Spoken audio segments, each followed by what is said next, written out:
Chapter 1. Auror.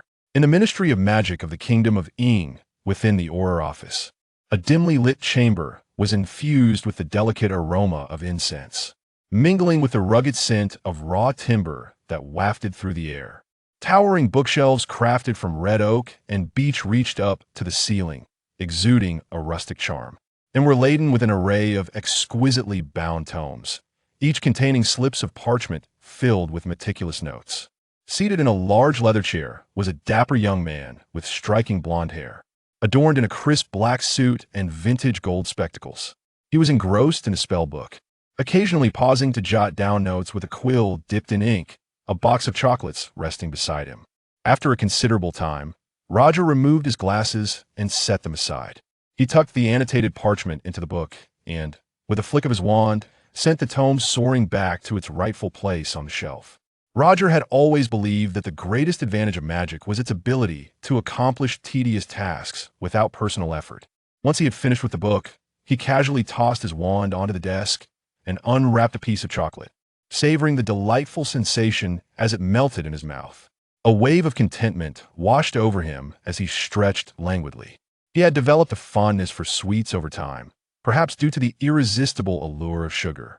Next, he retrieved a large parchment scroll from his drawer, which appeared to be relatively modern, perhaps a few decades old.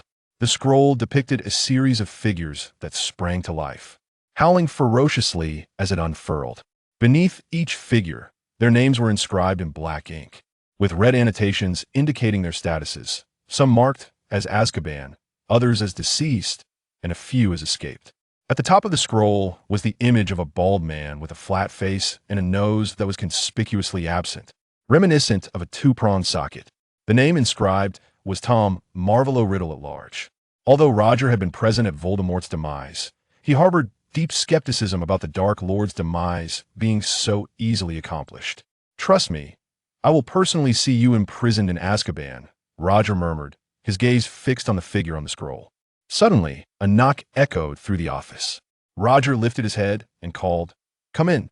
The door swung open to reveal a middle-aged man in wizarding robes, who respectfully addressed Roger. "Boss, we have news about Ethan Warren." At the mention of the name, Roger's eyes gleamed with intensity.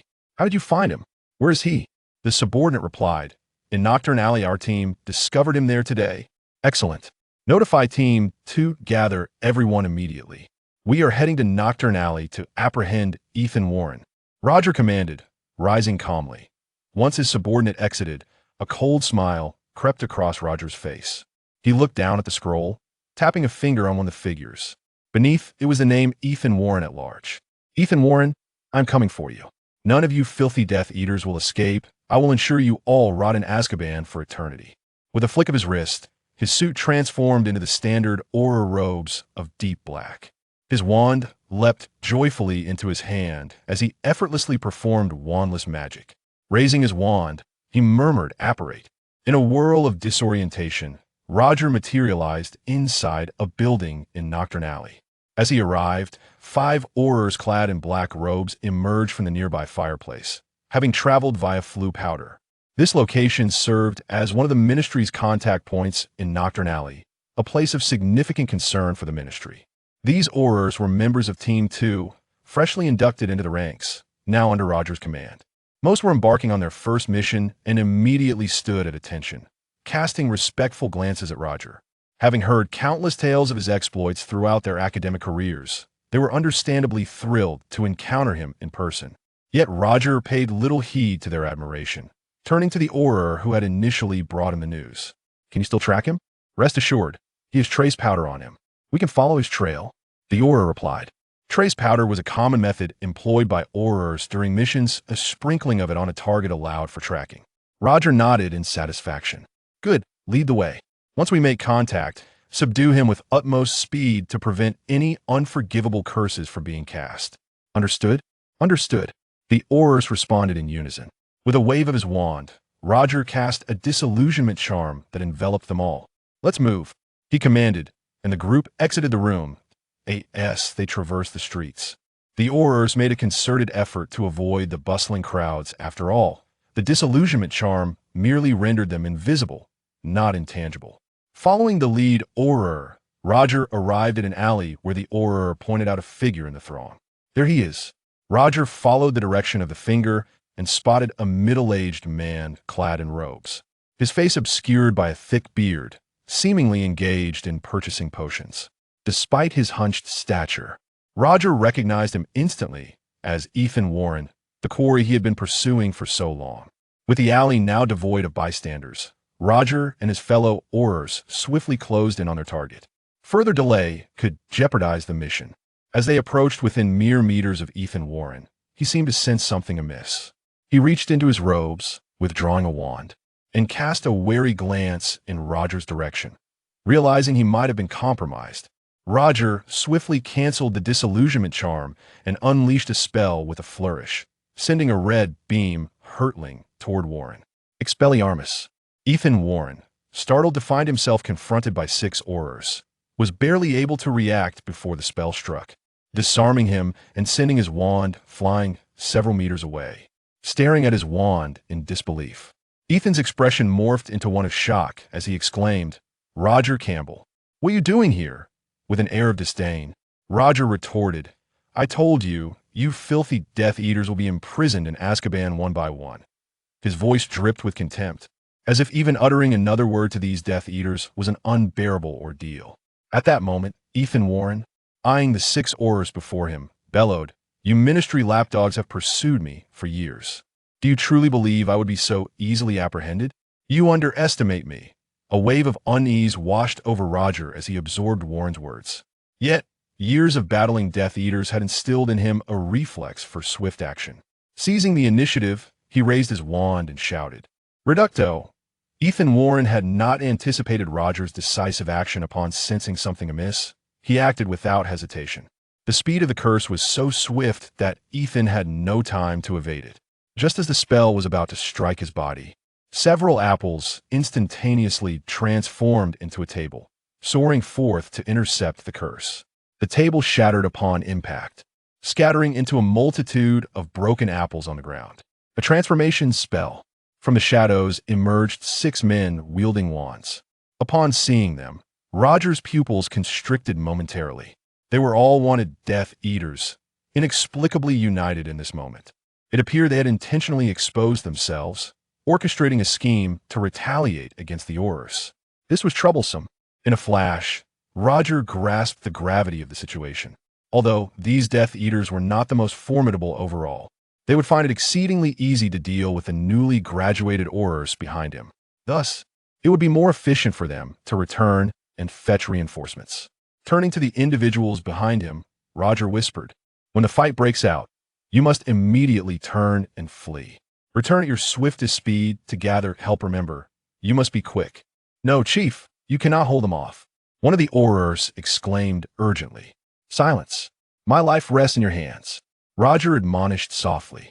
Ethan Warren picked up the wand that had been knocked from his grasp, a mocking smile gracing his face as he declared, "Roger Campbell, did you ever imagine this day would come?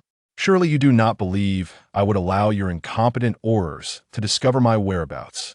You underestimate me gravely." Listening to the derision, Roger found himself surprisingly calm as he replied, "If my memory serves me well, you once disguised yourself as a woman to escape from our so-called incompetent Aurors. And that peculiar-looking Dark Lord, who even a magical academy could not subdue, has likely found no woman to adore him since he became a mere socket. Given your fondness for women's attire, I wonder if you intend to fill that void." Ethan Warren had initially aimed to provoke Roger Campbell with his words, only to find himself on the receiving end of sharp retorts. His composure shattered. He raised his wand toward Roger and exclaimed, "How dare you insult the great master? I shall see you dead." Chapter 2. Confrontation Avada Kedavra. As the incantation echoed through the air, a withering green light surged toward Roger. Unperturbed, he deftly waved his wand, drawing a nearby chair before him to shield against the impending assault. Following this, he cast a protective enchantment upon himself, and with a commanding voice, he called to the Aurors behind him, "Now, everyone, leave at once." The 5 Aurors exchanged glances, recognizing that hesitation was not an option. They sheathed their wands and fled. Watching their retreating figures, a subtle smile crept across Roger's lips as he exhaled in relief. They do run swiftly. In his heart, he silently added. Now I can finally unleash my full potential. Observing the 6 Death Eaters before him, he noted that 5 had already fled, leaving the remaining few in a state of uncertainty. Moments later, Ethan Warren erupted into raucous laughter, arrogantly proclaiming, "Roger the Auror, do you truly intend to face us 6 alone? Or perhaps you plan to surrender? We certainly wouldn't accept that." His words were met with laughter from the surrounding Death Eaters, as if it were the most ludicrous notion in the world. Clearly, they believed the Aurors had fled in cowardice, reveling in their perceived superiority. Ha! Amidst the cacophony of their derisive laughter, Roger too erupted into laughter, feeling an overwhelming sense of relaxation. "What are you laughing at?" Ethan Warren bellowed, yet unbeknownst to him, a flicker of unease began to stir within his heart. With a rhythmic flourish, Roger waved his wand, as if conducting a symphony of the most elegant melodies. With his other hand, he reached into his robes, producing a piece of chocolate, unwrapping it, and placing it in his mouth. "What am I laughing at? I am laughing at you. Did you truly think I allowed them to depart out of fear of you? No, it is my own fear that drives me. Fear of losing control and inadvertently involving them in this chaos, which would certainly lead to a far more complicated resolution." In that moment, he radiated the glee of a child who had just pulled off a successful prank. At his words, the Death Eaters began to sense something amiss. Yet they hesitated to act rashly. Noticing the silence from Ethan Warren's group, Roger paused before continuing. "To be honest, I am perplexed by your reasoning. Back when that dual-socketed fool was still around, he boasted of tearing me to shreds, yet it all amounted to naught. Now, with just the likes of you, do you genuinely believe you can take my life?" Ethan Warren finally grasped the gravity of the situation. In the days of their master, this insufferable Auror had openly opposed him. Countless formidable Death Eaters had attempted to attack Roger, seeking to claim his head for a reward, yet none had succeeded. Not only had many fallen, but they had also sustained significant losses. Could a mere handful of them truly hope to succeed where so many had failed? Just as Ethan Warren spiraled into self-doubt, a fellow wizard interjected, "Do not be deceived by him. Even if he is powerful, we are 6 in number. With each casting the killing curse, surely he cannot evade us." Bolstered by this assertion, Ethan Warren steeled his resolve and addressed his companions. "Indeed, we have no path of retreat. The only way for us to survive is to eliminate him. Attack." Having spoken, Ethan Warren launched the first attack. The others quickly followed suit, raising their wands at Roger. "Avada Kedavra! Avada Kedavra! Avada Kedavra!" Several Death Eaters simultaneously opted for the most lethal of the unforgivable curses. Sensing the incoming spells, Roger, whose nerves had been taut, reacted swiftly. He rolled to the side, simultaneously waving his wand to transfigure the scattered furniture around him into birds. One by one, the avian forms soared forth, precisely intercepting the green killing curse. As the birds blocked the lethal spell, Roger executed a roll upon landing. With great force, he thrust his wand into the ground, causing the hard stone tiles to shatter, embedding the wand halfway into the earth. Almost immediately, the ground began to tremble, as chunks of stone erupted from the surface, hovering momentarily before transforming into a colossal hand. The hand formed a fist and came crashing down towards Ethan Warren and his companions. The group hurriedly attempted to defend themselves. Ethan Warren's prowess was not to be underestimated. With a single spell, he shattered the massive hand into a cloud of debris. For reasons unknown, the falling rubble seamlessly melded back into the ground. A bewildered Death Eater stepped forward, only to have small hands composed of stone shoot up from the earth, firmly grasping their calves. The levitation charm and transfiguration spell, basic incantations, seemed to pulsate with life in Roger's capable hands. Ethan Warren's countenance darkened considerably as he effortlessly shattered one of the stone hands with a flick of his wand. Yet, several more hands emerged, clutching tightly. Indeed, they proved to be formidable adversaries. Although the stone hands were easily destroyed, their presence hindered his mobility, significantly diminishing his agility in battle.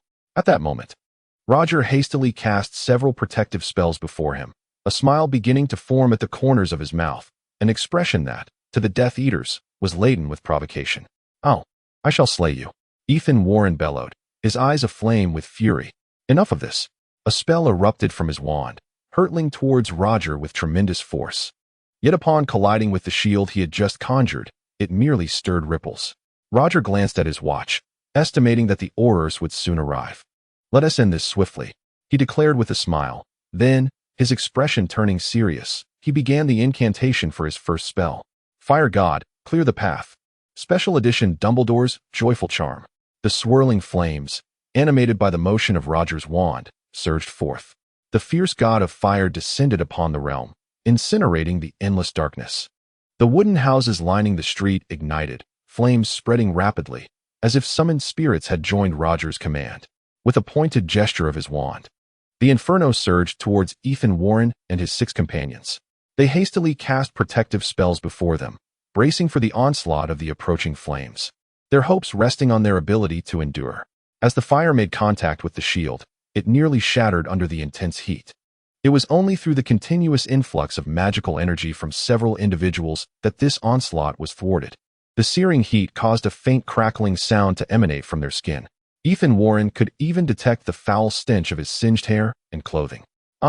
The few Aurors who had just departed returned to that room at remarkable speed, then swiftly apparat back to the Ministry of Magic. Upon reaching the ministry, disregarding the curious gazes of bystanders, they shouted loudly, "We are in trouble. We have fallen into a trap. The captain is surrounded by 6 Death Eaters in Nocturne Alley. We must rush to his aid." The initially astonished crowd changed expressions upon hearing this, hastily reporting the situation. Ultimately, Mad-Eye Moody personally led dozens of Aurors, arriving at Nocturne Alley with utmost urgency. Upon arrival, they were immediately engulfed by an intense wave of heat, witnessing the flames consuming an array of buildings. The group was still unaware of the unfolding chaos.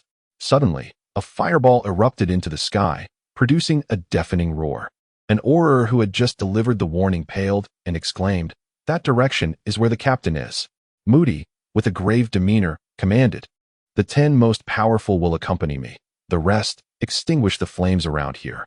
With that, he hastened toward the chaos. The alley, it should be termed a plain, had been utterly devastated by the flames, leaving only charred remnants behind. Observing the pervasive black ash, Roger shook his head. They had still failed to contain it. What has transpired? With a commanding voice, Mad-Eye Moody arrived at the scene. Recognizing him, Roger stepped forward, jesting, Chief, your presence here is quite the surprise." Moody surveyed the surroundings, ignoring Roger's banter, and inquired, "What happened?" Seeing Moody's indifference, Roger reluctantly recounted the events in detail. He concluded, "Rest assured, Chief. I assessed the situation. There are no casualties here. Otherwise, I wouldn't have dared to employ such destructive spells. I have a measure of discretion." "What nonsense!" Moody retorted without hesitation. "If you truly had discretion, you would not have remained here alone to duel with the Death Eaters. Is it so impossible for you to lead others to safety?" To this, Roger sheepishly scratched his head. Indeed, he could have safely retreated, but once he left, another opportunity to capture 6 Death Eaters might never arise again. Thus, he chose to take the risk. And so it was. Observing Roger's lively demeanor, Moody exhaled in relief. Yet, upon glimpsing the nearby ruins, his heart sank once more. How would he explain this to the department? Spontaneous combustion? Would anyone believe such a tale? Moody's gaze towards Roger grew increasingly melancholic. Truly a misfortune. Suddenly, a thought struck him, and he raised his wand, his face stern as he asked, "What of those 6 Death Eaters? Did they escape?" Moody believed that the 6 Death Eaters had escaped, for even Roger, no matter how formidable, could not possibly eliminate them all at once. Simultaneously, a sense of unease crept into his mind. The thought of 6 wrathful and bloodthirsty Death Eaters wreaking havoc upon society was indeed a grave matter. Upon hearing this, Roger's mood soured instantly. He retorted, "Boss, that implies a lack of faith in my professional capabilities. If such a significant cost yields no results, is that not an affront to my abilities?" He gestured towards the lifeless bodies nearby. Moody approached that direction and beheld 6 charred corpses lying on the ground. Chapter 3. The Hogwarts Employment Letters. At this moment, all that remained were 6 blackened forms. Aside from a vague semblance of human shape, nothing else was discernible. Moody prodded with his wand, and an arm, thoroughly carbonized and still emitting wisps of smoke, promptly fell away. Well, that was incinerated thoroughly. Moody mused, secretly impressed by the rapid growth of Roger's power. However, a critical issue now arose. How could he substantiate that these 6 corpses were indeed Death Eaters? The officials at the Ministry of Magic would hardly accept mere piles of charred remains as evidence. Moody turned to Roger and inquired, "So, You are certain that these 6 corpses belong to those Death Eaters? Absolutely. Roger affirmed with a nod. You need to meticulously document this incident for me to present it. After all, an extensive section of the street has been set ablaze, and that warrants a proper explanation, Moody instructed gravely. Upon hearing the demand to write an account of the events, Roger's expression turned pained as he lamented, "Oh, Merlin's knickers. This is truly tormenting." Hogwarts, headmaster's office. Seated in a sumptuous leather chair, the kindly Albus Dumbledore, adorned in a splendid wizarding robe and sporting a long white beard, occasionally plucked a struggling cockroach from a nearby pile and popped it into his mouth.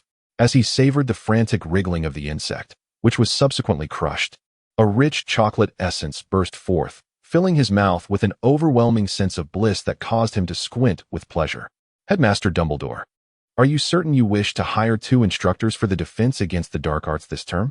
Professor McGonagall, the head of Gryffindor and a cat transfigurer, inquired curiously as she glanced at the 2 appointment letters before her. Indeed, Dumbledore nodded affirmatively. Unable to restrain herself, Professor McGonagall remarked, "Headmaster, I believe since Hogwarts' inception, there has never been a subject with 2 teachers. Will the Board of Governors even agree to this?" Dumbledore stretched languidly, adopting a nonchalant demeanor. "It has not occurred before, but from this moment forth, it shall. As for the Board of Governors, trust me, some among them may be more eager than we are." While uncertain of Dumbledore's implications, McGonagall understood that there must be valid reasoning behind his words. However, a pressing concern remained, and she asked, "Headmaster, I have no objections to Quirrell teaching at the school. I believe this former Ravenclaw student will certainly agree as well. However, are you certain that Roger Campbell would concur? Although he hails from Hogwarts, he is also a formidable wizard renowned throughout the wizarding world and holds a prestigious position within the Auror organization." While Professor McGonagall's words were somewhat veiled, their implication was unmistakably clear. Would such a powerful wizard relinquish the bountiful privileges at the Ministry of Magic to assume the humble role of a mere instructor at a school? Moreover, it is not merely a solitary class he would teach. There is also Quirrell to consider.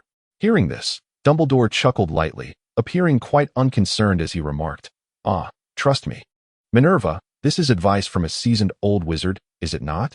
We must learn to place our faith in the wisdom of the elderly." Very well. Seeing Dumbledore's confidence, Professor McGonagall nodded in agreement, stating, "Then I shall dispatch these 2 letters of appointment at once." Dumbledore nodded in acknowledgement. Professor McGonagall, with her flowing green robes, departed with the 2 letters in hand. Instantly, the opulent headmaster's office was left with Dumbledore alone. He rose and approached the window, gazing at the ancient Hogwarts castle, murmuring, "Darkness is approaching. Are you all prepared?" Meanwhile, in the Auror office at the Ministry of Magic, a magical quill inscribed words upon a sheet of parchment seemingly conjured from thin air. Although the quill wrote at a steady pace, Roger felt akin to a reluctant schoolboy forced to compose an essay, his mind muddled and incapable of forming coherent thoughts. Ever since the mission's conclusion, Roger had isolated himself in his office, mulling over the events that had transpired. As he wrote, he could only lament the misfortunes of Moody's ancestors. Gazing at the parchment, Roger's brow furrowed deeply, his heart heavy with a gloom that no amount of chocolate could alleviate. After considerable effort, a lengthy roll of parchment was densely filled with writing. Setting the quill aside, Roger stretched with a sense of exhaustion. At that moment, a knock echoed on the office door, and a voice called from outside, "Captain, Moody requests your presence. It seems there are matters to discuss." Upon hearing this, Roger, seething with frustration, stuffed the completed parchment into his clothing and flung open the door, striding purposefully towards Moody's office. Arriving at the office door, Roger could not be bothered to knock. He simply pushed the door open and entered.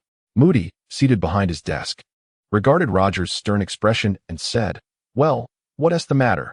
Why the long face? Who has angered you?" Aware that Moody was feigning ignorance, Roger launched into a tirade. "Boss, aren't you aware? I single-handedly dispatched 6 Death Eaters this time. While it may not warrant accolades, surely it deserves some acknowledgement of effort. This treatment is unwarranted." Roger anticipated that Moody would be shamed into silence by his heartfelt plea. To his surprise, Moody slammed his hand on the desk and retorted, "You feel wronged? You have no idea of the trouble you've caused. A whole street has been scorched. Do you understand how much we owe in damages? Do you know how badly I was just berated? Not to mention this time, but every previous mission has led me into trouble. Those who know me are aware that I am the captain of the Auror team. Those who do not might mistakenly believe I am merely a cleanup crew." Observing Moody, whose remaining eye was ablaze with barely contained fury, Roger resolutely chose to speak from the heart, urging, "Boss, please do not let anger consume you. Such wrath can be detrimental to your health. Come, let us sit down and discuss this." As he spoke, Roger assisted Moody into a chair, encouraging him to take a seat. He continued to explain, "You must trust me, Chief. My intentions are solely for the Ministry of Magic. You know that until the Death Eaters are eradicated, I cannot rest easy. This has come from the higher-ups." Moody, having heard this justification countless times after each mishap, was well aware of Roger's character. After a brief moment of anger, he gradually calmed down, though he remained disinclined to engage. Observing that Moody had finally ceased his tirade, Roger let out a sigh of relief. Based on his experience in conflict resolution, he surmised that at this juncture, Moody's anger had nearly subsided. However, for reasons unknown, Roger sensed an unusual dissonance. Despite his initial intent to confront Moody, he found himself on the receiving end of a reprimand. This deviation from the expected course of events was puzzling. It was clear that he had been outmaneuvered once again. One could not deny that experience is indeed invaluable. With his ire extinguished, Roger sat across from Moody and inquired, "Boss, you summoned me for a specific purpose, did you not?" He was fully aware that Moody's invitation was not merely for a discussion about recent events. Moody remained silent, retrieving an envelope from the table and handing it to Roger. As Roger gazed at the antiquated, yellowed envelope, a sense of curiosity enveloped him. Who could be writing to him, especially with the letter in Moody's possession? Upon receiving the letter, an inexplicable sense of familiarity washed over him. Breaking the seal, he extracted the letter and immediately recognized the source of his familiarity. It was a missive from Hogwarts, bearing the same format as the acceptance letter he had received years ago. Hogwarts School of Witchcraft and Wizardry Headmaster, Albus Dumbledore, Chairman of the International Wizarding Federation. Knight of the Order of Merlin, First Class, Master Sorcerer, Chief Warlock of the Wizengamot. Dear Mr. Roger, we are delighted to invite you to serve as the Professor of Defense Against the Dark Arts at Hogwarts School of Witchcraft and Wizardry. The term is scheduled to commence on September 1st. We await your owl with your reply by July 31st, indicating the textbooks you intend to use. Sincerely, Deputy Headmistress Minerva McGonagall. As he read the elegant script, Roger was taken aback. How could he receive such an invitation? He had not submitted any application to Hogwarts. Casting a bewildered glance at Moody, he was met with a shrug as Moody explained, "This letter arrived today. Dumbledore specifically requested that you take on the role of teaching defense against the dark arts. It was intended for you, but since you were preoccupied in your office, Professor McGonagall entrusted it to me." Gazing into Moody's eyes, Roger sensed the gravity of the situation. "So, are you preparing to teach at Hogwarts?" Moody inquired, readjusting his posture. After a moment's contemplation, Roger replied, "Forget it. I have little enthusiasm for instructing a bunch of young rascals. It suits me far better to remain within the Auror ranks, capturing Death Eaters. At this prime of my life, with so many Death Eaters awaiting apprehension, it would indeed be a pity not to incarcerate them in Azkaban. And what on earth is the defense against the dark arts class? Although I harbor no fear of that dual-socketed Dark Lord, I have always preferred to steer clear of curses whenever possible." Upon hearing Roger's firm response, Moody was not taken aback. However, a hint of regret tinged his words as he remarked, "To be frank, I would have quite liked to see you take up the role of professor at Hogwarts." Startled by this declaration, Roger leapt to his feet, exclaiming, "Chief, are you reneging on your word? You once stated that once you departed, I would become the captain of the Auror team. You can't possibly wish to dismiss me." Long ago, Moody had privately confided that upon his departure, he intended for Roger to lead the entire Auror organization. Thus, Roger had been eagerly anticipating his ascension to that position. Chapter 4. The Meeting of Pureblood Families. Moody, feeling somewhat helpless, sighed, "I am not dead yet. Don't get too comfortable with my position.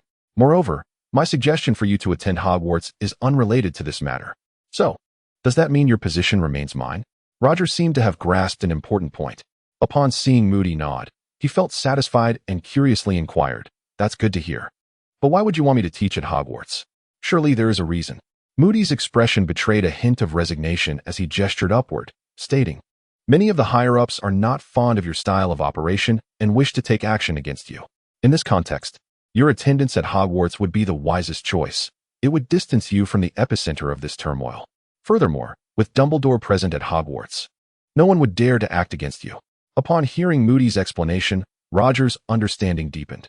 During Voldemort's reign of terror in the magical community, these high-ranking officials in the Ministry of Magic were, to varying degrees, entangled with him. Some had even directly joined the Death Eaters. When Voldemort inadvertently fell from grace due to a child, these individuals scattered like leaves from a fallen tree. They either claimed to have been under the influence of the Imperius Curse or defiantly denied any involvement. In any case, they sought to evade repercussions, while they continued to bask in their former glory. Ironically, the true loyalists who followed Voldemort suffered greatly, becoming the greatest losers in this entire affair. Yet, who could have predicted that a relentless force like Roger would emerge, unyielding in his pursuit of the truth? Ultimately, his investigations led him to these high-ranking officials. Although they acted swiftly to keep the matter from becoming public, Roger had firmly set his sights on them. Now, as Roger has ignited a formidable fire in the alley, it is inevitable that those individuals would not let him off easily. If I am not mistaken, they must have convened privately to deliberate on this matter. A hint of melancholy shadowed Roger's face. The situation had become quite precarious. Observing Roger's troubled expression, Moody offered words of solace. Do not worry. If the day truly comes, I shall do everything in my power to ensure your safety. With that, he inquired, so, are you still reluctant to accept the position of professor at Hogwarts? Gazing at the yellowed parchment, Roger hesitated before replying. There is no rush. After all, there are still a few days left before the deadline for my response. I shall assess the circumstances over the next few days before making a decision. One must always leave oneself a path of retreat. If those individuals intended to exploit this opportunity, he would indeed make his way to Hogwarts, which would not be a poor alternative. Upon witnessing Roger's change of heart, Moody let out a sigh of relief. I was beginning to think you would refuse. After all, the deeds you performed back in the day astonished everyone. At these words, a smile crept onto Roger's face. In those days, having just graduated from Hogwarts, he found himself amidst the chaos wrought by Voldemort and his Death Eaters. With a Muggle parentage, Roger was inevitably swept into this calamity, witnessing the tragic demise of his parents at the hands of the Death Eaters, who tormented them with forbidden curses. Driven by the loss of his parents, the exceptionally talented Roger declared war against the Death Eaters, openly challenging them and provoking Voldemort at every turn, even bestowing upon him numerous derisive nicknames, such as the weakest Dark Lord in history and the insatiable two-socket plug.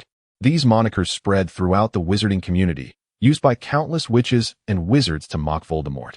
Given Roger's age, no matter how prodigious his talents, it was impossible for him to confront such ruthless dark wizards directly. Thus, he resorted to such tactics. Naturally, the Death Eaters developed an intense hatred for Roger, leading to his relentless persecution. Fortunately, Roger's exceptional gifts allowed him to make significant strides in his abilities through extensive combat experience, enabling him to escape the clutches of powerful Death Eaters. As waves of Death Eaters returned empty-handed, Roger's notoriety within the wizarding community grew once more. Ultimately, Voldemort, humiliated, took matters into his own hands, surrounding Roger with a legion of Death Eaters.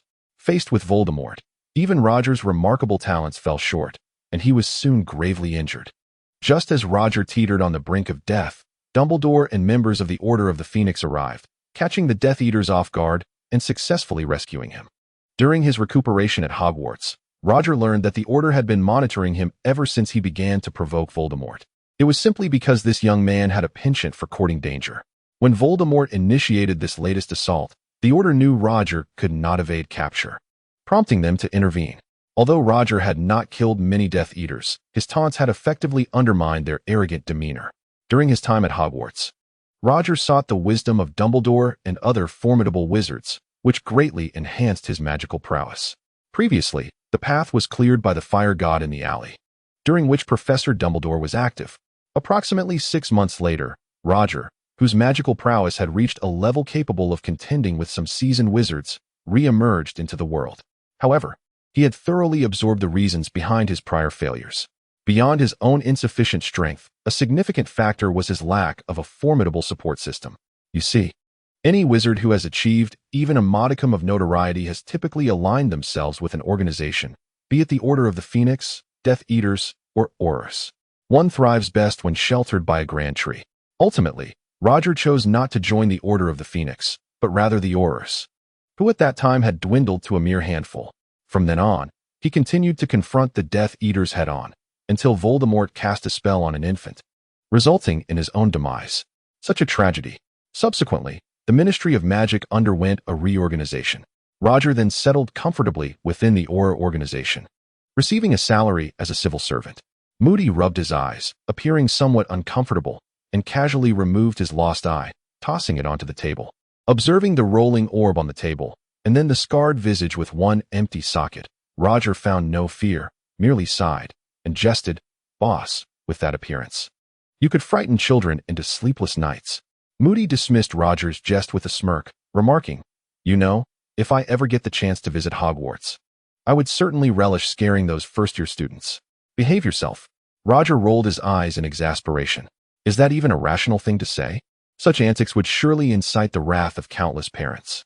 However, since Moody had touched upon the subject, Roger suddenly recalled the Savior and inquired, if memory serves, "That Harry Potter is also starting this year, isn't he?" Moody nodded, affirming, "Indeed, this Savior has reached the age for enrollment." Listening to this, Roger was reminded of James Potter, the former Gryffindor student. Back during their school days, he had scarcely known him, being a Hufflepuff while James was a Gryffindor. It was only after graduation, during the struggle against the Death Eaters, that their paths had crossed. A life cut short. If that is the case. In the forthcoming period, numerous concealed Death Eaters may attempt to target him. Perhaps even the seemingly vanished Voldemort may reappear. Contemplating this possibility, Roger's expression turned grave. In truth, neither Roger nor any member of the Order of the Phoenix ever believed that Voldemort, the Dark Lord, could perish in such a manner, defeated by an infant. Only the old guard at the Ministry of Magic stubbornly clung to their outdated beliefs. Moody furrowed his brow upon hearing this, stating, "Indeed, that is our greatest fear. However, this is Hogwarts after all, and with Dumbledore present, there should be no significant issues." Indeed, Roger nodded in agreement, acknowledging the profound strength of Dumbledore, the current pinnacle of power in the wizarding world. However, the mere thought of a multitude of Death Eaters converging upon Hogwarts ignited a fervent excitement within Roger's heart. With so many Death Eaters at large, would it not be a lamentable loss if they were not apprehended and imprisoned in Azkaban? Thus, he found himself in a quandary regarding whether to attend the dark arts defense class. Within the concealed manor of a pureblood family, an expansive hall was adorned with an intricately carved table measuring 4 meters in length, embellished with exquisite floral designs. The soft illumination from gilded candelabras bathed the entire space in a warm glow, revealing the opulence of the resplendent hall. Seated upon the elegantly upholstered chairs were a dozen men, impeccably dressed and exuding an air of haughty superiority. Among them were the patriarchs of several esteemed pureblood families, alongside prominent figures in the contemporary magical world. At the head of the table, a middle-aged man lifted a crystal goblet filled with red wine and, after taking a sip, addressed the assembly. "This time, that Auror named Roger Campbell has incinerated 6 Death Eaters in Knockturn Alley, one of whom was Ethan Warren. What are your thoughts on this matter?" Lucius Malfoy, clad in a tailored black tailcoat and wielding a short wand, responded slowly. "It is fortunate that Ethan Warren did not survive. Otherwise, he would have embroiled us in significant trouble. That Auror would surely pursue us relentlessly, potentially dragging all of us into peril." The gathering convened at this secret manor was specifically in response to the recent incident. Each attendee had past associations with the Death Eaters, with several having even joined their ranks, such as Lucius, whenever a threat loomed over their interests. These individuals would gather to devise strategies. An elderly man with a head of silver hair remarked, "Although nothing grave has transpired this time, this young man has set his sights on us. We must prepare ourselves. Otherwise, we may find ourselves as the next casualties." Chapter 5. The arrival of Professor McGonagall. No sooner had he spoken than a cold snort echoed from the side. Lucius interjected, "So, who among you intends to take action?" Last time, old Jack, accompanied by a dozen subordinates, attempted to eliminate him. Yet not only did they fail, but old Jack was also imprisoned in Azkaban. Had I not intervened to eliminate old Jack, we might have all been implicated. Upon hearing this, the room fell into a heavy silence, their faces darkening. It was evident that the incident had left a profound shadow over them. The sudden stillness was palpable. Clearly, Roger was no longer a target that could be easily dispatched. Moreover, even if they could manage to eliminate him, what would follow? Not to mention that Dumbledore and Moody were his allies. The number of supporters for Roger within the Ministry of Magic was not insignificant. Times have changed. This was no longer the era of Voldemort's reign of terror, and Roger enjoyed the backing of the majority. A calm voice emerged from a less conspicuous figure seated in the corner, suggesting, perhaps we should first devise a strategy to temporarily reassign Roger from the Auror organization. If we can buy ourselves some time, it will afford us the opportunity to react. Once he is reassigned, the other Aurors will lack the capacity to investigate our affairs. The crux of the matter lies in the justification for the transfer. The watchful eyes of the Ministry of Magic are upon us. If not handled with care, it could lead to complications. The wizard seated in the principal position expressed a considerable sense of helplessness. Indeed, what rationale could suffice? At that moment, an elderly man with a mane of silver hair spoke in a frail voice. I have perused the Ministry's report on this incident. Roger cast a formidable spell during the fracas in Nocturne Alley, nearly incinerating half a street. Though no fatalities occurred, the repercussions were undeniably severe. However, as he hesitated, the elder paused, for while the gravity of the situation was evident, it had not escalated to the point of necessitating Roger's removal. To others, it would appear as though they were merely seizing an opportunity. The atmosphere grew tense once more, descending into silence. Thus, it was clear that an additional supporting reason was required to facilitate Roger's transfer. Lucius Malfoy, deep in thought, recalled a recent proposal submitted by Dumbledore to the Board of Governors. It was a request to appoint 2 professors for the defense against the dark arts course. At the time, he had declined, intending to vex Dumbledore. Yet, it now appeared there was potential for maneuvering in this regard. Lucius recounted the matter in full, and the middle-aged man at the helm promptly declared, "Excellent. Let us proceed thus. I shall instruct the department to concoct a suitable reason for Roger to journey to Hogwarts."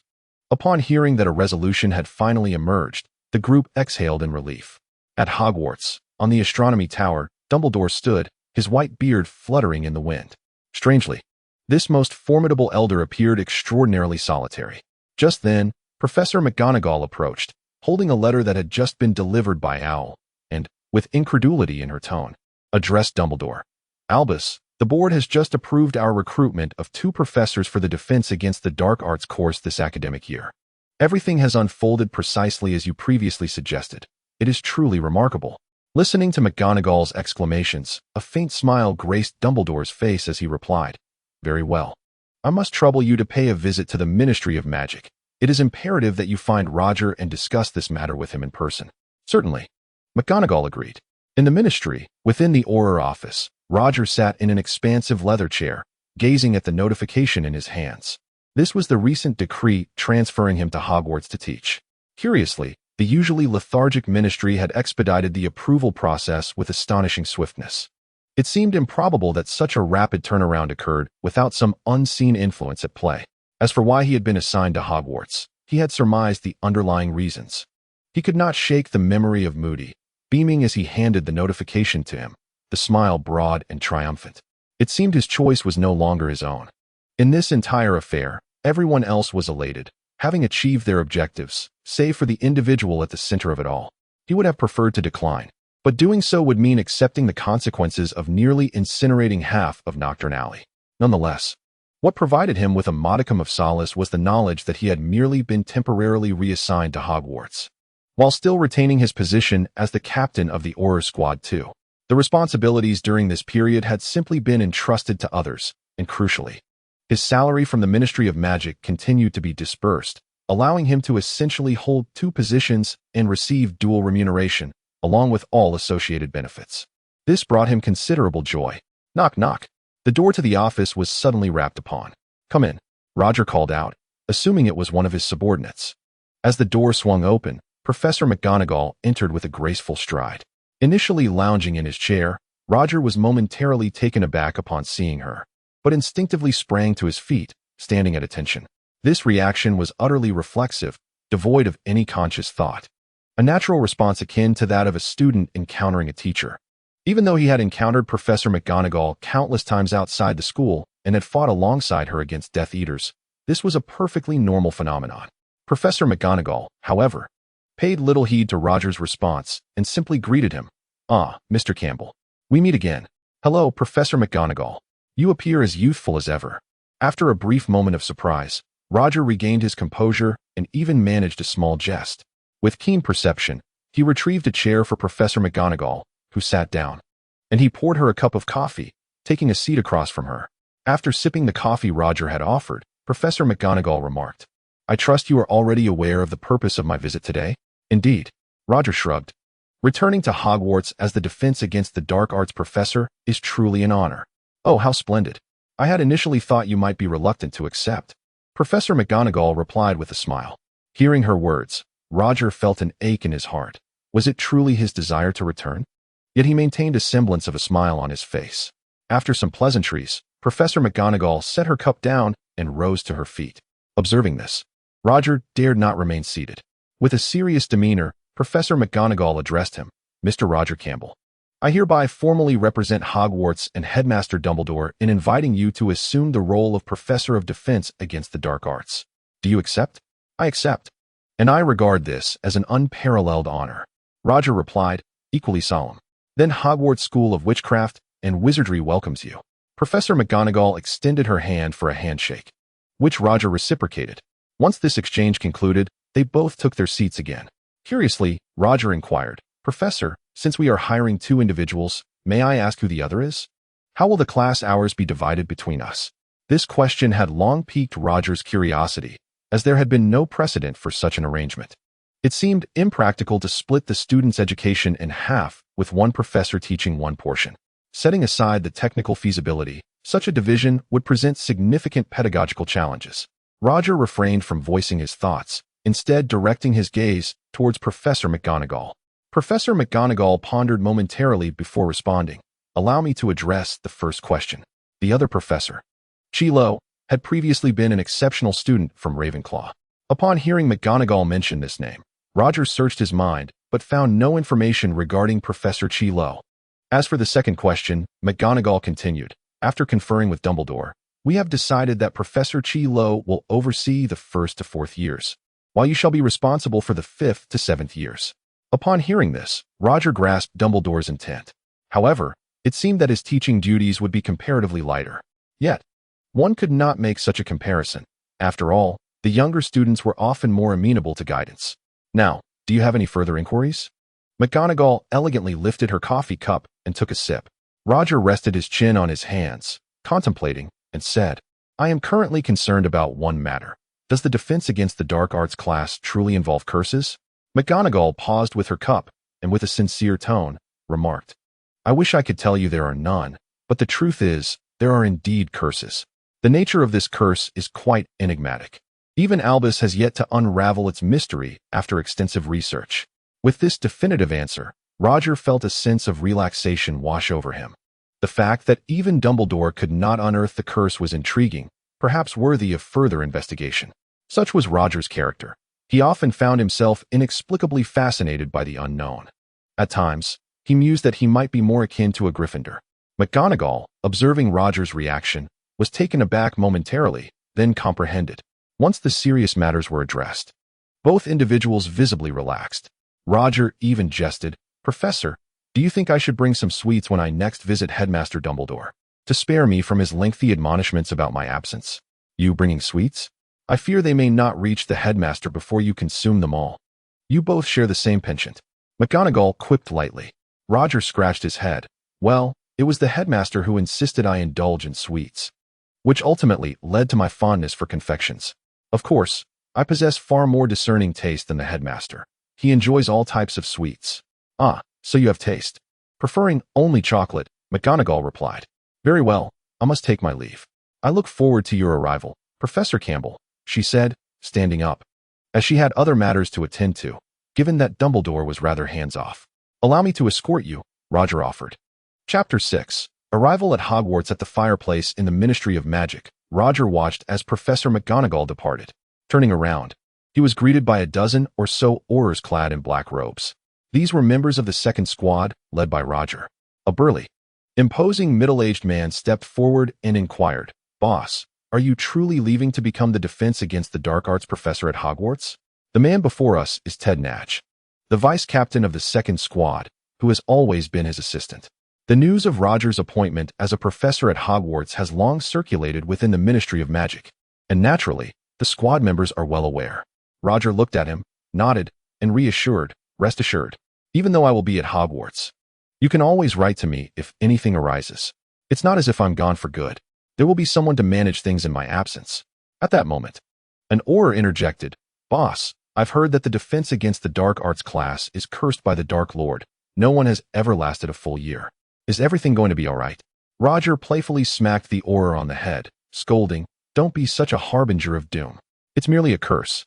There's no need to panic." Listening to Roger's reprimand, the Auror lowered his head. At this juncture, Ted Nudge addressed Roger, "Boss, should we continue our pursuit of the Death Eaters during this period?" Roger calculated the time with his fingers. It was now June, and the reporting date for professors at Hogwarts was in August. "No worries, we have time. Of course, we should pursue. We have about 2 months left. Let us aim to capture as many as possible. This time, we will not only apprehend Death Eaters, but also other wanted wizards. In short, whatever other teams can catch, we will catch. Whatever they cannot, we shall also capture." Roger squinted his eyes and spoke calmly. For reasons unbeknownst to him, an air of unidentifiable authority enveloped him. "Yes." With a resounding and synchronized affirmation, all the Aurors swiftly dispersed, entering into work mode. Over the ensuing 2 months, the second squad led by Roger seemed to be in a relentless pursuit, with nearly every day's Wizarding Evening news featuring their arrests. In a brief period, the second squad of Aurors became a formidable force. Amidst this high-intensity combat, Roger distinctly felt his understanding of spells elevate to a new tier. In the office, having just completed his formalities with Moody, Roger began to pack his belongings. He pulled out a dusty box from beneath his bed, opened it, and with a flick of his wand, all items belonging to him levitated into the box. This box had been enchanted with a non-detectable extension charm. Gazing at the now empty office, Roger felt an inexplicable sense of solitude. "Oh well, I will return eventually." He approached the bedside and picked up a birdcage, inside of which resided a fluffy white bird. This creature, known scientifically as the silver-throated long-tailed tit, affectionately nicknamed the chubby chirper, is small in size, with its white plumage resembling a fluffy snowball. Its innocuous appearance has endeared it to countless female wizards. Yet due to its diminutive size and inability to fly for extended periods, few male wizards choose to keep such pets. As Roger opened the birdcage, the silver-throated long-tailed tit fluttered its silvery wings and settled on his shoulder. This little bird was a companion Roger had purchased upon his entrance to school. He had originally intended to buy an owl, but for reasons unknown, he felt an instant connection upon seeing it in the shop. Thus, the decision was made to abandon the owl and instead choose the little creature perched upon his shoulder. In his youth, Roger named it Catcher, a name that starkly contrasted with its appearance. Subsequently, Catcher accompanied Roger, assisting him in the ongoing battles against the Death Eaters. After bidding farewell to everyone, Roger approached the fireplace, seized a handful of flue powder, and articulated the destination he wished to visit: Hogwarts. A mesmerizing green flame erupted, and Roger found himself within the designated fireplace of Hogwarts. As he surveyed the simultaneously familiar yet alien surroundings, an odd sensation arose within him, akin to a wayfarer returning home after many years of absence. Before he could fully ruminate on this sentiment, a man clad in a black robe materialized before him. Observing the slick hair and the harsh expression of the figure before him, it was none other than Severus Snape. Roger recognized this former Death Eater well. Had it not been for Dumbledore's intervention, he would have long since sent Snape to Azkaban to join forces with the Dementors. Encountering him again, Roger felt no inclination towards cordiality, sarcastically remarking, "Ah, our esteemed Professor Snape has graced us with his presence. Beware. I may just have to escort you to Azkaban to reunite you with your former comrades." Snape's face twitched slightly, as he suppressed the urge to deliver a punch to the face of the man before him, coldly retorting, "Do you think I desired to come here? It was Headmaster Dumbledore who summoned me." Prior to his arrival, Roger had already informed Dumbledore of the specific time he would be reporting, prompting Snape's presence. The first act of these long-estranged individuals upon reuniting was to exchange barbs, underscoring the depth of their animosity. "Come, lead me to Dumbledore," Roger stated first. With a frosty demeanor, Snape turned and began to walk away. Roger shrugged, preparing to follow, only to remember the suitcase in his hand. After a few steps, Snape turned back, puzzled by Roger's lack of movement. Roger lifted his suitcase, waved it in front of Snape, and grinned widely. "Aren't you going to help me carry this?" At this remark, Snape's expression darkened further, and he turned to leave. "You're pushing it. If it weren't for Dumbledore, he wouldn't have come at all." Observing Snape's robe billow behind him like wings, Roger shook his head in dissatisfaction at Snape's negligence, then hefted his suitcase and followed. In truth, Roger was well acquainted with the route to the headmaster's office and did not require Snape's guidance. The two soon arrived at the entrance to the office, where a stone statue stood guard. "Cockroach cluster." Snape uttered the password, and the statue immediately parted to allow passage. They traversed the corridor and finally entered the headmaster's office. There, seated behind a grand oak desk, was Dumbledore. Today, Dumbledore was adorned in an opulent robe, embellished with gemstones that sparkled like stars, and his silver beard was meticulously groomed. Upon spotting Roger, Dumbledore rose with warmth and said, "Campbell, how long has it been since we last met? You haven't come to check on this poor old man." Listening to Dumbledore's words, Roger, feeling somewhat speechless, replied, "Esteemed headmaster, if my memory serves me correctly, we encountered each other at the Ministry of Magic 5 months ago. As I recall, you were there to discuss the addition of a candy supply passage for Hogwarts, which, regrettably, was rejected by the Board of Governors." Dumbledore, with his distinguished status in the magical community, naturally attended various events. In all fairness, the opportunities for their meetings were indeed plentiful. Unfazed by Roger's remarks, Dumbledore's demeanor remained unchanged. Instead, he responded with increased warmth, saying, "Isn't 5 months rather a short span? My dear Campbell, my most exceptional student, what is truly unforgivable is that after all these years, you have not returned to Hogwarts to visit us, the forlorn old professors. Have you?" Upon hearing Dumbledore refer to the forlorn old professors, Snape lifted his head, seemingly prepared to interject. The remark caused Roger to feel a twinge of embarrassment. Ever since Voldemort's defeat, he had devoted himself to capturing Death Eaters and had indeed not returned. He could only awkwardly shake his head. Fortunately, Dumbledore did not dwell on this trivial matter, inviting Roger to set down his luggage and take a seat on the sofa. The two began to engage in a lively conversation, exchanging remarks back and forth. Snape, sensing his presence was no longer required, concocted a casual excuse to leave. Just before exiting, he cast a lingering glance at Roger, his eyes seemingly reflecting a hint of sympathy. Roger had yet to process this when Snape departed. With a wave of his hand, Dumbledore conjured a delicate silver tray upon the coffee table, which held a cup of hot cocoa, pumpkin juice, and an assortment of candies. Paying no heed to the earlier conversation, Roger unceremoniously lifted the cup of hot cocoa and took a sip, the rich flavor enveloping his palate and warming his entire being. Dumbledore took a sip of pumpkin juice and, from a pile of writhing cockroaches, plucked one and consumed it. Observing the seething mass of cockroaches on the silver tray, Roger found himself lacking any desire to partake and instead selected a piece of lemon-hard candy to pop into his mouth. A glimmer of joy appeared on Dumbledore's aged face. The intake of sugar seemed to bring him delight. "It appears you still enjoy hot cocoa as much as before," Dumbledore remarked, having prepared it in accordance with Roger's past preferences, ensuring the house elves had it ready in advance. After another sip of hot cocoa, Roger straightened his expression and stated, "Dear Headmaster, may I now inquire about the reason for my return to the school as a professor?" He found it hard to believe that this elderly gentleman had gone to such lengths merely to have him assume a teaching position. Dumbledore displayed no hint of surprise, taking another sip of pumpkin juice before declaring, "I am dying." "What do you mean?" Roger straightened his posture, incredulous. "Is there truly anyone in this world capable of taking your life? Just Voldemort? It's impossible." The notion that Albus Dumbledore, the most powerful white wizard and the protector of countless souls, could be facing death was unfathomable. Even the first Dark Lord could not achieve such a feat. "It is true," Dumbledore smiled. "The one who will kill me is myself." What?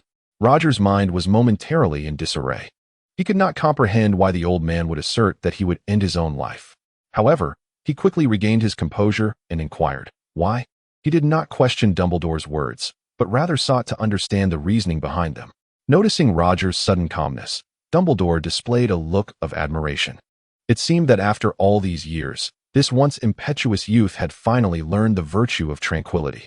Chapter 7. The conversation, you know. I have lived far too long. For an elderly man, this was hardly a blessing, especially one who had witnessed the world's suffering and was now utterly weary. Dumbledore felt a profound sense of disillusionment. His dear sister had perished due to his actions. His brother had renounced him. He had subdued his beloved with his own hands. And now, in his twilight years, he found himself at odds with a student he had nurtured. Fate had left this old man battered and bruised. Was death not a form of liberation?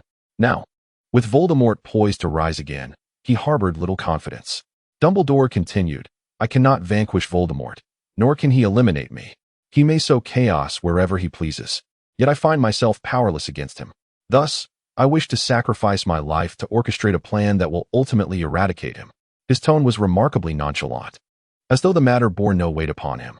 After years of acquaintance, Roger was aware of Dumbledore's past and somewhat understood his perspective. Yet, an unsettling feeling lingered within him, though he could not articulate its source. All he could manage was, so, what do you require of me? Seeing Roger engage, Dumbledore appeared to relish his success, responding with a hint of joy, protect Harry. He is the key to our triumph over Voldemort. Harry Potter? The prophesied savior? Roger suddenly recalled. Surely, you cannot genuinely believe in that prophecy. Do you think a young wizard, who has yet to master magic, can defeat the Dark Lord? I must say, Headmaster, you seem to have aged considerably. Roger stated bluntly, for he had never placed faith in prophecies of any kind. Dumbledore showed no sign of anger. Leaning back in his ample chair as he said, I believe Harry Potter will be that savior. He simply requires further training. Will you support me? Absolutely not. I will personally vanquish Voldemort with my own spells. This is a matter for our generation alone, and I shall entrust it to no one else. At this point, Roger had risen, looking down upon Dumbledore. He had never pinned his hopes of defeating Voldemort on the so-called savior. The rift between them had emerged the moment the prophecy was revealed. It was impossible to declare one side correct and the other wrong. Nevertheless, this reluctance to return to Hogwarts stemmed from such disagreements. Dumbledore gazed at Roger with resignation, eventually conceding, Very well, I respect your perspective. I hope you can provide assistance within your capabilities. After a moment's contemplation, Roger nodded. All right, my most exceptional student, let us conclude this discussion. I wonder if you are prepared to become a professor. Dumbledore found himself unable to persuade Roger, thus concluding the discussion. In the ensuing hours, he meticulously outlined all the tasks Roger was to undertake, sharing a wealth of his own experiences along the way. The dim candlelight of the headmaster's office flickered, occasionally emitting soft popping sounds as time progressed. It was not until evening that Roger finally emerged from the office, guided by a house elf. He arrived at the dormitory assigned to him by the school. After setting down his bag and surveying his surroundings, Roger was overcome with a sense of nostalgia, feeling the passage of time and the changes it brought. His former roommates had all become parents. Upon opening his suitcase, he waved his wand, and a multitude of items flew forth, arranging themselves according to his wishes. Finally, he hung up the birdcage for his pet, which flitted about the dormitory, acclimatizing to its new environment before settling on Roger's shoulder, preening its feathers. Roger gently stroked the creature's head with his index finger, gazing around the now decorated space. He took out the note Dumbledore had given him, which listed the textbooks required for his classes, an evident divergence from those he had used in the past. It appeared that he would need to find time to visit Diagon Alley tomorrow to procure some new books. Sighing, he fed his pet and retired early for the night. The following day, as Roger wandered through the halls of Hogwarts, he realized that, after years away, he was no longer familiar with some of the pathways. It must be said that the previous night's sleep had been the most restful he had experienced in a long while. Perhaps it was only within the confines of this school that he could truly lower his defenses. After some wandering, he finally located the dining hall. Inside, several professors were already enjoying their meals. Upon seeing Roger enter, Dumbledore, seated at the head of the table, greeted him warmly. Ah, Campbell. I was beginning to worry you might not find your way back. At Dumbledore's remark, the other instructors turned to look. Professor Sprout, the head of Hufflepuff House, promptly approached him. Ah, Campbell. It brings me such joy to see you back at school, exclaimed Professor Sprout, her face alight with delight. Roger felt a twinge of embarrassment, recalling the care she had shown him during his time as a student. I truly apologize, Professor. You know how often the ministry is filled with various matters, he replied. After exchanging pleasantries with the other professors, excluding Snape, he glanced around and inquired, Has Professor Quirrell not arrived yet? He was eager to greet his colleague, as they would soon be working together. Professor McGonagall elegantly set down her knife and fork and replied, Mr. Quirrell reported a few days ago. But then he took leave and has since been unaccounted for. Ah, what a pity, Roger shrugged, expressing his disappointment. He settled back into his seat. And as Roger sat down, a sumptuous breakfast materialized before him. Unbeknownst to him, or perhaps deliberately so, Severus Snape occupied the space beside him. Upon noticing Roger, Snape cast a disdainful glance, clearly wishing to ignore him. This demeanor irked Roger, who couldn't help but remark, "I hope your hair doesn't fall into my breakfast. Otherwise, I might lose my appetite for the entire day." Snape's body stiffened, and his aura grew even more frigid. Roger, unfazed, indulged in the crispy, golden bacon and the perfectly soft-boiled egg on his plate. The flavors were undeniably delightful, surpassing the meals he had during his student days. Indeed, it seemed they had been quietly enjoying exclusive delicacies. As he strolled through Diagon Alley, Roger overheard the chatter of passers-by, all seemingly discussing the same topic: the arrival of the savior, Harry Potter, who, under Hagrid's guidance, was procuring his school supplies. It appeared Dumbledore was genuinely prepared to offer protection, sending his trusted confidant Hagrid to assist. The adorable Snidget flitted around Roger, its charming appearance capturing the attention of several passing witches. Soon, he arrived at Flourish and Blots, a bookstore offering all the textbooks required by Hogwarts students. Navigating through the towering shelves, Roger quickly located the necessary tomes as per the list provided by Dumbledore. Occasionally, he exchanged light-hearted banter with fellow wizards, for the wizarding world was not vast, and given Roger's profession, he was well acquainted with many. Just as he completed his purchase and prepared to exit, Roger suddenly realized the Snidget had vanished. Frowning, he noted that such occurrences were rare. Just as he contemplated using magic, he spotted the Snidget nestled in the arms of a small witch. Her long hair flowed like seaweed, and her face bore a charming set of front teeth reminiscent of a sea otter, all wrapped in a vibrant red sweater, exuding a lively spirit. The Snidget appeared quite content in her embrace. Roger found himself momentarily speechless. The Snidget had an affinity for resting in the arms of females, and coupled with its innocent demeanor, it thrived in such situations. With a sharp whistle, the Snidget reluctantly flapped its wings and flew toward Roger. The little witch turned to follow the Snidget's flight path and beheld the tall, handsome Roger. Approaching her, Roger sincerely apologized. "I'm sorry, the Snidget has been rather mischievous." "And no, it's all right," Hermione Granger stammered in response. As a young witch born into a Muggle family, she was brimming with curiosity about this enchanting world she had just begun to explore. While her parents visited Gringotts, she lingered in the bookstore, eager to learn as much as she could about her newfound surroundings. At that moment, a cute little plump bird flew into her arms. Women are naturally predisposed to trust such charming creatures, mistaking them for wild birds. It was only upon witnessing the little bird return to its master that she realized her earlier assumptions had been misguided. Roger gazed at the first-year textbook beside Hermione, and a sense of understanding began to dawn upon him. If he was not mistaken, she must be a new student at Hogwarts. "Indeed, sir," Hermione replied, perplexed, unsure why this individual was inquiring about her status. "Allow me to introduce myself. I am Roger Campbell, the Defense Against the Dark Arts professor at Hogwarts. You may call me Professor Roger." With a gentle smile, Roger extended his hand towards Hermione, clearly startled by his words.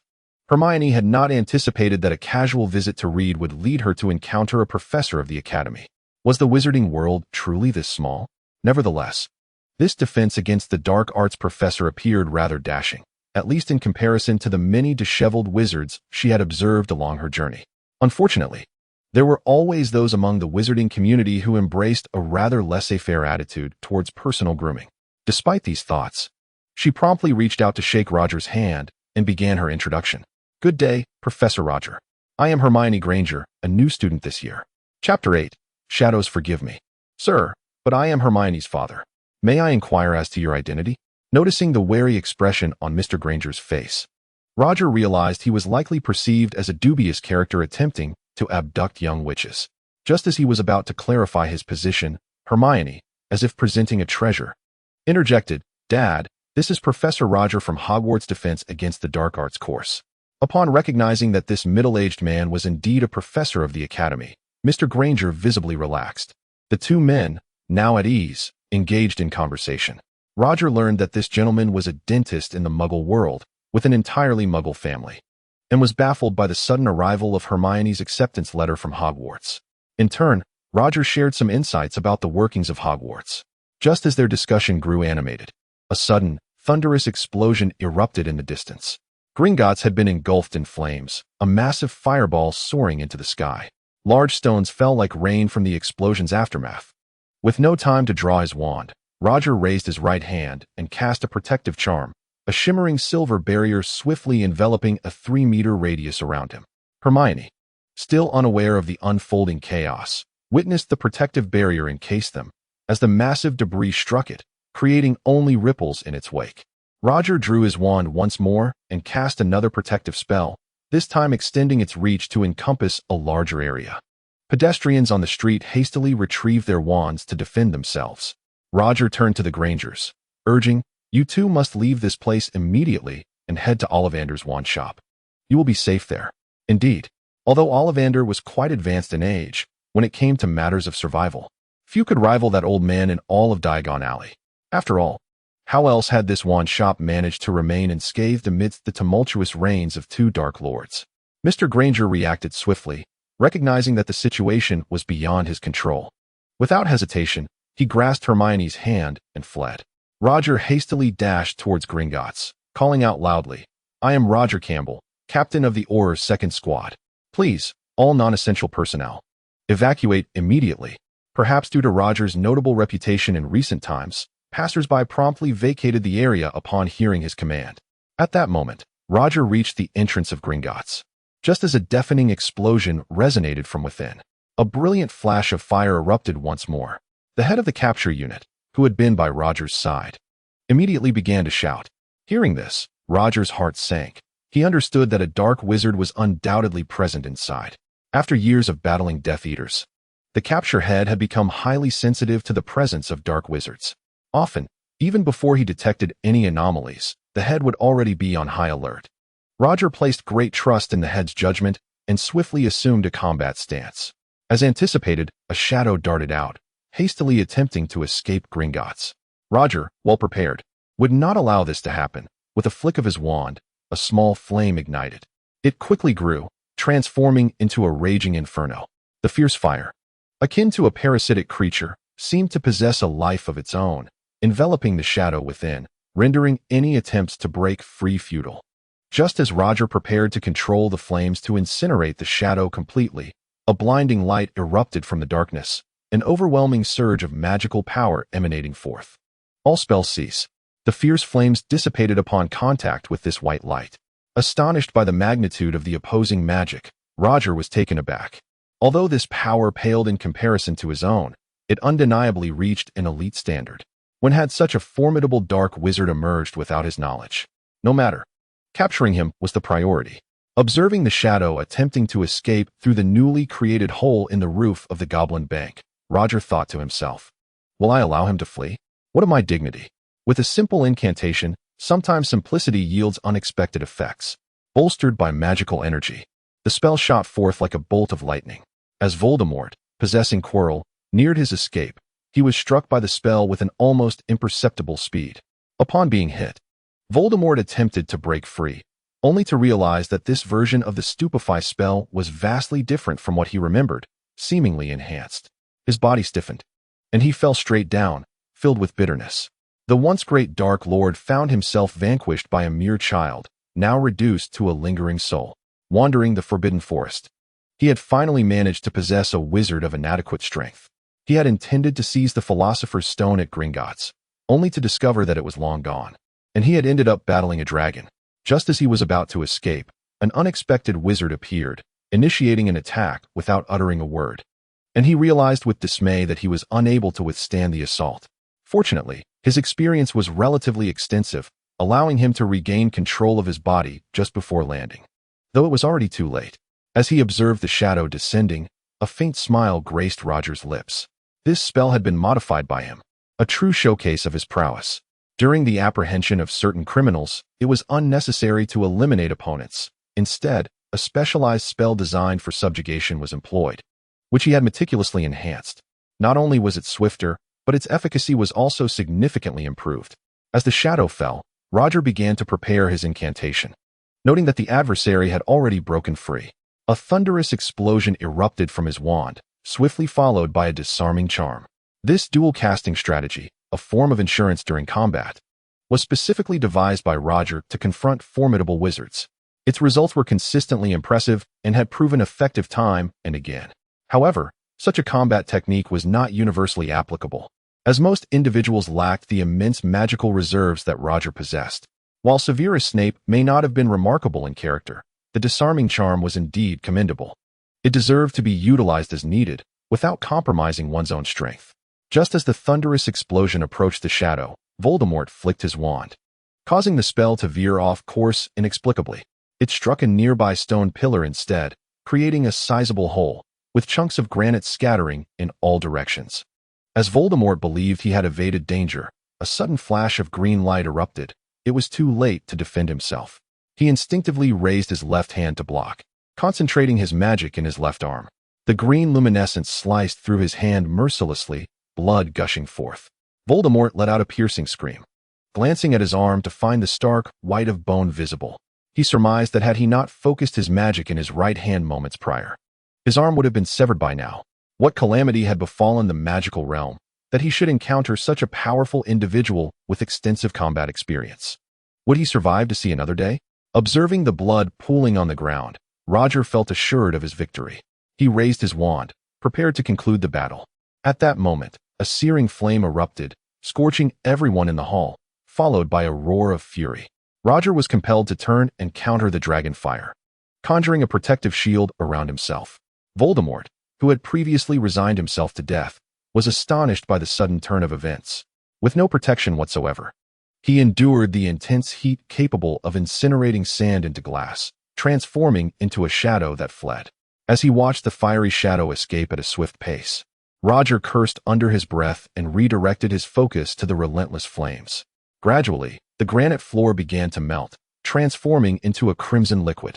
Only when the inferno subsided could Roger discern the fiery creature. It was an adult Ukrainian ironbelly, its robust body cloaked in coarse skin, wings partially unfurled, and its limbs bound by chains, now broken.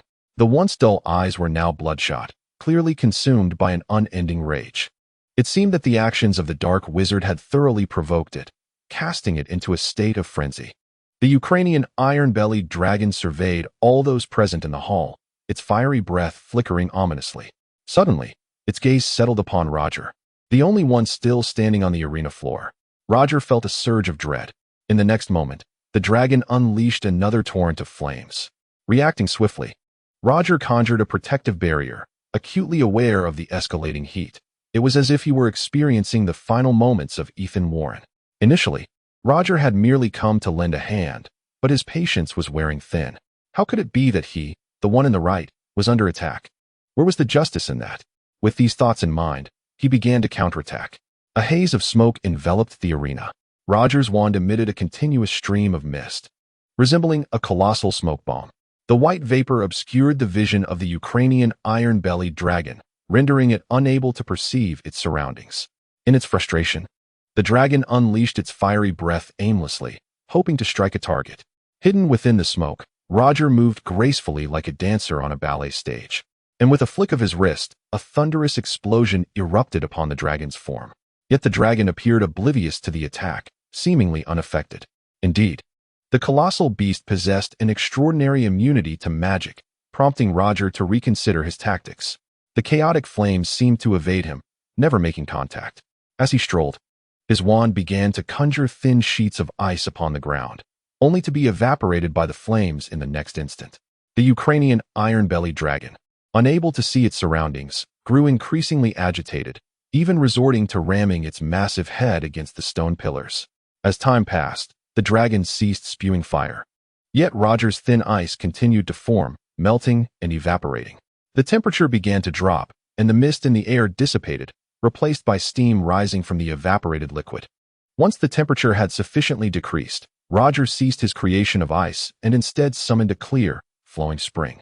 Behind the cover of the mist, a large water orb quickly materialized. At last, the dragon seemed to sense something amiss and charged toward Roger once more. However, this time it did not breathe fire, but barreled forward like a rolling bowling ball. An opportunity arose. Chapter 9. The Reckoning. Roger unleashed an ice spell, causing the water orb to crystallize. In an instant, the ice sphere shattered, only to reconstitute under Roger's magical influence into a glistening ice spear. The massive spear fell to the ground, resembling a stalagmite within a cavern. Just as it was about to make contact with Roger, the ice surface beneath him surged upward under the control of his transformation spell. The Ukrainian iron-bellied dragon, unable to see the ground through the mist, was caught off guard. Its mountainous body crashing down, its head landing upon the ice spear. With a thunderous crash, ice shards flew in every direction. Half of the ice spear disintegrated into icy dust, leaving only its base intact. Even so, the Ukrainian iron-bellied dragon did not perish, it merely lost its will. Roger leaped atop the dragon's head, poised to strike at its eyes. In any case, it was this dragon that initiated the attack, and regardless of the circumstances, I could slay it. After vanquishing the beast, I would extract its heart, draw its sinews, and sever its head, taking all that I could. If they possessed the means, let Gringotts seek out the Ministry of Magic in Hogwarts for theories. I could even drag Gringotts before the Wizarding Court. After all, the court is comprised of my own kind, within my domain, so there was no reason to fear. Just as I was about to strike down the Ukrainian iron-belly before me, a voice echoed through the air. Turning towards the source of the sound, I beheld a diminutive goblin emerging from the wreckage, which had been utterly ravaged by explosions. Clad in a form-fitting black suit, it was now tattered and torn. This goblin was a manager at Gringotts, who had hastened to the scene the moment the first explosion occurred, only to be rendered unconscious by the ensuing blast. Upon regaining consciousness, he witnessed the Ukrainian iron-belly, which had been nurtured deep within Gringotts, engaged in battle with Roger. Aware of the dragon's formidable strength, he had kept it hidden, fearing for the worst. However, he was astonished to find that this individual had managed to subdue the dragon. Seeing Roger poised to slay this hard-won creature, the goblin rushed forward to intervene. As he drew closer, he finally recognized the wizard's face, Roger, a name that had gained quite a reputation of late. Inwardly lamenting his misfortune, the goblin realized this was not an easy negotiator. He therefore attempted to adopt a conciliatory tone. Mr. Roger, might I inquire if you would consider releasing this precious Ukrainian iron-belly? What? Do you wish to save this dragon that has just committed an act of violence? Roger retorted, repositioning his wand upon the dragon's eye. Observing Roger's movements, the goblin's eyelids twitched. It was clear that this matter could not be resolved amicably. He continued, this Ukrainian iron-belly is the property of Gringotts, and we cannot afford any missteps. You must understand that this dragon holds a status within Gringotts that may surpass even yours. After all, these dragons are a crucial part of our safety promotions. Should word spread that Gringotts was not only robbed, but also that one of our dragons was slain, the repercussions would be dire. Who would trust us enough to deposit their money here thereafter? Noticing the goblin's earnest demeanor, Roger realized that the dragon indeed held significant value. Perhaps he could leverage this situation to his advantage. Opportunities to dine at the table of the affluent were rare. Contemplating this, he maintained an impassive facade. Is that so? At this moment, it lies beneath my feet. It is mine. Unless Gringotts is prepared to acknowledge that it orchestrated this Ukrainian iron-belly's assault on ministry personnel. Naturally, one must boldly hoist the tiger's skin to attract attention. Otherwise, how could one negotiate a favorable price?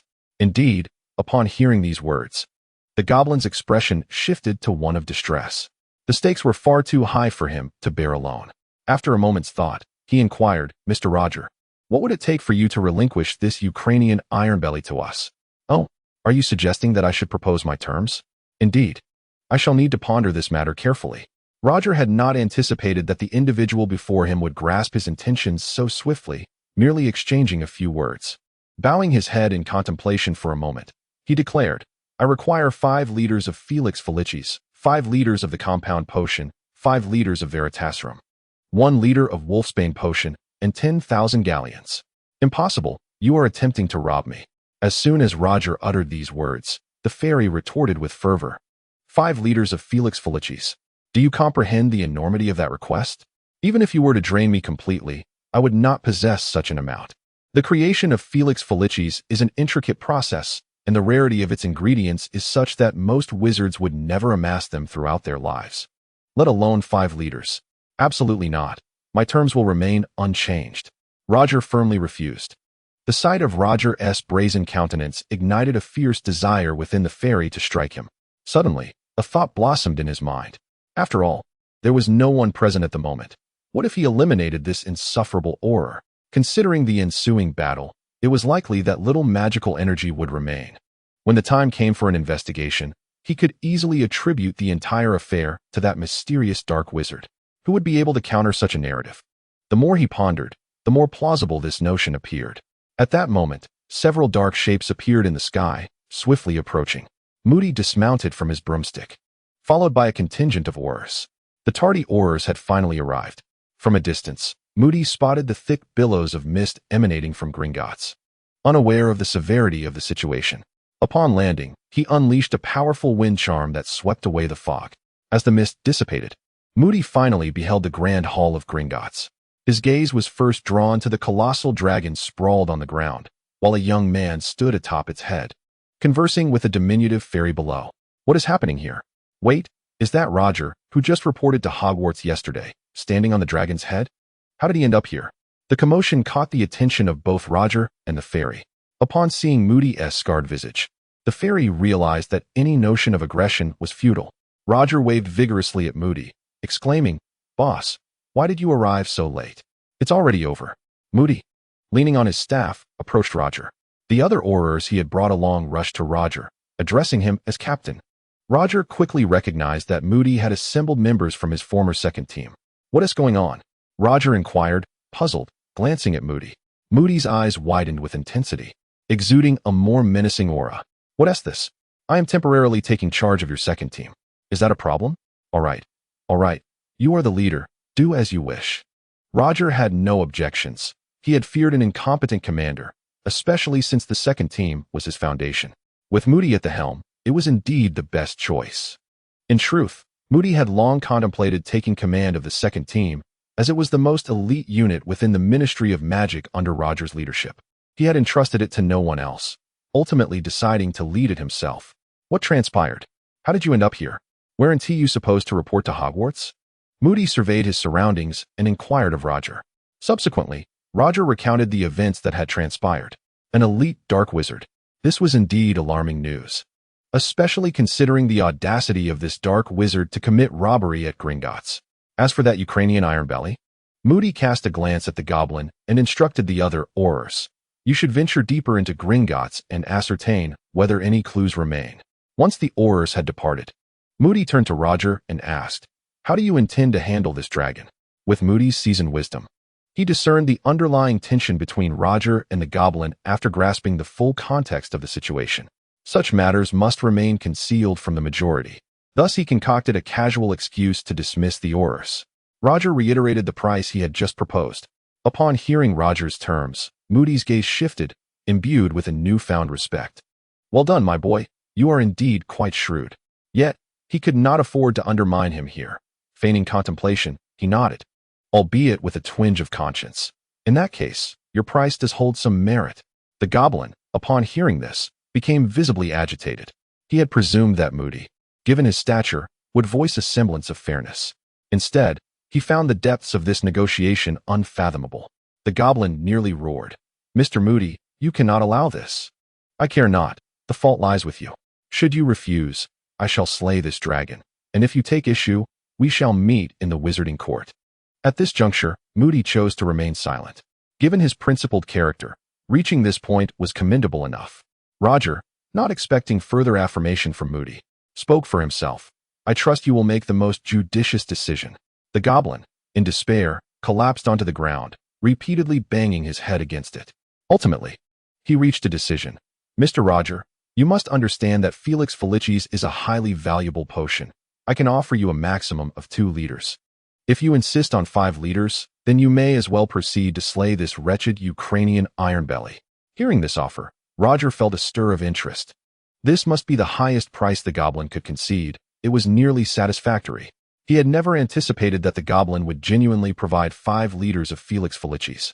It was merely a tactic to inflate the price for negotiation. Roger feigned reluctance and replied, "Very well, 2 liters it shall be. However, you must also provide me with 5 liters of essence of bone." Agreed. The goblin acquiesced without hesitation. "In that case, Let us draft a contract first. Is this not your area of expertise? Moody interjected suddenly. Indeed, experience proved invaluable. If the dragon were returned without a contract, the initiative would shift to the opposing party, and the outcome would remain uncertain.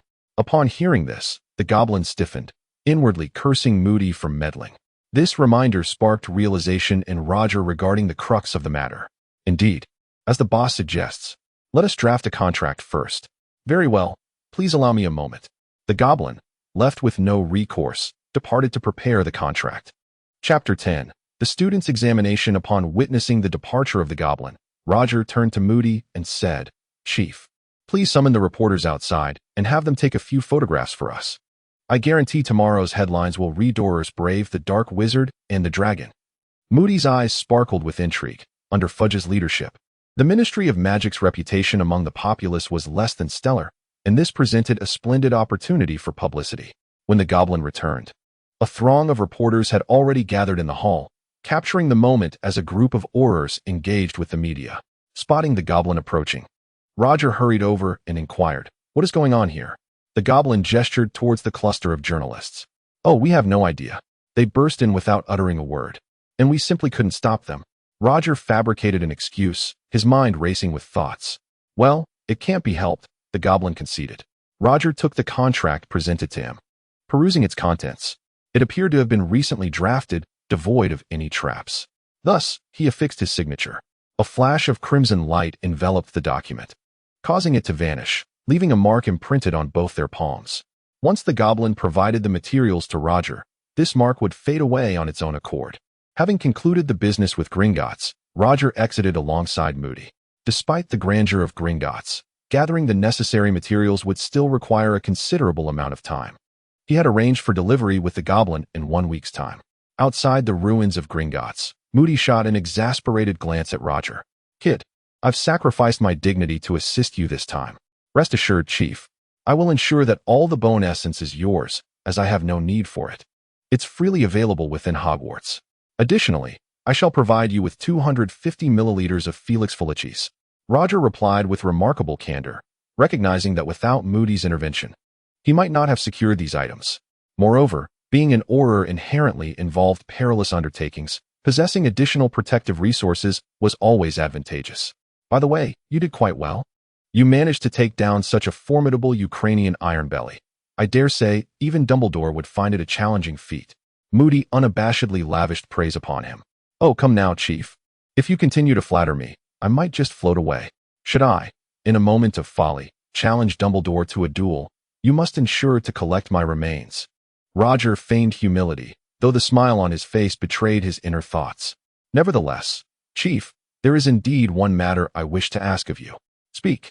"I would like to request that you thoroughly investigate that dark wizard. I cannot believe that an individual of such high caliber would leave no trace behind. I fear this may be a portent of the Death Eater's impending resurgence." For reasons unknown, Roger harbored an unsettling feeling within him. Allowing that dark wizard to escape was undeniably a grave error. Upon hearing Roger's concerns, Moody recognized the seriousness of the situation, his expression turning grave.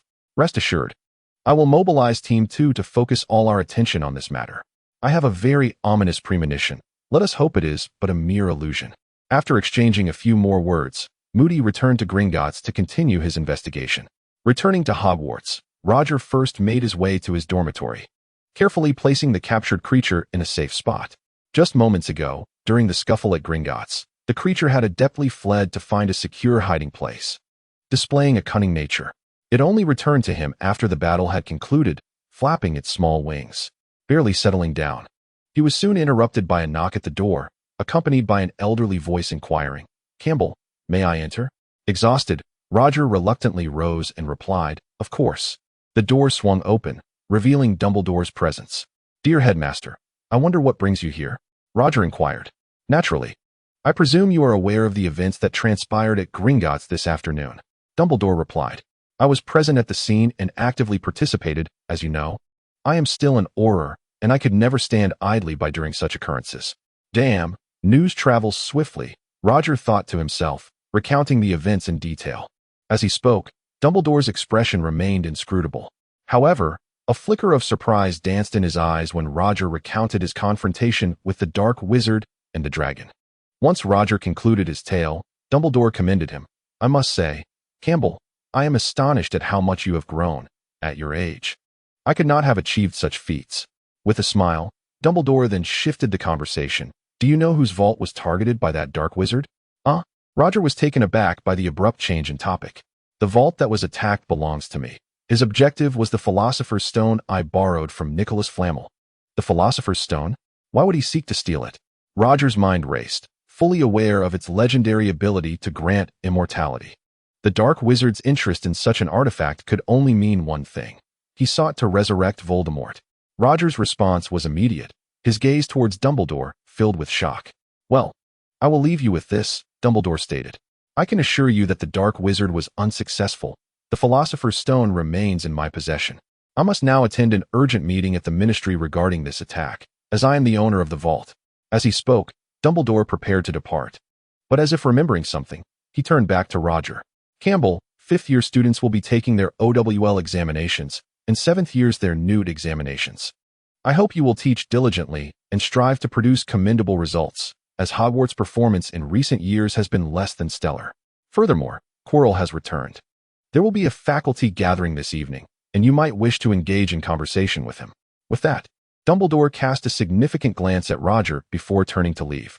Watching the headmaster's retreating figure, Roger understood that this visit was specifically to inform him of the Death Eater's interest in the Philosopher's Stone. Truly, wisdom grows with age.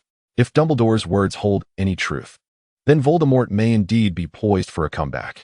Though the stone is currently secured by Dumbledore, the nature of the Death Eaters suggests they would not relent easily. It seems that the forthcoming period will be anything but tranquil. By the way, what was it that Dumbledore uttered at the end? The OWL and NEWT examinations are rites of passage for every young wizard. The former is undertaken in the 5th year, akin to the college entrance examinations in the Muggle world. Only by passing this examination may wizards freely wield their magic, unencumbered by the Ministry of Magic's oversight. As for the latter, the NEWT, it occurs in the 7th year, coinciding with graduation, and serves as a vocational assessment. Each subject is accompanied by its respective NEWT examination, and only upon its successful completion can one pursue a corresponding career. For instance, to become a potion master, one must obtain a certificate of passage in potion-making's NEWT. Otherwise, engaging in that profession is utterly forbidden. Certain professions demand even higher qualifications. For example, to aspire to become an Auror, one must possess NEWT certificates in at least 3 subjects, with defense against the dark arts being obligatory. For Hogwarts students, while other subjects may be manageable, the NEWT certification in defense against the dark arts is notoriously elusive. After all, this position has been cursed by a certain unnamed Dark Lord, resulting in no professor being able to serve a full term, which in turn has led to a dismally low passage rate for Hogwarts students in that particular NEWT. Dumbledore's summons of Roger was largely motivated by the desire to enhance this success rate. As an insider, he possesses certain advantages that ordinary individuals do not. Alas, what a burden to bear. At this juncture, a certain unnamed Dark Lord lurks behind Quirrell's head. Having just returned to Hogwarts in a flurry, Quirrell is covered in various wounds. The most severe is a gaping wound on his left arm, with charred edges surrounding it, a testament to the formidable nature of the Ukrainian iron belly he faced. In a frenzy, Quirrell douses his injuries with healing potions, finally managing to staunch the bleeding. "Master, what shall we do?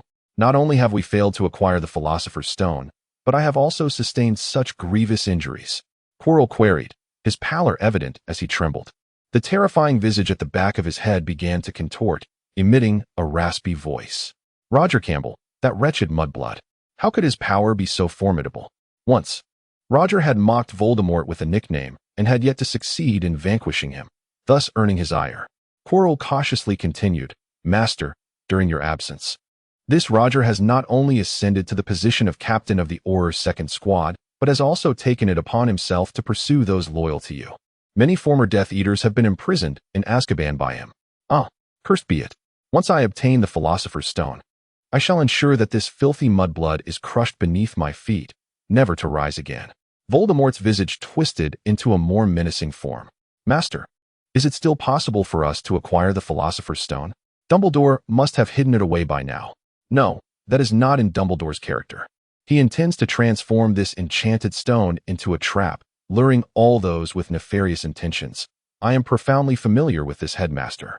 However, if it is indeed a trap, we cannot obtain it. Fools certainly cannot. Does Dumbledore not believe he is the clever one? I shall make him aware that cleverness can lead to one's own folly. Moreover, that wretched Harry Potter, I am determined to eliminate him entirely. A confident yet maniacal expression emerged on Voldemort's face. Quirrell sensed that Voldemort was becoming increasingly intoxicated with his own power and quickly interjected, "By the way, Master, we should not attend tonight's professor's banquet. After all, we are covered in wounds. It would not bode well if someone were to discover us. Every wizard present, there is a paragon of excellence." After a moment of silence, Voldemort voiced his dissent. "Why not go? If we miss the first professor's gathering, it will only raise more suspicion. Besides, with my presence, we shall not be detected. Furthermore, we must meet another professor of the Defense Against the Dark Arts to assess the quality of his capabilities. Does Dumbledore truly believe that anyone, even the most unremarkable, can take on this position?" At this time, the news of Roger becoming a professor had yet to be widely disseminated. Only a few within the Ministry of Magic and Hogwarts were aware. As for Quirrell, he had missed this information due to his prior excursions. What spectacle would unfold when the two encountered each other later that evening? Chapter 11. The professors' gathering. Within the professors' quarters stood a grand full-length mirror, its ornate brass trim meticulously crafted. This mirror, a gift from the Ministry of Magic, had been acquired by Roger and brought to Hogwarts upon his arrival. Before the mirror, Roger tidied his hair, and with a deft motion of his right hand, his cap settled comfortably upon his arm. "Let us depart." Exiting the quarters, he encountered Snape, who was also prepared to attend the gathering. Humph. Upon meeting, the two turned their heads away from one another, each emitting a disdainful huff. Descending the staircase into the hall, they found a large table where several professors were scattered about. Dumbledore had returned from the ministry and sat at the center, smiling warmly at Roger upon his arrival. Roger deliberately chose a seat opposite Snape. After a while, an overpowering scent of garlic filled the air, and Quirrell, his head wrapped in cloth and exuding an air of timidity, appeared before the assembly, his various wounds concealed by Voldemort's unique magic. Stumbling over his words, Quirrell addressed the professors. I apologize. I was delayed by some matters." Suddenly, his gaze fell upon Roger, and his pupils dilated momentarily in recognition. Clearly, he realized that it was Roger who had reduced him to this state. How could he be here? Wasn't he supposed to be an Auror from the ministry? The raspy voice of Voldemort echoed in Quirrell's mind. "So this is Quirrell, is it?" Roger could not fathom the reason behind the profound aversion he felt upon laying eyes on that individual for the first time. Perhaps it was merely the repugnant aroma of garlic that repelled him.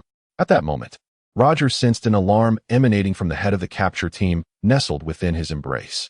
What was happening? This Quirrell was a dark wizard. What was Dumbledore doing? Instinctively, Roger's right hand moved to retrieve his wand, but just as swiftly, he was compelled to restrain it.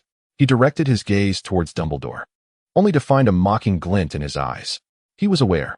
Dumbledore knew Quirrell was a dark wizard and had intentionally allowed him entry. What mischief was this old man concocting? In an instant, Roger grasped the underlying connections, exhaling a sigh of relief, his demeanor relaxing. If this old man wished to engage in games, so be it. Should anything untoward transpire, it would not be his concern. Yet could it truly be him? He appeared unscathed in the slightest. Roger scrutinized Quirrell, pondering deeply. Quirrell, unable to meet Roger's gaze, sat beside Snape. It was evident that Snape's complexion began to take on a greenish hue. As Quirrell settled next to Snape, he heard Professor McGonagall to his right exhale a sigh of relief. It seemed there were many in attendance who harbored grievances. Yet the one most embittered appeared to be Snape. For reasons unbeknownst to him, Roger felt a twinge of sympathy for Snape. Unable to endure the situation any longer, Snape cast a menacing look at Quirrell and remarked, "Professor Quirrell, why have you doused yourself in garlic? If you possess a peculiar affinity for such matters, I do not object, but this is a gathering. If your parents failed to impart the significance of decorum, I am more than willing to assist." It must be said, Snape's acerbic tongue seemed innate, particularly in moments such as these, where it flourished with fervor. The reason Quirrell had drenched himself in garlic juice was to mask the foul stench emitted when Voldemort possessed him. Quirrell stammered an apology. "I am terribly sorry, Professor Snape. I was once ambushed by a vampire, and I heard that garlic instills fear in them, So you believe a vampire might manifest within Hogwarts?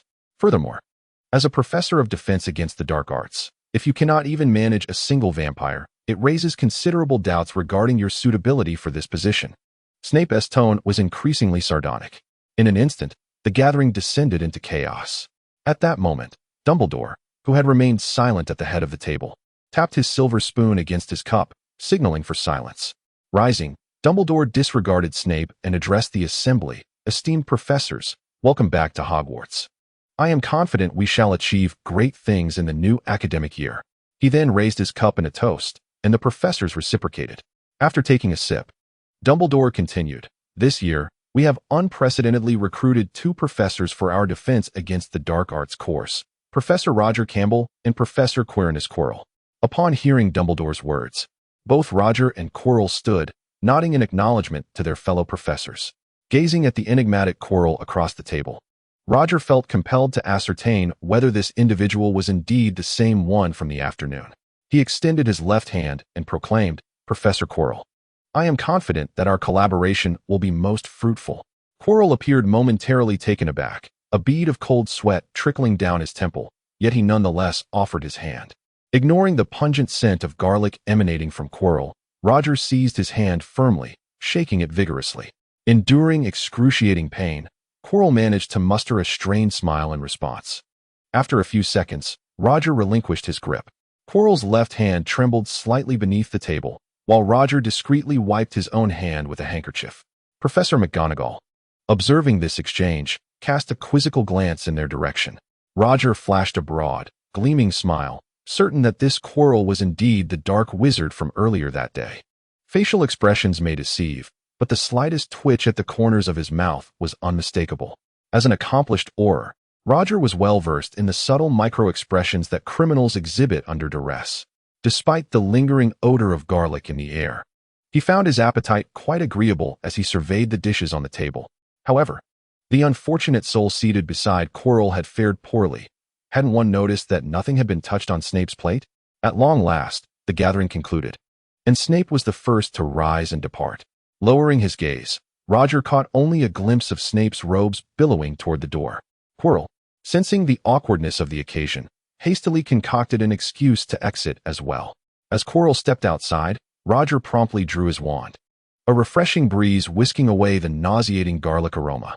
Indeed, Professor McGonagall bestowed upon him an approving look, and even the usually unflappable Dumbledore seemed to exhale in relief. McGonagall elegantly sampled a vegetable, addressing Roger. Campbell, should you encounter any issues with the academic arrangements, do not hesitate to seek my assistance. It was only at this juncture that some of the professors began to partake in the meal. Alas, Roger foresaw that future private gatherings among the professors at Hogwarts would undoubtedly distance themselves from Quirrell. Upon returning to his dormitory, Roger unfurled a piece of parchment and began to contemplate the matters at hand. Quirrell's purpose for coming to Hogwarts was undoubtedly to seek the Philosopher's Stone, which Dumbledore had concealed. It seemed Dumbledore was inclined to set a trap for Quirrell, likely to draw out those who lurked behind him. Furthermore, the prophesied savior was soon to arrive at Hogwarts, and it was probable that this young man would also become a target for the Death Eaters. However, this posed little concern, as Dumbledore would be vigilant, ensuring no harm befell him. If anything, it would serve as a valuable opportunity for growth. How unfortunate for the Death Eaters. Mere pawns in a larger game.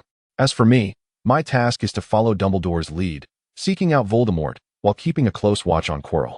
This young man remains blissfully unaware that I have discovered his true nature, a distinct advantage. Perhaps unexpected revelations await. Before long, the parchment was filled to the brim with Roger's musings. Roger contentedly tucked the paper away and then retrieved the textbook he had purchased in Diagon Alley. Glancing at the familiar yet altered book, he shook his head and earnestly began to take notes. As the curse that Voldemort had cast upon him was lifted, Quirrell let out a pained scream. However, Voldemort was indifferent to his agony, demanding to know how Roger had become the professor of defense against the dark arts without his knowledge. I truly do not know, my lord. I suppose we missed the news while we were out recently, Quirrell replied, beads of sweat forming on his forehead. Remembering Roger's earlier handshake, he cautiously inquired, my lord, do you think Roger's handshake was a sign of suspicion towards me? Are we at risk of exposure? The magic that resides within you was bestowed by me. Do you dare question my intentions? Rest assured that Roger will only perceive you as a fool who merely slathers garlic upon himself. And no, I wouldn't dare. Your words are indeed true. What should we do next? Quirrell trembled as he asked. Next, we must tend to our wounds and devise a plan to acquire the Philosopher's Stone and eliminate Harry Potter along with that detestable Roger. Time passed swiftly, and 2 weeks went by in the blink of an eye. The supplies promised by Gringotts were delivered by the goblins. With the disappearance of the crimson mark on his palm, the partnership between the two parties was finally sealed with an exquisite conclusion. At least Roger felt quite pleased about it. He also delivered the items he had promised to Moody and took the opportunity to rummage through Moody's office. As for Quirrell, he had not emerged since that dinner gathering, remaining in his office to recuperate. This relieved all the professors, as none wished to endure such torment again. Roger was enjoying himself immensely. Originally, the setup for the first-year welcome banquet required all professors to participate. Yet, with a flourish of her wand, Professor McGonagall granted him an exemption. This provided Roger, who had toiled for years at the ministry without rest, ample time to unwind. He spent his days moving a chair to the edge of the Black Lake, basking in the sun with a book, a truly delightful experience. Meanwhile, Snape's demeanor had grown even more frigid since that gathering. Perhaps it was merely an illusion, but Roger felt that Snape's hair had become distinctly oilier. Chapter 12. The Hogwarts Express. The deep crimson Hogwarts Express lay like a great red dragon upon the winding tracks. Outside the train, students and parents exchanged heartfelt farewells while clutching their luggage. Colorful cats elegantly wove through the feet of passers-by, and owls perched on students' shoulders, boredly stretching their wings. First-time travelers, filled with trepidation about the unknown ahead and excitement about leaving home, followed Harry Potter as he squeezed through the crowd and boarded the train, finally settling into an empty compartment. No sooner had he taken his seat than Ron Weasley, struggling with a massive trunk, entered and asked, "May I sit here?" Of course. Harry quickly shifted his belongings to make room for him. Though the two were strangers, their youthful spirits quickly drew them close. Ron gazed at the lightning-shaped scar on Harry's forehead and curiously inquired, "Is that scar the mark left from your legendary battle with the Dark Lord?" Upon hearing this, Harry instinctively touched his forehead, feeling nothing. "Perhaps, but I truly do not know the origin of this scar. Everyone claims I vanquished the Dark Lord, yet I have no knowledge of who he is." As time passed, their conversation flowed with ease. Suddenly, a rumbling sound filled the train as thick black smoke billowed forth, and the machinery began to move, carrying the spirited youths towards an unknown horizon. Ron and Harry, now familiar with each other, engaged in animated dialogue. Aware that Harry had not yet encountered magic, Ron pulled out a newspaper from his bag. It was the magical daily from a week prior, and as Harry observed the moving images upon its pages, he was filled with awe at the wonders of magic. Ron flipped the newspaper to reveal its headline. Shocking. The secure Gringotts has been ambushed by a mysterious dark wizard, and Auror Roger has risen to the occasion. Below the headline was a large photograph depicting the ruins of Gringotts, with Roger standing atop a fallen Ukrainian iron belly, accompanied by Moody, who wielded a wand. Dressed in an elegant robe, Roger appeared composed and unscathed, a stark contrast to Moody, whose face was marred by terrifying scars, clearly not of the virtuous sort. Who was this man? Harry's gaze was naturally drawn to the handsome Roger in the photograph, and he asked with curiosity. Ron, seemingly a fan of Roger, quickly replied, "This is Roger. He is the captain of the second squad of Aurors. Ever since the fall of the Dark Lord, Roger has dedicated himself to eradicating dark wizards. He is simply incredible. Children like Ron are easily enamored by such solitary hero figures, almost idolizing them." Listening to Ron's endless praise, Harry interjected, "So, this Roger is quite formidable, then." "Absolutely. If the Dark Lord were still alive, Roger would surely defeat him," Ron exclaimed, his face aglow with excitement, his limbs animatedly gesturing. However, a hint of melancholy crossed his features as he continued. "But for some reason, my dad said that Roger has retired. He didn't tell me where Roger has been assigned now." At this point, Ron's expression reflected his disappointment for Roger's fate. Harry, oblivious to who Roger was, noticed Ron's sorrowful demeanor and swiftly changed the subject. "Ron, you were born into a wizarding family. You must know a great deal of magic. Being a child." Ron quickly responded, "Of course. Let me demonstrate a spell my brother just taught me." He reached into his pocket and retrieved a rather worn wand, aiming it at the mouse named Scabbers nestled within his robes. Just then, The compartment door swung open, and a girl with thick brown curls and prominent front teeth poked her head in. It was none other than Hermione. "Has anyone seen a toad? Neville has lost one." Hermione inquired of the two.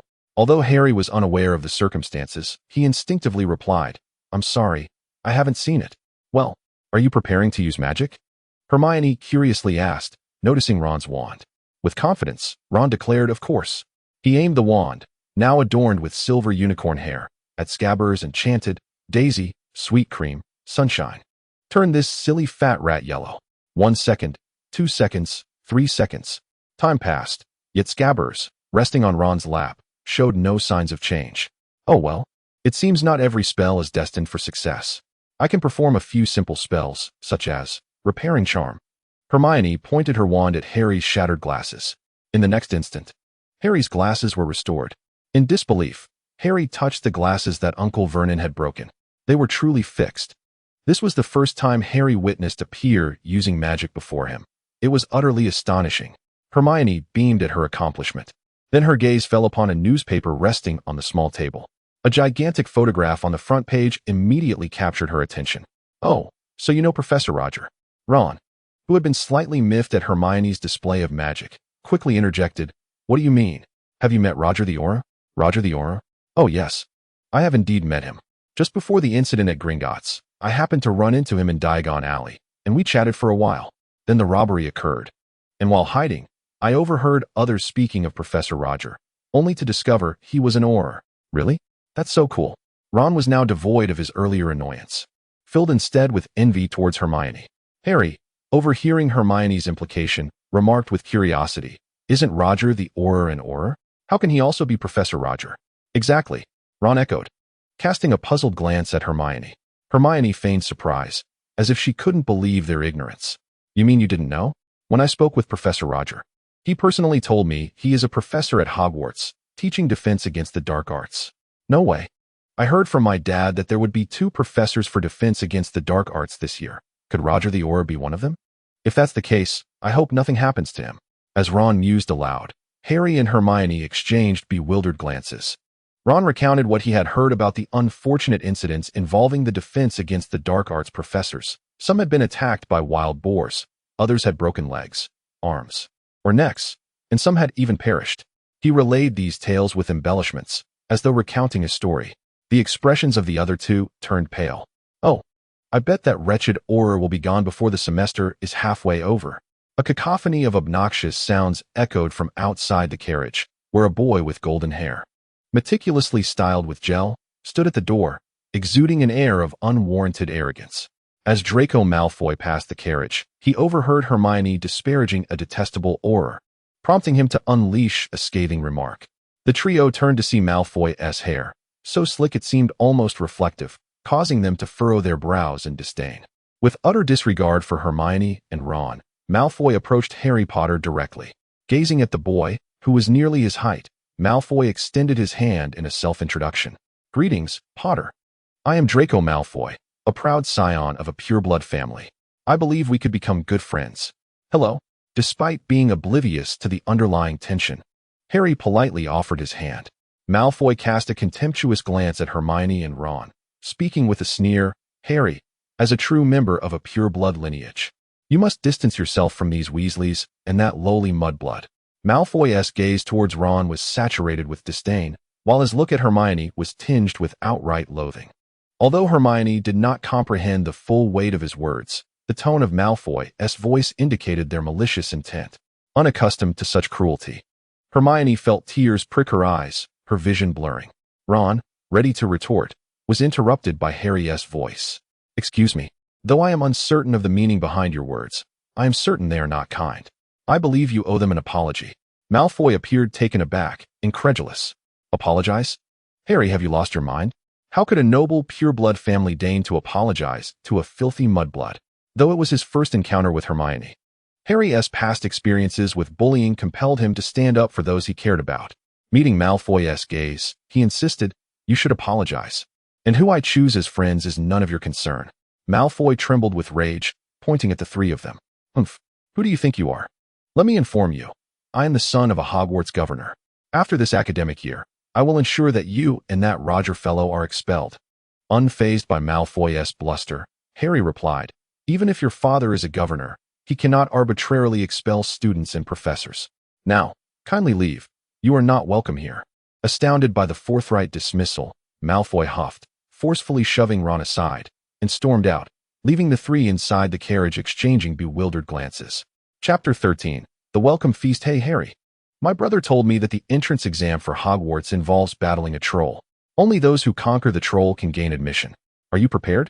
Ron's face turned pale, recalling his brother's ominous words prior to his departure, and he could not suppress his growing fear. What? A troll? Harry was unaware of what a troll was, yet its name alone suggested it was not a creature one could easily befriend. A freshman nearby interjected, "No, I heard it's a dragon. The entrance exam at Hogwarts requires us to battle a dragon. And there are vampires. And thunderbirds. What are we to do? Are we doomed?" Another voice chimed in. "I heard from Fred that 10 students died last year, and many others were left with missing limbs." A sense of dread began to spread among the freshmen, with several of those less adept at handling stress already in tears. It must be said that the mischief wrought by the previous year's upperclassmen had finally come to roost among this year's newcomers. Of course, the instigators were oblivious to the turmoil of the first years, as they had already proceeded to Hogwarts Castle to await their arrival. Under the guidance of Hagrid, the freshmen were to traverse from the Black Lake to the school. Hagrid, with his bushy beard and a lantern in hand, appeared, eagerly anticipating the sight of this year's new students, especially his dear Harry. Upon reaching the freshmen, he was met with expressions of sheer terror. Many crouched on the ground in tears. Hagrid spent considerable time soothing the frightened students before leading them onto the boats by the lake. As the freshmen sat in the boats, a dim lantern flickered at the bow, surrounded by darkness, with only the ripples left in the water marking their passage. An unsettling silence enveloped them, each individual tense in the eerie atmosphere. As night fell, the owls the freshmen carried began to stir. Hoot, hoot, hoot. A solitary owl's call was soon echoed by the others, flooding the lake with their cries. The nervous freshmen erupted into chaos, gasping and shouting, while Hagrid endeavored to maintain order amidst the din. At last, Hagrid, having successfully navigated the tumult, brought the freshmen to the grand entrance of Hogwarts Castle. With fists as hefty as sandbags, he knocked thrice upon the sturdy wooden door. Creak! The door swung open, revealing the stern Professor McGonagall. Upon seeing the freshmen, her expression shifted to one of astonishment. Most of the newcomers bore streaks of black tears upon their faces, their clothing disheveled, as though they had been besieged by a horde of goblins. Noticing McGonagall's shocked demeanor, Hagrid hurriedly approached and whispered the unfolding events. Upon hearing the absurdity of the situation, McGonagall was momentarily at a loss for words. The tradition of upperclassmen deceiving newcomers was a well-known, albeit harmless, prank at Hogwarts, which the professors had often overlooked. Yet, witnessing the state of these freshmen, it seemed a re-evaluation of the matter was in order. "Very well, let us proceed with roll call," she announced, leading the students into the hall for the sorting ceremony. Once the names had been called, McGonagall ushered the newcomers inside. The hall was illuminated by floating candles, casting a brilliant glow over the space, adorned with brass and silver decorations that shimmered, momentarily dazzling the eye. The upperclassmen sat at their respective tables, with a row of professors occupying the central position alongside a tattered hat. The absence of trolls, vampires, or similar creatures elicited a collective sigh of relief from the freshmen. Among the upperclassmen, the Weasley brothers, George and Fred, cast their gaze towards the newcomers, only to find their brother Ron with tear-streaked cheeks, clearly having just wept. The brothers erupted into laughter, reveling in the thrill of their pranks. Aware of his brother's mockery, and realizing he had once again fallen for their tricks, Ron sheepishly lowered his head in embarrassment under the watchful eyes of the crowd. Once everyone was in place, Professor McGonagall approached the sorting hat and declared, "Silence. We shall now commence the sorting ceremony. There are 4 houses, Gryffindor, Hufflepuff, Slytherin, and Ravenclaw. The sorting ceremony will be conducted by the sorting hat." With that, she lifted the worn hat from its pedestal, revealing a gaping tear from which it began to sing. "You may find me unremarkable in appearance, but do not judge by mere looks. If you can find a hat more splendid than I shall gladly consume myself. Come, don me with no fear. Do not panic, for in my care, though I possess no hands, you are utterly safe, for I am a thinking magical hat." As the discordant melody concluded, the sorting hat bowed elegantly from its perch, Professor McGonagall, clutching a parchment scroll, began to call names. When I call your name, please take a seat on this stool and await your house assignment. Hannah Abbott, a young girl, stumbled onto the stage and seated herself. After a moment, the hat declared, Hufflepuff. From the professor's table, Roger gazed down at the first years, feeling a wave of nostalgia wash over him. From his vantage point, he could clearly see Hermione, Ron, and Harry. Although he had never seen Harry Potter's face, he recognized him by the scar on his forehead. Indeed, he bore a striking resemblance to his father. It was unmistakably familial. Roger silently compared Harry's appearance to that of James Potter, a friend from his days battling Death Eaters, and a sense of longing washed over him at the memories of Lily. Turning his attention to Snape, he felt a mischievous urge to observe the potion's master's reaction. However, much to his disappointment, Snape remained as stoic as ever, his expression unyielding. As Roger's gaze returned to the ceremony, it was Harry's turn to be sorted. Unsurprisingly, the hat proclaimed Gryffindor. This outcome had long been anticipated, for there was no doubt that Dumbledore, that old rascal, would never allow Harry to be placed in another house. With cheers erupting throughout the hall, the sorting ceremony finally drew to a close, and a sense of relief permeated the air. Having been sorted into Gryffindor, Hermione looked up at the professor's table, her eyes locking onto Roger, who smiled gently in acknowledgement, a silent greeting shared between them. As Roger withdrew his gaze, he noticed that quite a few people were indeed looking at him, their eyes filled with admiration. Seated beside him was Phileas Flitwick, the head of Ravenclaw House, who lowered his head and jested, Professor Roger, it seems you possess quite a charm among the youth. Roger shrugged, dismissing the remark. At this moment, Dumbledore, seated at the head table, rose to address the students, signaling for silence. Welcome, everyone, to a new academic year at Hogwarts. Before we commence the feast, I wish to share a few words, fool, crybaby, scum, twist. With these inexplicable utterances, Dumbledore waved his hand, and a veritable mountain of food appeared upon the table, filling the hall with a delightful aroma. Roger leaned towards Professor Flitwick, inquiring, Professor, do you comprehend the meaning behind the headmaster's words? Flitwick shook his head, indicating his ignorance. Perhaps the elderly delight in peculiarities as they age, Roger mused, shaking his head as he began to savor the delicacies on his plate, including his beloved hot cocoa. Indeed, the appetite of the young was remarkable. Amidst their relentless feasting, the table was soon reduced to mere scraps and the untouched peppermint candies. As time passed, Dumbledore took a final sip of pumpkin juice, wiped his mouth, and stood once more. Alas, good times are always fleeting, and our gathering must come to a close. I shall now share a few important announcements. Upon hearing Dumbledore's words, the clamor of conversation and the clinking of cutlery ceased. All eyes turned to him, and Roger set down his utensils. Firstly, this academic year, we have invited 2 distinguished wizards to serve as our professors for the Defense Against the Dark Arts course. They are Professor Quirinus Quirrell, a graduate of Ravenclaw, and Professor Roger Campbell, a graduate of Hufflepuff. As Dumbledore announced their names, Quirrell, clad in a flowing purple robe and a matching scarf, was the first to rise. Hello everyone. I am Professor Quirrell. I hope to have a fruitful time with all of you. Quirrell's injuries had yet to heal. The harm Roger had inflicted upon him was severe, and even Voldemort's potions had yielded little effect. His presence today was a testament to his perseverance. The young wizards below, however, seemed largely unfamiliar with Quirrell, offering only polite applause. Figures like Malfoy didn't even spare him a glance. Once Quirrell took his seat, Roger stood and addressed the assembly. Greetings, I am Roger Campbell. His introduction was succinct, devoid of embellishment. To his astonishment, as he concluded, a thunderous applause erupted from the young wizards. Some even began to cheer. The overwhelming sound nearly startled Roger, prompting him to wave at the crowd. Unexpectedly, their enthusiasm only intensified, with several red-haired Weasleys visibly the most exuberant. There is no denying that Roger is exceedingly well known among the youth. Dumbledore, despite several attempts to quiet the students, ultimately resorted to his thunderous voice to regain control of the situation. After taking his seat, Roger glanced at Quirrell, whose expression betrayed a hint of embarrassment. Subsequently, Dumbledore informed everyone that they must absolutely avoid the corridor on the eastern side of the 4th floor. Upon hearing this, Roger nearly burst into laughter, as it was likely that this warning had the opposite effect intended. If his guess was correct, Dumbledore had quite deliberately set a trap for Quirrell, who was lurking within the school.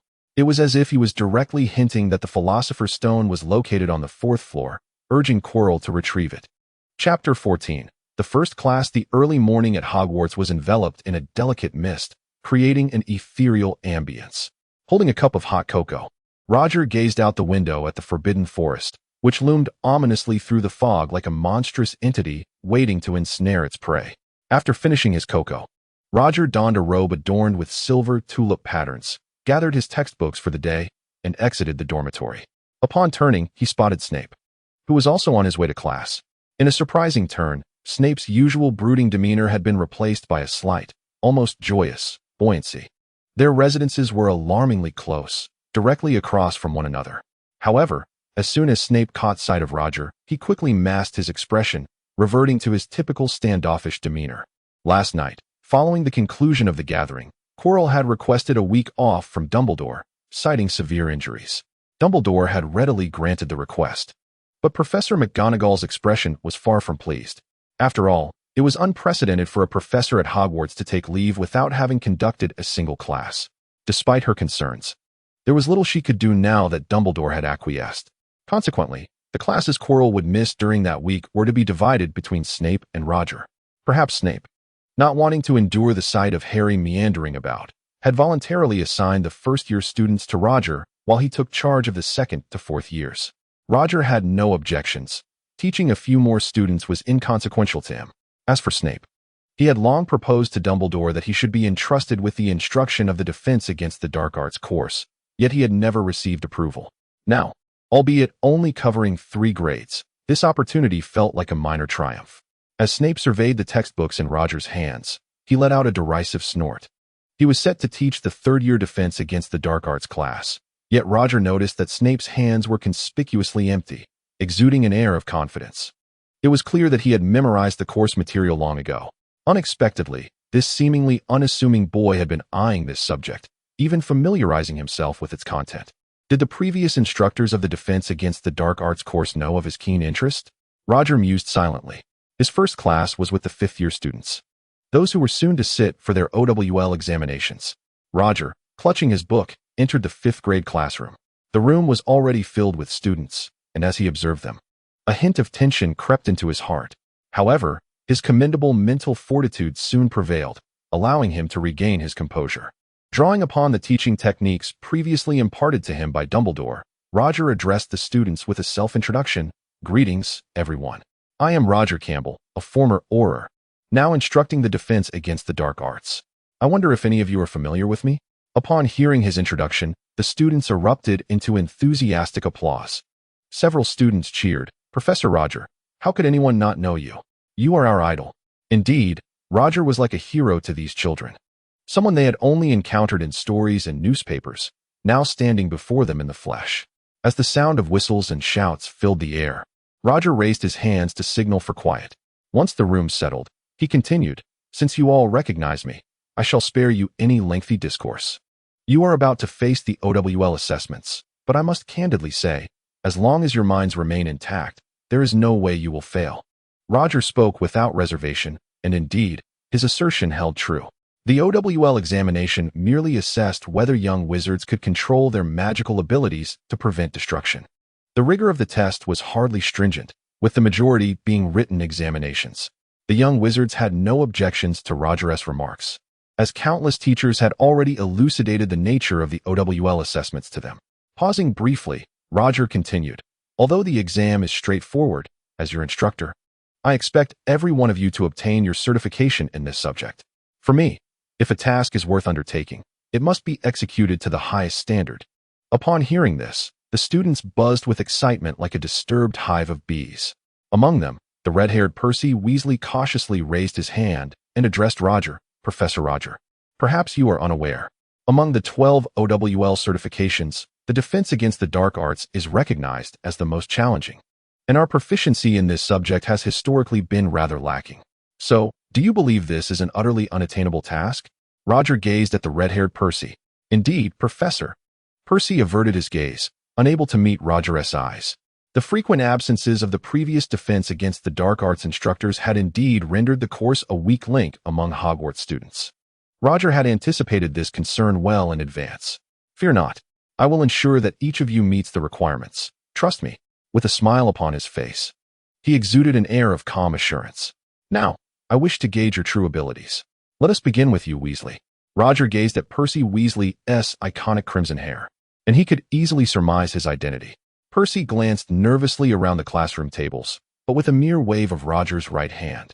All the tables were neatly stacked at the back of the room under his command. This effortless, wandless magic left the students astounded, deepening their admiration for Roger. As a target materialized on the wall, Roger signaled Percy to commence. With his wand aimed at the target, Percy incanted Expelliarmus. A beam of purple light shot forth, striking the red bullseye. Roger nodded. It seemed the student's skills were not as lacking as he had initially presumed. Although it was merely a basic spell, the precision exhibited was commendable, suggesting a certain level of proficiency. The fact that even an average student could perform to such a standard indicated that the previous instructors had imparted considerable knowledge. Subsequently, Percy cast several spells at the target, each executed with commendable skill. "All right, next, form a line and come up one by one to cast your spells." Roger produced a parchment inscribed with the students' names, ready to record their scores. However, the following displays of magic led Roger to a stark realization regarding reality. The students' abilities were far from satisfactory. Some even struggled to comprehend the basic stunning spell. Of course, there were a few, like Percy, who demonstrated a higher caliber of talent. But Roger discerned that their accomplishments stemmed from innate ability rather than rigorous training. Had he been their instructor, their skills would undoubtedly exceed current expectations. Roger's expression grew increasingly grave, as he could scarcely fathom what the previous defense against the dark arts professors had done to lead to such a dismal state. Noticing Roger's troubled demeanor, Percy cautiously offered an explanation. It became evident that former professors seemed aware of their transient positions and thus lacked genuine commitment. Incidents involving injuries and even fatalities among those students who sought to learn were not uncommon. Professors who cared to teach were often thwarted by circumstances beyond their control. Meanwhile, the more negligent instructors relegated students to theoretical discussions, depriving them of practical magical experience. Roger shook his head in resignation, continuing to grade on the parchment. Ultimately, less than 1/10 of the students proved competent. It was clear that to fulfill the lofty claims he had made earlier, considerable effort would be required. "All right, everyone, stand at attention." Roger stowed away the parchment and surveyed the students, feeling the weight of responsibility upon him. With Voldemort showing signs of resurgence, the current level of skill among these students would not suffice to withstand even a single encounter. "To be frank, your abilities are lacking, and they fall short of my expectations," he declared. "However, now that I am your teacher, I shall take responsibility for your progress. In the forthcoming period, we will forego theoretical lessons. You must become adept at the practical application of magic." Roger spoke with utmost seriousness. Upon hearing his words, the students erupted in jubilant cheer. "This is fantastic. Finally, no more theory. Hooray for Professor Roger." Roger had no choice but to gesture for the excited students to calm down. The enormous noise made him anxious that the professor teaching downstairs might rush up and scold him. Once tranquility was restored, Roger instructed everyone to stand at least 1 meter apart and drew his wand, repeatedly assuming battle stances. He weaved among them, constantly correcting their movements. "Your spellcasting gestures are severely flawed. They are too loose. Any improper transformation motion will cause your magic to lose precision, especially when casting spells while moving swiftly. If your movements are even slightly faster and more accurate than your opponent's, the scales of victory will tip in your favor." Roger generously imparted his techniques, all of which he had distilled from countless battles. For spellcasting to be precise, the movements are the very foundation. After countless iterations of battle stances, the students' initial excitement waned under the fatigue of their muscles, leaving them with numb arms and unresponsive feet. The moment their movements faltered, Professor Roger would swiftly extend his hand to correct them. Thus, an entire lesson passed. Upon hearing the bell signaling the end of class, Roger addressed the students. "All right, everyone. Class dismissed." With Roger's command, all movements slackened, and they collapsed onto the floor. As Roger picked up his book, preparing to leave, he suddenly turned and said, "Oh, and please rearrange the desks and chairs before you leave. Other students will be coming in for class." A chorus of exhausted groans escaped the sweaty students. Chapter 15. The Philosopher's Stone. Exiting the classroom, Roger made his way towards the dormitory, fortuitously encountering Snape, who was also leaving class. He walked briskly, his robes billowing behind him, as he was pressed for time to teach potions to the first-year students. Roger wondered what Snape's demeanor would have been like during his first lesson with Harry Potter. It must have been quite amusing. However, he dared not voice this thought, fearing that Snape might retaliate with a swift curse to his face. It seemed he would have to glean insights from other wizards instead. Upon returning to the dormitory, Roger comfortably tossed his belongings onto the table. Today he had no classes. Indeed, his teaching schedule was the lightest in all of Hogwarts. Typically, he only taught 3 grades a week, and even with the addition of the first years, it amounted to just 4 grades and 4 classes. In this school, apart from Dumbledore, he was the most unoccupied. After lounging for a while, he took out a parchment scroll and began planning his next endeavors. He harbored a somewhat immature idea. If he could recruit the most outstanding students from this cohort into the Auror team, they would indeed become his foundation. This would greatly facilitate his endeavors, as they would be his most trusted allies. Before long, he had drafted a rough outline. After completing it, he tucked the parchment away, knowing the details would require gradual refinement. He then retrieved the scroll detailing the Death Eaters he intended to capture. Upon opening it, the photographs bound to it began to writhe menacingly. Roger unfurled the scroll to a blank space, and with a flick of his wand, the visage of Quirinus Quirrell materialized upon a vacant photograph. The image was meticulously secured by Roger, and a line of text gradually emerged beneath it. Quirinus Quirrell, Dark Wizard. Suspected Death Eater. Instigator of the Gringotts robbery. Elite Dark Wizard. Concealed his true power to infiltrate Hogwarts in a bid to steal the Philosopher's Stone to aid Voldemort's resurgence. As he perused the introduction, Roger furrowed his brow and retrieved a piece of chocolate from his pocket to replenish some sugar. Just as he pondered how Dumbledore would address this matter, a sudden knock echoed at the door. Roger tucked away the scroll and, with curiosity, approached to open the grand entrance, revealing Dumbledore's aged countenance. Uncertain of the old man's intentions, Roger inquired, "What brings you here, headmaster? I heard from fifth-year students that your recent lesson was quite commendable. It seems you intend to elevate these children's combat skills. Do you believe success is feasible?" As Dumbledore approached, he overheard a group of fifth-year students, weary and nearly unable to walk, discussing Roger's class with enthusiasm. Roger, however, remained unfazed, having no psychological burdens to bear. "Well, headmaster, the professors you previously engaged did not fulfill their responsibilities, did they? Thus, I must adopt a firmer approach with these children. Otherwise, no progress can be made." Dumbledore had no objections, as he had summoned Roger precisely to remedy this situation. Stroking his beard, he proposed, "Campbell, would you care to accompany me to observe the Philosopher's Stone?" "The Philosopher's Stone? You truly dare to allow me to go? Very well. As long as you are not concerned about the possibility of me pilfering it one day." Chuckling, Roger closed his door and followed Dumbledore out. They ascended to the 4th floor, eventually reaching the eastern corridor, where Dumbledore opened a sturdy cedar door. A foul odor assaulted their senses as a 3-headed dog lay lazily on the ground, dozing.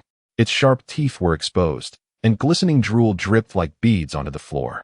The creature seemed to sense their presence, opening its multitude of eyes like glimmering bells, only to close them again upon recognizing Dumbledore. Roger, intrigued, glanced at Dumbledore and jested. Where did this creature come from?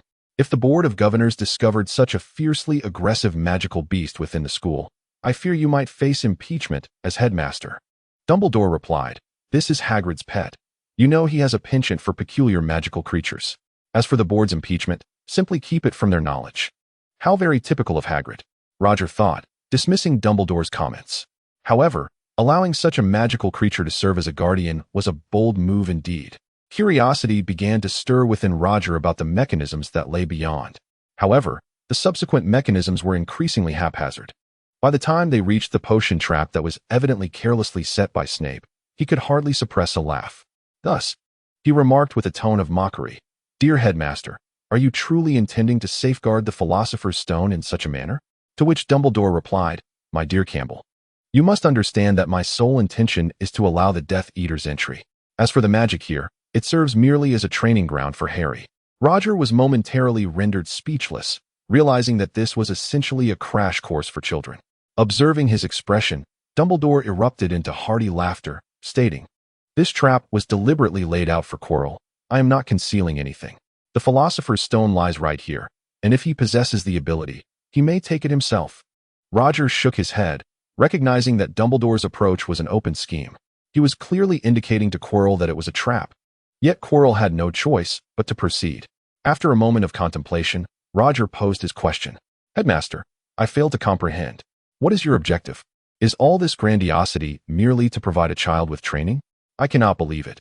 You must have some ulterior motive regarding Quirrell, seeking some benefit from him. In truth, this query had occupied Roger's thoughts ever since he learned of Quirrell's identity 2 weeks prior. Every action taken by a person is driven by a motive. If it were solely to train Harry, there would be far better methods. The elaborate circumvention suggested that Dumbledore sought something from Quirrell. Dumbledore did not respond directly, but said, Allow this old man to pose a riddle. You may seek the answer yourself. Trust me, the revelation will astonish you. Very well. Dumbledore was unwilling to disclose further, leaving Roger with no recourse. The two navigated through the mechanisms set by Snape and arrived at the final chamber housing the Philosopher's Stone. However, it was still devoid of any presence or item. Dumbledore, somewhat embarrassed, remarked, I have yet to determine what to place in the final layer. Roger cast a bemused glance at Dumbledore, incredulous.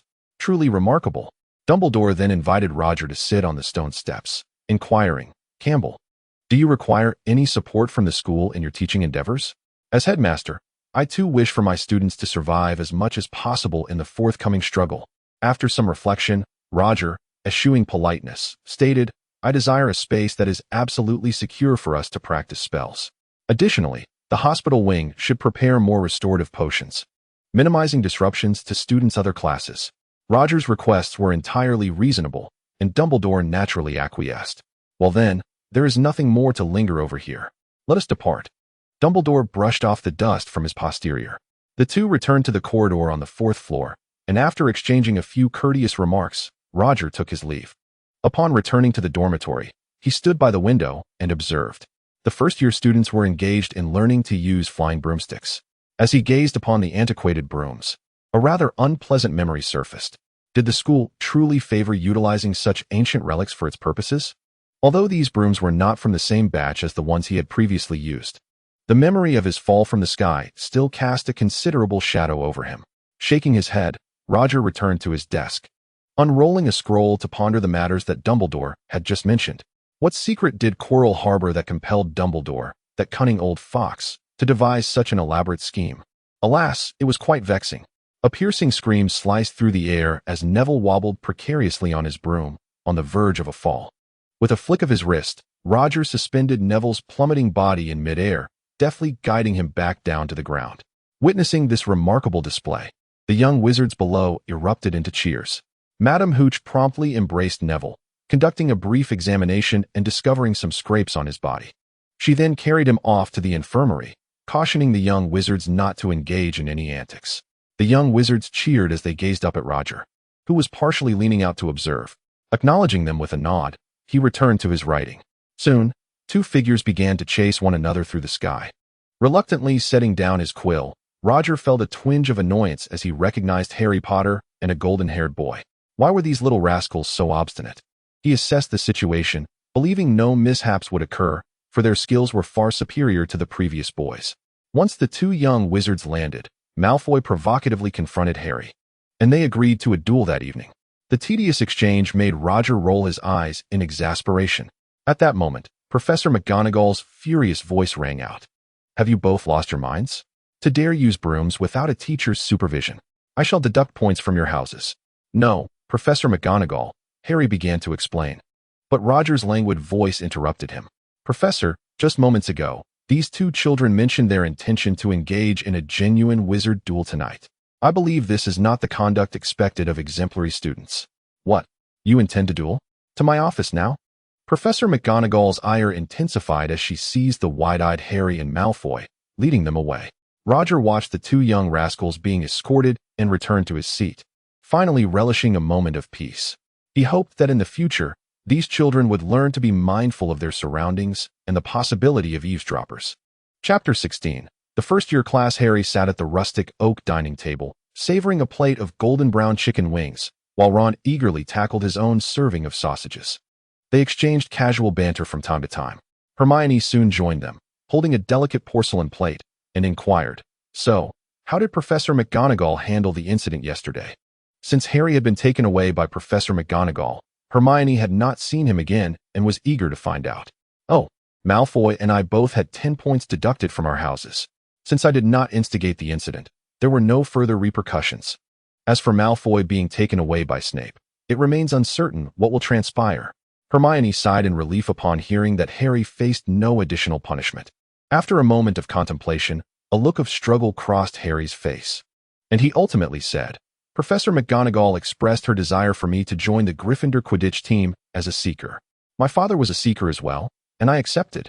Ron, upon hearing this, was taken aback, even abandoning the sausages on his plate, exclaiming dramatically, "Harry, you're only 11. At your age, you've already set the record for the youngest player in Hogwarts Quidditch history." In contrast to Ron's astonishment, Hermione, who held little interest in Quidditch, remarked, "We should really consider how to handle today's defense against the dark arts lesson. I've heard that Professor Royer made the 5th-year class suffer greatly. Surely we won't be in for the same fate, will we?" The students were already aware that Professor Royer had filled in for Chilo's absence during the first lesson. "Oh, why did Professor Royer have to disclose that? Otherwise, I wouldn't he have been reprimanded by Professor McGonagall?" Upon hearing Hermione mention Professor Royer, Harry reacted strongly. He felt that if Royer had kept the matter to himself, he wouldn't he have been unjustly penalized. Harry was quite indignant. Beside him, Ron awkwardly defended Royer, saying, "Harry, it's really not Professor Royer's fault. He is a faculty member, and he must adhere to school regulations when he hears such things." Ron chose to side with his idol over his best friend. Hermione chimed in, "Indeed, Professor Royer is an instructor after all. Let us discuss his magical prowess instead. Yesterday, it seems he didn't even use his wand, but still managed to catch Neville." Seizing the opportunity to change the subject, Ron quickly added, "Yes. I heard that when Professor Royer taught the 5th years yesterday, he also performed wandless magic, moving all the desks to the back of the classroom. Percy told me that this is called wandless magic, a highly refined technique, and very few wizards in the magical world can achieve such a feat." Although Harry was not entirely pleased, Ron's comments managed to divert his attention. "When do you think we'll ever reach Professor Royer's level? Children, after all, experience emotions that come swiftly and depart just as quickly." Before long, Harry's focus had shifted. "I suppose we may never catch up," Hermione said, somewhat melancholic. Arriving early for his lesson with the first years, Royer contemplated what he should teach while observing the empty classroom. He was merely substituting for a single class, with Chilo responsible thereafter. After some thought, he resolved not to teach them magic during this first lesson. Instead, the entire session would be devoted to allowing these children to experience what dark magic truly is. Lost in thought, students began to enter the classroom one by one. Upon seeing the professor standing at the podium, they promptly greeted him. Royer smiled and nodded in response. Soon, Harry and his companions arrived just in time for class. The 3 individuals were visibly startled upon seeing Roger at the podium, as professors typically enter only after classes commence. After exchanging greetings, they hurriedly found seats. When the class bell rang, Roger addressed the students below. "Ladies and gentlemen, your original instructor, Professor Chilo, is on leave due to health reasons. So I will be substituting for today's lesson." Upon hearing this, the students exhibited little reaction, for they were already aware of the situation. Roger continued, "Thus, in this first class, I shall not instruct you in any magic. That responsibility will naturally fall to Professor Chilo upon his return. The purpose of my lesson today is to enlighten you on the nature of dark magic. Our subject is defense against the dark arts. If you lack knowledge of what dark magic entails, how can you possibly defend against it?" Upon hearing these words, the students straightened in their seats. Had it been any other professor speaking, the atmosphere would not have been so charged. Yet this was Professor Roger, a figure unmatched in his expertise on dark magic. Of course, there were those with differing opinions, such as Malfoy. Born into a pure-blood family, with a father who had once been a Death Eater, Malfoy had been indoctrinated with ideologies that diverged sharply from the mainstream, particularly with Lucius having been targeted by Roger. He had molded his son's perception of Roger into that of a malevolent figure intent on annihilating their family legacy. As he observed Roger eloquently speaking at the podium, Malfoy disdainfully turned his head away. Roger's gaze fell upon Malfoy's face. Immediately recognizing him as a member of the Malfoy lineage, the innate arrogance was unmistakable. However, He had no intention of engaging with him. After all, it was unlikely he would imprison a mere 12-year-old in Azkaban, though he owed a debt. He had not committed any egregious acts. Returning his focus to the class, Roger continued, "Next, I shall demonstrate a few forms of dark magic. First, we require some targets to facilitate a more tangible understanding." With that, he gestured towards the podium. The podium, crafted from European beech and influenced by magic, swiftly transformed into 5 human-shaped targets. The students, witnessing the spectacle of spellcasting with a mere wave of the hand, could not suppress their astonishment. Even Malfoy was not immune to the wonder. Sensing the students' awe, Roger felt a surge of pride. The ambience was invigorating, enhanced by the collective fascination. Now, to ensure clarity, I shall refrain from wandless magic for this demonstration. Allow me to showcase the spell Shatter. Roger drew his wand, aimed it at the wooden target, and uttered the incantation. A flash of yellow light erupted as the 5 targets shattered into a chaotic mess. The freshman gasped in unison. With a flick of his wand, the shattered remnants of the wooden targets restored themselves to their original form. Next came the spell Sectum Sempra. By the way, this particular incantation was created by our own Professor Snape. It possesses formidable power and is exceptionally useful in combat. Although Roger held no fondness for Snape, he had to admit that the spell was indeed remarkable. The green light shot forth, effortlessly slicing through several wooden targets, leaving behind smooth and even-cut fragments on the ground. A chorus of astonished gasps echoed through the air. Harry leaned in and whispered to Ron, "I never imagined that someone as harsh as Snape could excel in this regard." Indeed, Ron concurred, nodding in agreement. With a wave of his hand, the wooden targets transformed back into their original podium form. Transfiguration spell? Standing beside the podium, Roger inquired, "So what are your impressions of the dark magic I just demonstrated?" As soon as he finished speaking, he noticed Hermione raising her hand high, prompting him to invite her to respond. Hermione stood, composed herself briefly, and said, "Professor Roger, I believe the offensive power of dark magic seems to surpass that of the spells we have learned." "Precisely, take a seat." Roger indicated for Hermione to sit down, acknowledging her accurate observation. The most significant characteristic of dark magic, in contrast to white magic, is its immense power and destructive capability. However, the dark magic I just employed is not the most potent. The most formidable dark spells are the 3 unforgivable curses: the Cruciatus Curse, the Killing Curse, and the Imperius Curse. Each of these 3 forbidden spells inflicts severe harm upon the human body, particularly the Killing Curse, which, under normal circumstances, guarantees certain death for the victim. Of course, there are exceptions, and the only exception among us is Harry. Roger's gaze fell upon Harry Potter, drawing the attention of all the students to him. Harry, feeling the weight of their stares from all directions, shyly lowered his head. Fortunately, Roger quickly alleviated the tension. "Certainly, after thorough research with the esteemed headmaster, we concluded that Harry's survival is a unique and irreplicable anomaly. It holds little reference value."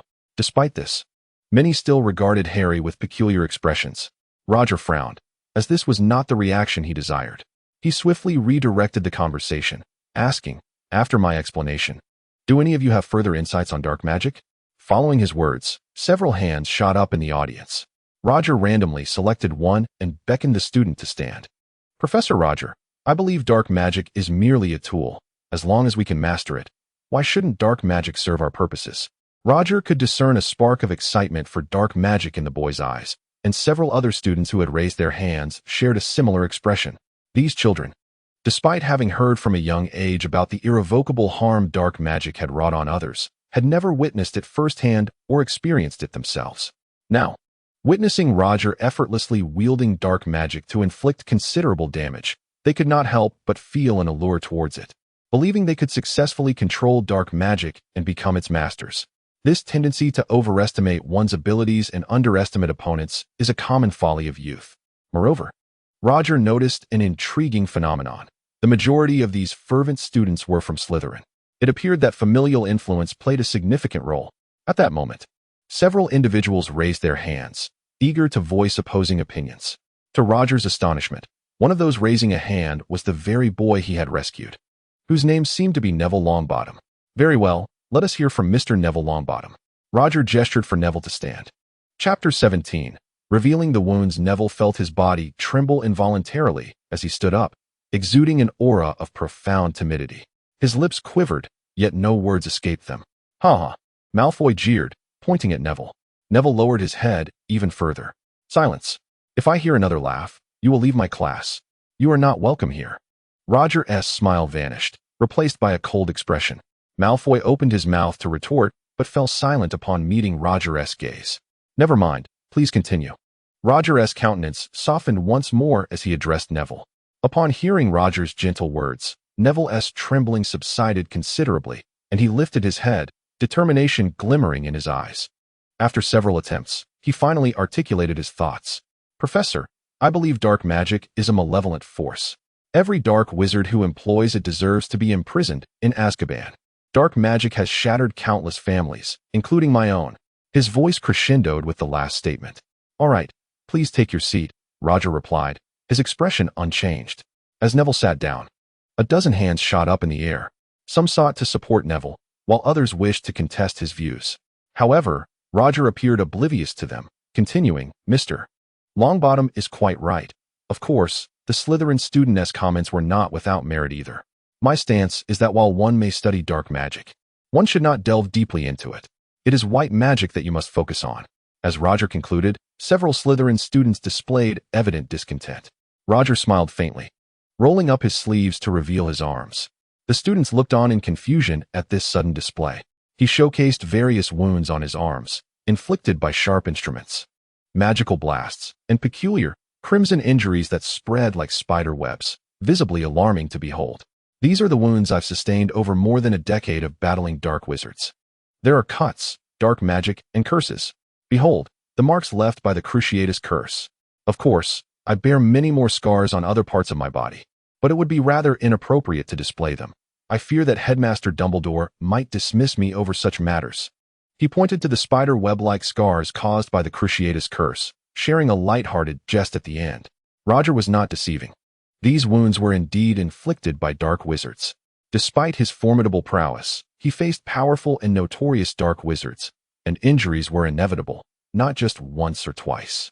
As the students gazed at Roger's shocking wounds, an eerie silence enveloped the room, leaving them speechless.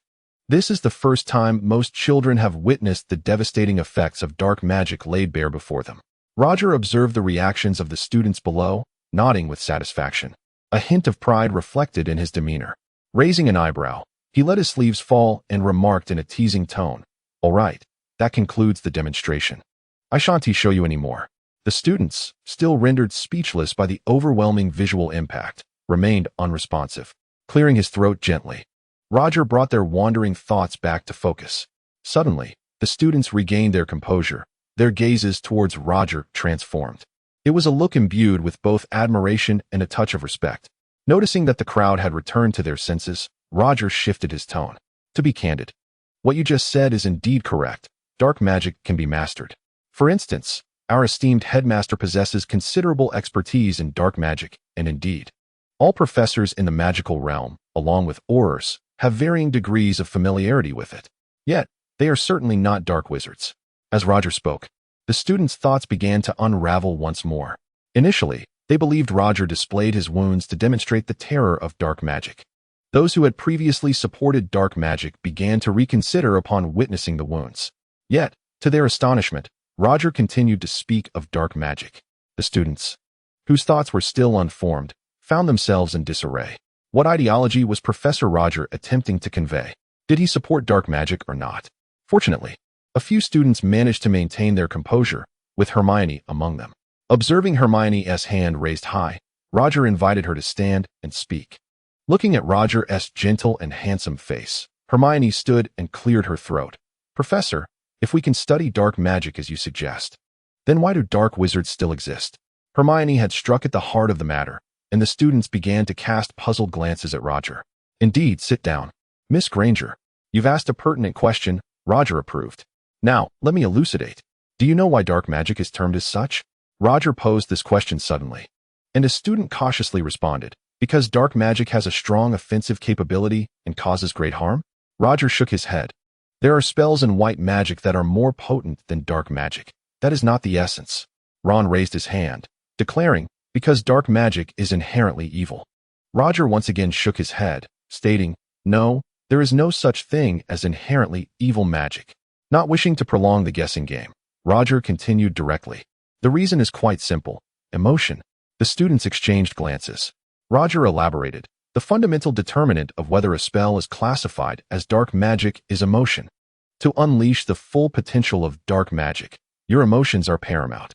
For example, when casting the Cruciatus Curse, it is not merely about channeling magical energy. One must also invoke emotions, anger, and a profound desire to shatter that which stands before you. Regarding the unforgivable curse of Vada Kedavra, which inflicts tremendous harm upon others, it necessitates an overwhelming surge of anger, hatred, and a resolute desire to eliminate one's adversary. Only through such intense emotions can one wield dark magic." As Roger concluded his statement, Hermione promptly voiced her inquiry. "Professor Roger, if that is the case, does it not imply that if we merely restrain ourselves from employing those highly destructive spells that demand extreme emotions, we could avoid their use altogether?" Roger acknowledged Hermione's swift intellect, recognizing her ability to keep pace with his thoughts. He nodded and replied, "Indeed, Hermione, your assertion is fundamentally sound. However, there exists a misconception. Not everyone possesses the fortitude to resist the allure of dark magic. Most dark wizards I have encountered initially believed they could master dark magic without succumbing to its control. Many, through repeated use, gradually became enamored with the formidable power of dark magic, seeking to learn more devastating spells. These individuals felt they could completely dominate dark magic. Yet they were already influenced by the accumulating negative emotions, ultimately reaching an irreversible point." Roger's expression grew somber as he elaborated. "As I mentioned, most dark wizards are not born as such. They merely start by learning simple dark spells. With each success, they became increasingly complacent, erroneously believing they had control over dark magic, and thus, mistakes were made. By the time they realized the gravity of their situation, it was far too late." He continued, "Therefore, both Professor Dumbledore and I have wielded dark magic, yet we have never dared to grow careless, always viewing it as a formidable beast. We possess a clear self-awareness. Should we ever let our guard down, we risk drowning in extreme emotions. To conclude, you may utilize dark magic, but never attempt to study it. Regard it as the most terrifying of beasts, understanding that you can never tame it, and maintain vigilance at all times. I do not wish for the day to come when I must personally escort any of you seated here to Azkaban." Roger's words were indeed heartfelt. One should never underestimate a tiger ensnared by chains. The students were struck by Roger's proclamation, finally grasping the essence of dark magic. Even the ever-defiant Malfoy found himself swayed by Roger's discourse. As a member of a pure-blood family, he had encountered numerous dark wizards and had discerned their distorted mindsets. It seemed the Auror possessed some valid insights on certain matters. For the first time, Malfoy considered Roger to be quite commendable. "Professor Roger, has anyone ever redeemed themselves from the clutches of dark wizards?" Harry raised his hand for the first time. After a moment of contemplation, Roger thought of a certain individual, a mischievous smile spreading across his face. "Indeed, there is one, and that individual is your Professor Snape." "What? How did Professor Snape return to the light?" A wave of astonishment rippled through the audience, with questions arising in response to the revelation of Snape's past as a dark wizard. Roger pressed his hands down to signal for silence before speaking. "Professor Snape's situation is unique. He has truly awakened because he lost someone of great importance to him forever. Rest assured, Professor Snape has been thoroughly vetted by Headmaster Dumbledore and poses no threat. You can trust him." After saying this, Roger instinctively glanced at Harry. Indeed, had it not been for Lily's untimely demise, Snape might very well have become entrenched among the Death Eaters. Harry was puzzled by the peculiar look Roger cast in his direction. It seemed Roger had a realization. Professor Snape could serve as an excellent cautionary tale for you. Should any of you stray into darkness and embrace the path of a dark wizard, you might find yourselves resembling him. Chapter 18. The Dance of the Butterfly. As he spoke, Roger gestured towards his neck, alluding to Snape's stubborn hair. He believed that allowing the children to witness the consequences of becoming a dark wizard would provide them with the clearest understanding. Although Snape's hair was a result of his own neglect, the students were unaware. Indeed, the mere thought of Snape's appearance sent shivers down their spines. Those who had previously shown curiosity about dark magic now found their interest completely extinguished. Roger's words had proven far more effective than anything he had said prior. Observing the formerly fervent Slytherin students, now marked by composure and even disdain for dark magic, Roger nodded in satisfaction at the effectiveness of his lesson. At that moment, Harry raised his hand and asked, "Professor Roger, is it true that white magic is inferior to dark magic?" "Certainly not. Allow me to demonstrate further," Roger replied. "Some things cannot be believed without witnessing them firsthand." Noticing that Professor Roger was about to perform more magic, the students eagerly turned their attention to him.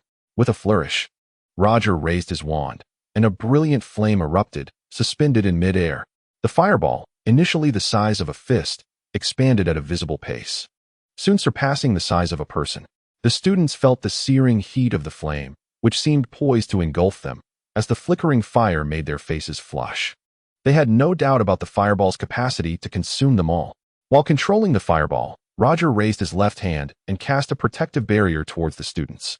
The barrier swiftly separated them from the fireball, causing the intense heat to vanish in an instant. Under Roger's command, the fireball continued to grow, nearly filling half the classroom. Suspended within the inferno in a manner beyond the students' comprehension, Roger's robe, adorned with silver tulip patterns, billowed as if he were a divine being descended from the heavens.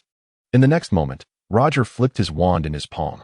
The entire fireball shattered with a resounding crack, transforming into numerous smaller orbs that flew towards the students. As they made contact with the barrier, the fireballs passed through as if encountering no resistance at all. The students, bewildered, watched in terror as the fireballs hurtled towards them. Before they could react, a fireball appeared before them. Just as it was about to strike, it suddenly erupted, transforming into a multitude of red butterflies. In an instant, these fiery butterflies danced through the air, leaving behind long trails of light, and the entire classroom resembled a sacred place favored by the god of fire. A few oblivious students attempted to touch the butterflies, only to have them deftly evade. Roger opened the window, and the butterflies flitted out, creating a ribbon of red light as they ascended into the sky, which, with a sudden explosion, transformed into a dazzling display of fireworks, scattering like stars in the night. This spectacle, a first for the students, captivated them entirely. None could dismiss the enchantment as mere illusion. The ringing of the bell for the end of class abruptly drew everyone's attention back. Roger tidied his belongings and stood at the doorway, addressing the students. "Children, may the glory of magic illuminate your paths ahead. Class is dismissed." With that, he exited the classroom, his demeanor showing no trace of fatigue. Ron, brimming with excitement, exclaimed, "Harry, that moment with Hermione was truly extraordinary. How do you think Professor Roger managed it? It's a shame he's just a substitute. We could learn so much from him." Hermione, her cheeks flushed, found herself in complete agreement. No girl could resist such a spectacle. Following the demonstration, the admiration for Roger's magical prowess among the students soared, placing him just a notch below Dumbledore in their esteem. Draco, having witnessed the earlier display, found himself momentarily unsettled. Observing the trio of Harry, Ron, and Hermione in their elation, a flicker of something unusual crossed his eyes before he silently turned away. Oblivious to Draco's peculiar behavior, the trio continued to marvel at Roger's extraordinary control over spells, utterly awe-inspired. Unbeknownst to them, Roger's mastery of magic had reached a level of sublime perfection. His ability to conjure endless transformations and whimsical imaginings defined his style of spellcasting. Evident from his battles against Ethan Warren, Voldemort, and the Iron Belly of Ukraine. In the following 2 weeks, the impact of Roger's class spread like wildfire among the first-year students, making it well known throughout the entire school. Almost every student yearned to witness the spectacle of the flaming butterflies once more. 5th, 6th, and 7th-year students, harboring such fantasies, anticipated that Roger might grant them a similar experience. However, after a brief assessment of their abilities, Roger devoted 2 consecutive weeks to teaching them the intricacies of spellcasting movements. These weary students, now frequent visitors to the school hospital, found their legs aching. According to the hospital's administrator, the use of white ginseng essence during these 2 weeks surpassed that of the entire previous semester. When Dumbledore presented this financial report to the Board of Trustees, the officials were nearly incensed enough to overturn the table. Upon seeing the name Roger Campbell in the usage column, they begrudgingly signed off, holding their noses in resignation. Should they refuse to grant approval, this young man might, in a fit of rage, resign and persist in undermining them, leading to substantial losses. As for Quirrell, After a week's leave, he returned to class looking pale. Should he continue in this manner, Professor McGonagall would undoubtedly intervene. Thus, the students in the 1st through 4th years were compelled to endure the acrid scent of garlic, while stumbling through Quirrell's incessant tales of epic battles against trolls and vampires. The 1st-year students reminisced fondly about Professor Roger, while many from the 2nd to 4th years longed for Snape. Although Snape's demeanor was somewhat abrasive, his expertise was undeniable, and the material he taught was indeed valuable. As for Snape, who had just begun to enjoy his tenure, his expression reverted to its usual grimness. Ever since Roger had used him as an example in class, the students' gazes towards him had become decidedly peculiar. In the end, anyone daring to look at him in such a manner would find themselves losing 2 house points. No negotiation. 2 weeks later, Roger found himself in a spacious classroom that Dumbledore had specially prepared. The floor was adorned with thick gray granite, and a wooden target was affixed to the wall. The entire room reinforced by magic. Shatter. Roger raised his hand and cast a spell that struck the target, causing it to splinter before gradually returning to its original state. Satisfied, he nodded and continued to unleash a series of offensive spells to test for any shortcomings in the room. This venue had been his prior request to Dumbledore. The students had nearly perfected their spellcasting stances. He could directly bring them here for training in the next lesson. He had also finalized the training outline for these students, detailing the educational objectives for each year and the methodologies to be employed, as long as he could secure his position as the defense against the dark arts professor. The entire curriculum would be flawlessly implemented. Students emerging from it, upon passing their assessments, could seamlessly join the Aurors. However, whether he could maintain his position remained a question. After all, no professor of defense against the dark arts had successfully retained their post, and failure would significantly undermine the effectiveness of this plan. While Roger was testing the new space, 3 small heads suddenly appeared by the door. It was none other than Harry and his companions, who, after attending Roger's class, had distinctly sensed the disparity between the 2 professors when returning to Quirrell's lessons. Thus, the trio conspired to seek Roger's guidance, hoping he might instruct them privately. Otherwise, they felt they would glean nothing of value from Quirrell. In truth, Voldemort was wholly preoccupied with locating the Philosopher's Stone to resurrect himself, treating classes as mere formalities and showing little genuine concern. Before approaching Roger, the trio had confidently vowed to seek him out, yet when they finally found him, none dared to step forward first. Observing Roger as he tested the classroom with various spells, they hesitated, nudging one another. "What brings you 3 here?" Roger inquired, catching sight of them jostling at the entrance. Upon discovering their presence, Harry clenched his teeth and revealed the intentions of the trio. To Roger's astonishment, he had not anticipated such an unexpected opportunity. After a moment's reflection, he shook his head and replied, "I apologize, but I do not possess a penchant for tutoring other young wizards." He was reluctant to become entangled with Harry Potter, and he feared that if he acquiesced, many more would follow, leading to considerable complications. Hearing Roger's words, the trio became quite anxious, urgently pleading, "Professor Roger, we implore you. Professor Quirrell's lessons are utterly uninspiring. We yearn to learn genuinely useful skills." Reflecting on his prior commitment to Dumbledore to assist Harry Potter to the best of his abilities, Roger sighed as he observed the beseeching expressions of the 3. He ultimately nodded in agreement, considering it a favor to the child of an old acquaintance. Memories of the dashing James and Lily Potter from over a decade ago flooded his mind, stirring nostalgic emotions within the now 30-something Roger. Unaware of Roger's inner thoughts, the 3 young wizards erupted in jubilant cheers upon receiving his consent. Observing their exuberance, Roger scratched his head and cautioned, "I can teach you a few things when I have the time, but there are several conditions you must adhere to. Otherwise, you shall have to depart." Chapter 19. The teaching trio speak freely. "Professor Roger, we can undoubtedly comply," Hermione readily affirmed.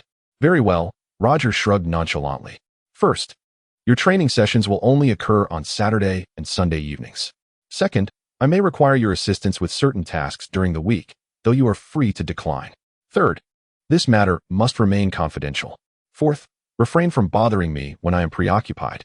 Can you abide by these 4 stipulations?" After a brief contemplation, he articulated these conditions. The 3 young wizards did not hesitate, nodding in agreement almost immediately. "Well then, if that is settled, I need you to assist me with a task. Find a way to clean this room, and feel free to use magic," Roger stated without hesitation, assigning them work. This arrangement seemed quite agreeable, as he welcomed the addition of 3 young laborers. "Ah!" the trio exclaimed in surprise. "What? Are you unwilling? If that is the case, we can forget the whole thing." Roger raised an eyebrow, adopting an indifferent demeanor. No, we shall commence immediately," they quickly replied.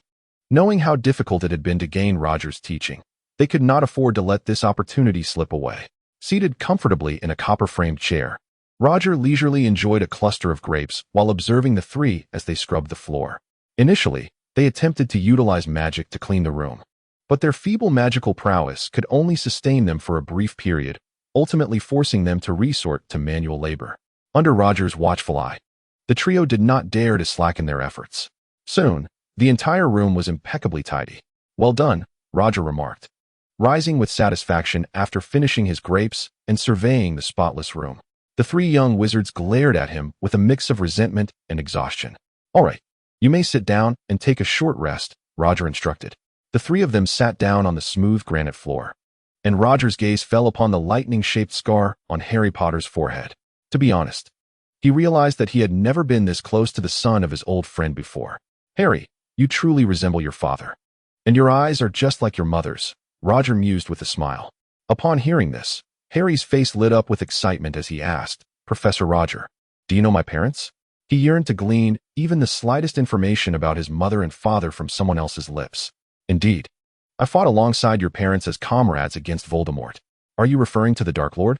Hermione inquired curiously, having never encountered that particular title, as the magical community typically referred to him as the Dark Mysterious One. Roger scoffed at this moniker. The Dark Mysterious One?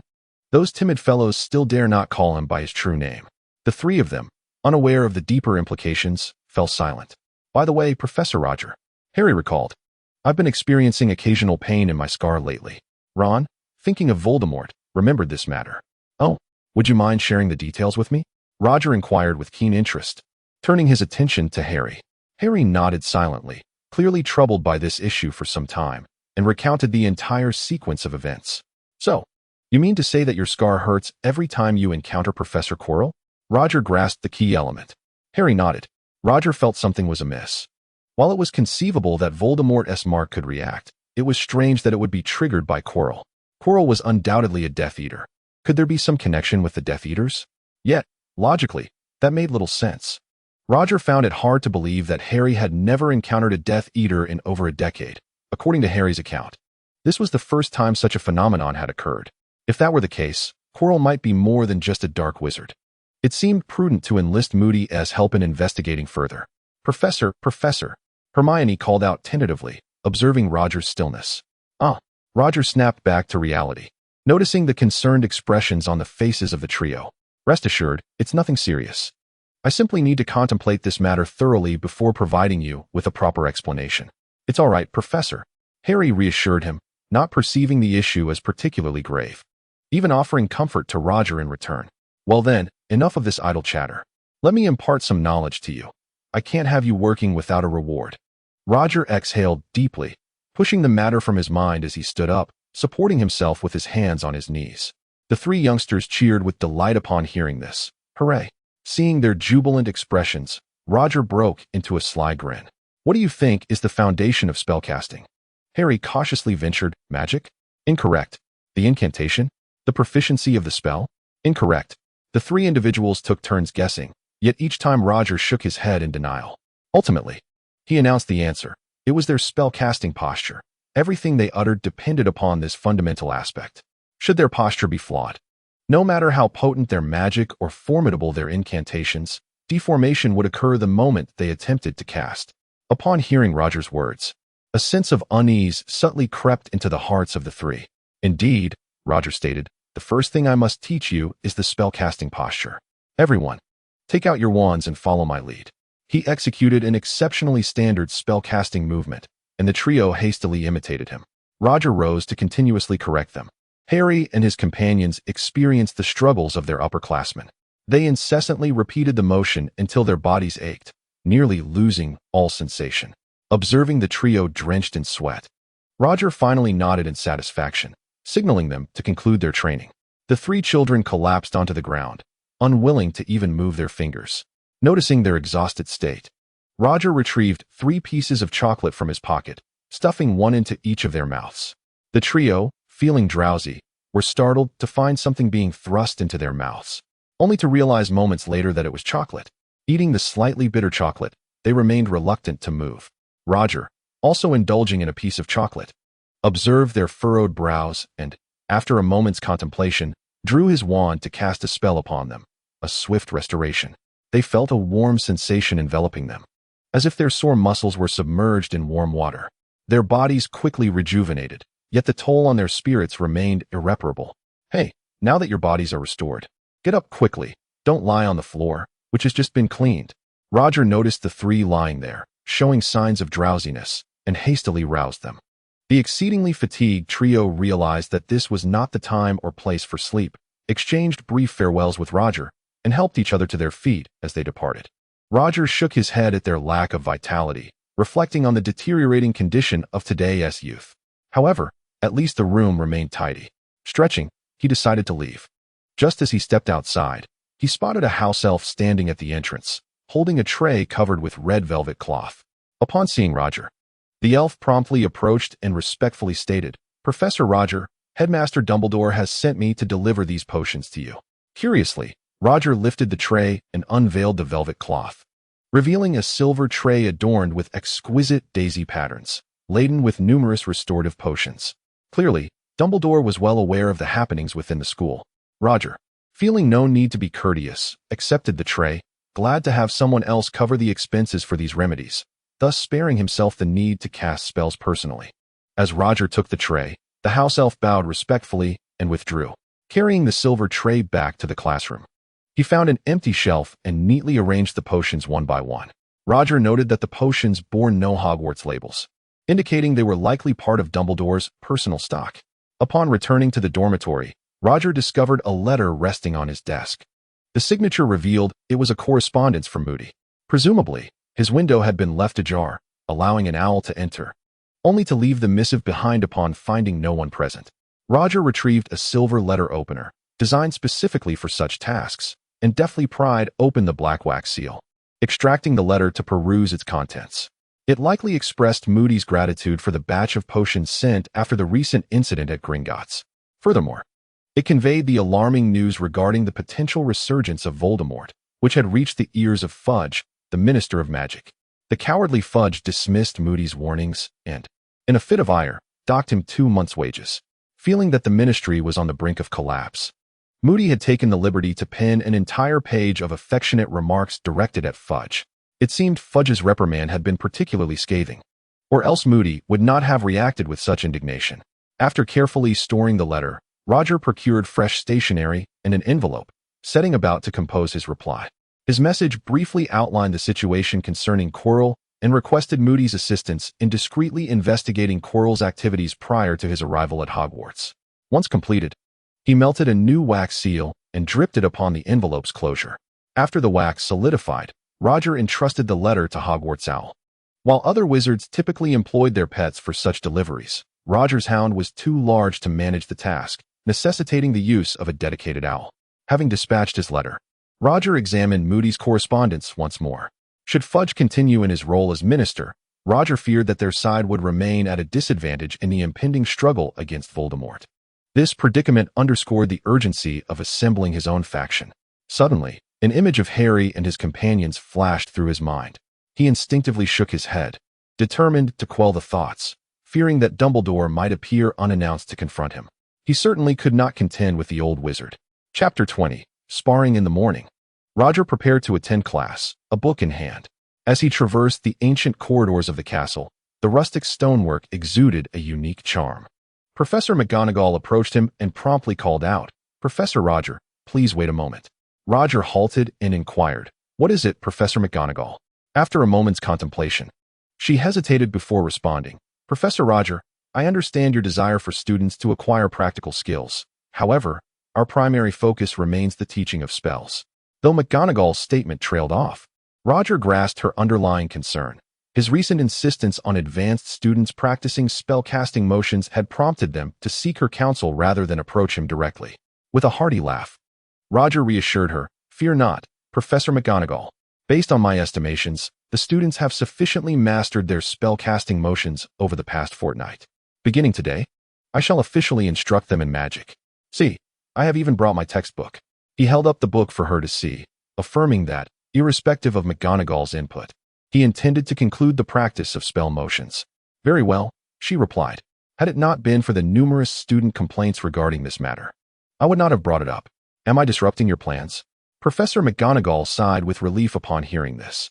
"Very well, Professor McGonagall. I shall attend my class now." "Indeed, I have a class as well, so I will take my leave." Observing Professor McGonagall's departing figure, Roger let out a sigh. The one who cared the most in this school was not Dumbledore, but the vice principal before him. Almost every matter, big or small, within the school was her responsibility. As for Dumbledore, he lounged in his office armchair, indulging in sweets, with his sole task likely being to sign the documents that Professor McGonagall brought him. However, barring any unforeseen circumstances, Professor McGonagall was destined to be the next headmaster of Hogwarts. Though she was not officially the headmaster at present, she performed all the duties associated with that role. Sighing, Roger turned towards the Defense Against the Dark Arts classroom, which was specifically designated for theoretical lessons. This classroom had been repurposed from Dumbledore's use for practical magic exercises. Upon entering, he found that students were already present. They stood on the granite floor, chatting excitedly. As it was their first time attending class in this room, the students were in their 6th year, engaging in hushed conversations. "Do you think Professor Roger will make us practice our wand movements?" "I don't know, but it seems quite likely." "How could Professor Roger, who gave such an excellent lesson to the first years, have us merely practice movements? My hands are nearly exhausted." "Well, Professor Roger was just substituting for the first years. Why is someone as powerful as Professor Roger so strict with us? Perhaps he is accustomed to it from his time in the Auror squad." "Quiet down. Professor Roger is here," a keen-eyed student exclaimed upon spotting Roger at the doorway. The classroom fell silent in an instant, with everyone standing at attention as Roger entered. After 2 weeks of training, a sense of awe had already developed among the students. Noting their disciplined posture, Roger smiled and said, "All right, no need to stand. Everyone, please take a seat." Upon hearing this, the students sat cross-legged on the granite floor. Roger remained standing and addressed them. "Everyone, after the past 2 weeks, you have established a foundation. From today onward, we shall commence our formal study of magic. Hooray! Finally, we can learn magic. Long live Professor Roger." "All right, quiet down. I must inform you that most of our time in this class will be devoted to magical training. This means you will most likely be spending the majority of your time here in this classroom, understand?" Before Roger could finish, the students erupted in cheers. Since their admission 5 years ago, these 6th-year students had yet to experience such practical lessons. "Now, let us begin with our first activity. Everyone, please stand." At Roger's command, all the students rose. "Take out your wands. Form a line. I will engage in one-on-one duels with each of you, allowing you to experience what it means to battle as wizards." Although these students were already in the 6th grade, none had ever faced an adult wizard in combat. Their experiences were limited to playful skirmishes among their peers. Upon hearing Roger's unconventional teaching methods, excitement surged through the group, and they eagerly lined up, each wanting to test their mettle against him.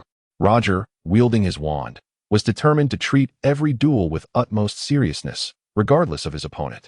Both sides took their stances, bowed respectfully, and assumed standard combat postures.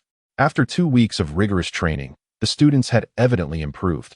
Their stances were more stable, and their grips on their wands more secure. Roger refrained from making the first move. Despite the duel's nature, it was also a teaching moment.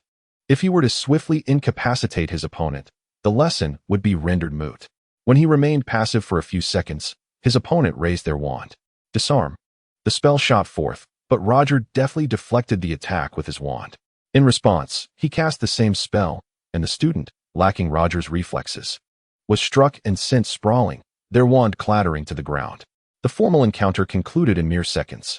Observing the fallen student, Roger remarked, "Your stance is adequate, but your speed is lacking.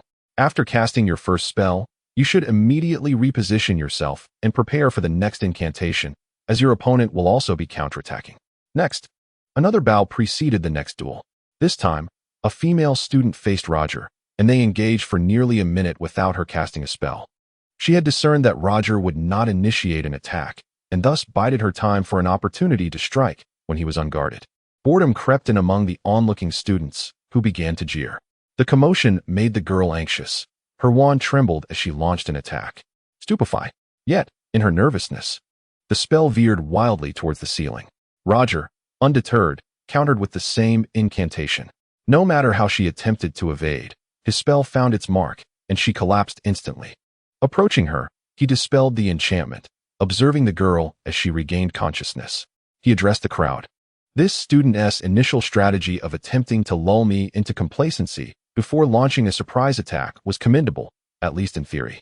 However, her mindset faltered. Overwhelmed by her peers' jeering, she acted impulsively. Additionally, her spell's accuracy requires consistent practice to improve, so there is no need for haste. Next, one by one, students stepped forward to spar with Roger, but without exception, each was bested by his identical spell. Disarm, Roger declared, sending their wands flying and signaling the end of the duel. This is the final student. Now, everyone stand at attention. Roger's expression remained unchanged, as if the preceding battles had left no mark on him. Yet, unbeknownst to all, he was silently cursing within. Who could have anticipated the immense effort expended to ensure that each misstep varied, in pursuit of an effective guidance? The expenditure of magical energy, however, was minimal. So, what reflections do you have on the recent battle? The students stood in an orderly fashion, their recent duel revealing to them the multitude of techniques inherent in combat, highlighting the considerable chasm that remained between them and true wizards. In a flurry of excited chatter, they began to express their thoughts. Roger nodded with satisfaction. His painstaking efforts had not been in vain. He clapped his hands and remarked, "Overall, there remains a significant gap in your skills. I am aware that many of you aspire to join the Auror Corps upon graduation, but frankly, you are still quite far from that goal." Listening to Roger's words, the students, who had previously been brimming with excitement, lowered their heads in embarrassment. "Of course, in the time ahead, I shall dedicate myself to teaching you properly, ensuring that most of you can at least meet the baseline standards," Roger continued, seemingly unconcerned. "Now, let us commence our training." With that, the students paired off to begin their practice. As they formed their groups, initial hesitance gave way to a more spirited engagement as time progressed, with spells illuminating the room in a dazzling display. Some bolder students even resorted to using explosive curses such as Confringo. Thankfully, with Roger present, no serious incidents ensued. Observing that Roger did not prohibit the use of lethal spells, the students, who had initially been either frozen in place or sprawled on the ground, soon transformed into a flurry of explosive magic. It was fortunate that Roger was quick to react. Otherwise, the situation could have escalated. However, this was largely confined to a small number, predominantly involving students from Gryffindor and Slytherin. At that moment, as Roger relaxed, he heard a commotion erupt from the other side of the classroom. Turning to investigate, he discovered two students, clad in Slytherin and Gryffindor uniforms, exchanging blows. Their wands pitifully cast aside. These two had been paired together after their respective houses' participants had been matched, and perhaps due to the long-standing rivalry between their houses. The intensity of their spells escalated. Yet, with Roger's presence, chaos was averted. Once their magical reserves were depleted, and their tempers still aflame, they discarded their wands and engaged in fisticuffs, exchanging punches and kicks with great enthusiasm. Other students paused to cheer for their respective houses, while those from Ravenclaw and Hufflepuff looked on, amused by the spectacle. Chapter 21. Roger's romantic life. Stop immediately. Binding charm. Roger shouted several times, but the cacophony rendered his voice inaudible. In the end, he had no choice but to employ the binding spell to restrain the two combatants. Approaching to assess the situation, he noted the severity of their injuries. Both bore considerable marks from their altercation. Roger's gaze fell upon the discarded wands on the ground, and he was filled with ire. "Are you not wizards? Why resort to physical confrontation when you can resolve matters through magic? It is quite embarrassing, indeed, to tarnish the reputation of a wizard." Initially, the intention was to enhance these students' coping abilities through practical combat. However, it appears that this method requires substantial reform. Although the practice sessions are effective, the participants have shown a propensity to strike with excessive force. This could easily escalate into a situation he would utterly prefer to avoid. Furthermore, there is a concern that these individuals may become too reliant on his presence for protection, and should any incident occur in his absence, the consequences could be dire. Alas, a gradual improvement is necessary. The two unfortunate souls engaged in a brawl were deprived of their right to attend this lesson by Roger, who made them stand at the podium clutching their wands. Ultimately, as this was a result of his lack of oversight, he did not deduct points from their respective houses. Roger then proceeded to allow the rest of the students to practice, albeit with a strict prohibition on the use of lethal spells. He did not allow the potential dangers to deter him when it was necessary to practice with more potent spells. He ensured that others paused to observe while he safeguarded the two combatants. Although the students' dueling left much to be desired in Roger's eyes, one must take things one step at a time. Soon enough, the bell signaling the end of class rang out, and Roger announced the dismissal. The students exited, chatting and laughing amongst themselves. He felt that teaching this group was more exhausting than a full day's work in the Auror division. It truly is a demanding endeavor. What Roger did not realize was that other professors did not approach their classes with such seriousness. Most simply demonstrated a spell and then allowed the students to practice independently, rarely setting up dueling scenarios. Sigh. Roger tidied up a bit, knowing he had another class with the 7th years in the afternoon. He could not fathom why the schedule was so tightly packed. Perhaps Dumbledore simply disapproved of him. As he stepped out of the classroom, he retrieved a chocolate from his pocket, unwrapped it, and savored its sweetness. Just then, Professor McGonagall happened to pass by. Upon seeing Roger, she greeted him, "Professor Roger. I overheard the students discussing your class earlier, and it seems the outcome was quite favorable. Thank you for the compliment, Professor McGonagall. Given this, I trust the generous deputy headmaster would not hesitate to grant me a bonus." Roger jested. "Of course, I would love to request funding for the diligent professor, but I doubt the Board of Governors would approve." McGonagall feigned regret, joining in the jest. "Very well." Roger shrugged in response. "By the way, Professor Roger, if I recall correctly, you are now in your 30s. Have you never considered marriage? Look at James Potter. His children are already quite grown. Don't you feel even a twinge of desire?" "Oh, Professor, one cannot make such comparisons. Severus Snape, who is of similar age, remains single as well. However, he has his unique circumstances, as you know. If memory serves me right, you have yet to experience even a romantic relationship. Would you like me to introduce you to someone?" "No, thank you, Professor." Roger was taken aback that the usually stern McGonagall was showing concern for his personal life. Having lost his parents to Death Eaters long ago, he felt little pressure from family expectations. During his tenure at the Ministry of Magic, Moody often urged Roger in a similar manner, and upon arriving at Hogwarts, he found himself unable to escape such a fate. Professor McGonagall had always taken a keen interest in Roger since his days as a student. After all, who wouldn't appreciate a bright, obedient, and untroublesome student? Even if he was not a Gryffindor, it did not hinder her admiration for him. As they engaged in conversation, they made their way towards the dining hall. To divert the topic, Roger quickly inquired, "Professor McGonagall, I wonder how Professor Quirrell's classes are faring?" His question was merely casual, as he was already aware of Quirrell's teaching quality from the trio of friends. Upon hearing Roger's query, Professor McGonagall's words flowed forth, and she lamented, "Quirrell's classes are far worse than yours. Do you have any idea how many wizards have come to me in protest? There are even numerous parents who have approached the Board of Governors to voice their complaints, and several letters have reached Dumbledore. Some students, whose families are part of the board, are directly applying pressure on us." It was needless to say that one of those families was the Malfoys. Was Quirrell truly in such dire straits? "I sincerely hope you, Professor Roger, can remain at the Academy. We need a capable and responsible defense against the dark arts professor." Professor McGonagall expressed with genuine earnestness, "If that were possible, it would be my honor. However, as you know, the Auror division also requires my attention. Given the unique nature of the defense against the dark arts class, had I not held a position in the Auror division, I might indeed have stayed at the Academy. After all, a comfortable campus life is quite delightful. Aside from teaching, one could bask in the sun by the Black Lake, indulging in books." "Indeed," Professor McGonagall replied, her face reflecting a sense of regret. She genuinely wished for Roger to remain. Originally, they had planned to share a meal together. But Professor McGonagall was soon called away by others. Alone, Roger took his plate to the dining hall and had just sat down when Hermione, Harry, and Ron stealthily approached him with their food. Observing them settle beside him, Roger inquired with curiosity, "What is it? Is there something amiss?" "Our training is scheduled for Saturday to Sunday evening, not now." Harry cautiously glanced around before replying, "Professor, we have discovered a secret chamber in the school." "Huh?" Roger was taken aback. It was quite normal for an ancient castle like Hogwarts to harbor hidden passageways and chambers, though these places rarely contained anything of value.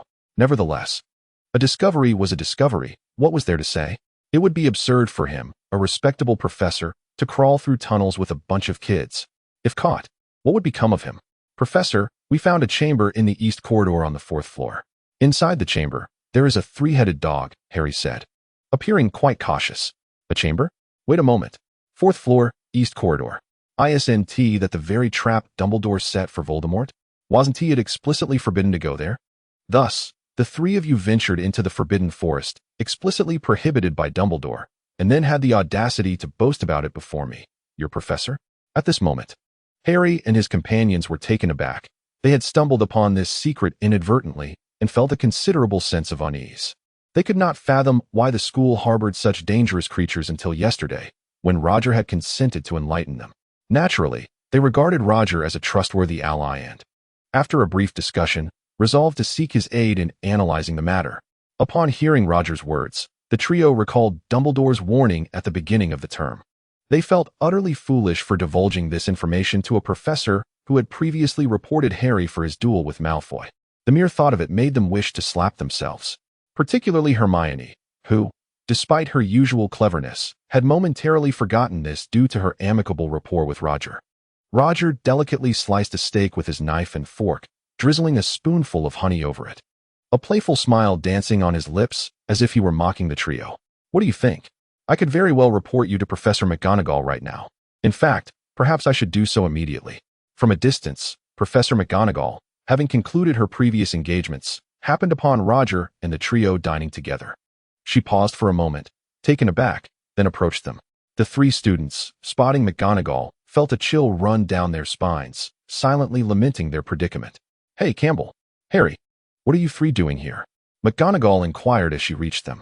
The trio stammered, struggling to articulate a response.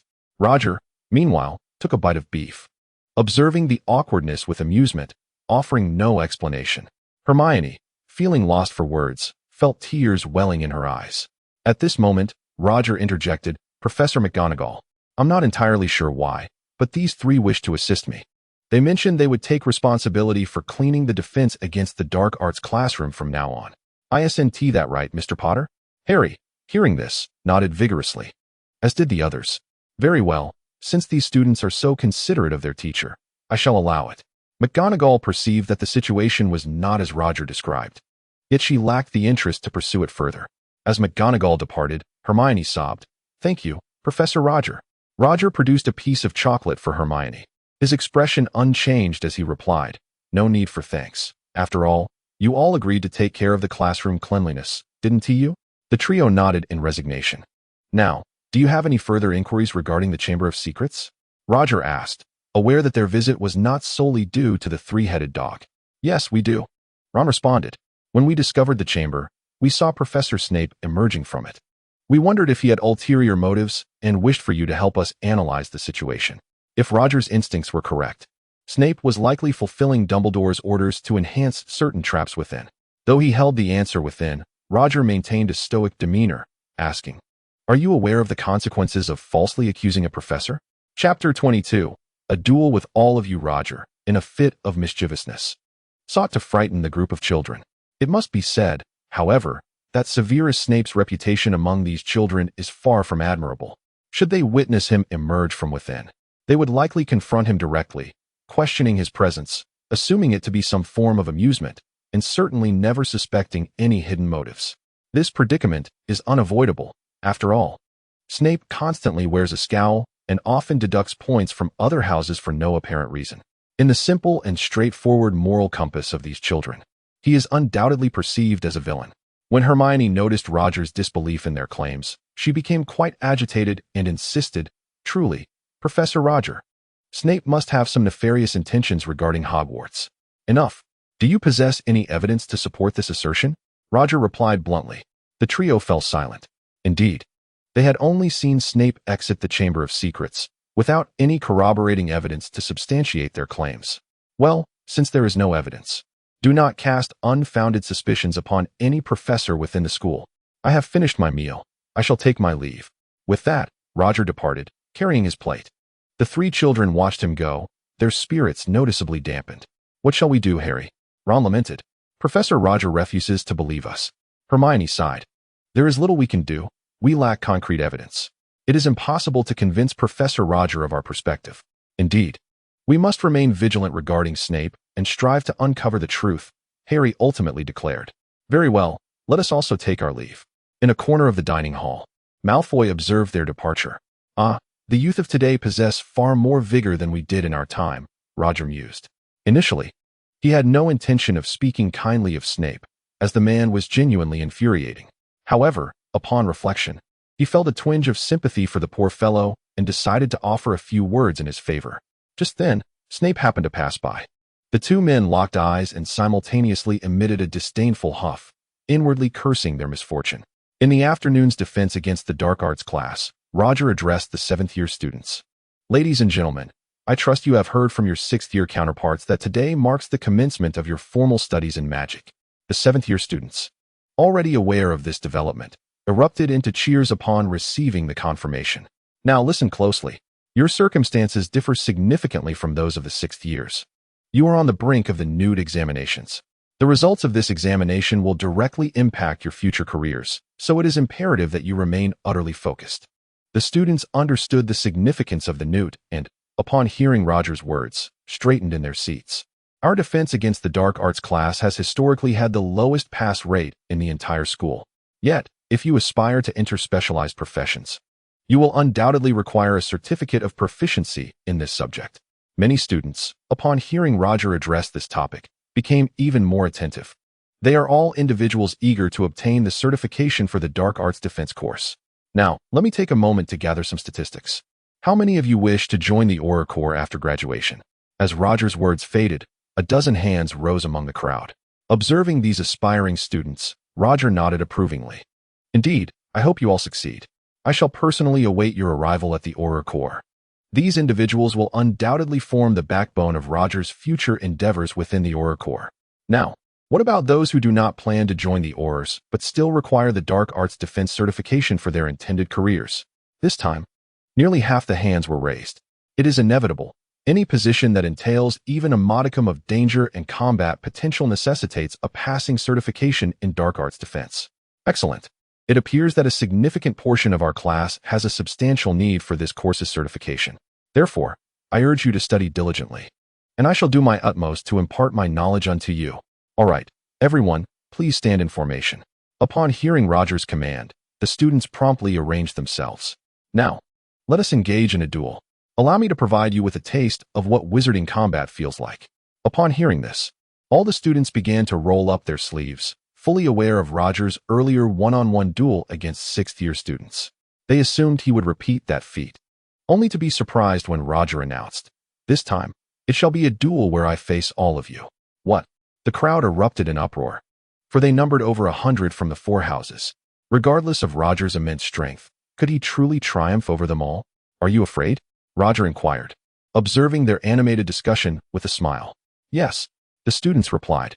They could hardly believe that over 100 students could not best a single wizard, even one with exceptional combat experience. Furthermore, during the duel, Roger would not resort to large-scale destructive spells. This was merely a class exercise. Seeing their agreement, Roger smiled and nodded. The two sides took their positions, and Roger addressed them. "Let the duel commence." As soon as he finished speaking, Roger expertly cast a protective spell in front of himself without a wand, which then manifested directly in his hand, allowing him to cast immediately. Stupefy. The spell's beam struck one student, sending him crashing to the ground. At that moment, most of the students had yet to even draw their wands. By the time they did, Roger had already incapacitated several more. The close quarters caused those who fell to topple others behind them, creating a chaotic scene. Fortunately, a few quick-thinking individuals promptly organized a counterattack. "Hurry, retaliate, and shatter Professor Roger's protective spell." Fortunately, those leading the counterattack were distinguished individuals from each house, possessing a degree of authority, and they quickly orchestrated a formidable response. Roger nodded in satisfaction, aiming his wand at those who had stepped forward. A series of disarming charms and stunning spells felled them. Sometimes, taking the initiative means you become a primary target for your adversary, as the vibrant spells descended like raindrops. Cracks began to form in Roger's protective shield. Observing this, the students intensified their efforts, unleashing even some of their more lethal incantations. Roger aimed his wand at the ground and cast a transformation spell. The granite surface instantly undulated like waves, causing those atop it to lose their footing and tumble in disarray. Seizing the opportunity, Roger swiftly followed up with further spells. At that moment, the barrier shielding him shattered like glass. He promptly donned a protective armor spell.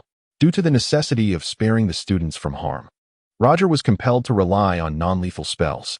In a short span, he had already expended over 30 of them. Roger began to maneuver rapidly, flitting through the crowd like a butterfly among flowers. Wherever he passed, students fell one after another. His presence among his peers instilled hesitation in the students, making them reluctant to cast harmful spells. Consequently, several stunning spells inadvertently struck their own comrades. Finally managing to navigate to a safer area, Roger's swiftness rendered him nearly untouchable. Even the few spells that did connect were deflected by the armor he wore. In a fleeting moment, the scales of victory began to tilt in Roger's favor. Among the students, 5 remained composed and, abandoning their house rivalries, quickly banded together. Witnessing their spontaneous organization, Roger felt a sense of pride. Yet he did not relent in his actions, casting several more spells. The group of 5, wielding their wands, relentlessly attacked the direction where Roger stood. Their efforts bore fruit as several spells struck Roger, nearly breaching his protective armor. Realizing the gravity of the situation, Roger refrained from overconfidence and melded into the remaining crowd. The 5, caught off guard, inadvertently cast their spells upon their own allies. Gradually, only Roger and the 5 remained on the field. With a smile, Roger inquired, "So, are you 5 prepared to continue?" The group exchanged glances, ultimately making their decision. One student lowered his wand and conceded, "Enough, Professor Roger, we admit defeat." Roger replied, "Very well, I accept your surrender." At that moment, he too felt fatigued. Contending with such a multitude of attacks while ensuring no one was harmed was indeed a formidable challenge. "Do you realize the mistake you made during the skirmish?" Roger posed the question, prompting one of the 5, somewhat defiantly, to respond, "Professor Roger, had it not been for your constant protective spells, we would not have lost this battle." Roger chuckled and nodded. "In a certain sense, you are correct. Without my protective spells, I would undoubtedly have been defeated. However, regrettably, I am well versed in such spells. It is unreasonable to expect an opponent to refrain from employing protective enchantments during a duel. That is part of one's prowess." Upon hearing Roger's words, the previously outspoken student fell silent, though the look of discontent lingered on his face. "If my memory serves me correctly regarding the order of lessons at Hogwarts, the protection charm should have already been taught by Professor Flitwick. Why have I not witnessed any of you employing it? Had you utilized this spell, the outcome would undoubtedly have favored me. Is this charm particularly precious? Provide me with an answer." The individual struggled for a moment before resigning to fate and saying, "Apologies, Professor, we forgot." "Forgot?" Such a blunder during a confrontation with dark wizards could spell your demise. The group fell into a deeper silence. "Now tell me, are there any other reasons for your failure?" One person replied, "There was absolutely no coordination among us. It was complete chaos. Many were struck down by their own comrades, including myself." The speaker bore several shoe prints on his person and was now casting a resentful gaze to discern who had knocked him down and trampled on him. Those who met his gaze lowered their heads in guilt, unwilling to meet his eyes, each harboring a semblance of shame. Chapter 23. Grouping the earlier scene was indeed chaotic, and he was not the only one to have been struck and trampled by his own side. Noticing that the student's gaze seemed to be drifting in his direction, Roger felt a twinge of anxiety. In the recent flurry of movement, he had inevitably stepped on a few soft objects. Surely they weren't students, were they? Ahem, well said. You must remain vigilant during battle. Never injure your own allies, especially in such large-scale skirmishes. Therefore, you either need to cultivate excellent rapport with your teammates or ensure effective synergy.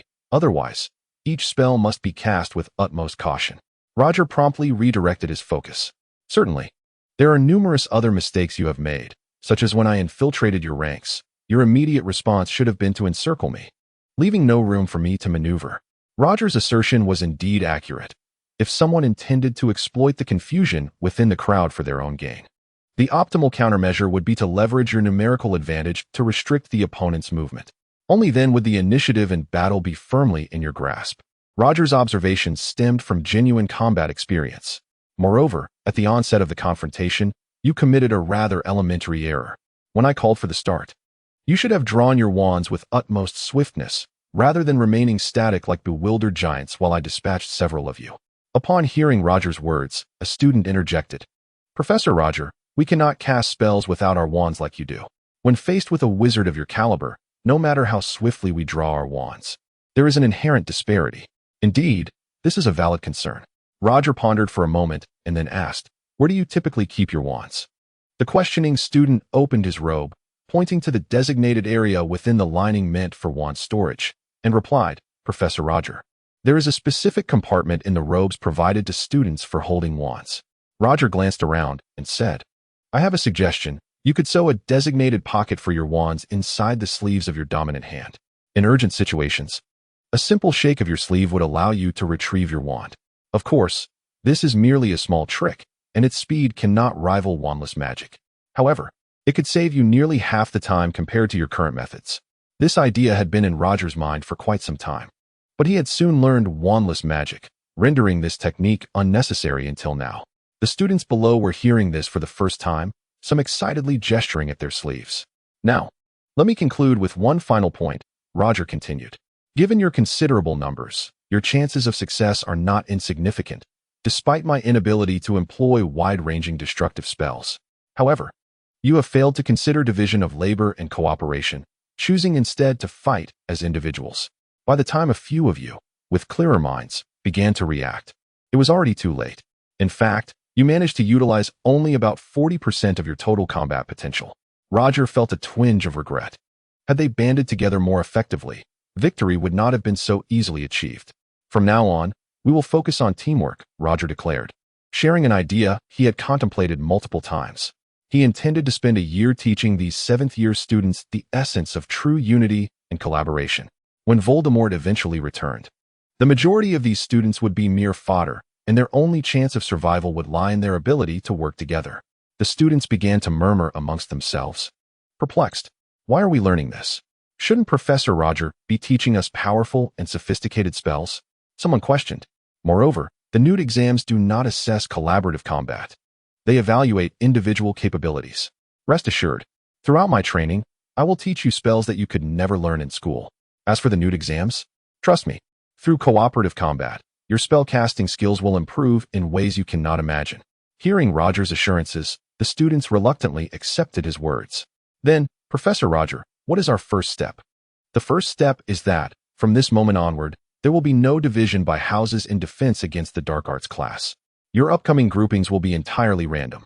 Roger aimed to unite everyone present into a cohesive unit by first eliminating existing barriers. The division between houses was the foremost obstacle to address. He sought to encourage these students to engage openly with peers from different houses. While these students, differing in gender, background, and personality, would need to overcome significant challenges to blend together, the eventual outcome would undoubtedly be spectacular. In such a diverse assembly of individuals, those who can collaborate seamlessly are also able to maximize the advantages of teamwork when interacting with others in society. This capability is essential for preserving one's own integrity. However, this process of adaptation does not necessitate that students relinquish their inherent personalities. It merely requires them to cooperate during the duration of their endeavors.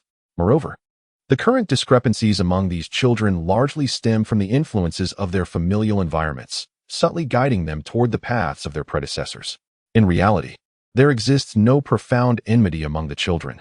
They do not harbor mortal conflicts. A student from Slytherin raised his hand and interjected, Professor Roger, what will happen to our house points in this scenario? It would be unjust for others in the group to lose points, leaving us Slytherins to bear the repercussions.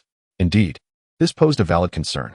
The apparent unity within the classroom is merely a facade established under the authority of the professor, as underlying rivalries continue to persist.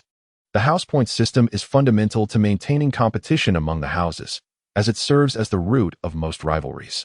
Through this system and the oversight of professors, a relatively equitable environment for collaborative competition is fostered. Of course, there exists a certain Slytherin head who is notorious for capriciously deducting points, embodying the darker side of competitive behavior. While other professors may harbor discontent, none would resort to such shameless tactics as Severus Snape. Roger pondered this dilemma for a moment. It indeed required resolution. Fear not, I shall address this matter. Simply follow my guidance during training.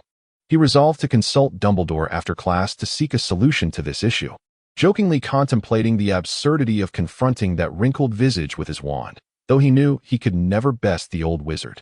Subsequently, another student voiced a query. Professor, how shall we form our teams? The grouping must be random, and we need to ensure that the proportion of students from the same house in each team remains balanced. Fortunately, Roger had already devised a strategy for this. He presented 4 sealed wooden boxes, each containing slips of paper inscribed with the names of students from each house. Lifting the boxes and shaking them, he announced, "Ladies and gentlemen, your names are contained within. I will draw 1 slip from each box, conducting 2 rounds, ultimately forming groups of 8. Is that agreeable?" The students nodded in assent. With that, Roger began to draw slips of paper, announcing the names inscribed upon them. As each name was called, the corresponding students formed into their respective groups. Soon, all teams were established. Observing the clusters, Roger noted that each student donned the garb representative of their respective houses. Frowning slightly, he realized that in order to foster a sense of unity during this lesson, a change of attire was indeed necessary. "Dear all, henceforth during my class, please refrain from wearing attire emblazoned with the house insignia. A simple Hogwarts robe will suffice. Although your inner garments may bear the house emblem, the black robe itself is devoid of such markings, featuring solely the Hogwarts crest." During the ensuing time, Roger imparted little in the way of instruction, instead allowing the members of each group to become acquainted with one another. Among them were students possessing commendable social skills, who soon began to engage actively. Conversely, several groups remained taciturn, each member seated in silence, exchanging glances in a manner reminiscent of a standoff. Occasionally, an individual attempted to shatter the palpable tension with polite pleasantries and awkward laughter, only for the atmosphere to revert to its prior stillness. Alas, Roger, witnessing this predicament, felt powerless. The resolution lay solely in the hands of these individuals. Nevertheless, he held firm in his belief that, through collaboration in the coming activities, camaraderie would blossom. As the bell signaling the end of class rang, the awkward ambience within the classroom was finally dispelled. Upon exiting the classroom, Roger hastened toward the headmaster's office, eager to discuss the matter with Dumbledore. Arriving at the threshold of the office, he gazed at the 2 stone beasts and began to ponder what kind of password Dumbledore might have established. Cockroach clusters? Chocolate frogs? Lemon sherbet? Lemon popsicles? Acquainted with Dumbledore's penchant for culinary passwords, Roger attempted various food items, yet to no avail. Enough. The headmaster is not present. He has gone to a meeting at the Ministry of Magic. A gloomy voice emerged from behind him, and Roger turned to see Severus Snape approaching. Chapter 24, The Duel? Roger queried, puzzled. "What brings you here? Isn't your office quite far from this location?" Snape's face betrayed an unnatural expression as he curtly replied, "What business is it of yours? I merely happened to pass by." Detecting the fleeting emotion on Snape's countenance and the unmistakable irritation in his tone, Roger seemed to deduce something. "You didn't, by any chance, find yourself in the same predicament as I did, shouting fruitlessly for Dumbledore only to discover he is absent, did you?" The image of Snape calling out food names like a fool provoked an involuntary chuckle from Roger. Snape's expression contorted as he vehemently retorted, "Do not be absurd. Who would act as foolishly as you, shouting here like a dimwit? You, the brawler." Indeed, Snape had momentarily lost his composure, for Roger's words had struck a nerve. He had matters to discuss with Dumbledore, but was at a loss for the password.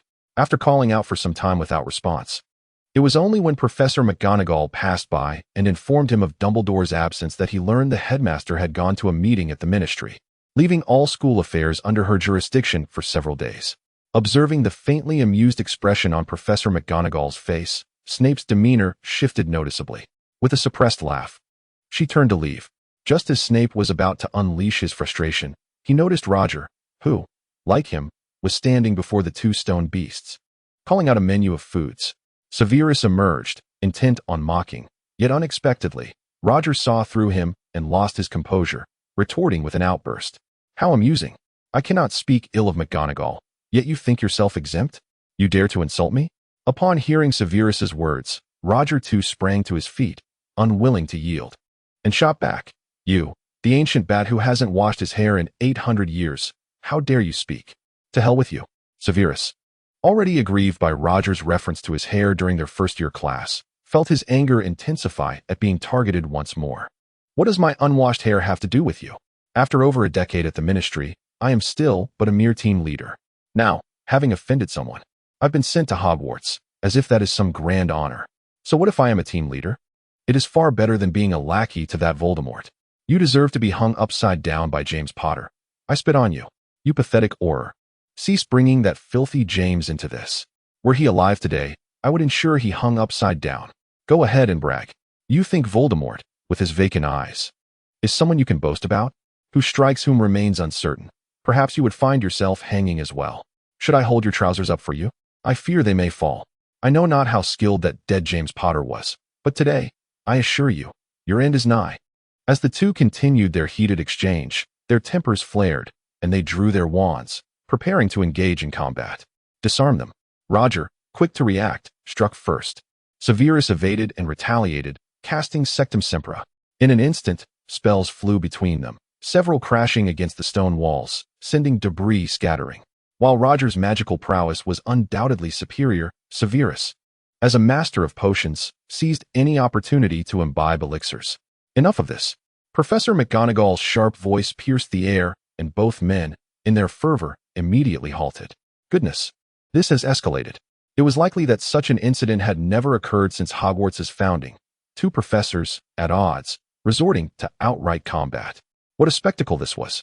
After informing Severus of the headmaster's absence, Professor McGonagall returned to her office, conveniently located beneath Dumbledore's. As she calculated the semester's finances, she was startled by the sounds of foul language above, followed by the unmistakable clamor of spells striking the walls. Rushing out, she beheld Roger and Severus engaged in a skirmish before the headmaster's office. The scene was chaotic. Even one of the stone beasts at the entrance had been damaged, its head blown off, while numerous students gathered to witness the commotion. Professor McGonagall approached the two men, demanding, "Can either of you gentlemen explain how this place has come to such a state?" It was evident that her demeanor was far from pleasant. She was genuinely angry. Roger quickly interjected, "Professor, this is not my doing. It is entirely Severus's fault. Look at that stone beast, its head obliterated. Clearly the work of Professor Severus. This clever lad understood well the art of striking first." "You are being unreasonable, Snape," McGonagall exclaimed, her expression grave. "Silence. Now tell me, why did the two of you professors engage in combat?" She was utterly astonished that Roger, typically obedient and amiable, would find himself in a scuffle with Snape. With a swift glance, Roger responded, "Well, Professor McGonagall, Professor Snape suggested we engage in a friendly duel, and we simply happened to be here testing our skills. It did get a bit loud, but I assure you, we were both controlling our movements." In a sense, Roger's words were not entirely fabricated. It was indeed Snape who proposed the duel, and they had not been fighting to the death. Truth be told, had it been a life-or-death situation, Roger could have incapacitated Snape in under a minute, even providing him with a potion afterward. "Enough, both of you to my office," McGonagall ordered, noticing the increasing number of students around them, "and hand over your wands."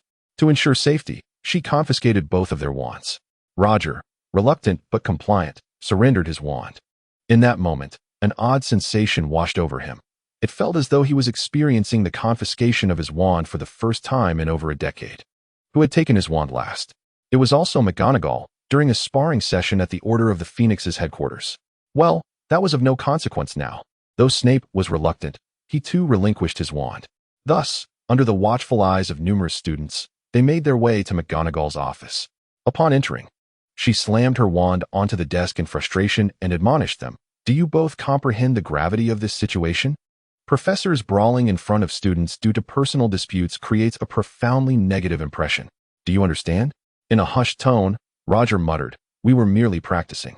McGonagall's anger intensified. "The headmaster's office is directly above us, and I could hear your quarrel quite clearly.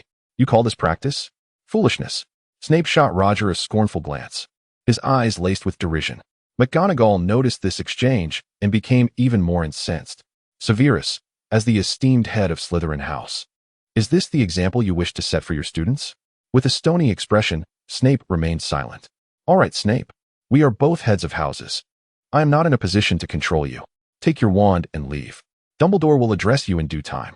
Understanding that Snape would not heed her words, McGonagall opted to leave his fate to Dumbledore, relieving herself of the burden. As McGonagall allowed Snape to depart, Roger, with a grin, remarked, "Professor, I trust one shall not face severe repercussions." Without further ado, as soon as Roger mentioned Professor McGonagall, she erupted, slamming her hand forcefully on the table and stating, "Campbell, you are now a professor. Do you consider it honorable to engage in conflict with another professor in front of students?" Observing McGonagall's demeanor, Roger realized that evading this situation would not be as effortless as he had hoped. Indeed, his actions had been somewhat hasty, though he was inclined to believe he might repeat the same folly if given another chance. For nearly half an hour, Professor McGonagall lectured him incessantly. By the end, Roger's expression was one of utter despondency. When she finally paused, he cautiously inquired, "Professor, might you disclose what my punishment shall be?" He feared that she might continue her tirade, which would be quite unbearable. "Very well," she replied. "You know we must decorate the Great Hall before Halloween. Thus, this task shall be yours as your punishment." It seemed that McGonagall was weary from scolding, and she relinquished the task to Roger, eager for her to cease speaking. He promptly agreed to the assignment. "By the way, Campbell, do you have business with Professor Dumbledore? He has entrusted me with full responsibility for all matters at Hogwarts." McGonagall inquired regarding Roger's trip to the headmaster's office. Roger candidly recounted the events that led to his visit. Listening to Roger, McGonagall sighed. "Campbell, I wish I could acquiesce, but such significant matters may require Professor Dumbledore's personal judgment." Upon hearing this, Roger felt a swell of urgency. With Dumbledore's unpredictable nature, one could never know when he might return, and by then, it could be too late. "Professor McGonagall, I have faith in you. You are capable of making this decision. Did not Professor Dumbledore assign you with full authority?" he insisted. McGonagall hesitated. "No, Roger. I believe it should be, but you can," he interjected. "After all, the headmaster does not concern himself with these matters. When he returns, won't this still fall under your purview?" Roger perceived a flicker of doubt in McGonagall's countenance. "However," she began, but he interrupted. "There are no buts, Professor McGonagall." In a final bid, Roger employed his ultimate persuasive tactic. Indeed, upon hearing the word headmaster, McGonagall's expression shifted, and she appeared to arrive at a resolution. "Very well, Campbell. I shall grant you the waiver of the 7th-year house point system in the defense against the dark arts class. The official announcement will be made the day after tomorrow." It was evident that McGonagall possessed remarkable decisiveness. Having just consented, the entire school would be informed in a mere 2 days. Roger was elated. "Thank you, Professor." Chapter 25. Halloween. As Roger and Snape were escorted away by Professor McGonagall, the news of the two professors brawling at the headmaster's office spread like wildfire throughout Hogwarts. Everyone was abuzz with speculation, eager to understand how the genteel Professor Roger could come to blows with the acerbic Professor Snape. What discord lay between them? When the two professors quarreled, there had been no witnesses, and by the time others arrived, the altercation had already escalated. Regarding this matter, there exists a plethora of speculation among the students. Why do you suppose Professor Roger would engage in a confrontation with Professor Snape? I have heard whispers that Professor Snape was once a dark wizard, and as an Auror, Professor Roger must find him quite disagreeable. I suspect that the contention arose because Professor Snape also aspires to teach the defense against the dark arts class, prompting their dispute. It has been suggested that Professor Snape, relying on his seniority, attempted to intimidate Professor Roger, only to find himself outmatched. It is entirely plausible. Professor Snape is certainly capable of such behavior. With the exception of Slytherin, all other students believe that the primary cause of this incident lies with Snape. His reputation among the students is indeed rather dismal. Upon receiving the news, Harry and his companions hurried to Professor Roger's office, where they found him seated and writing. "Professor Roger, how are you? Is everything all right?" Hermione inquired anxiously. What could possibly be the matter?" Roger replied lazily, stretching in his expansive leather chair and glancing at the trio. He retrieved a box of chocolates from his drawer and offered it to them. "Since you're here, have some sweets." "Thank you, Professor." The three responded, somewhat taken aback, each taking a piece of chocolate. As Ron munched on his chocolate, he said, "Professor Roger, we were actually worried you might be hurt." How could I be injured?" "Not against that fellow Snape," Roger exclaimed, bursting into laughter. Hearing this, the three of them joined in merriment. "Exactly. How could Snape possibly stand a chance against Professor Roger? By the way, ISNT it's Saturday today. Let us get back to training. Roger suddenly remembered and informed the trio. Their expressions fell. They had come to check on the professor, and now they were inexplicably being sent off to train. However, they had willingly chosen to follow Roger to learn. Upon arriving at the training room, Roger instructed them to practice their spellcasting movements. The trio remained silent, diligently honing their skills. 2 hours later, Roger glanced outside at the sky and declared, "All right, that should be enough for now. Let us pause." The three collapsed onto the floor in a heap, and Roger took out the potion Dumbledore had given him. "Here, each of you gets a bottle. This potion has been specially authorized by Headmaster Dumbledore." Exhausted, the trio didn't ponder how Dumbledore knew they were training with Professor Roger. They simply weakly swallowed the potion. The effects of the potion would take a while to manifest. Roger stood up and added, "By the way, if you're free tomorrow, please come by and tidy up the training ground." Oh, after regaining their strength, the three supported each other as they exited the classroom. They were not particularly worried about being caught, as Roger had already given prior notice. Little did they know, hidden in the shadows, Draco Malfoy's eyes were fixed intently upon them. Days later, a notice was posted declaring that points would no longer be awarded for the 7th-year defense against the Dark Arts class. Upon the revelation of this matter, both professors and students alike were left utterly astounded, for such an occurrence had never transpired since the establishment of Hogwarts. Armed with the sword of Gryffindor, Roger was free to exercise his authority during training. Throughout the process of fostering cohesion within the 8-member group, numerous challenges arose. Fortunately, Roger maintained vigilant oversight, swiftly devising solutions whenever conflicts arose. Thus, a sense of camaraderie began to blossom among the participants. As for the students from other years, Roger assigned them to practice spellcasting and engage in one-on-one duels. The defense against the dark arts classes for 3 different years unfolded in an orderly fashion.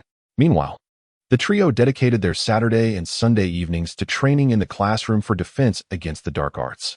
During this period, Roger refrained from imparting any magical knowledge. Instead, he instructed them to practice various evasive maneuvers. Eventually, Roger wielded a slender stick to strike at them, and only by executing the proper evasive actions could they avoid being struck, or else they would bear the marks of his blows. Under such rigorous training, their reaction times improved significantly. From Roger's perspective, they barely reached a passing standard. When Dumbledore returned, he was immediately struck by the sight of the stone beast at his office door, missing its head. Initially, he found it hard to believe, suspecting that his eyes were deceiving him. After all, who would dare to vandalize his stone guardian? It was only when Professor McGonagall informed him of the situation that he grasped the reality of the events. Since Roger had already been admonished by McGonagall, Dumbledore chose not to comment further.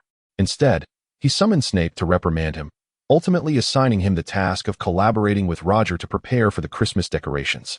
Upon learning of Professor McGonagall's decision to suspend the point system for 7th-year students in defense against the dark arts, Dumbledore paused momentarily, inquiring, "Professor McGonagall, I believe this is something you should have informed me about, is it not?" Without hesitation, McGonagall replied, "Esteemed headmaster, I recall you stating that during this time, I would have full authority over all matters at Hogwarts, would I not?" While her assertion held merit, Dumbledore pondered if there were any counterpoints to consider. Ultimately, he conceded, "Very well, in that case, let it be as you wish, Minerva." Though he acquiesced to McGonagall's decision, an unsettling feeling lingered within him. "So be it." McGonagall nodded in satisfaction. As time progressed, the weather at Hogwarts began to grow increasingly chilly. Although snow had yet to fall, the castle's fireplaces were alight, casting a warm glow throughout the halls. Students donned thick garments, congregating around the hearths as soon as classes concluded. Hagrid's giant pumpkins had ripened and were fashioned into various shapes in preparation for Halloween festivities. As the holiday approached, the atmosphere within the castle grew ever more vibrant. On Halloween Day, Roger was instructing 5th-year students in a classroom adorned with several jack-o'-lanterns, creating a festive ambience. "Pay close attention, everyone," he announced. "This spell is called Splinching." Roger stood before a target, demonstrating spells to the students below. With a flick, the spell shattered the target, and he began to impart the skills required for its use. While many listened attentively, a significant number appeared distracted, their minds elsewhere, preoccupied with the news of the Halloween banquet scheduled for that evening. Alas, for the remainder of the lesson, Roger practiced spells on the target, entirely engrossed in his own pursuits. The moment the bell rang, he hastily gathered his belongings and departed, wishing to linger not a moment longer. Upon returning to his dormitory, he changed his attire and made his way to the hall. As he entered, the sweet aroma of roasted pumpkin enveloped him, accompanied by an array of jack-o'-lanterns and ethereal spirits flitting about. The mischievous specters, including Peeves, frolicked fearlessly, suddenly darting from concealed corners to startle the young wizards. Their delight was palpable upon witnessing the terrified expressions of their peers. "Campbell, come sit." Professor Sprout beckoned with a wave of her hand. Roger approached with a smile and took a seat beside her. He noticed that Chilo had already arrived, and thus Sprout had chosen a position for him that was distanced from Chilo. Consequently, as each professor entered, they immediately turned to occupy seats further away from Chilo. The lingering memories from the last faculty gathering casting a long shadow. Before long, Roger's side was filled with attendees, while Chilo remained solitary. Curiosity piqued within Roger about which professor would arrive next, as there was no room left on his side. Suddenly, Professor Flitwick appeared, his diminutive figure surveying the room before naturally taking a seat at the far end of Chilo's row. He displayed no signs of embarrassment, seemingly oblivious to the surrounding dynamics. The other professors who followed entered with wry smiles, deliberately choosing seats as far away as possible. Soon, only the last remaining spot close to Chilo was unoccupied. Chilo sat with his head bowed, uttering not a word.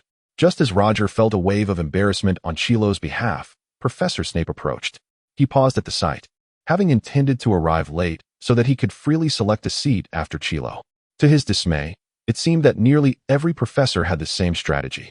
Snape glanced longingly at Roger's side, contemplating whether he could squeeze into a position. However, upon noticing that the outermost seat was occupied by Professor McGonagall, he swiftly abandoned the idea, not wishing to incur her displeasure, as each house's funding relied upon her. Ultimately, Snape, his expression contorted, settled beside Chilo. The other professors wore expressions of amusement, indicating that Snape was not particularly favored among them. Roger mused on whether Snape felt a sense of belonging in this odd assembly. At that moment, Chilo suddenly stood and strode towards the exit. "What's this?" Roger wondered, perplexed. "Is the lad upset?" Yet, he felt no inclination to inquire further. After all, a Death Eater was hardly worthy of his concern. Sprout, ever the affable character, felt a surge of anxiety and attempted to rise to rectify the situation. However, Roger firmly restrained him, preventing him from standing. Confused, Sprout glanced at Roger, who picked up a decorative pumpkin from the table and remarked, "Professor, behold this splendid pumpkin. It is quite remarkable, being yellow." Chapter 26, The Battle with the Troll Yellow? Sprout pondered. Isn't a pumpkin typically yellow? Are there any other colors? Lost in thought, he failed to notice that Quirrell had already vanished. "What is the matter, Campbell? Why did you stop me?" Sprout inquired, bewildered. For Roger was not one to act in such a manner. "Not at all. I merely wished to show you this yellow pumpkin." Roger replied with a look of utmost sincerity. Sighing, Sprout recognized that Roger was speaking nonsense, yet she felt powerless to act. With Quirrell now gone, she had no inclination to pursue him, as it was deemed unnecessary. Upon seeing Quirrell leave, Snape's demeanor visibly improved. Soon, students began to file into the hall, filling it with a cacophony of noise. Once a sufficient number had arrived, Dumbledore, clad in a resplendent robe adorned with sapphires, emerged and took his seat at the head of the table. He stood and addressed the assembled students. "Ladies and gentlemen, the Hogwarts Halloween feast shall now commence." With his command, the tables were instantly laden with an abundance of food, resembling small mountains. There were crispy pork chops, glistening roasted chicken legs, and chicken stuffed with potatoes and onions. Roger scanned the crowd and quickly spotted Harry and Ron, yet he was perplexed by Hermione's absence. A further sweep of the room yielded no sign of her. This is peculiar. Have these three not always been inseparable? Just as Roger pondered this, Quirrell burst in, his face a mask of terror and sweat, stammering loudly, "A troll is in the dungeons. I thought you ought to know." With that proclamation, Quirrell collapsed to the floor, evidently having fainted. At this revelation, a few students with weaker nerves began to scream in panic. The scene descended into chaos, with chairs toppling over. Startled by this sudden turn of events, all the professors rose to their feet in alarm. Roger had already drawn his wand, ready for action. At this juncture, Dumbledore made a decisive announcement. All students must return to their dormitories under the supervision of their heads of house. No student is to leave without a professor's command. Upon hearing this, the heads of house quickly sprang into action. Roger then stepped forward, stating, "Headmaster Dumbledore, I propose that this incident be utilized as an assessment for the 7th years. After all, it is merely a troll. With our professors present, there should be no risk." Dumbledore countered, "Professor Campbell, are you certain? Do you believe these children can handle an adult troll?" "Certainly, I have faith in these students. Should any issues arise, I am prepared to take responsibility," Roger replied without hesitation. "Very well," Dumbledore nodded in agreement. "All grades except for 7th year are to be escorted back immediately." The Weasley twins cried out in despair, wishing to remain. However, their elder brother, Percy Weasley, swiftly apprehended him. Roger instructed the 7th year students, everyone, immediately form groups as arranged in class. A few students called out their group names, and the members quickly gathered. The groups promptly organized themselves. "Now, let us venture forth to search for the troll, employing the methods taught in class." "Yes," came the uniform reply. The students exited in an orderly fashion, proceeding in their respective groups to commence their search. Professor Flitwick quietly remarked, "Well done, Professor Roger. To organize such a diverse assembly of students is no small feat. We should hasten to keep up. We cannot afford any mishaps." A group of professors followed the 7th year students outside. Meanwhile, Harry and Ron, having finally strayed from the group, set off in search of Hermione. They had quarreled with her earlier, causing her to storm off in anger, missing even the Halloween feast. Later, they overheard a mural mention that Hermione was in the girls' restroom, crying, which was unfortunate as the troll happened to be on that very floor. Fear gripped them at the thought of the troll encountering Hermione. Should anything happen, they would never forgive themselves. They rushed to the vicinity of the restroom, and upon arrival, were immediately hit by the foul stench emanating from the troll. Without hesitation, they approached the restroom, only to be greeted by piercing screams. It was Hermione. Upon entering, they were met with an overwhelming stench and the sight of a troll, its massive form resembling a small mountain, inside. Hermione was curled up in fear beneath the sink, nearly unconscious. Drawing upon the training they had received from Roger, Harry and Ron quickly prepared to counterattack. Hearing their voices, Hermione emerged, rushing to their side, and brandished her wand at the troll. To their dismay, their spells seemed to have no effect on the troll, which exhibited remarkable resistance to magic. Although the troll remained unfazed, the spells had nonetheless provoked its anger. With a thunderous roar, it raised its enormous club and swung it toward the trio. Reacting swiftly, the three rolled on the ground to evade the assault.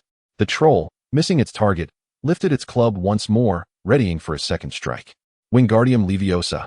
Hermione cast the spell, attempting to seize control of the club. However, the troll gripped the club too tightly, rendering her efforts futile. The club continued on its perilous trajectory. Just as it was about to descend, Roger finally arrived. With a tremendous explosion, a spell struck the troll. Due to its inherent resistance to magic, the troll sustained minimal damage, but its club was not similarly protected, shattering into a flurry of wooden splinters. As the troll stared at the remnants of its club, now merely a handle, its small brain struggled to comprehend what had transpired. Just moments ago, it had wielded a formidable club, and in the blink of an eye, it was reduced to nothing but a fragment. The giantess' copper bell-like eyes rolled about in confusion, uncertain of what course of action to take next. In that moment of hesitation, Roger had already reacted. The wizard had arrived. With a flick of his wand, three young witches found themselves uncontrollably drawn to Roger's side. "What brings you three here? Were you not instructed to return to your dormitories?" The trio exchanged awkward glances, speechless.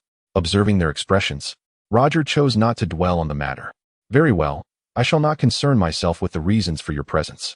However, I urgently require you three to leave this perilous place at once." "Understood, Professor." The three promptly exited, only to be met by a throng of over 100 7th-year students blocking the doorway, alongside a cadre of professors led by Dumbledore. All eyes swiftly turned to the trio of young witches. "What are you doing here? Wasn't it the prefect's duty to escort you away?" Professor McGonagall exclaimed, her surprise evident. Despite her words, she instinctively pulled Harry and the others behind her to prevent any unforeseen mishaps. At that moment, Roger stepped back, with the now incensed giant following close behind. Upon the giant's emergence, a wave of vigilance swept through the crowd. "Ready your wands," Roger commanded. The students promptly followed suit, swiftly brandishing their wands. Although their motions were somewhat clumsy, The speed at which they retrieved their wands was impressive. Ever since Roger had shared this little trick in class, the seventh-year students had taken to sewing discreet little pockets into their sleeves for easy access. This technique proved incredibly efficient, saving them valuable time. Flitwick, a seasoned champion of dueling competitions, recognized the cleverness behind it. Snape merely scoffed, expressing his disdain. "Prepare yourselves. The giant approaches," Roger warned. The giant, with feet as large as fans, charged towards them with astonishing speed, like a locomotive roaring down the tracks. Heeding Roger's words, the students unleashed their spells. Each trio released binding charms while the others swiftly scattered to meet the giant's impending onslaught. A barrage of binding spells struck the giant, and despite its formidable magical resistance, it struggled to withstand the assault. Although the giant remained unbound, its pace had noticeably slowed. The students who had previously separated quickly encircled the giant, unleashing a relentless barrage of spells. The giant roared in fury, veering to one side. Just as it moved, even more binding spells rained down, further hindering its speed. Those caught in the giant's path swiftly retreated, increasing the distance between themselves and the creature. Despite numerous attempts to break free, the giant was perpetually restrained by this kite-flying strategy. A tactic Roger had specifically taught in class to counter foes lacking ranged attack capabilities but possessing formidable resilience.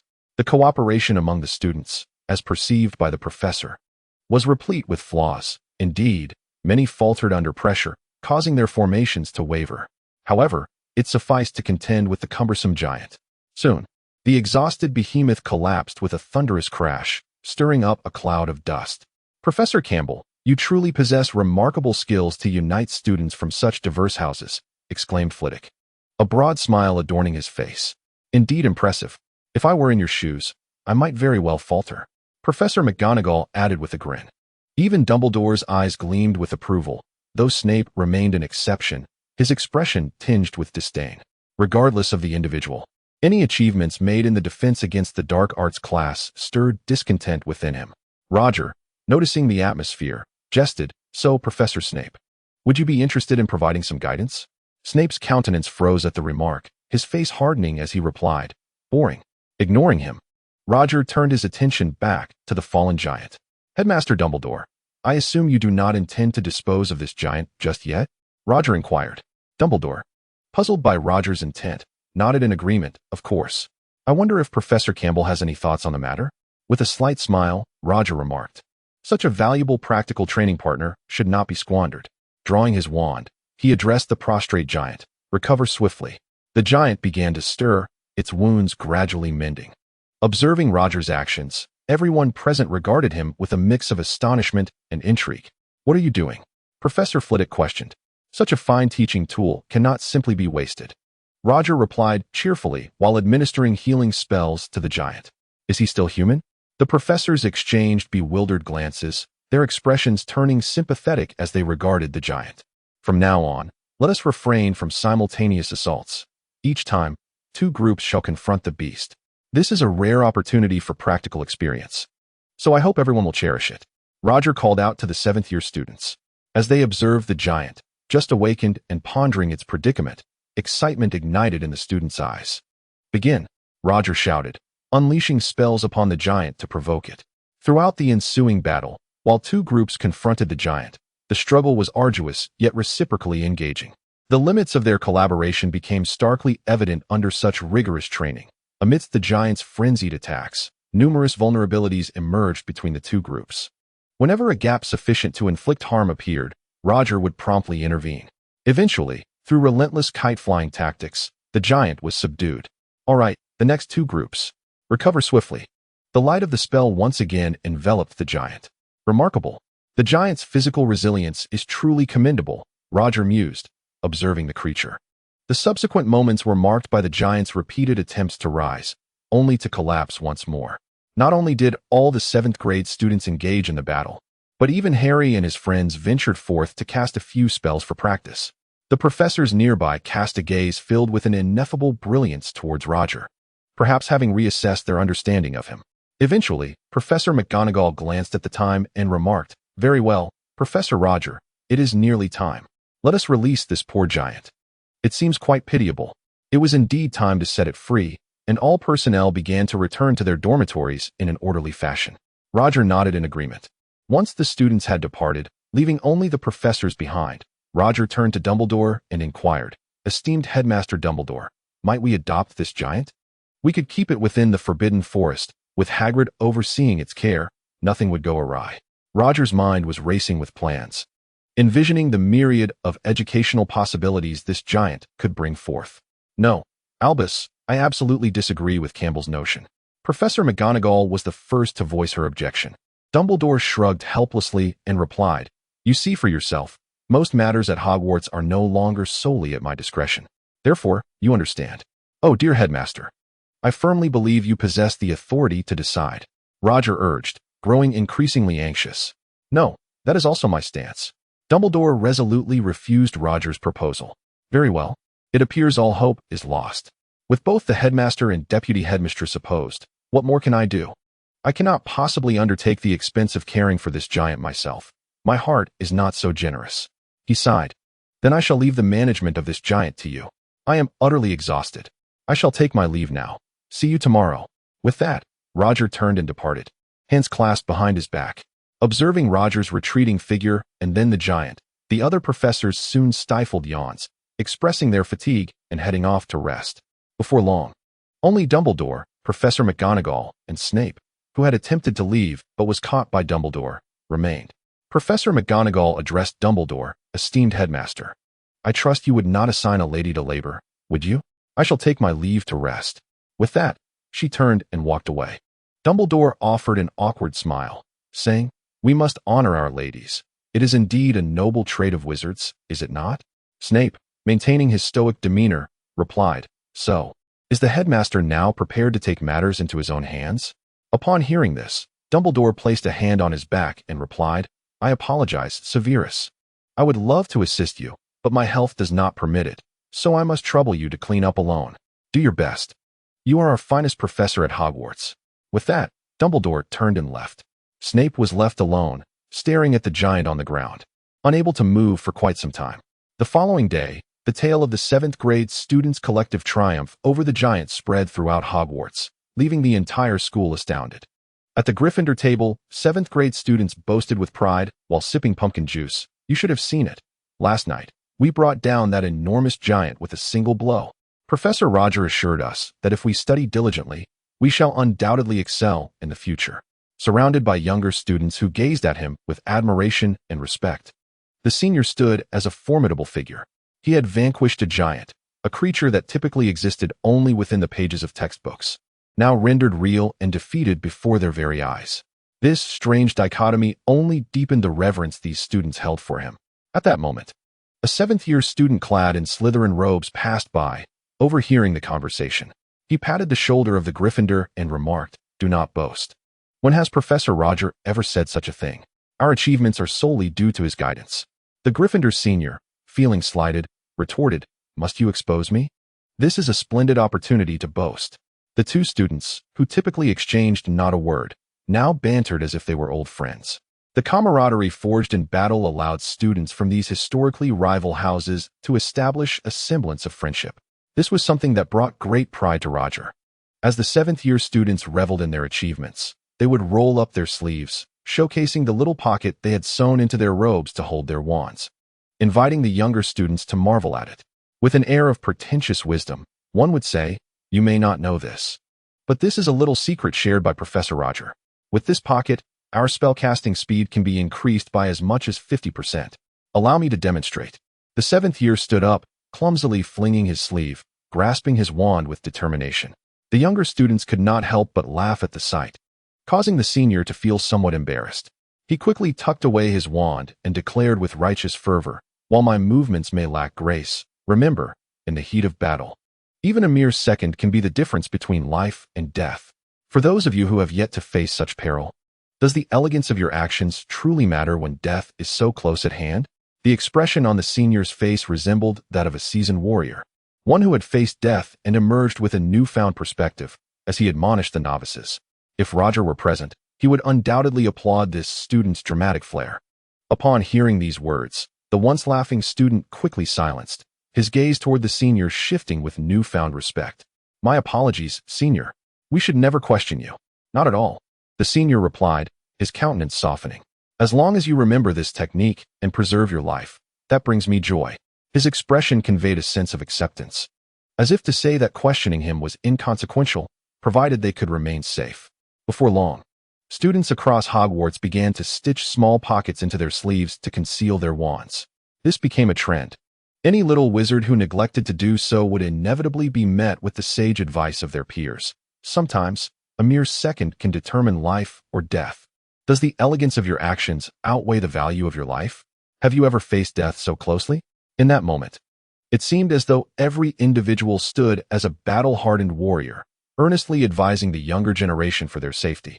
Typically, those who spoke such words would, that very night, sew a small pocket into their sleeves, as if completing a rite of passage, maturing overnight, and continuing to persuade others in turn. Soon, the entire Hogwarts was filled with students brandishing their wands, their sleeves flapping. Professor McGonagall, upon witnessing this scene, momentarily feared that her charges had been cursed overnight. Roger, already in his office, unfurled the scroll adorned with images of Death Eaters, gazing intently at Quirrell's likeness. A deep sigh escaped him. He was certain that the monstrous creature from the previous night had been summoned by none other than Quirrell. What could his intention be? To divert everyone's attention and then seek the Philosopher's Stone on the 4th floor? It seemed plausible, yet destined to fail. He had previously written to Moody, requesting assistance in investigating Quirrell, but for reasons unknown, he had yet to receive a reply. The inquiry must be exceedingly challenging. From Harry's earlier remarks, indicating that Quirrell's presence caused the scar on his forehead to throb, it was evident that Quirrell harbored some dark secret. However, the precise nature of this anomaly eluded him. It appeared that vigilance regarding Quirrell was necessary within the confines of the castle. He could not fathom that there would be no flaws. Perfection was an unattainable ideal for any individual. With ample time on his hands at the academy, he thought it prudent to occupy himself with some pursuits. Inside his office, Quirrell made several futile attempts to staunch the bleeding from his leg wound. Previously feigning unconsciousness, he had stealthily made his way to the eastern corridor of the 4th floor once everyone had departed. He was certain that the conspicuous trap was the very place where Dumbledore concealed the Philosopher's Stone. Cautiously, he pushed open the heavy door and stepped inside. To his astonishment, as soon as he entered, a fearsome three-headed dog lunged at him, sinking its teeth into his calf. Quirrell was instantly drenched in sweat, the excruciating pain causing him to tremble uncontrollably. Chapter 28. Reward? Punishment? After finally breaking free, a terrified Quirrell limped away from the scene. Useless, unable to even subdue a three-headed dog. What good are you? Hissed Voldemort's voice from behind Quirrell's mind. Master, I did not foresee this. Who could have known a three-headed dog awaited? Dumbledore is truly merciless. Quirrell felt wronged. It was Voldemort who had assured him that Dumbledore would not set overly difficult traps, leading him to lower his guard, only to be bitten by the creature. However, he dared not attribute the blame to Voldemort, fearing the repercussions of inciting his wrath. Quirrell felt utterly aggrieved. Having finally been appointed as a professor at Hogwarts, he had aspired to gain experience by capturing a vampire, only to miscalculate and be pursued into the Forbidden Forest, resulting in Voldemort's lingering soul taking possession of him. After being possessed, he had hoped that aligning with Voldemort, the Dark Lord of the second generation, would lead to a prosperous future. Instead, Voldemort directed him to rob Gringotts in search of the Philosopher's Stone, which remained elusive, and he nearly faced a dire fate at the hands of Roger, who had been present at the time. Now at Hogwarts, he discovered that his assailant was also there, serving as a fellow defense against the dark arts instructor. After cautiously navigating through over a month, Voldemort sought to compel him to steal the Philosopher's Stone on Halloween night. After exerting considerable effort to summon a colossal beast and divert the attention of all, he ascended to the 4th floor, intent on executing his plans. However, to his dismay, not only did he gain no advantage, but he also found himself riddled with wounds.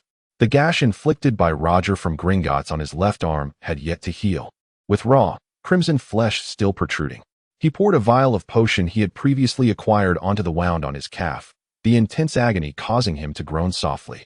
After a while, the injury began to mend slightly, yet the damage wrought by a magical creature rendered the potion's efficacy minimal. It seemed that Voldemort noticed the turmoil within Quirrell through his expression and queried, "What troubles you, my servant? Do you harbor resentment towards me?" Such pain is excruciating. Quirrell felt a profound anguish emanating from the depths of his soul, collapsing to the ground in agony. Human emotions, perhaps the most inscrutable aspect of existence, should have evoked unease in Voldemort given Quirrell's blunder. Yet, the long-term repercussions of his dark magic practice had long extinguished the remnants of his conscience. Thus, he deemed the failure to lie not with himself, but with Quirrell's execution. Upon witnessing Quirrell's appearance, Voldemort discerned his thoughts. In an instant, he unleashed another wave of torment upon Quirrell, whose face contorted in distress, veins bulging on his forehead and neck, presenting a visage of sheer suffering. The agony persisted for 5 minutes, leaving Quirrell sprawled on the ground, his gaze vacant, his body intermittently convulsing. After a spell, he managed to regain composure. Ascending to a chair and respectfully uttering, "I apologize, master. I should not have entertained such thoughts," though his tone was deferential. A deep-seated resentment lurked behind Quirrell's obsequious gaze. "Ha! Excellent. You must understand that as a servant, one must never betray their master." Voldemort cackled maniacally. "So, master, what course of action shall we pursue now? With that three-headed hound guarding the way, we cannot proceed," Quirrell inquired. Upon hearing the question, Voldemort pondered briefly and responded, "If I am not mistaken, that three-headed creature is likely the one Hagrid, that oaf, tends to. He will possess a means of subduing it. We must devise a strategy to extract information from it, which should not prove overly difficult. My current concern is that if the first obstacle is of such formidable nature, subsequent challenges will undoubtedly be more arduous, necessitating thorough preparation." At this moment, Voldemort was lost in the recollection of Roger's initial encounter with the three-headed beast, pondering how he would react to the increasingly simplistic challenges that followed. Hearing Voldemort's intention to devise a plan, Quirrell hesitated, his lips moving as he stammered, "Master, might we consider postponing our next endeavor? My body can scarcely endure further exertion. Rest assured, I will venture into the Forbidden Forest to hunt unicorns." "The blood of a unicorn is potent enough to heal your wounds," Voldemort stated coldly. Unicorns? Quirrell knew that unicorns were sacred and magical creatures. Anyone deranged enough to seek their blood would surely be cursed. Will Voldemort ultimately bear this curse? Clearly, it is impossible. Hence, the one cursed in the end is oneself. Voldemort rasped, "Indeed, only the sacred unicorn can heal the wounds of my soul." He was entirely oblivious to the fleeting change in Quirrell's expression, which quickly reverted to its original state. "Yes, master, your foresight is unparalleled. Once my soul is mended, I shall rise again." Voldemort listened with satisfaction to Quirrell's flattery, a look of contentment breaking through his wrinkled visage as he stated, "Very well, once my power is restored, I shall bestow upon you the most formidable magic in this world, granting you an honor unmatched by any." "Thank you, master. I shall serve you with utmost dedication," Quirrell replied with fervor. Roger, clutching a hefty stack of parchment, entered the Defense Against the Dark Arts classroom, where Harry and his companions were already present. These three had been summoned by Roger after their encounter with the troll the previous night. As they sat on the floor, bored, they quickly rose upon seeing Roger enter. Following the turmoil of the previous evening, Hermione's relationship with Harry and Ron had returned to its original state. Upon entering, Roger's countenance was stern as he forcefully slammed the parchment onto the podium, exclaiming, "Do you comprehend how perilous last night was? Do you believe yourselves capable of confronting a troll alone?" Initially, Harry and his friends were still riding the wave of excitement from the previous night, but were abruptly halted by Roger's reprimand. After a moment, Harry stuttered, "Professor, we were trying to save Hermione." So, before he could finish, Roger interjected, "So you took it upon yourselves to disregard the guidance of your prefect? You know I am a professor, and yet in such a situation, you chose not to seek my assistance promptly, instead opting for this reckless, lone hero approach to your demise. Do you comprehend what could have transpired had I not arrived in time? Don't tell me your parents brought you into this world merely to meet your end." At this juncture, Roger softened his tone as he observed the trio, their heads nearly bowed to their chests. "Understand that your parents did not send you to Hogwarts for you to gamble with your lives. Hermione, your father, Mr. Granger, and Ron, your father, Mr. Weasley, have both engaged with me in amicable discourse. Especially you, Harry. Though James and Lily have departed, as their sole offspring, could you not exercise a modicum of restraint?" Frankly, he felt a twinge of nausea after delivering such words. However, Dumbledore had insisted that he educate the three during the quieter hours of the previous night. Roger undeniably held significant influence over the trio, making him the most suitable choice for the task. At this moment, the three had begun to weep, clearly affected by Roger's admonitions. "Professor, what sort of punishment shall we face?" Hermione inquired, her voice trembling with fear that this incident might lead to her expulsion. Ron and Harry turned to her, equally apprehensive. Roger pondered for a moment. Dumbledore had not indicated any intention to punish the three students, and it seemed this matter could simply be brushed aside, particularly since no unfortunate incidents had transpired. The focus of last night's events had been on the seventh-year students, rendering the trio largely inconsequential. However, he could not voice this sentiment openly, as it would render his earlier remarks redundant. Thus, he stated, "Some professors expressed the desire for you to be expelled, but Professor McGonagall disagreed. She believes that you children are certainly redeemable. Ultimately, Headmaster Dumbledore entrusted me with the responsibility of addressing this situation." Initially, Roger contemplated having Snape assume the role of the antagonist, but upon reflection, he realized that the poor fellow had already endured enough misfortune lately, and it would be unkind to burden him further.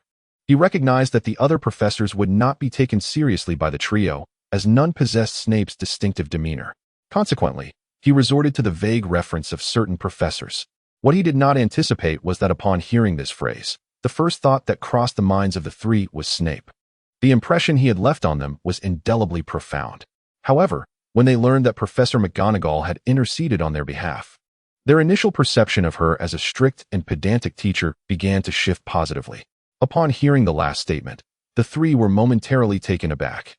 Professor Roger was to administer their punishment? They suddenly recalled the spell-casting movements Roger had previously instructed them to practice. Surely, he would not require them to perform those now.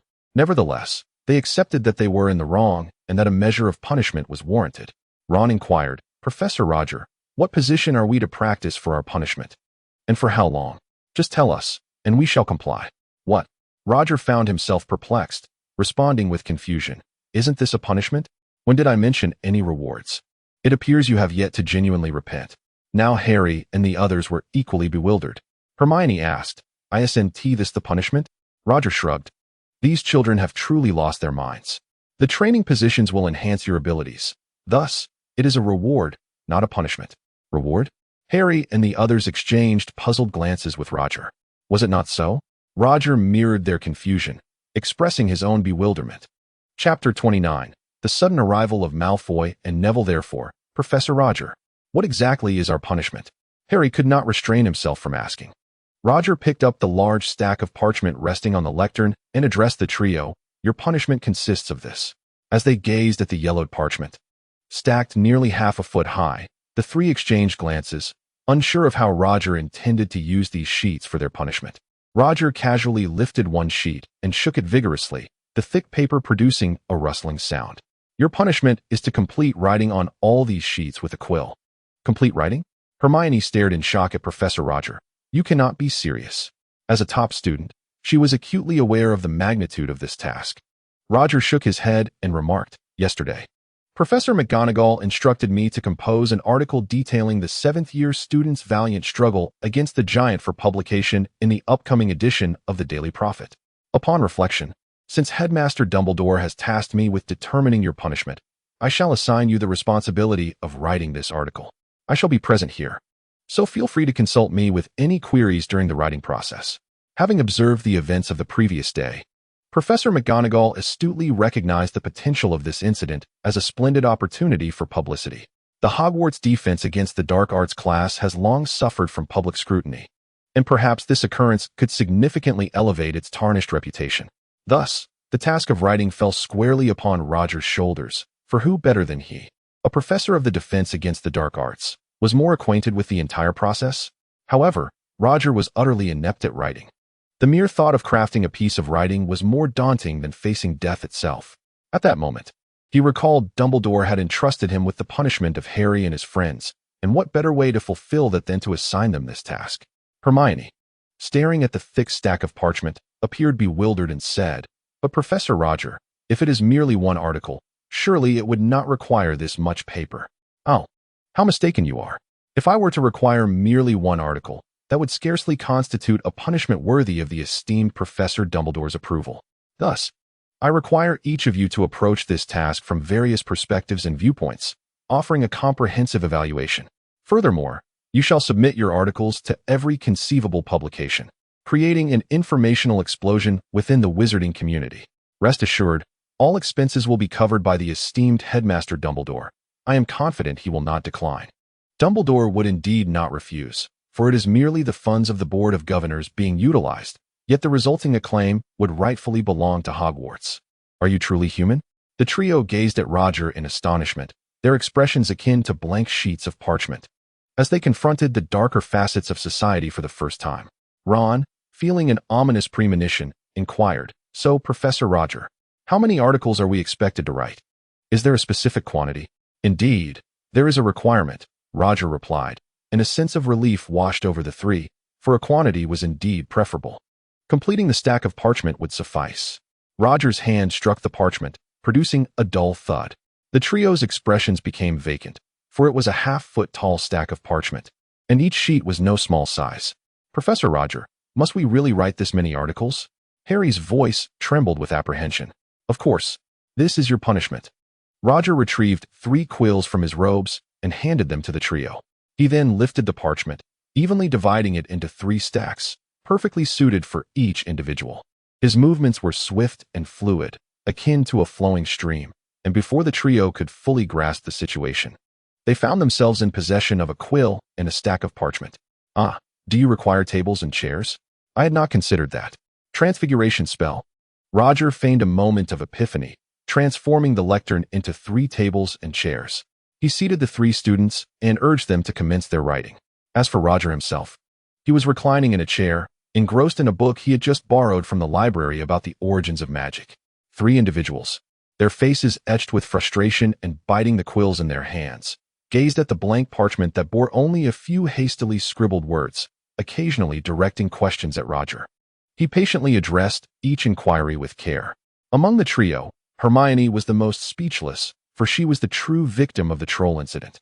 She had merely sought refuge in a random girls' restroom, only for the troll to arrive and subsequently find herself facing inexplicable punishment. Yet, there was little she could do.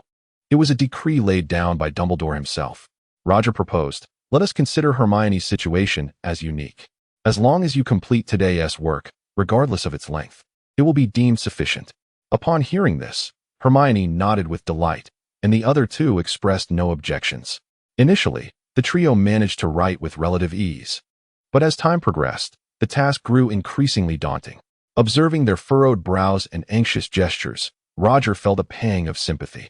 He recalled his own experiences at the Ministry of Magic, where he had penned numerous task reports and reflective essays. Once, he had been the one battered by these challenges. Now, he found himself inflicting similar torments upon others, only to add a sprinkling of salt to their wounds. Knock, knock. Suddenly, the wooden door of the classroom was rapped upon. The 3, deeply engrossed in their thoughts, lifted their heads toward the entrance. Roger, perplexed, wondered what this could mean.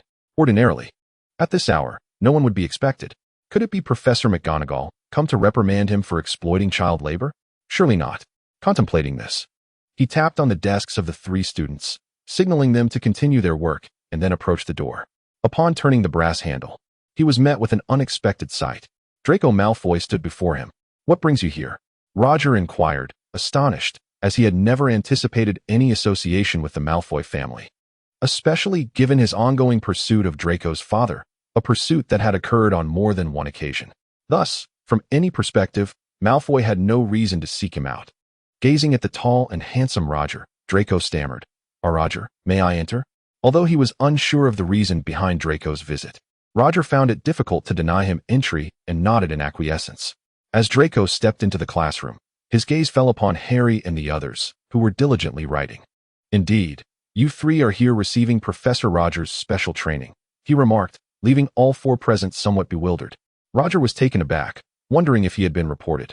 Harry and his companions were confused, as they found Malfoy's interpretation of special training rather peculiar. "Wait, Malfoy, can you enlighten me as to why you are here?" Roger earnestly desired to understand the purpose of Draco's visit, for there had been no prior connection between them. To his surprise, as soon as Malfoy heard Roger's words, he swiftly turned to face him and respectfully said, "Professor Roger, I hope you can teach me how to cast spells just like Harry and the others. Wait. Roger was perplexed. He had not disclosed to anyone that he was training these 3 boys. Was it possible that?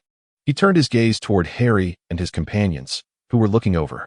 Upon meeting Roger's eyes, the trio quickly shook their heads, insisting, "We didn't say anything to anyone. Professor, you must believe us." Roger nodded in acknowledgement and addressed Malfoy. "Mr. Malfoy, I am not aware of how you came by this information, but I must clarify that I am not providing special training to Harry and his friends." After a moment of hesitation, Malfoy confessed, "Actually, one night I happened to wander out and noticed the lights still on in this classroom, and I saw you training those 3. Ah, so that was the case." He had overlooked the fact that some students were energetic and prone to nighttime excursions. The reality was that the trio had caught Malfoy's attention when they were discussing Snape with Roger in the dining hall.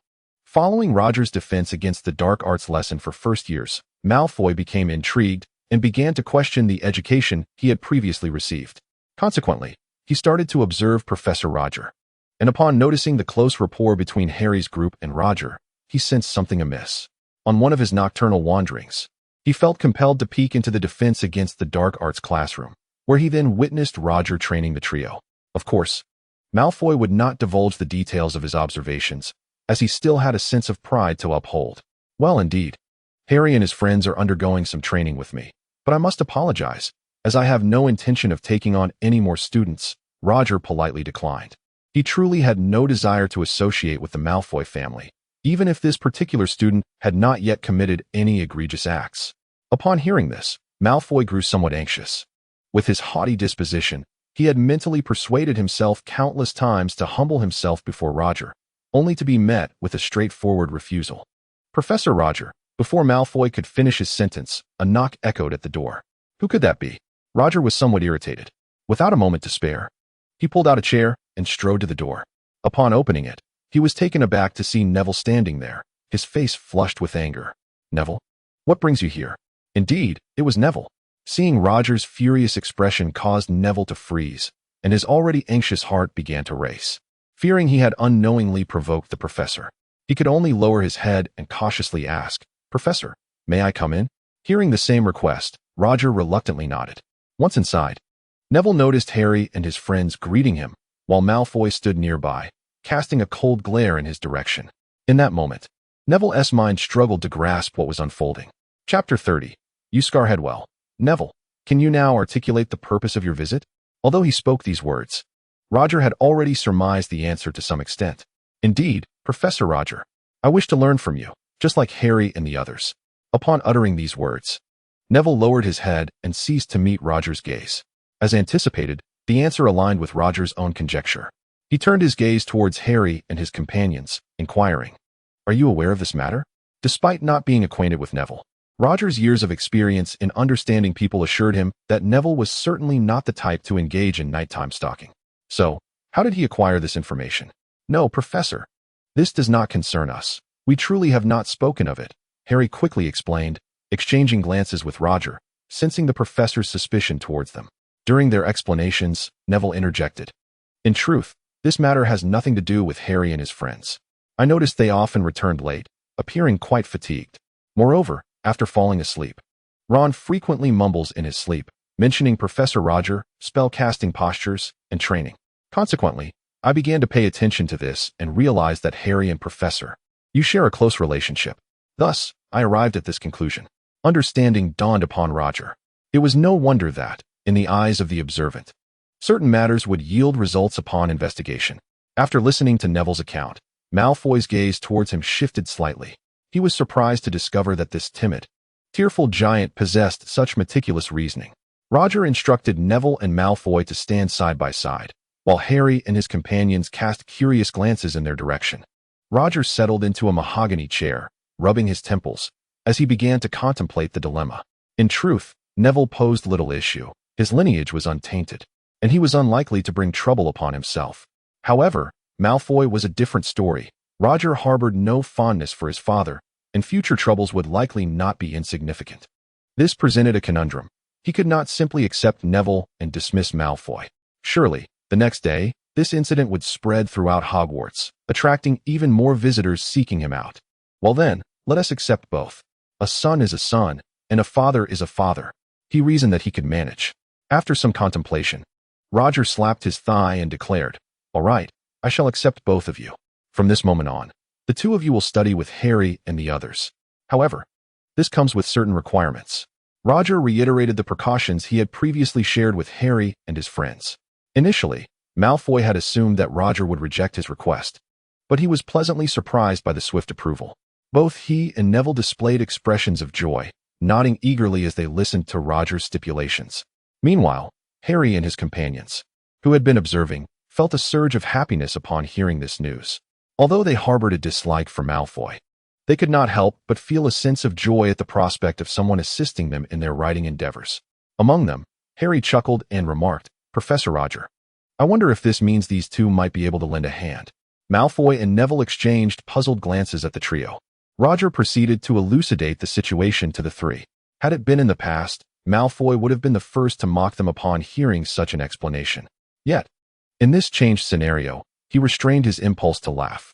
Neville, with his earnest disposition, immediately felt inclined to offer help upon hearing this. However, Roger interjected, "Wait a moment, Neville." The obedient Neville halted and turned to Roger, who smiled and continued, "They are currently undergoing punishment.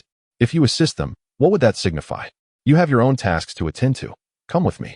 At this, Harry and his companions let out a collective groan, disheartened as they resumed their work. For reasons unknown, witnessing Harry's trio in such dismay brought a sense of satisfaction to Malfoy, a smirk of schadenfreude gracing his features. Roger, ever observant, caught this moment. He instructed the two to stand at the center of the classroom and encouraged them to practice their wand movements. This process was not something Roger would overlook. To his surprise, both Malfoy and Neville adeptly flicked their sleeves to reveal their wands, grasping them confidently. Seeing this, Roger felt a mix of bemusement and recognition that this predicament was of his own making, leaving him speechless. "Very well. You two should first stow your wands back in your robes. No need to practice speed just yet. Focus on your physical reactions." Observing Malfoy and Neville sweating profusely, Harry and his companions felt a pang of envy, wishing they could join in the training. After much effort, the two novices finally earned a respite, collapsing onto the ground in exhaustion. Noticing their fatigue, Roger returned to his chair and retrieved 2 pieces of chocolate from his pocket, offering them to the pair. They struggled to bring the chocolate to their mouths, feeling a surge of energy as they did so. Roger then provided them with 2 potions to drink, and once restored, they sat up, gasping for breath.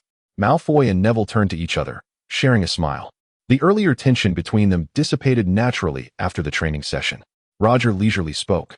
"Gentlemen, there are some matters I wish to discuss with you." At his words, Harry and the others turned their attention to him. Roger cleared his throat and stated, "What are your intentions regarding your interactions with one another?" He was aware of the underlying conflicts among them, particularly concerning Malfoy. Malfoy recognized that the inquiry was directed at him, and after some contemplation, he suppressed his discomfort and replied, "I intend to maintain a cordial relationship with them and avoid conflict whenever possible." In truth, he had formulated this response prior to his arrival, still harboring discontent towards Hermione and the others. However, in pursuit of knowledge from Roger, he chose to endure. However, this does not imply that he would abandon the habits he has cultivated over the years, such as his continued disdain for Hermione and Ron. Yet now, he has donned a refined guise. Roger could perceive that these were not his genuine sentiments, and he shook his head, stating, "That is not my intention. What I mean to convey is that you are merely students attending a few classes provided by a teacher interested in imparting knowledge. My only request is that you refrain from engaging in altercations during my lessons and do not waste anyone's time. Beyond that, I am indifferent." In other words, if you have existing conflicts or grievances, there is no need to suppress them on my account, understand? Roger had noted Malfoy's expression moments ago. For him, as long as these children did not brawl in his presence and their teamwork remained unaffected, that was sufficient. If they were compelled to be harmonious and devoid of discord, it would, for some, constitute a suppression of their true selves. He was not their father, after all, and as long as nothing untoward occurred, that was all that mattered. Some degree of conflict was, in fact, beneficial for them. Upon hearing Roger's words, Malfoy was momentarily taken aback, which only reinforced his resolve to continue learning from Roger. Once recovered, both Malfoy and Neville proactively requested to resume training. They wished to catch up to Harry and the others' progress swiftly, lest the gap between them widen further. From this perspective, Roger observed that apart from resembling his father and exhibiting arrogance, Malfoy possessed no significant flaws. In contrast, Harry and Ron were continually scratching their heads, gazing at the parchment in deep contemplation, having barely completed a piece of writing. Only Hermione seemed to navigate through it with relative ease. A woman and her two ineffectual companions, Roger mused. As time passed, witnessing Malfoy and Neville once again collapse to the ground, Roger retrieved 2 vials of potions for them. Calculating the number of potions left, he realized there was not much remaining. The earlier training had consumed a considerable amount, and with the addition of 2 more participants, the supplies were dwindling. Even a wealthy household could be financially strained. Malfoy astutely noticed the struggle on Roger's face and inquired, "Professor Roger, would you like me to bring some potions from home?" Indeed, this lad came from a prominent family. Roger immediately recalled Lucius's familiar visage. To be fair, that old coot was a bit shady, but his wealth was undeniable. Yet in the next moment, he dismissed the thought, as he genuinely wished to avoid any association with Lucius. Consequently, he shook his head and replied, "No need, I will find a solution." After all, if necessary, he could always request assistance from Dumbledore. If denied, he could simply resort to being obstinate. After all, he was the headmaster. If he chose to step back, he would have to come teach himself. Upon hearing Roger's refusal, Malfoy was unconcerned, confident that such a capable professor would not be troubled by potions. Glancing at the time, Roger remarked, "All right, you may all return for now. That will be all for today." Harry and his companions relaxed their grip on their quills, collapsing into their chairs. Roger casually flipped through the articles that his students had just penned, discovering that Hermione had already composed 7 pieces. He had not compelled her to write a specific number, yet her output surpassed that of her peers. "Well, Hermione, your punishment is now concluded," he declared, turning to the other 2. "You shall take these papers and complete them within 2 days." Upon hearing this disheartening news, the 2 lamented in despair. Eventually, the 5 of them exited the defense against the dark arts classroom, each dragging their weary feet. Draco and Harry engaged in their customary banter. As they reached the point of parting, Draco turned to Harry and said, "Farewell, you scarhead." Infuriated, Harry nearly charged at Draco, but was restrained by Neville and Ron. Chapter 31. The Newspaper Professor Roger. Here is the manuscript we just finished. After 2 arduous days, Harry and Ron had managed to complete their articles. Noticing their swollen wrists, Roger pointed his wand at them. Under the influence of the healing charm, they felt a warm sensation as the inflammation swiftly subsided. Roger casually perused several articles and noted that several appeared to be the handiwork of Hermione. He did not dwell on this and nodded, saying, "Well done. I trust you will remember this lesson in the future. An irresponsible action on your part may lead others to bear the consequences." Through this incident, the 2 recognized this truth. Sometimes, words alone are insufficient, but appropriate punishment can impart a profound lesson. "Understood, Professor. We shall take our leave now, as we have another class." "Wait, take a box of chocolates." Roger produced a box of chocolates for the 2. Harry and Ron had grown accustomed to Professor Roger's ability to produce chocolates at any moment, and, without hesitation, accepted the sweets before departing. Once he had gathered his belongings and the articles, Roger made his way to Professor McGonagall's office. He knocked 3 times. "Come in." Upon receiving permission, Roger entered. Inside, he surveyed the office's furnishings, having previously only experienced a reprimand during his last visit and not fully observed the surroundings. The basic layout of the office resembled his own, but the bookshelves were adorned with numerous finely bound volumes, and a vintage broomstick hung from a peg crafted of red beech wood on the wall. Professor McGonagall glanced at the broomstick and remarked, "That was used in a Quidditch match during my youth." Indeed, she had been an accomplished Quidditch player in her younger days. "Well, Campbell, what brings you here?" she inquired. "Not much, just the articles you requested I assist with writing. They are all here." Roger presented the nearly half-foot thick stack of parchment to her. McGonagall gazed in astonishment at the substantial pile in Roger's hands and exclaimed, "Professor Campbell, what is the meaning of this?" "Nothing significant. It was merely a punishment assigned to Harry and his companions by Headmaster Dumbledore, and I thought it prudent to have them write these articles. Hence, this is the result." Roger chuckled amiably. Professor McGonagall likely surmised that Roger was reluctant to write. Hence she assigned Harry and his friends the task. She cast a sidelong glance at Roger and remarked, "Campbell, Are you quite certain that Harry and the others aren't privately cursing you? In truth, Professor McGonagall was not overly concerned with the matter, as the impressive performances of the seventh years had diverted much of their attention. Dumbledore probably shared this sentiment, which is why he thought to let Roger impose a punishment that would not be excessively severe. Unexpectedly, Roger chose to disregard the norms entirely. Moreover, Campbell, do we truly require so many articles? I reckon one from the Daily Prophet would suffice. Professor McGonagall began to feel a headache coming on as she gazed at the pile of articles. By no means, Professor McGonagall. This time we shall submit to every publication in the wizarding world. After all, the Board of Governors is funding it, and it serves our promotion. You're quite astute, aren't you? Professor McGonagall regarded Roger with a peculiar expression.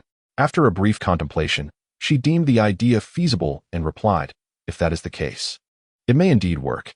Upon seeing Professor McGonagall nod in agreement, Roger promptly declared, exactly, let it be a promotion for the school. Professor McGonagall took the manuscript Roger offered her, casually flipping through a few pages, her expression shifting to one of mild perplexity as she addressed him. Professor Roger, have you thoroughly examined the content within? Roger was taken aback, then asked, what's the matter, Professor McGonagall? Is there an issue with the writing? Professor McGonagall randomly selected a few pages and placed them before Roger, saying, Professor Campbell, do take a look. Do you believe such articles would pass scrutiny? Roger, bemused, glanced over them and discovered that they were penned by Harry and Ron. The handwriting appeared rather hasty, and while the content could not be deemed entirely devoid of merit, it was certainly lacking in substance. After all, they were merely first-year students. Who could expect them to produce anything profound? Subsequently, Professor McGonagall selected a few more pieces, stating, these are somewhat acceptable, though the writing remains a tad juvenile. Roger turned his head to see that they were authored by Hermione. Indeed, a top student is a top student, regardless of the context. In the end, Professor McGonagall sifted through the submissions, discarding the most glaringly poor ones, leaving behind a selection of several dozen articles. She turned to Roger and inquired, well, Campbell, what do you think of these articles? Roger did not peruse them, but nodded. No need to examine them. I trust that the selections you have made, Professor McGonagall, are the most suitable. With a resigned shake of her head, Professor McGonagall replied, very well, I shall review the remaining articles once more. You may return for now. I will ensure these are delivered to the newspaper. All right, Professor. I shall take my leave.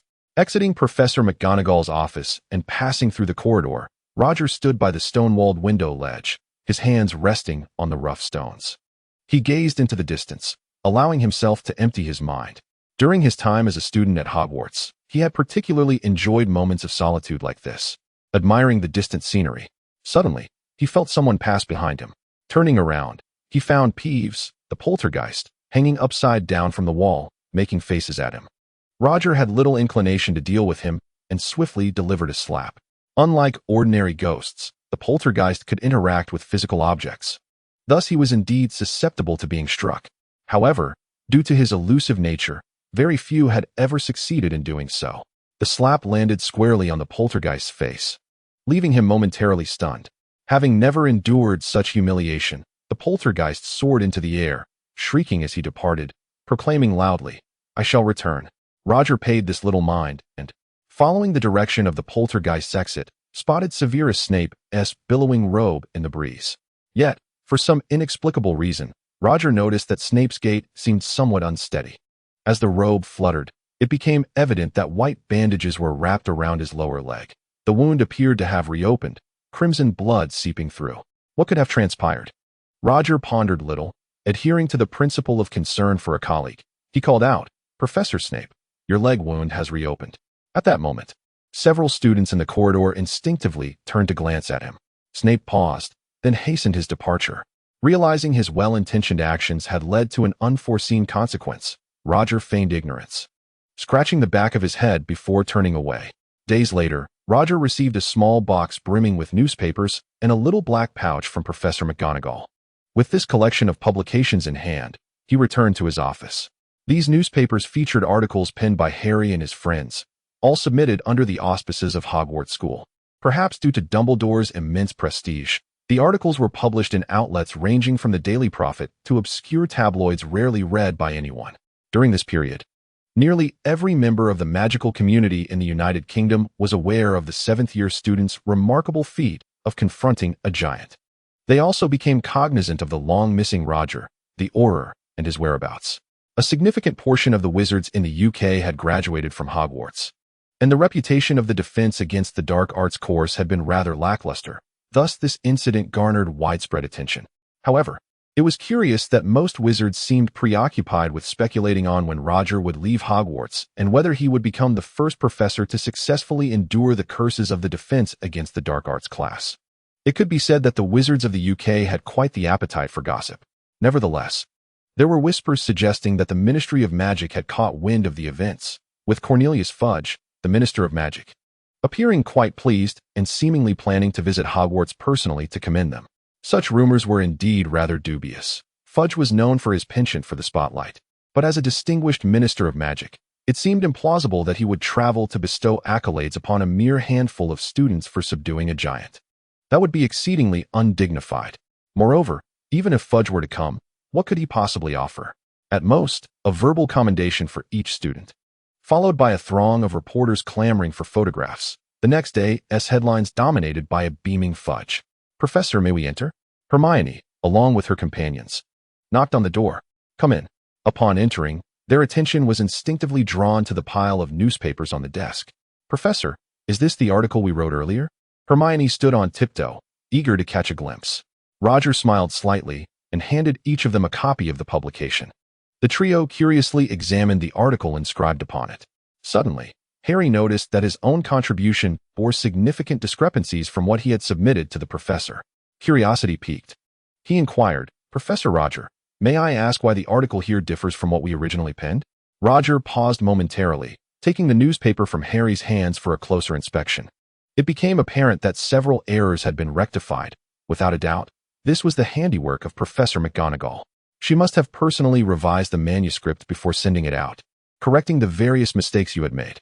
The three scrutinized the pages and indeed found that numerous typos and immature phrases had been amended. Without such revisions, even Dumbledore's esteemed reputation would not suffice to permit such flawed articles to be published in their journal. It would be tantamount to undermining their own credibility. The trio nodded in understanding upon hearing this. Chapter 32. Peeve's surprise attack. They were aware that the quality of their writing was not particularly high, especially Harry and Ron. "Ah, by the way, I have something for you," Roger remarked as he retrieved a small black pouch that McGonagall had given him earlier. The trio looked on in puzzlement, unsure of its significance. Roger gently shook the pouch, which immediately produced a sound akin to metal clinking. "Regardless of the quality of your article, it has made it into print, and thus you are entitled to a fee. This is the fruit of your labor, divided among yourselves." The trio accepted the pouch and, upon opening it, discovered approximately 200 gold galleons. "How can there be so many?" Ron and Hermione exclaimed in astonishment. They were well aware of the purchasing power of galleons within the wizarding world, with Ron's expression reflecting the greatest surprise. He had never seen such a sum in his life, as his family's financial situation was modest, relying solely on his father's income. While they never went hungry, other expenses were often out of reach. Ron still used a wand that had been passed down from his brother, its unicorn hair visibly worn. Harry Potter remained the calmest of the trio, for he had inherited a veritable fortune from his family. Hermione was the first to regain her composure, hesitating momentarily before suggesting, "Professor Roger, should we consider giving a portion of the galleons to Professor McGonagall? After all, she has been immensely helpful to us." At this, Ron paused, initially reluctant, yet realizing that without McGonagall's assistance, they would not have come into this unexpected windfall. He nodded in agreement. "Haha, Professor McGonagall likely regards your meager sum with disdain. You three should divide it among yourselves. As for any genuine expression of gratitude, feel free to convey that directly to Professor McGonagall in her office. Indeed, she is not in want of galleons. As the deputy headmistress of Hogwarts and the professor of Transfiguration, her salary is undoubtedly substantial." "Very well." The trio nodded in agreement. "By the way, I shall not partake in the division of these galleons. You two may share them amongst yourselves," Harry expressed nonchalantly. Upon hearing this, Ron and Hermione did not hesitate to accept. There was no need for gratitude among friends. After securing the newspaper and the galleons, Harry mysteriously addressed Roger. "Professor, we have discovered evidence regarding Professor Snape." Roger responded, taken aback. Why were these unfortunate children so fixated on Snape? What had he done to warrant such scrutiny? Harry, oblivious to Roger's expression, continued with enthusiasm. The last time I returned a book to Professor Snape, I saw Filch tending to his leg with bandages. Professor Snape himself mentioned that the injury was caused by the three-headed dog in the Chamber of Secrets on the 4th floor. Roger was momentarily speechless. It was no wonder these three were inclined to dubious conclusions. Snape's actions were indeed suspect. Had Roger not been privy to the plan beforehand, he might have entertained similar thoughts. Rubbing his head in exasperation, Roger endeavored to maintain a calm demeanor as he patiently remarked, "You must understand that sometimes your own eyes can be deceiving. Mere suspicion is insufficient to grasp the entirety of a situation." Upon hearing Roger's words, the trio's spirits dampened. Their heads bowed in disappointment. They had hoped for assistance from Professor Roger, only to find him skeptical instead. "No, Professor," Harry attempted to retort. "Enough. You must remember that Professor Snape is not as you imagine him," Roger interjected firmly. The three wished to continue their discourse, but the resolute look in Roger's eyes compelled them to swallow their words. Roger genuinely wished to convey that Snape was a good person. Their inquiries should focus on Quirrell. However, considering Dumbledore's painstakingly crafted plan, he chose to remain silent. An awkward silence lingered until Roger finally spoke. "Harry, if memory serves me correctly, your Quidditch match is approaching, isn't it?" Roger was aware that Harry was the seeker for the Gryffindor team, and the first match was imminent. Upon hearing Roger mention this topic, Harry's excitement surged. "Indeed, we are set to compete against Slytherin. What do you think? Do I have the confidence to win?" "Absolutely," Roger affirmed. Harry nodded vigorously. "Just a few days ago, someone sent me the latest Firebolt 2000. With it, I am certain we can defeat Slytherin." Noticing Harry's spirited demeanor, Roger inquired with curiosity, "The Firebolt 2000? Do you know who sent it to you?" "I have no idea." Harry shook his head. "Very well," Roger conceded, choosing not to dwell on the matter. "By the way, Professor Roger, will you come over during the competition?" Roger pondered for a moment, realizing that he had no pressing engagements that day, so it seemed unlikely to pose an issue. "Of course, I shall be observing from the professor's seat." Upon hearing Roger's words, Harry nodded enthusiastically. As the three departed with newspapers and galleons in hand, Roger recalled Harry's earlier mention of Snape. So, that was how Snape's leg injury had occurred. However, he found it perplexing. Surely the three-headed dog would not fail to recognize Snape. Considering he had ventured into the trap numerous times prior, how could he have been bitten? With a sense of confusion, Roger returned to his dormitory. After feeding the continually grooming creature, he settled down at his desk with a book. A short while later, footsteps echoed in the corridor. Roger unlatched the door, and indeed, it was Snape, just emerging from class. "Wait a moment, Snape." Snape was startled by Roger's sudden appearance, his expression darkening. "What is it, Professor Roger?" Seeing Snape, Roger wore a similarly grim countenance, his tone icy. "It's nothing significant. I merely wish to inform you that it would be prudent to be more efficient in your endeavors.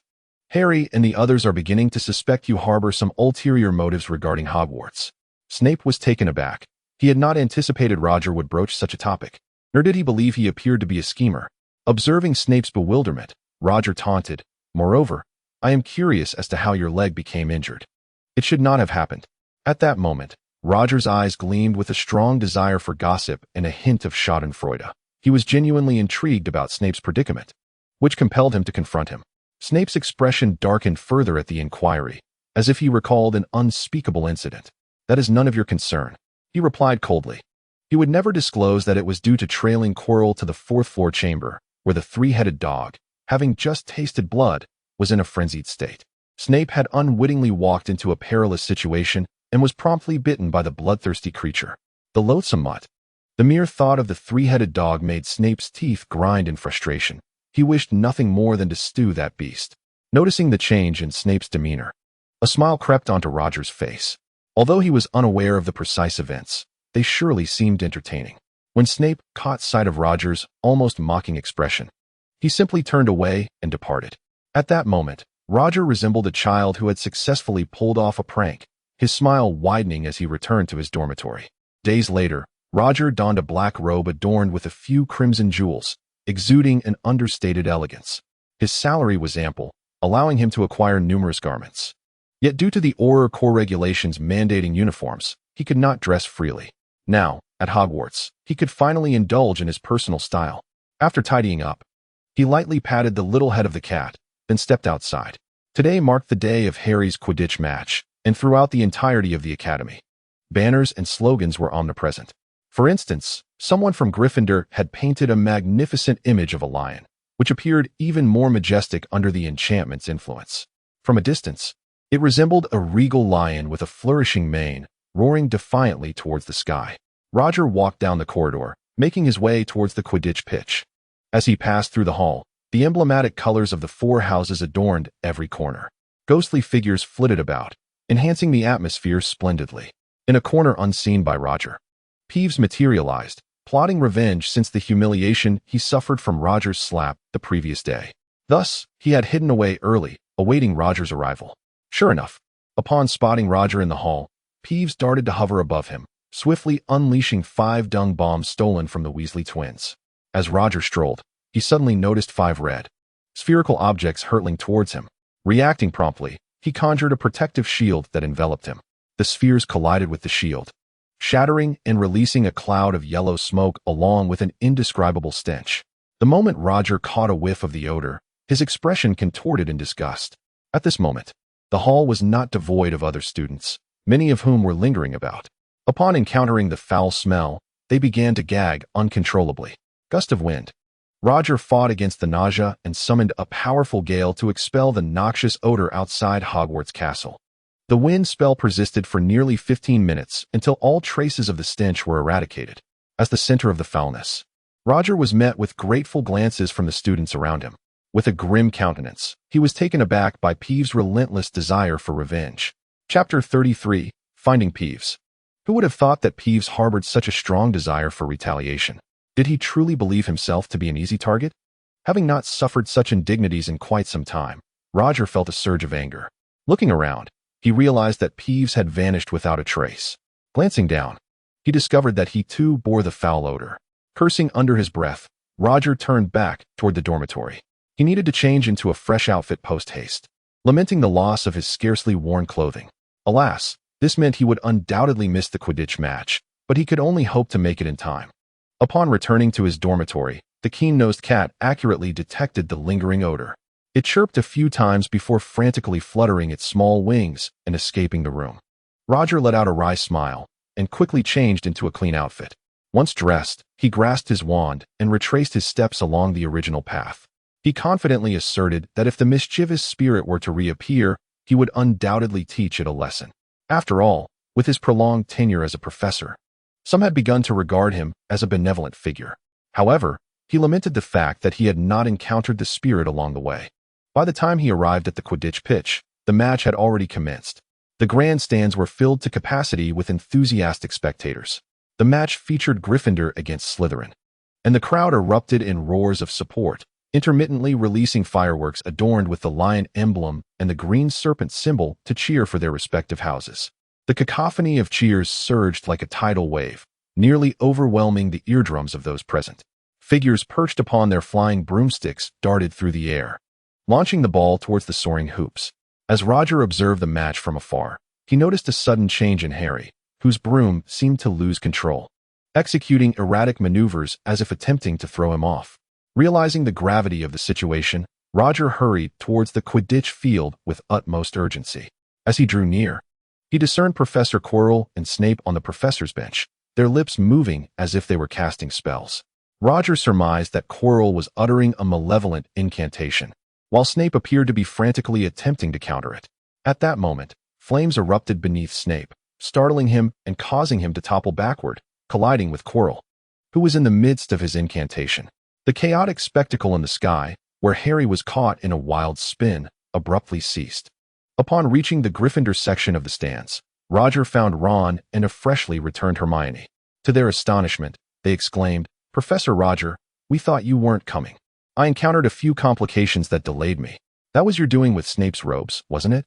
Hermione quickly inquired. "So, what do you think, Professor Roger?" "We maintain that Snape is a deeply concealed villain. He was just casting a spell on Harry." Roger felt a wave of frustration wash over him. He had only just emphasized the contrary to them the previous day, and now he found himself ensnared in this repetitive cycle once more. After a moment's contemplation, he replied, "You truly misunderstand Professor Snape. He was attempting to save Harry." "But, Professor, we clearly witnessed Snape casting a spell," Ron interjected, his impatience evident.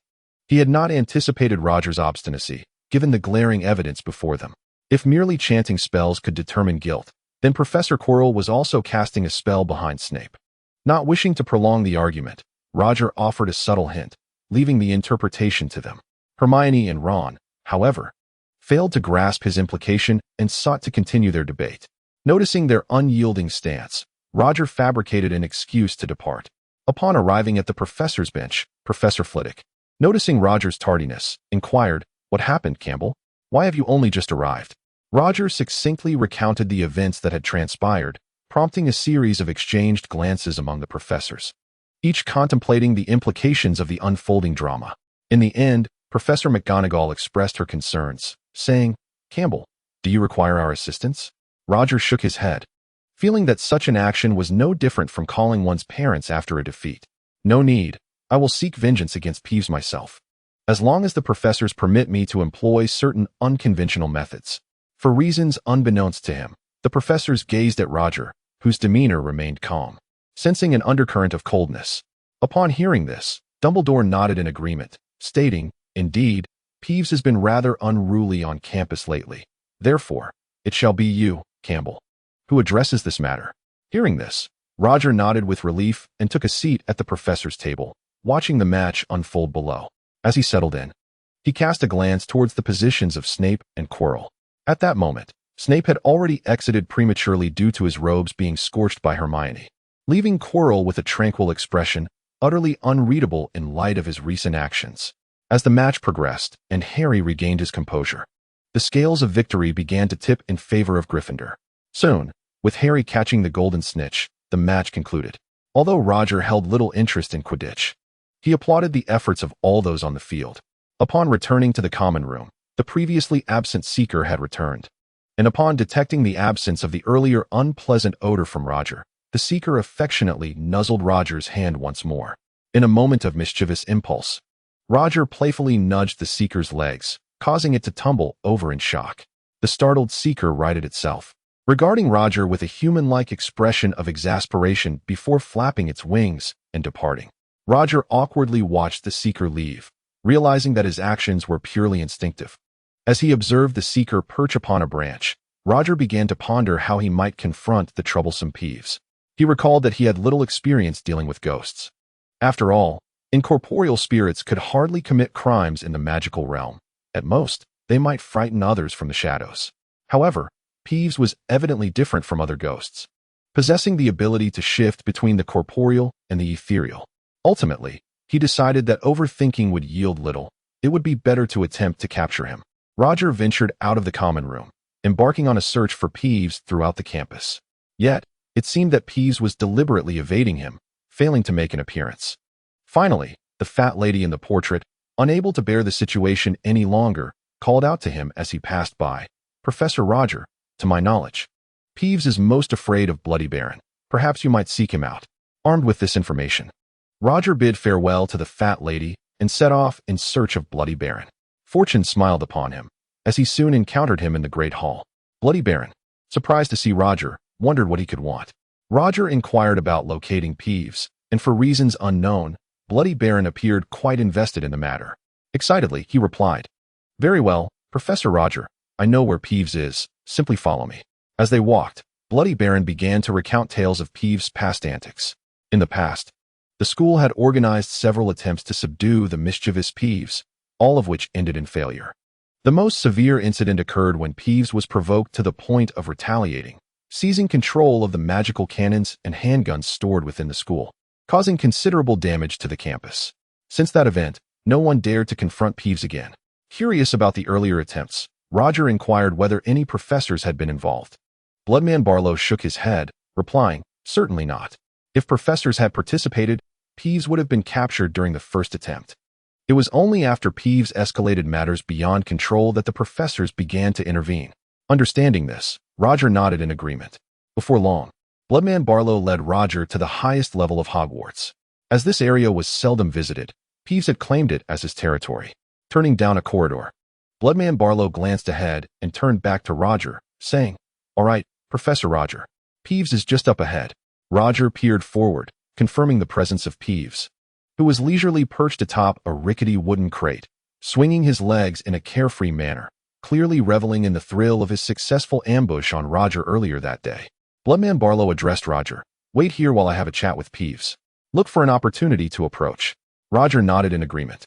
Barlow stepped out of the corridor and confronted Peeves.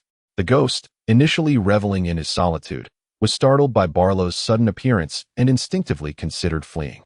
However, as soon as he moved, Barlow warned, "Peeves, if you dare run, I will pursue you relentlessly for an entire week. I refuse to believe you can escape every time." This declaration rendered Peeves momentarily frozen in place, fully aware of Barlow's capability to follow through on such a threat. Recalling the numerous times he had faced punishment at the hands of this very ghost, Peeves dared not flee. Floating in midair, he wore a pleading expression as he addressed Barlow.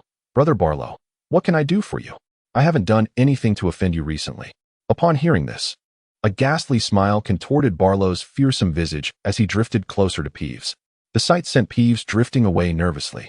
Barlow endeavored to soften his tone, saying, "It's nothing, really. I simply wanted to see you." Having never encountered Barlow in such a demeanor, Peeves sensed something was amiss and, nearly in a tone of desperation, implored, "Brother Barlow, just tell me. Whether it's to scold or strike me, I can handle it. But please, spare me the suspense." Recognizing that the moment was ripe, Barlow replied, "Actually, there is something. Did you not throw a few stink bombs at a professor today?" Chapter 34. Capturing Peeves. Peeves was certainly quick-witted. However, upon being confronted by the very specter he had long feared, he was momentarily thrown off balance when Barlow mentioned the incident involving the professor. A sense of unease washed over me. Just as I contemplated fleeing, a spell soared through the air, striking the poltergeist with pinpoint accuracy. In an instant, a shimmering barrier enveloped him, confining him securely within its bounds. Roger emerged from the corridor, wand in hand, a triumphant smile gracing his face as he beheld the poltergeist trapped within the protective shield. Although the poltergeist possessed the ability to oscillate between the corporeal and the ethereal, this did not grant him the means to escape the magical confinement. This very tactic had proven effective during previous attempts to capture the poltergeist. Naturally, the students involved had merely sought to expel him from the campus without resorting to spells that would endanger his life. Consequently, the poltergeist had managed to evade capture time and again, only to return with renewed vigor. Upon seeing Roger, the poltergeist's understanding dawned, and he cast a pleading glance towards Bloodman Barrow. A wicked grin of schadenfreude spread across Barrow's grotesque visage. Observing this spectacle, the poltergeist exclaimed, "Brother Barrow, we are both spirits. Why do you aid others in capturing me?" Barrow shrugged nonchalantly. "There isn't much else to occupy my time lately. When Professor Roger sought me out, I thought it a fine opportunity to pass the time. It has been quite a while since I had the pleasure of your company. I might as well lend a hand. One must remain active in old age." Listening to Barrow's rationale, the poltergeist abandoned his intent to further debate. Barrow then turned to Roger, announcing, "Very well, Professor Roger, I shall take my leave. For the time being, the poltergeist is yours to handle." Roger nodded, and Barrow drifted away with an air of indifference. Roger's gaze settled on the poltergeist within the barrier, a smile playing upon his lips. With a flick of his wand, luminous streaks appeared on the barrier, and Roger stepped inside. As Roger entered, the poltergeist began to flail about in a futile attempt to escape, causing ripples to dance across the barrier, but achieving nothing further. Aware of Roger's formidable prowess, the poltergeist understood that he stood no chance against him. His initial attempt to frighten Roger had been intended as a jest, but he had inadvertently provoked a retaliatory slap. The subsequent antics, such as launching dung bombs at Roger in the hall, were merely efforts to reclaim his dignity. Noticing the amused expression on Roger's face, the poltergeist nervously protested, "Professor Roger, you mustn't treat me this way. You cannot employ dark magic. It is forbidden." Roger acknowledged the poltergeist's words with a nod. "Indeed, while I am versed in dark magic, I am, after all, a professor. I cannot be seen as a lawbreaker." "Exactly. Release me, and I shall never seek vengeance upon you again." Though the poltergeist spoke thus, his mind was already plotting revenge for the moment Roger would set him free. Roger replied, "While that may be true, you are still quite corporeal at present." Before he could finish his thought, Roger unleashed a flurry of punches, landing heavy blows upon the poltergeist. Seizing the moment while the poltergeist was momentarily stunned, Roger resolved to strike first. After being struck by Roger, the mischievous spirit promptly transformed into an ethereal form with remarkable swiftness. Roger's fist landed in empty space, while the spirit clutched the spot where it had been hit, clearly in pain. After all, Roger was a well-trained Auror, and although he had seldom engaged in hand-to-hand combat, he possessed a solid foundation in the art. Were the members of the Auror squad to learn that their captain was trading blows with a ghost, they would undoubtedly be astonished. The spirit, having regained some composure, surmised that Roger could not inflict any harm upon him in this intangible state without resorting to damaging magic. Clearly anticipating this, Roger addressed the spirit. Perhaps you have forgotten one crucial detail, what you used to ambush me in the hall. With that, he swiftly materialized outside the protective barrier. Observing the earlier incident in the hall, where the spirit had hurled a dung bomb and fled, it seemed evident that even in its ethereal state, the spirit could be affected. Otherwise, it would have remained in place or sought refuge in a corner to witness the outcome of its prank. Instead, it had scoured the area without a trace of its presence. Returning to the scene of the crime is a common trait among many perpetrators, leading Roger to this conclusion. Admittedly, such a deduction was somewhat hasty, but it was worth a try. Should he be mistaken, he could summon Bloodman Barlow to handle the attacks in the ethereal state while he managed those in the corporeal realm. He was confident that Bloodman Barlow would be more than willing to assist. A dung bomb? The spirit momentarily panicked. Roger, noticing its reaction, was convinced that his speculation was close to the mark. If I am not mistaken, you should still have some dung bombs left, he continued, deftly rummaging through the room. The spirit hastily denied it, claiming, I only had 5 dung bombs, and I have already used them all. Roger remained silent, searching until his gaze fell upon the crate where the spirit had previously been seated. Approaching it, he opened the box, and indeed, it was neatly stocked with over 20 dung bombs. The spirit's heart sank. Roger retrieved one, weighing it in his hand, and reassured the spirit, do not worry. My barrier is exceptionally effective. All odors will be contained within, not a whiff will escape. Without waiting for the spirit's response, he promptly tossed the dung bomb inside. The foul scent rapidly permeated the air, and for the first time, the spirit found itself on the receiving end of a prank. As the stench hit its nostrils, the spirit attempted to hold out, but perhaps the Weasley brothers had been particularly potent in their concoction, for within 5 minutes, it reverted to its corporeal form. Observing this, Roger waved his wand, and the noxious fumes were swept out the window by a gust of wind. Entering the barrier, he regarded the spirit, which wore an expression of indignation, and said, I would like to request your assistance. I wonder if you would be willing to oblige. The spirit said nothing, merely glowering at him, while Roger refrained from taking further action, realizing that such behavior would be uncivilized and likely ill-received. After a while, Peeves returned to his original ethereal form. Roger exited the barrier and tossed in another dung bomb. Once Peeves was restored, Roger entered again, continuing his inquiry. I would like to request your assistance, though I am uncertain if you are willing. Without waiting for a response, Roger remarked, given your demeanor, it appears you won't answer. Then, let us proceed. This sequence of events unfolded 4 more times, the scene becoming increasingly harrowing and almost unbearable. Dispelling the foul odor within the barrier with a charm, Roger entered once more. Gazing at the sprawled Peeves as he reiterated his question, I would like you to assist me, though I am unsure if you will oblige. Noticing Peeves' silence, he added, you seem unlikely to respond. Then, let us continue. Wait. Peeves interjected as soon as Roger finished speaking. You could have cooperated sooner. Roger smiled at Peeves, secretly thinking, if only the hardened souls from Azkaban were as easily managed. Cooperate sooner? Did you afford me an opportunity to cooperate from the second time onward? Peeves retorted angrily. Oh, if you insist on putting it that way, shall I deliver another dung bomb? Roger's smile became even more gentle. No. Just tell me what you wish me to agree to. Peeves, weary of Roger's torment, hastily requested to know his intentions. I want you to monitor someone's movements. Who? As long as they aren't a professor or the headmaster, I will certainly comply. You guessed correctly. The individual I wish for you to investigate is indeed a professor, Professor Quirrell, who teaches defense against the dark arts. In truth, Roger had only just realized this notion. With the ability to shift between the ethereal and the tangible, Peeves would be the perfect candidate for surveillance. Furthermore, Peeves' already low reputation at Hogwarts meant he would arouse little suspicion wherever he went.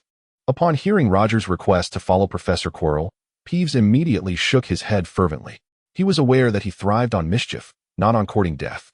His antics were usually harmless pranks played on students, but inciting a professor's wrath could lead to dire consequences. No matter how stubborn he was, he could not withstand such repercussions. Are you truly willing to endure another dung bomb? Roger raised an eyebrow, threateningly. Absolutely not. Even 10 more would not sway me. Trailing a professor could genuinely lead to my demise. Observing Peeves' resolute headshake, Roger began to sense that this matter was proving more complicated than he had anticipated. After a moment's contemplation, Roger devised a new strategy. If intimidation was ineffective, perhaps provocation would yield better results. So you fear for your life, do you? Of course. Am I not confined by you at this very moment? Peeves replied. Naturally, students cannot capture me. Even if they did, they could do nothing. I do not believe you. Peeves seemed to perceive Roger's intent, disdainfully declaring, What? Attempting to provoke me to shift the conversation toward following the professor? I assure you, I am not swayed by such tactics. Roger's expression remained unchanged as he candidly stated, Indeed, it is a provocation. I wager that my students will be able to capture you. As long as they fail to do so, I shall not pursue you further. The ghost, Peeves, was taken aback by this declaration. You possess such confidence? I have faith in my students. Is that truly the case? Chapter 35. Elixir of Fortitude. Roger discerned that Peeves was beginning to waver. So, this is indeed a provocation. But now the question remains, do you dare to wager? You assure me that you will not deceive me? I swear by the honor of Captain Auror and the esteemed professors of Hogwarts. Very well, I accept. Ultimately, Peeves nodded in agreement, trading a wager for the assurance that a notably vengeful professor would no longer pursue him.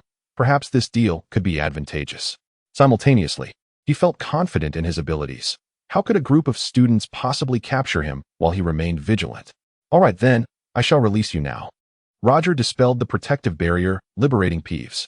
The newly freed ghost soared around the small room in jubilant celebration of his regained freedom. Upon turning, he noticed Roger watching him with a smile, prompting a desire to strike him, but the realization of his own inferiority quelled that impulse. As Peeves departed, the bloodstained ghost, Barrow, emerged from the shadows.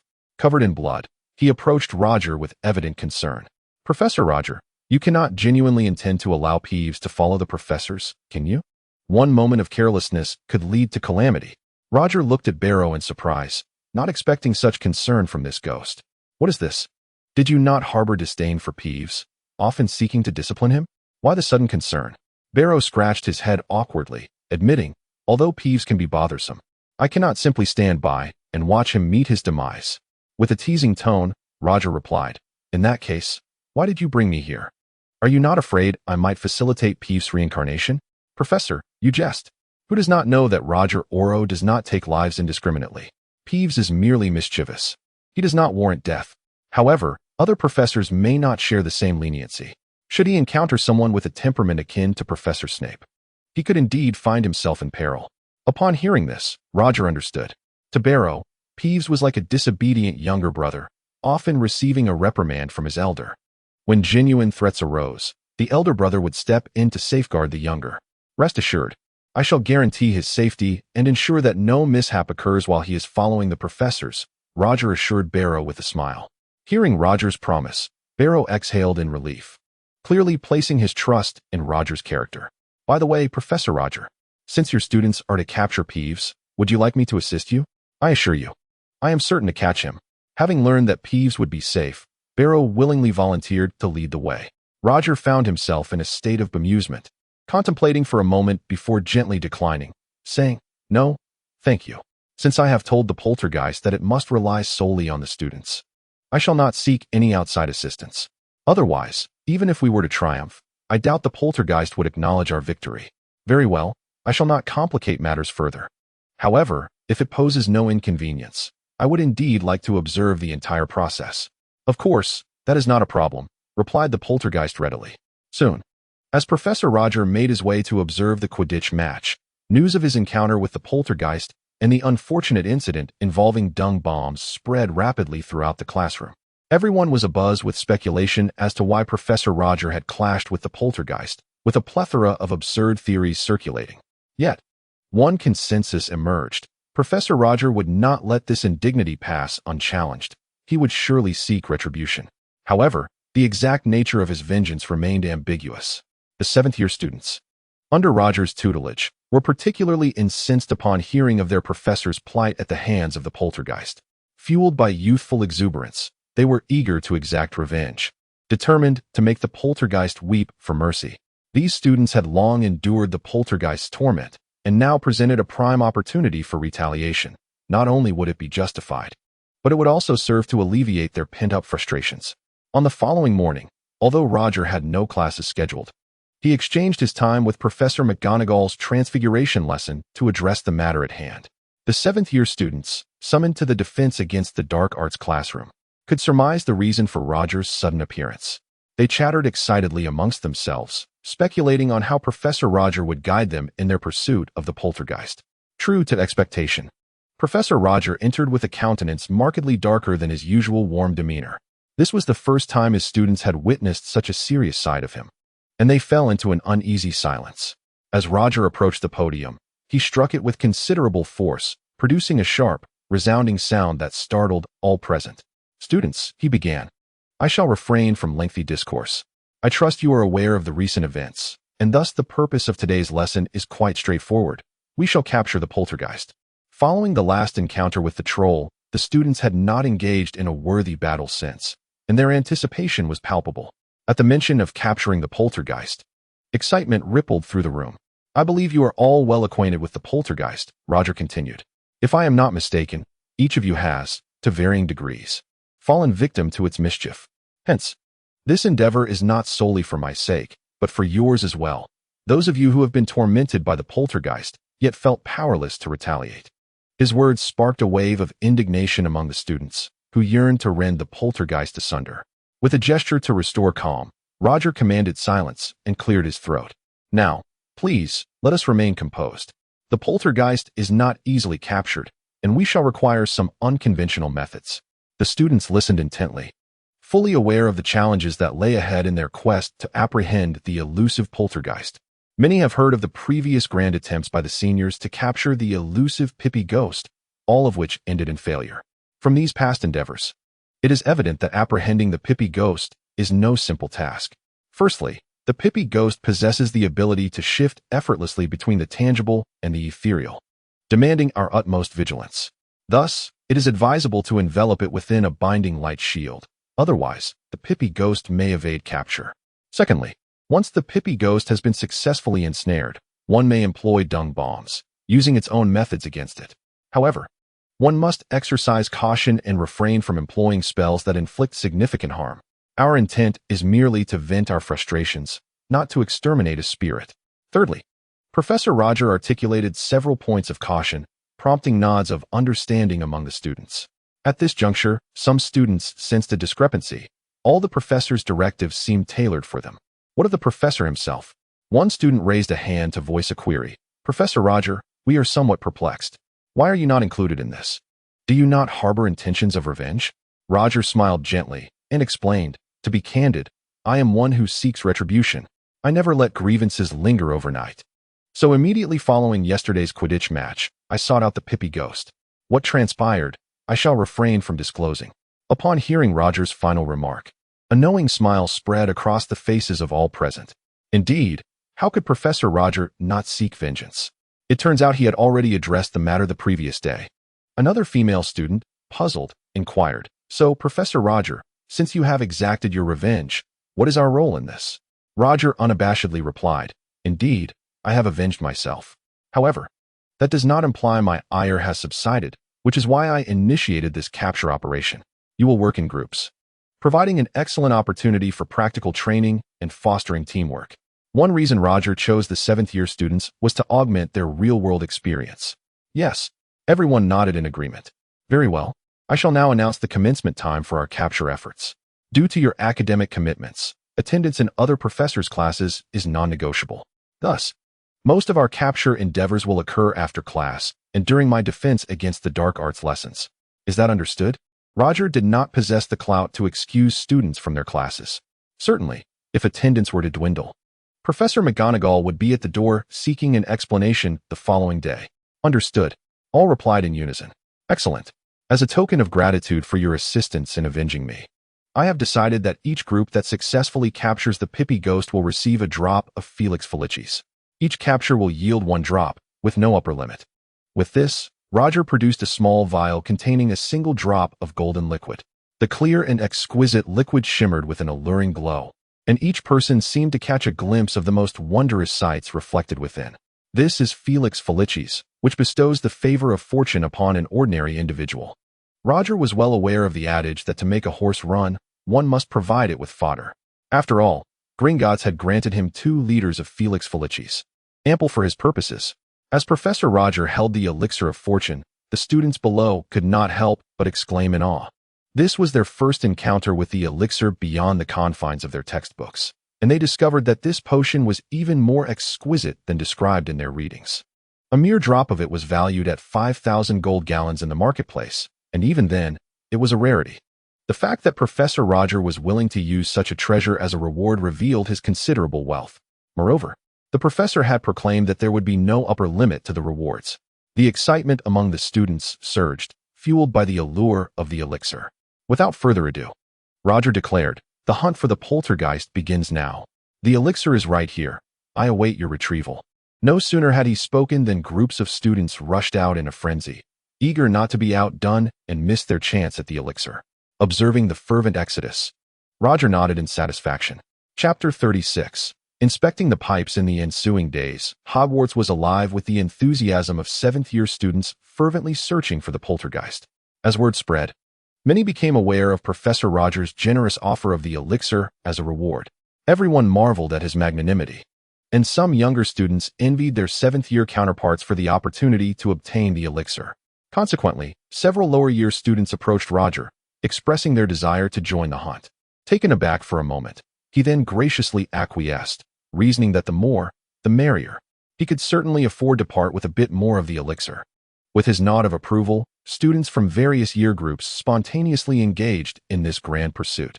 It would not be an exaggeration to say that nearly the entire Hogwarts was turned upside down in this search. In fact, even Roger had underestimated the boundless energy of these young wizards, many of whom, despite knowing the odds were against them, were determined to participate. Leading the way were the ghosts, including the infamous Bloody Baron, who observed the chaos with keen interest as they hung from the stone pillars. Groups of students, armed with wands, scoured the grounds relentlessly, leaving no stone unturned. Several times, they caught a glimpse of the poltergeist, only for it to deftly evade capture. Nevertheless, the students remained spirited. Each sighting of the poltergeist suggested a glimmer of hope for their success. The professors watched in mild astonishment as the Hogwarts students were roused into action. Professor Flitwick turned to Professor McGonagall, perplexed, and inquired, "Isn't this mobilization a bit excessive for Campbell's endeavor?" "Perhaps it is, but the headmaster did grant Campbell permission to employ certain alternative methods." McGonagall emphasized the last phrase with particular weight. "Very well, but will this interfere with our classes?" "It should not. Most of those involved are merely following the trend.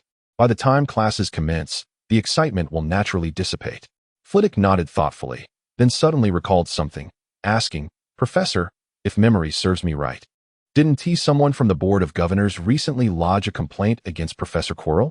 Upon hearing this, Professor McGonagall wore a troubled expression and remarked, "Indeed.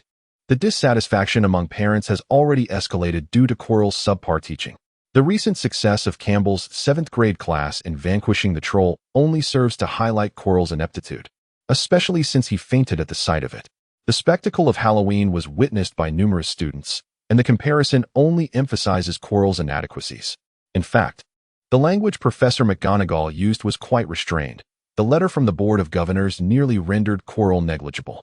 It even questioned whether Dumbledore had lost his senses by employing such a useless professor to instruct the 1st through 4th years instead of the competent Professor Roger. Dumbledore had entrusted this matter to McGonagall, who, upon reading the scathing letter, felt an overwhelming sense of frustration. Although she had attempted to converse with Quirrell, the results were utterly negligible. Professor Flitwick, perceiving McGonagall's distress, proposed an idea. "Professor, why don't we consider having Professor Quirrell observe and learn from other distinguished educators? Upon hearing this suggestion, McGonagall's eyes brightened, and she responded with surprise, "That is indeed worth a try. However, the question remains, which professor shall we enlist?" Given the dire circumstances, McGonagall thought, what could it hurt to experiment?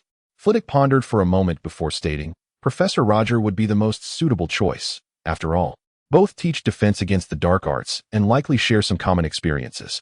While this was indeed a valid point, McGonagall hesitated, sighing deeply.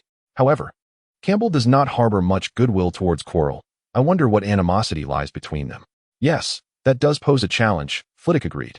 Hogwarts is a venerable castle. Having undergone countless renovations since its inception, the current campus still harbors many abandoned pipes. Within one damp, cold pipe, Peeves floated aimlessly. This pipe, once utilized for waste disposal, was now wide and its metallic walls corroded, revealing large patches of orange-red. The residual wastewater emitted a noxious stench, intermingled with dark, unidentifiable viscous substances. Peeves, in this moment, appeared quite disheveled. He had not anticipated the fervor of the students, who searched with such fervency. Most perplexing was the 7th grade cohort, who even inspected the crevices of the Hogwarts Hall, as if believing he would conceal himself in such a place. Had he not been fleet of foot, he would have surely been captured. Those students, upon spotting him, exhibited no fear, brandishing their wands and launching spells his way. Every supposed hiding spot he had thought to be discreet was swiftly uncovered, leaving him no choice but to retreat to this final refuge. Convinced that those students could not possibly locate him here, Pepigi casually found a relatively clean spot to lie down and began to ponder his situation. If he truly had not been caught by that Professor Rogers student, would he genuinely be let off the hook and not forced to follow the professor? One would hope so. After all, a person of such renown would surely be above deceit. Wait a moment. It seemed he had overlooked something. Roger had not mentioned when the arrangement would conclude, and in his haste to leave, he had neglected to inquire. In an instant, Pepigi felt a wave of despair wash over him. If Roger were to act shamelessly, then as long as he remained uncaught, it would not be deemed over. Wouldn't he that spell disaster? He could not possibly reside in this conduit for eternity. Surely, Roger was doing this on purpose. The thought ignited a fury within Pepigi, nearly prompting him to curse. However, unbeknownst to him, Roger had simply forgotten to mention this detail. At that moment, a voice echoed through the pipes. George, Fred, are you too certain Pepigi would hide here? Not certain, my foolish brother. We merely came here on a whim, considering the uproar above. Very well. The speakers were none other than George and Fred Weasley, accompanied by Ron. Upon hearing their voices, Pepigi quickly concealed himself, astonished that these students had managed to reach such depths. Was Roger truly just a newly appointed professor this year? How did he possess such influence? Meanwhile, another group of 7 comprised the Weasley twins, Harry, and his friends, along with Malfoy and Neville. Following the incident where Pepigi ambushed Professor Roger, Harry and his companions resolved to capture Pepigi for the sake of vengeance. The 5 first-year students, despite their differences, united, especially after Professor Roger offered a Felix Felicis as a reward. The ever-enthusiastic Weasley twins, originally planning to work solo, were forcibly recruited by their brother Ron. Now, their objective was to scour the sewers.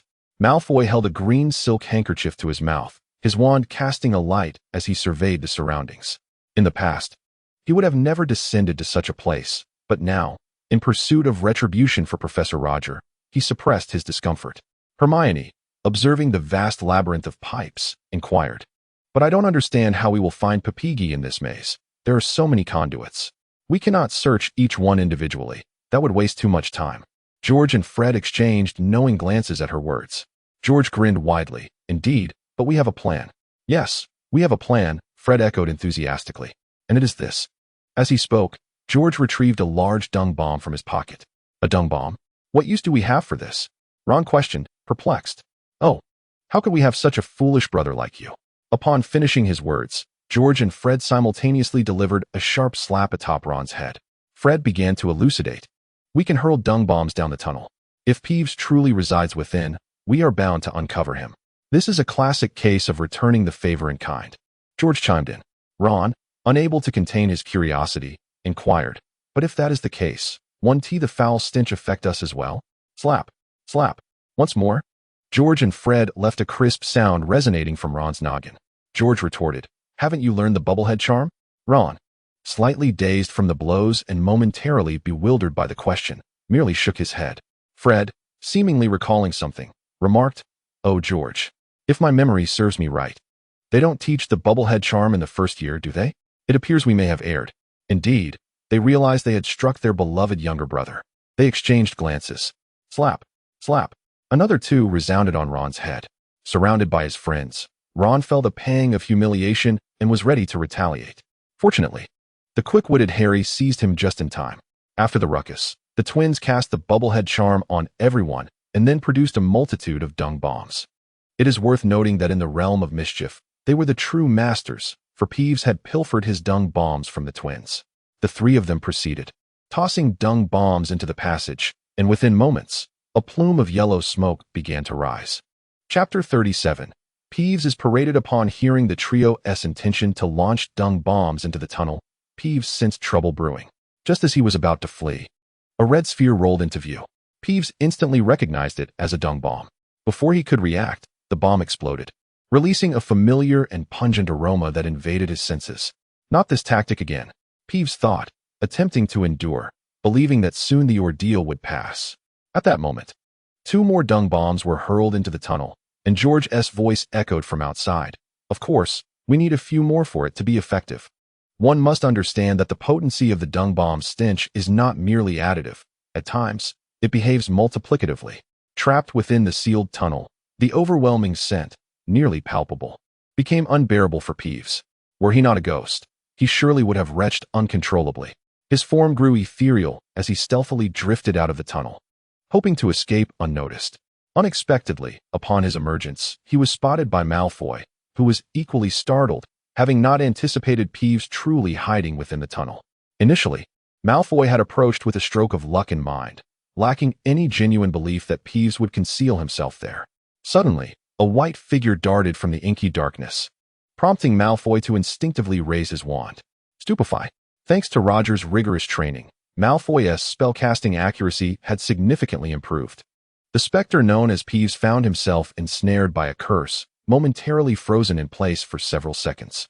Once he regained control of his body, he sought to flee, but it was far too late. The other 6 individuals, now fully aware of the situation, began reciting incantations directed at him. A myriad of spells successfully bound Peeves, who, exasperated, darted about within the protective barrier in a desperate attempt to escape, though none of his efforts bore fruit. Exhausted, he halted and gazed at the 7 students before him, his eyes brimming with despair. He longed to voice his frustration, having fled here. "Are you truly unwilling to grant me mercy?" To his astonishment, he recognized 2 among them, the Weasley twins. Peeves held a profound appreciation for these duo, as they were the only students capable of rivaling him in mischief. Their ingenious pranks often left him in awe, such as the infamous dung bomb, which he had pilfered from them. Upon seeing the twins, Peeves realized he had not succumbed to mere amateurs. He had been outmatched by his peers. The 7 students regarded the bound specter with a sense of wonder, as this marked their inaugural success in capturing a ghost. Ron inquired, "Do you think this means we can deliver Peeves to Professor Roger for the Felix Felicis?" Hermione, shaking her tousled hair, hesitantly nodded. "It should be possible." "Then let us proceed." Peeves then comprehended that Professor Roger had callously offered Felix Felicis as a reward, explaining the throngs eager to pursue him. Truly, the allure of wealth can be quite persuasive. Subsequently, Peeves was secured with binding spells by the trio, and after confirming their hold, they led him outside. The 7 displayed no intention of concealing their prize, boldly parading Peeves through the hallways of Hogwarts. As the inhabitants of the hall noticed Peeves had been captured, a crowd quickly gathered to observe the spectacle. 7th-year students, witnessing their coveted quarry seized by a group of younger students, were filled with indignation, resenting Peeves for his carelessness that cost them their chance at the Felix Felicis. Peeves, akin to a criminal on display, found himself surrounded by onlookers. The Weasley twins, elated, even unleashed a series of fireworks into the hall, which erupted in a dazzling display, elevating the atmosphere.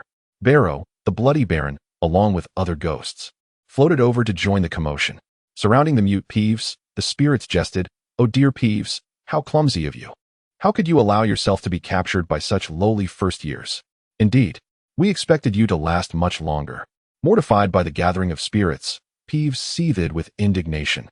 Retorting, "If you possess such prowess, Why not try being pursued by this many yourself? I doubt any of you could outdo me." At this, the ghosts fell silent, for none among them could claim to have performed better. At that moment, Barrow interjected, "Yet we would never dare to offend the professor. He is among the last individuals one should provoke within this institution." Upon hearing Bloodman Barrow's words, Peeves fell silent.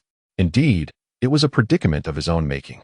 Leading Peeves to Roger's office, Roger gazed at him and suddenly chuckled. "What do you think? I told you I have faith in my students. Although I must admit it was somewhat unexpected that they were the ones to capture you. But what of it?" Roger looked at the 7 with satisfaction, pulling 2 small vials from his pocket and presenting them to them.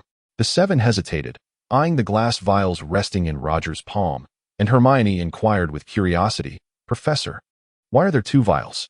Wasn't it said there would only be 1 drop?" Roger chuckled, replying, "Indeed, there is only 1 drop. However, the second drop is an extra reward for the brave Weasley twins. Without them, you would not have managed to capture Peeves, would you?" Harry interjected, "Actually, we could forego the reward." At this, everyone except the Weasley twins nodded in agreement. They shared this sentiment, while Felix Felicis was undeniably tempting. They recognized that the true heroes of this capture were the Weasley twins. In truth, even without them, the twins would have successfully apprehended Peeves. George, overhearing this exchange, chimed in, "Come on, lads, that's not how it works. Even if you did nothing, as long as we are a team, you all deserve a share." "Precisely, George," Fred added. "As the future proprietor of Weasley's Wizard Wheezes, I will never abandon my comrades." The 2 exchanged a knowing glance and simultaneously declared, "Even if our team includes the foolish Ron." With that, they unceremoniously snatched the 2 vials of Felix Felicis from Roger's hands, tossing one to Harry. "Let us not forget that bottle contains our share as well. We must ensure the galleons are divided accordingly, as we need to fund Weasley's Wizard Wheezes." Roger retracted his hand, admiration gleaming in his eyes for the Weasley twins. He appreciated their straightforwardness. With a feigned sternness, he remarked, "You could have taken it sooner. Did you think I could hold my hand up indefinitely? Enough, enough. You've received your rewards. Now, be off with you." The 7 were ushered out of the office. They looked at the vial of Felix Felicis in Harry's hand, contemplating how to divide it. At that moment, Malfoy spoke up. "How about this? In the name of the Malfoy family, I will purchase the Felix Felicis. We can transact at the current price in the wizarding world. How does that sound?" Malfoy indeed desired a drop of Felix Felicis, believing it to be a necessity for unforeseen circumstances. He was certain his father would approve, as every family would seek to stockpile such a marvelous potion. After considering the proposal, the others agreed. The Malfoy family could afford this expenditure, and given Malfoy's current rapport with them, there was little fear of him reneging on the deal. Seeing their acquiescence, Malfoy turned his gaze to the Weasley twins and asked, "So, will you sell your drop of Felix Felicis?" The twins pondered for a moment before shaking their heads. George replied, "No, we think we should keep this one. Who knows when it might come in handy. Moreover, the monetary gains from the Felix Felicis are more than sufficient to establish our joke shop." "Well then," Malfoy shrugged, not pressing the matter further. Even a single drop of Felix Felicis is considered a commendable acquisition. Inside the office, Roger untied the bindings on Peeves, who silently materialized and plopped down onto the desk. At that moment, he was exceedingly dejected, acutely aware that after such a grand parade, his reputation among the students had likely plummeted to an all-time low. He could very well envision how he would be ridiculed in the ghostly circles upon encountering other specters. "Are you all right?" Roger inquired, suppressing a chuckle.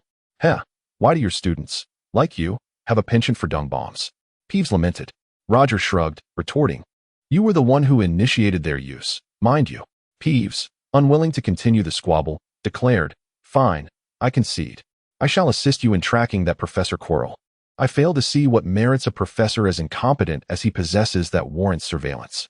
Yesterday, Peeves had taken the initiative to investigate Quirrell's background, assuming that a professor worthy of Roger's attention would be extraordinary, at the very least on par with Snape.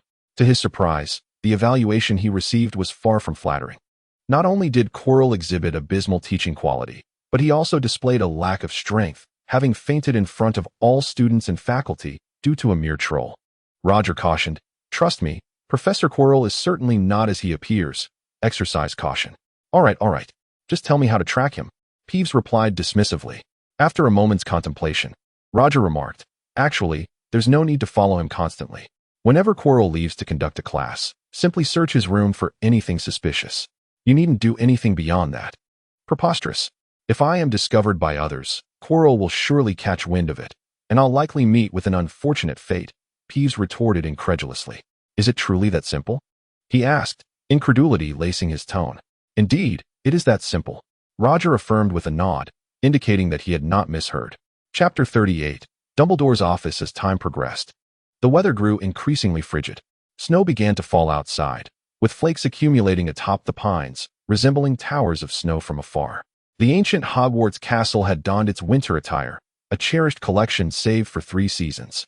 The falling snowflakes piled atop the castle's turrets, occasionally cascading down, delivering unexpected delight to unsuspecting young witches and wizards. The flames in the school's fireplace blazed more vigorously, as Hagrid continuously supplied firewood from the Forbidden Forest, converting it into warmth. Nevertheless, students traversing the castle tightened their clothing against the cold. Steady hands, grip your wands firmly. In the 6th grade classroom, Roger instructed the students in dueling practice. 2 students stood in the center of the classroom, executing spells designed to inflict harm upon one another. Their movements quickened, and the potency of the spells intensified with each exchange. Roger stood by, holding his wand, ready to intervene at the first sign of error from the students. At that moment, a spell flew forth at an awkward angle, heading directly towards one of the students, who was caught off guard and appeared destined to be struck. Just then, with a flick of Roger's wand, the student soared to his side. Roger nodded approvingly and remarked, "Well done. That spell was executed remarkably well, and the angle was impressive." He then called for the next pair of students. As they approached the center of the classroom, they bowed to each other before commencing their duel. Roger continued to observe closely. Ever since the previous incident of mismanagement, which had resulted in 2 wizards engaging in a physical confrontation, he had taken it upon himself to supervise the practice of dangerous spells. Indeed, practical experience proved to be the finest teacher. During this period, the students' combat skills had improved significantly. Time swiftly passed, and the bell rang punctually to signal the end of class. Roger did not prolong the lesson and simply announced the dismissal before exiting the classroom. This time, he made a beeline for the headmaster's office. The reason was quite straightforward. The restorative potions used by Harry and his companions had been completely depleted during the last teaching session. Unbeknownst to him, Dumbledore had yet to deliver the replenishments, leaving Roger no choice but to seek him out personally. Upon reaching the entrance of the headmaster's office, he noticed that the 2 stone gargoyles had reverted to their original forms. The one that had previously suffered a shattered head regarded Roger with a wary gaze, clearly recalling the incident that had caused its injury. Now, with this man's reappearance, it pondered his intentions. Roger, oblivious to the gargoyle's thoughts, found the creature's scrutinizing stare perplexing and proceeded to announce his presence. Cockroach clusters, chocolate frogs, lemonade, hot cocoa. Fortune smiled upon him, as he guessed correctly with the mention of hot cocoa. The 2 stone guardians stepped aside, still eyeing him warily, fearful that he might suddenly turn and launch an attack. Fortunately, they watched Roger enter Dumbledore's office without any sudden outburst from him. Upon entering the office, Roger did not knock, but simply pushed the door open. Dumbledore had surely heard his listing of items from outside, and since he had not been barred entry, it was safe to assume he was welcome. Inside, he spotted Fawkes, Dumbledore's magnificent phoenix, soaring gracefully through the room. Upon noticing Roger, Fawkes ceased his flight and settled upon a wooden perch. Roger approached Fawkes, scrutinizing the splendid creature. The phoenix's feathers glowed vibrantly like flames, shimmering with hues of red, while the elongated feathers at its tail enhanced its grandeur. Fawkes clearly recognized Roger upon seeing him. The bird chirped twice in greeting. During the tumultuous times of battling the Death Eaters, Roger had attempted to capture Fawkes with a net for research purposes, but the elusive bird had evaded him with astonishing speed, leading Roger on a wild chase that lasted an entire day. In the end, Dumbledore, filled with compassion for his companion, decided to take it away, leaving Roger's efforts in vain. Now, upon their reunion, Roger unceremoniously extended his hand, attempting to caress Fawkes, who instinctively turned its head aside, hoping to evade the gesture. However, Roger was not one to let such a chance slip away. His hands ensnared Fawkes like a net, and regardless of Fawkes's evasive maneuvers, it was futile. Ultimately, Fawkes had no choice but to allow Roger's hand to rest upon its form. With fervor, Roger thoroughly examined Fawkes, hoping to pluck a few feathers from the phoenix. yet he was met with disappointment. "All right, Campbell, do cease tormenting Fox. Its feathers can only be shed willingly or through rebirth. Otherwise, they cannot be relinquished," Dumbledore interjected, noticing Roger's intent to harass his phoenix. Unexpectedly, Roger appeared contemplative upon hearing this, then seized Fox by its slender neck, threatening, "I know you understand me. Quickly, voluntarily shed a feather for me." Fox's eyes betrayed a sense of exasperation. It detested such heavy-handed individuals, and the once mischievous child had not changed in over a decade, still as irksome as ever. Reluctantly, it yielded a single feather. Observing the lustrous phoenix plume, Roger secured it with satisfaction. Indeed, it was an unexpected gain. Dumbledore, taken aback by Roger's comprehension of his words, sighed, "Come here. No need to exert your authority over there." Indeed, since Roger's arrival, his attempts to extract Fox's feathers were, in a sense, an expression of his discontent. Clearly, Dumbledore was the primary beneficiary of the training session for Harry and the others, yet he had deliberately delayed providing the potions, forcing Roger to request them himself. Thus, Roger sought to voice his dissatisfaction through Fox. Naturally, he was also eager to experience the sensation of plucking feathers from a phoenix, a rare opportunity that allowed him to fulfill a long-held dream. Approaching Dumbledore, Roger remarked, "Ah, Headmaster, I see you are willing to show yourself. I thought you might avoid me indefinitely." "Not at all, Campbell. I am not that sort of individual," Dumbledore replied, his expression unchanged. "Well, I have no time to engage in this verbal sparring. Just hand over the restorative potion." Roger pressed directly to the point, confronting the elderly figure before him. Of course. Dumbledore acquiesced, turning to retrieve a finely crafted box made of ebony from the shelf. He presented the small box to Roger, who unfastened the silver clasp shaped like Merlin, only to discover that the potion within was half the amount of what he had received previously. With a thud, Roger slammed the wooden box onto the table, visibly irritated. "Headmaster, are you attempting to deceive me? This scant potion is hardly sufficient, especially now that we have both Malfoy and Neville to contend with. Don't tell me you are unaware of this. Nothing escapes your keen eye within Hogwarts. You wouldn't be hoping that I'd exhaust this potion before seeking you out again, would you?" Roger was indeed at a loss for words. Dumbledore, that cunning old fox, was truly miserly. The crux of the matter lies in nurturing talent. Yet upon hearing this, Dumbledore felt a twinge of embarrassment and explained, "Campbell, I am quite helpless. How could I possibly stockpile such inconsequential restorative potions?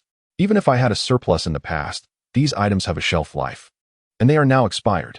At this juncture, Roger began to lose heart, bluntly stating, "What does this have to do with me? If it comes to that, I shall simply procure them from the infirmary." I will assert that Dumbledore fell in his office and suffered a shattering fracture, necessitating over 1,000 vials of restorative potions. How does that sound? I could collect all that is needed for this term." He then added, "And I must implore you to ensure that you sustain a shattering fracture each semester henceforth." This was Roger's final resort.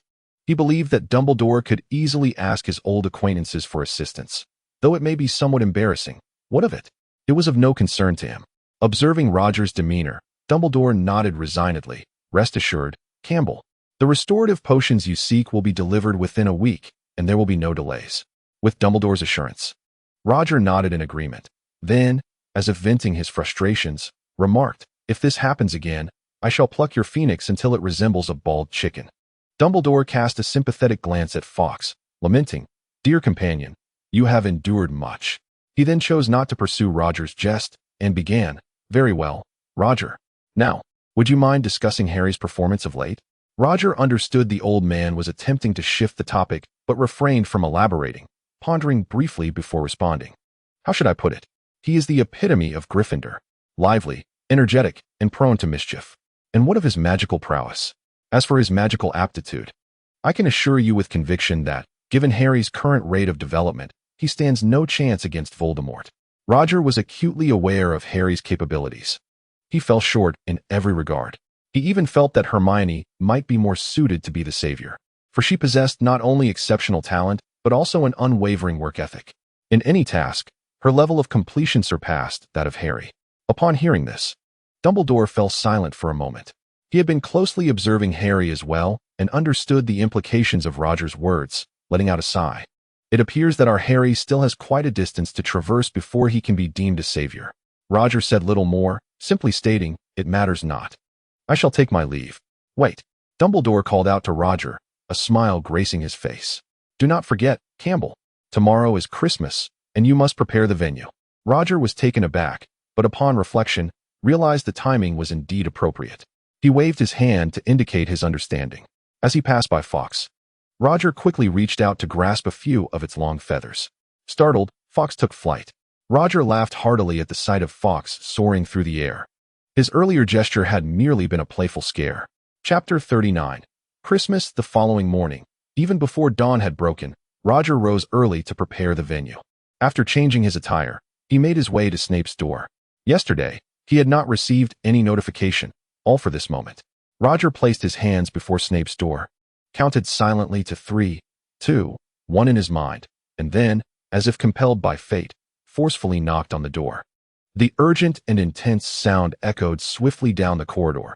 Fortunately, it was just the two of them in this dormitory. Otherwise, complaints would surely have arisen. Indeed, it was not long before a rustling noise emanated from within Snape's chamber, and he opened the door, perplexed. Roger beheld Snape clad in black-striped pajamas, the glossy strands of hair on the right side clinging closely to his cheek, evidently having slept on that side. Snape's face was etched with impatience. Clueless as to who could be so bothersome. If it were a hapless student, he would ensure they experienced the swiftness of the division of houses. To his surprise, however, he found Roger, impeccably dressed and brimming with self-satisfaction. Snape bluntly scolded, "Roger, are you out of your mind? What business do you have knocking on my door at this early hour?" Roger, unfazed, assessed Snape's appearance and remarked, "I must say, it's my first time seeing you in pajamas. Your taste is rather subdued yet intriguing. Do a little spin for me." Snape, lacking the inclination to indulge Roger's frivolity, reached to close the door. Roger seized the door just as it was about to shut and directly stated, "Surely you haven't forgotten. Today is Christmas, and you must accompany me to the Great Hall to prepare. If we delay any longer, the students will surely be awake." Upon realizing Roger's purpose for visiting, Snape grew even more irate and curtly replied, "Understood. Now kindly leave." With that, he forcefully shut the door, and this time, Roger refrained from obstructing him. Strolling away, Roger made his way to the Great Hall, disinterested in lingering at Snape's doorstep. Upon arrival, he discovered that he was not alone in the hall. Numerous house elves were busily preparing the ingredients for the day's festivities. Being Hogwarts elves, each donned a proper uniform, unlike the tattered attire he had observed in other households. Noticing Roger's presence, the house elves hurried over, bowing respectfully. "Professor Roger, we did not expect you so early. Is there something we can assist you with?" Roger waved his hand dismissively. "Nothing much. Professor McGonagall tasked me and Snape with organizing today as Christmas arrangements, hence my early arrival." The house elves nodded and, after a moment's thought, inquired, "Professor Roger, would you like us to bring the decorations for you?" Roger nodded in affirmation. Soon, a plethora of diverse Christmas decorations materialized before him. "Thank you," Roger expressed courteously, a habit of his. The house elf appeared somewhat taken aback, promptly bowing once more. Anticipating such a reaction, Roger commenced his preparations as Snape, now dressed appropriately, emerged. Upon seeing him, Roger could not resist teasing, "Ah, our Professor Snape has been to a beauty salon, has he? What took you so long? I see no discernible changes in your appearance." Snape disregarded Roger, rolling his eyes as he turned his gaze towards the assortment of ornaments and inquired, "How shall we adorn this space?" Roger glanced around before replying, "Let us do it this way. You take one half, and I shall take the other. Finally, we can decorate the Christmas tree in the center." He gestured toward a pine tree encased in a green mesh. This pine had been procured by Hagrid from the Forbidden Forest the previous day, still bearing fresh soil at its base. Snape nodded in agreement, showing no dissent. The two then set about their respective areas of responsibility. Many of the so-called ornaments were crafted by the house elves themselves, such as the wreaths made of pine branches. With the aid of magic, Roger handled these tasks with remarkable proficiency. Before long, the ornaments were arranged neatly. Due to Roger's previous kindness towards the house elves, several of them were present to offer guidance on how to place the decorations. In contrast, Snape's progress was considerably slower. He had only completed half of his task and was too proud to seek assistance from the elves. Once Roger finished his portion, he waited idly by, lacking any interest in aiding Snape. When Snape finally completed his task, Roger invited him to join in the decoration of the pine tree. The task was relatively straightforward: trimming away unsightly branches and hanging various bells and ornaments to complete the look. As the two concluded their work, dawn began to break. The first rays of morning sunlight streamed into the hall, illuminating the freshly decorated Christmas tree, creating a delightful ambience. Roger exhaled deeply, relieved to have finished before the students arrived. He gave Snape a light pat on the back and said, "All right, let us go to the dining hall and taste the morning meal." In truth, the answer was there was little difference. It was merely a bit warmer than usual. As they were eating, Professor McGonagall entered. Typically, she was the first to arrive at the dining hall, as she had numerous tasks to attend to and had to sacrifice her precious sleep. Upon seeing Roger and Snape dining, she approached them with a smile. "Good morning, Professor McGonagall," Roger exclaimed. "So this is what breakfast looks like. I finally understand." "Good morning, Campbell. I suppose breakfast should be much like what you normally eat." "The only difference being that you woke up earlier," McGonagall replied. "By the way, you both have done a splendid job decorating. It truly evokes the spirit of Christmas." Roger graciously accepted the compliment, nodding appreciatively. "Thank you for your kind words. They will surely brighten my day. By the way, how did you find the gift I sent you?" Roger had prepared the Christmas gifts well in advance, having completed them days prior. He had gifted Professor McGonagall an ancient flying broomstick, which he had purchased at a considerable price from a former member of the Ministry of Magic. Upon hearing Roger mention this, Professor McGonagall expressed her delight, saying, "It is wonderful. I truly adore this gift. I once endeavored to collect some ancient flying broomsticks, yet regrettably, all my attempts concluded in failure. This occasion, however, has allowed me to fulfill a cherished dream." "You must have received my gift by now, Campbell." Roger emerged too early, and it is likely that the present still rests in his home. Thus, he regretfully remarked, "I apologize, Professor McGonagall. I left too early this morning. Perhaps I shall take a look when I return after my meal. However, would you mind granting me a small hint?" "I'm afraid it would be more appropriate for you to discover it yourself," Professor McGonagall teased. The next to enter was Professor Flitwick, who approached Roger and exclaimed, "Hey, Campbell, I absolutely adore the gift you bestowed upon me. It is truly invaluable." Roger had thoughtfully procured newspaper clippings from every instance of Professor Flitwick's triumphs in the dueling competitions, presenting them as a gift. "No need for thanks. It is merely a modest surprise," Roger replied with a smile. Subsequently, each professor who entered gravitated towards Roger, generously showering him with compliments, to which he graciously responded. Students then filed in, marveling at the environment, which was distinctly transformed from their usual setting. The final latecomer was Dumbledore, who remarked to Roger, "Campbell, I am utterly delighted with the candies you gifted me. I believe I must devise a plan for them, lest they be consumed in no time at all." Roger had procured an assortment of products from Honeydukes, presenting him with a delightful collection. "I am glad you enjoy them, Headmaster," Roger smiled in response. The students seated at the table engaged in animated discussions about the gifts they had received that morning, including Harry and his friends. Observing their animated chatter, Roger couldn't help but smile. Due to his status, he had many friends, and with each Christmas, he pondered what gifts to prepare. Fortunately, now at Hogwarts, he had ample time to contemplate. He gifted Harry a quaffle, Ron the latest model of wizard chess, Hermione a set of magical tomes he deemed particularly useful, and Neville a silver miniature sword. As for Malfoy, who was the most challenging to find a gift for, he decided to part with a medal he had received long ago, devoid of sentimental value. Reflecting on the gifts awaiting him in his room, Roger hastened his pace at the dining table. After finishing his meal, he returned to the dormitory. Upon opening the door, he was taken aback. The room was brimming with an abundance of gifts. A cursory glance revealed that most were from his 5th, 6th, and 7th year students. Each student, grateful for Roger's influence, had spontaneously offered him a present. If others were to learn of the multitude of gifts he had received, they would undoubtedly be envious. How long would it take to unwrap all these? Roger felt slightly overwhelmed. With a silver knife in hand, he patiently seated himself on the bed and began to unwrap the packages. One by one, meaningful items to the students emerged. After considerable effort, having unwrapped all the gifts, Roger's wrists ached, and he began to open gifts from those he was familiar with. The first was from Flitwick, a silver badge commemorating his participation in the dueling competitions. Professor McGonagall presented Roger with a box containing assignments he had once authored. Gazing at his former work, Roger felt an overwhelming sense of social embarrassment. To his surprise, Snape had also sent him a gift, a vial of a potion known for its cleverness, presumably intended as a mockery. However, this did not trouble him, as he had reciprocated with a box of premium hair removal cream for Snape. In Chapter 40, titled Soul Possession, Roger's choice of gift for Snape stemmed purely from his disdain for Snape's unkempt hair. He found a bald head far more aesthetically pleasing. Next in line was Dumbledore, who had sent him a rather poorly bound manual, evidently aged. Upon opening the first page, he discovered the names Dumbledore and Grindelwald inscribed on the title page. Recognizing these names, Roger sat up in alarm, aware of the intertwined history between the two. Eagerly, he flipped to the next page, yearning to uncover the insights of two of the most formidable wizards of their time. To his astonishment, the pages were filled with reflections on magic from both individuals. He straightened his posture, realizing that this was an invaluable opportunity to glean the paths traversed by these two exceptional talents. The disparity in their philosophies was immediately apparent.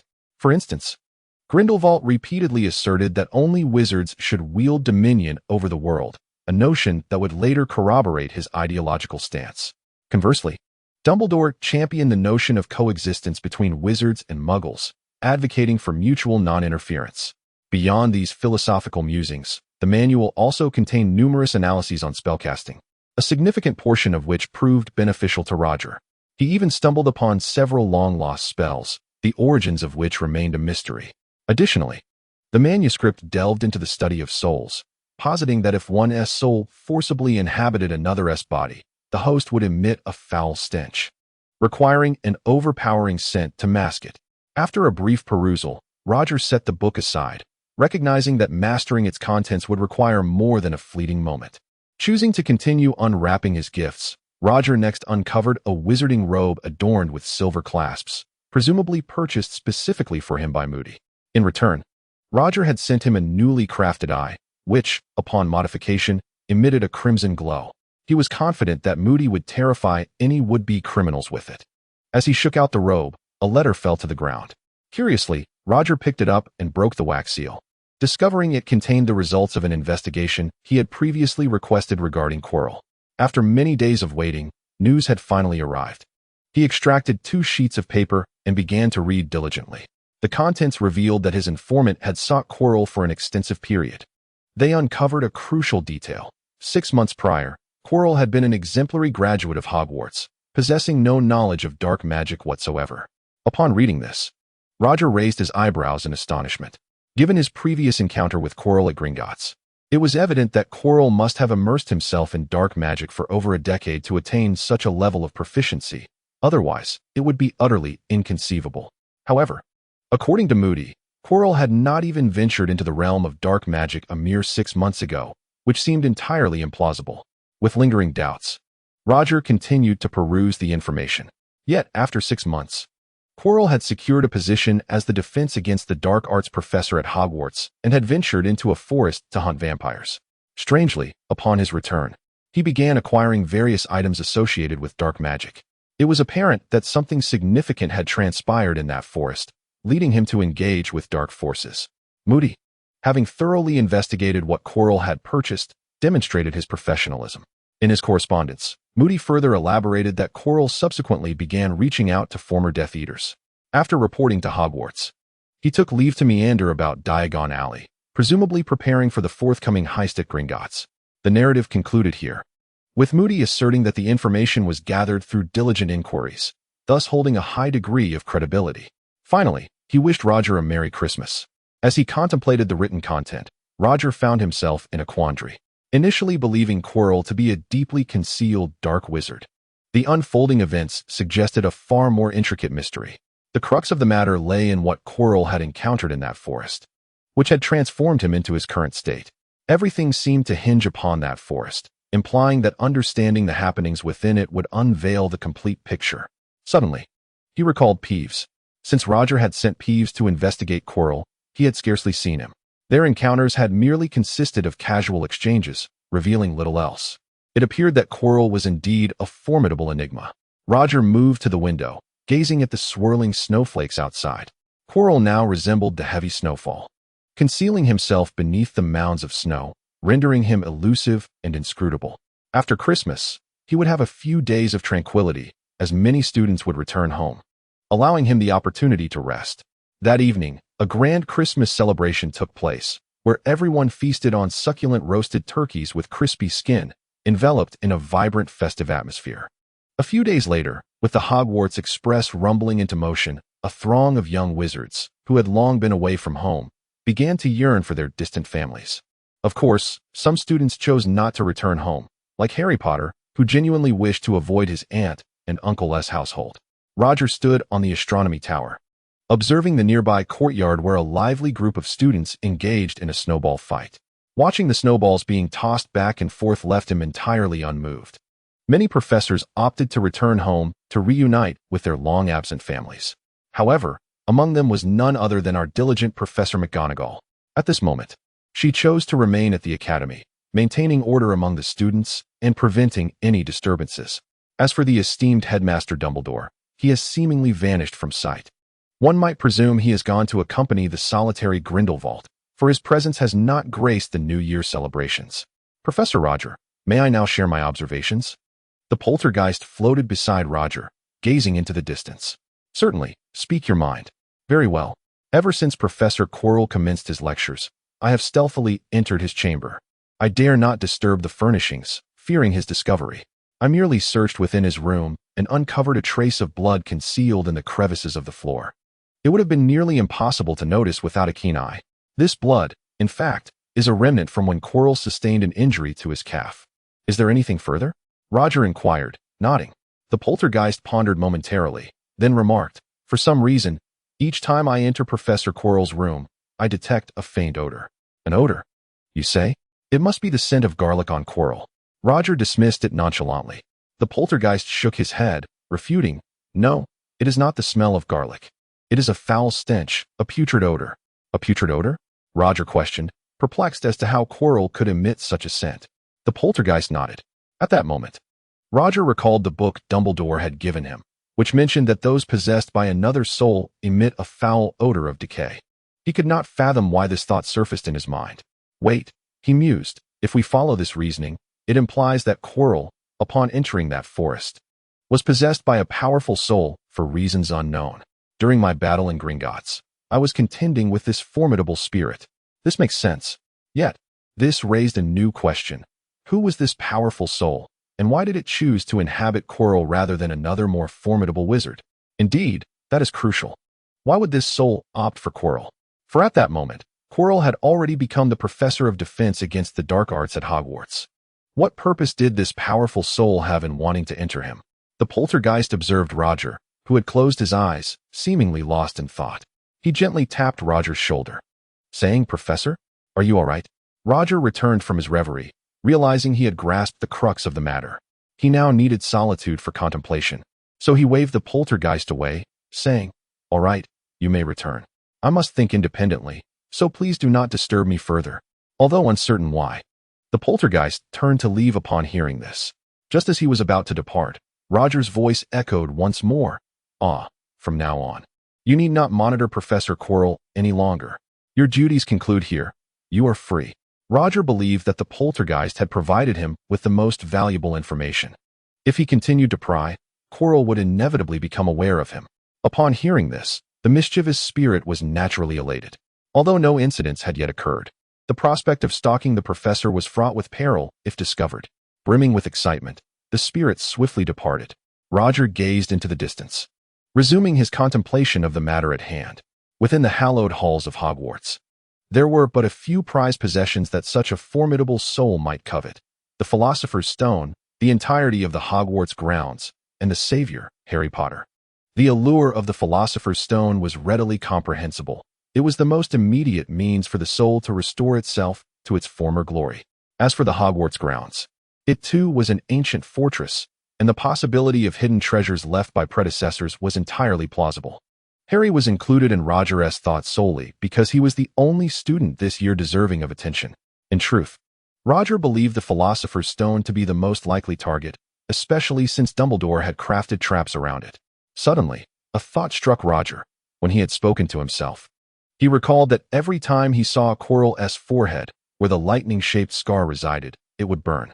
Initially, he had been puzzled, considering that the scar was a remnant of Voldemort. How could it react to Quirrell? However, now that he understood Quirrell harbored another soul, the entire scenario shifted. An alarming hypothesis emerged within Roger's mind. Chapter 41. Voldemort.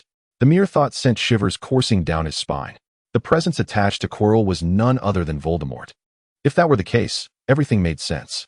When Harry encountered Quirrell, the scar on his forehead would throb in pain, for it sensed the presence of its creator.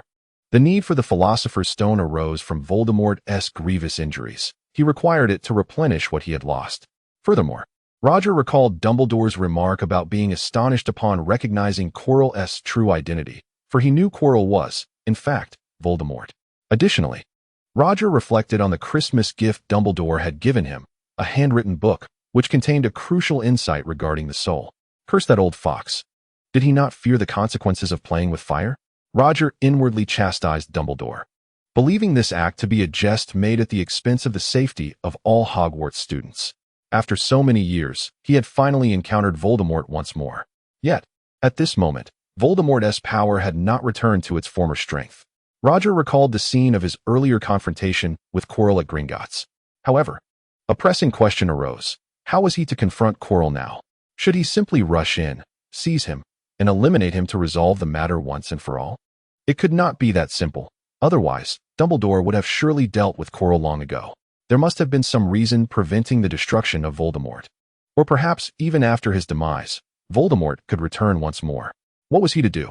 Roger found himself questioning whether he was destined to remain a mere spectator. It appeared that Dumbledore's trap had been laid with a specific purpose in mind. Given the circumstances, I cannot sabotage this plan. I can only watch as Voldemort continues to operate under Quirrell's guise at Hogwarts. The mere thought of it fills Roger with resentment. Damn it. Even if I cannot confront him now, I must prepare for the inevitable confrontation with Voldemort. Resolute, Roger pushed himself off the ground and stood up. Without hesitation, he dashed to his room, seized a handful of flue powder, and departed through the fireplace. The Ministry of Magic. In a whirl of intense blue flames, Roger exited Hogwarts. Stepping out of the Ministry's fireplace, he was greeted by the receptionist, who looked at him with a hint of curiosity. Roger, Auror, what brings you back? Aren't you teaching defense against the dark arts at Hogwarts? We all read the papers about your remarkable achievements there. Ignoring her flattery, Roger replied casually. Thank you for your concern. However, I would like to inquire if Captain Moody is available. I need to discuss something with him. The captain is in. You may go right in. Thank you. With that, Roger hurriedly made his way to the elevator. The occupants inside were pleasantly surprised to see him. However, Roger had no time for small talk. He swiftly reached Moody's office. Without even knocking, he pushed the door open. His primary objective was to find Moody. After all, he had his own support system now. There was no need to run around aimlessly as he had in the past. Moody, initially fuming at the unexpected intrusion, softened upon recognizing Roger. His irritation vanished, replaced by a look of astonishment. Ah, what brings you here? Moody asked, noticing the concern etched on Roger's face, indicating that he had come with a pressing matter. Roger, unceremoniously pulling up a chair, sat down before Moody and stated, Voldemort has returned, and he is within Hogwarts. Moody's previously jovial demeanor stiffened. His smile faded as he scrutinized Roger, ensuring he was not jesting. He promptly closed the office door and took a seat across from Roger, his expression turning grave. What is going on? Tell me everything. Roger did not hold back, recounting all he knew in a steady stream. As he delved deeper into the narrative, Moody's expression grew increasingly serious. Once Roger finished, an eerie silence enveloped them. Finally, Moody spoke. It appears that Voldemort has indeed resurrected. Your suspicions were correct. He has returned to Hogwarts through Quirrell. Campbell, what are your thoughts? After a moment of contemplation, Roger replied, in truth, we need not be overly concerned. Everything is under Dumbledore's control. That old man will not allow matters to spiral out of hand. I came to seek your assistance today. What sort of assistance? I am at your service. Are you suggesting that I should immediately bring the Aurors to Hogwarts and execute Quirrell and Voldemort on the spot? If so, I shall promptly gather our forces, Moody declared without hesitation, his trust in Roger unwavering, knowing that he would never jest regarding such matters. When confronting Voldemort, any means deemed necessary would be justifiable. Roger shook his head, responding, no, not at this moment. If I am not mistaken, Dumbledore's plan will reach its pivotal climax at the end of this academic year. By then, I will require you to lead the Aurors here. We cannot allow Voldemort the opportunity to escape and rally his followers. Moody nodded, but with a hint of concern, he inquired, What if Dumbledore has other arrangements? Could this potentially conflict with his plans? After a moment of contemplation, Roger replied, "No, Dumbledore will pursue his course while we pursue ours, remaining unimpeded by one another. If all else fails, we will serve as a secondary safeguard." "Very well," Moody acquiesced. "Do you have any other instructions for me?" Roger suggested. "You should swiftly prepare the Aurors for training, ensuring they are ready to confront Voldemort and the returning Death Eaters." Moody nodded in agreement and asked, "Is there anything else? Should I report to Fudge or mobilize other members of the Ministry?" Roger pondered carefully before shaking his head. No, given Fudge's cowardly disposition, he would likely dismiss this matter, ultimately only alarming the enemy. "Perhaps you should quietly observe if there are individuals within the Ministry who can be rallied, but do not disclose this just yet.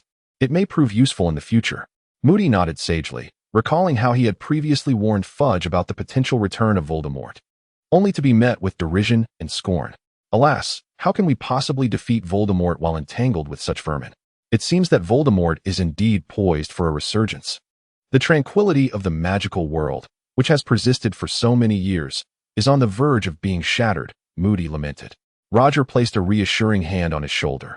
"Fear not. Given the current circumstances, we hold the advantage. Regardless of how Voldemort may return, this time we shall ensure his ambitions are thoroughly extinguished." Moody chuckled, gesturing towards Roger. "Damn it, irrespective of the challenges we face, you remain the calmest one among us. With you around, it feels as though nothing truly matters." "Nay, I merely conceal my feelings," Roger replied. He was far from calm. Rather, he had grown accustomed to hiding his thoughts, projecting an air of nonchalance.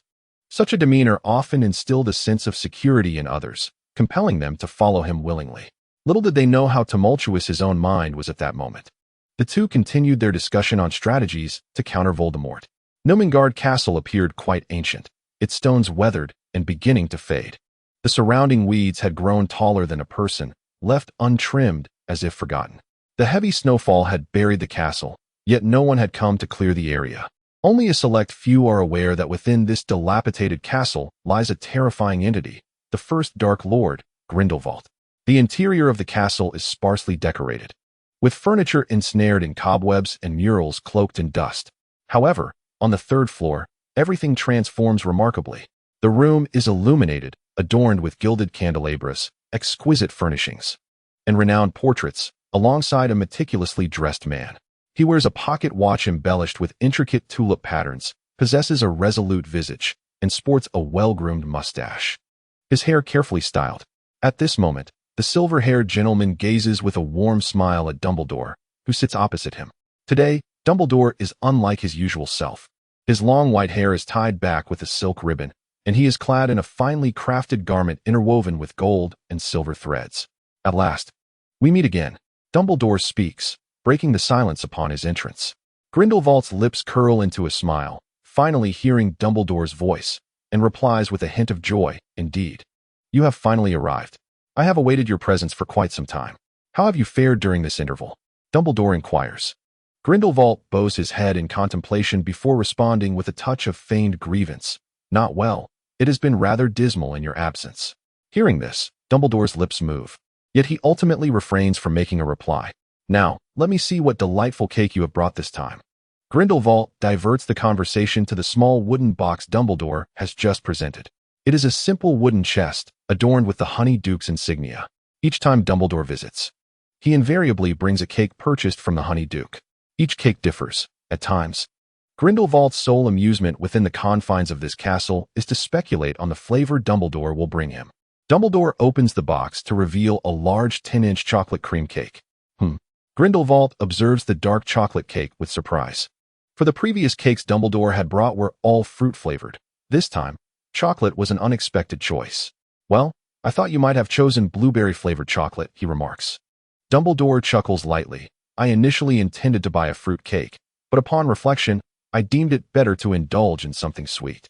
Upon hearing this, Grindelwald places his hand atop the cake and promptly takes a piece of chocolate, savoring it. He nods in approval. "Not bad, quite sweet." The two then proceed to slice the cake with a knife, each enjoying generous portions in delightful merriment. Consuming such a rich cream cake in one sitting can be overwhelming, especially since it is chocolate. The Honeyduke's cakes are made with integrity, the thick chocolate ganache uncompromised, complemented by generous chunks of dark and white chocolate. Between them, they quickly devour the entire 36-inch cake, remaining silent, wholly absorbed in their indulgence. As he savored the last piece of cake, Grindelwald poured himself a cup of lemon tea, consuming it in one swift motion. The overpowering acidity, likely due to an excess of lemon, caused his eyes to twitch momentarily, after which he exhaled with a sigh, exclaiming, "Goodness, that is rather overwhelming. Perhaps next time I shall opt for fruit instead. Indeed, please procure me a cup of lemon tea as well," Dumbledore, clearly affected by the richness, requested earnestly. With a smile, Grindelwald obliged, pouring a cup for him, his eyes glinting with a subtle mischief that was hardly perceptible. Dumbledore, unsuspecting of any trickery, promptly downed the entire cup. A wave of astonishing sourness assaulted his taste buds, contorting his aged visage into a wrinkled frown. Observing Dumbledore's reaction, Grindelwald let out a hearty laugh, tilting his head back in delight. Once Dumbledore regained his composure, he retrieved a piece of candy from his pocket and popped it into his mouth, casting a mournful glance at Grindelwald. In response to the look, Grindelwald feigned innocence, raising his hands and holding up the teapot. "What does this have to do with me? I had no prior knowledge of this lemon's extreme acidity. I discovered it just now." Upon hearing this, Dumbledore's gaze softened slightly. Grindelwald set down the teapot and seated himself across from Dumbledore, inquiring, "So, the second Dark Lord must be making moves again, I presume?" Dumbledore nodded. "Indeed. Quirrell was injured by Roger last time, and he has yet to recover. I wonder if he has the strength left to seek the Philosopher's Stone again. Of course, he will undoubtedly try, but I am curious about the methods he will employ to regain his power." Grindelwald replied with keen interest, "Roger? You mean that young Auror? You know him?" Dumbledore responded with surprise, unaware of any connection between Roger and the first Dark Lord. Grindelwald, seemingly recalling a humorous incident, chuckled. "Ah, that was several years ago. One of my former subordinates joined the Death Eaters and was pursued relentlessly by that young Auror. In a moment of desperation, he fled to me, seeking my protection. However, as you know, I am merely an old man now and offered him no assistance. Consequently, they engaged in a fierce battle right outside Nurmengard. By the way, that young fellow is quite skilled. He even employed your spell, the fire-making charm." Grindelwald cast a knowing glance at Dumbledore, who appeared oblivious to the implication and merely stated, "Indeed, that is a technique I taught him." "Very well," Grindelwald nodded. "So, your acquaintance with Roger is merely based on witnessing him dispatch your subordinate at your doorstep?" Dumbledore found this curious, as the first Dark Lord was not the type to remain passive while his followers were slain before him. Grindelwald's expression shifted to one of disdain. "Do you truly believe I would concern myself with a capricious subordinate? I observed as Roger captured him at the entrance and found myself intrigued by this young man. After all, you and I were much like him at that age." He then invited him inside, only to be surprised by the young man's audacity. Whether he was bold or merely reckless, he proceeded to enter without hesitation. "We have conversed here for quite some time. He mistakenly thought I was a guard watching over Grindelwald and inquired about many matters concerning the first Dark Lord. How amusing." Upon hearing this, Dumbledore erupted in laughter, surprised to learn of Roger's past. Yet, unbeknownst to them, when Roger first laid eyes on Grindelwald, he immediately recognized him as the original Dark Lord, making the swiftest decision with utmost clarity. It is quite humorous. After all, he is an Auror of the Ministry of Magic, engaging in pleasant discourse with the first Dark Lord. If outsiders were to discover this, he would undoubtedly be reported to the courts. However, one cannot afford to sever ties so abruptly, for a mere finger from Grindelwald could easily spell his doom. Thus, he feigned ignorance. "By the way, Dumbledore, would you like me to have someone investigate the recent movements of the other Death Eaters?"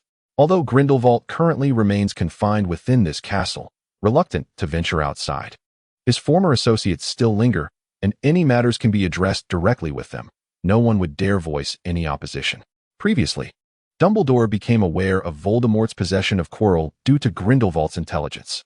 The old Dark Lord may have retired, leaving behind an endless array of legends. Yet some of his former followers continuously gather information from the entire wizarding world, with individuals dedicated to analyzing this data. In comparison, Voldemort pales significantly. His followers are perpetually clamoring for violence, chanting the name of Avada Kedavra with no semblance of sophistication. During the time when the Death Eaters wreaked havoc across the magical realm, Grindelwald lamented the decline of subsequent generations, likening them to a pyramid scheme. He believed he could pen an entire book on the qualities that constitute a worthy Dark Lord. Dumbledore pondered for a moment before shaking his head, saying, "No. Some matters are more intriguing when shrouded in mystery, are they not?" Indeed, Grindelwald is a man of taste. So what do you say, Albus? Would you care to stay the night? Grindelwald eagerly extended the invitation.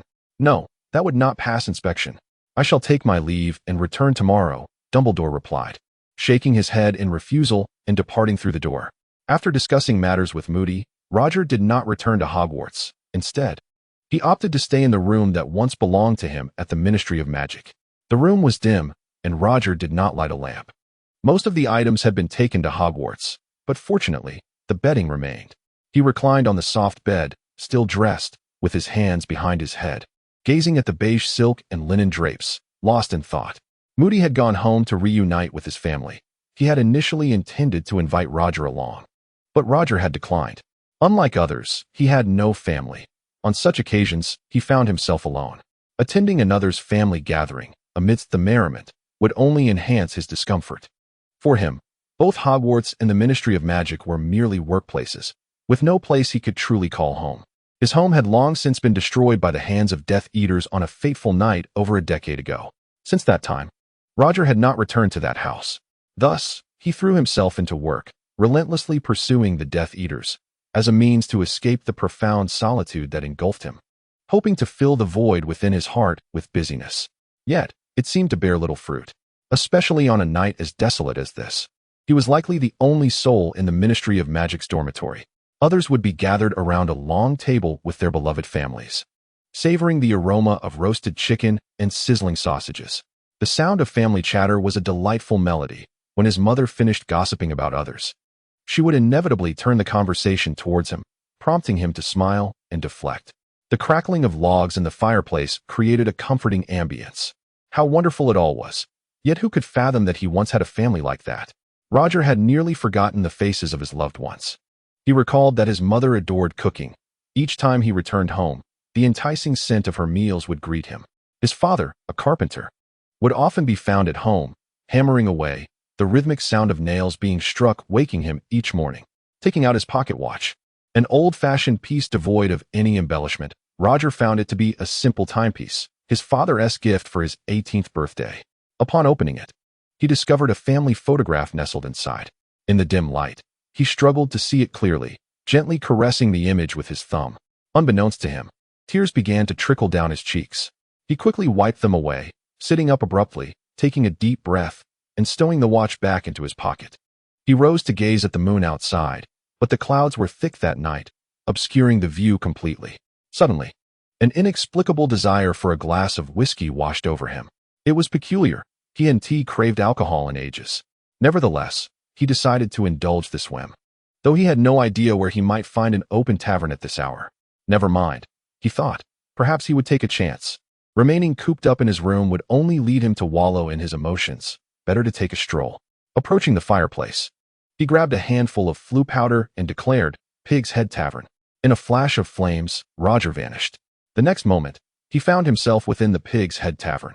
To his surprise, the usually bustling establishment appeared desolate. The expansive tavern was devoid of patrons. Even the candles flickered dimly, only half of their usual brightness illuminating the space. The only figure present was the owner, who sat with his head bowed in a corner, seemingly resting. Chapter 43. Drinking. The decor of the Pig's Head Tavern was quite shabby, verging on non-existent. The aged cedar floorboards and furniture were darkened by the passage of time, and even the bar top was marred by patches of green mold. In one corner, there was even a lump of an unidentifiable white paste. The dim light that filled the room emanated solely from a few tin candlesticks scattered about, their flames flickering feebly. The establishment is frequented by a motley crew of practitioners from various disciplines, whose standards of hygiene are, unsurprisingly, quite lax. The bar top bears the scars of previous revelries, remnants of a careless sorcerer's indulgence. "Good evening, Roger the Auror. I wonder what brings you here at this late hour. There are no criminals to apprehend." The proprietor, Bufus, inquired as Roger surveyed the surroundings.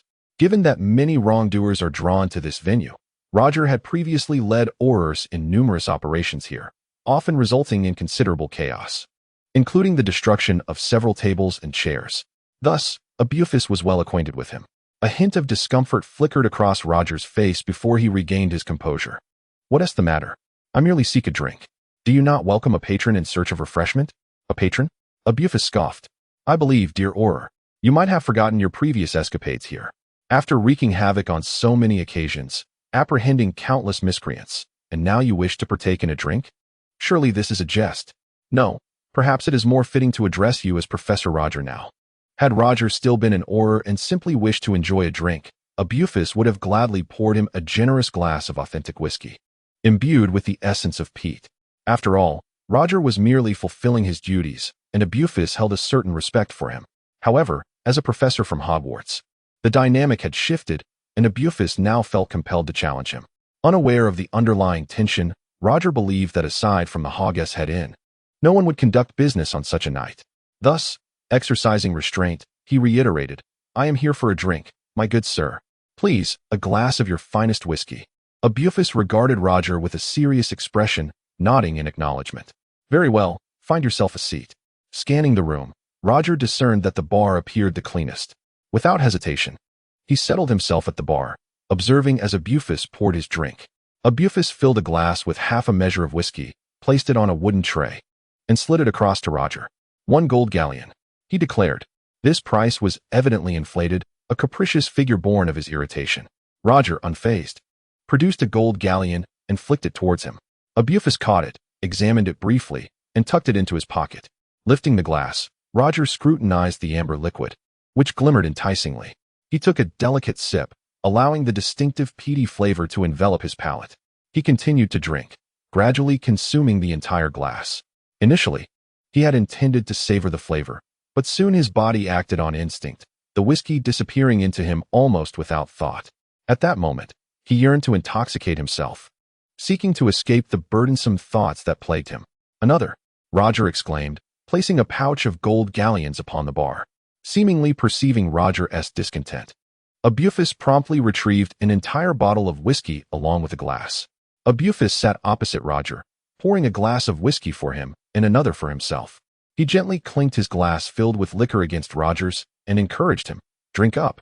That single gold galleon you just received could purchase an entire bottle of whiskey."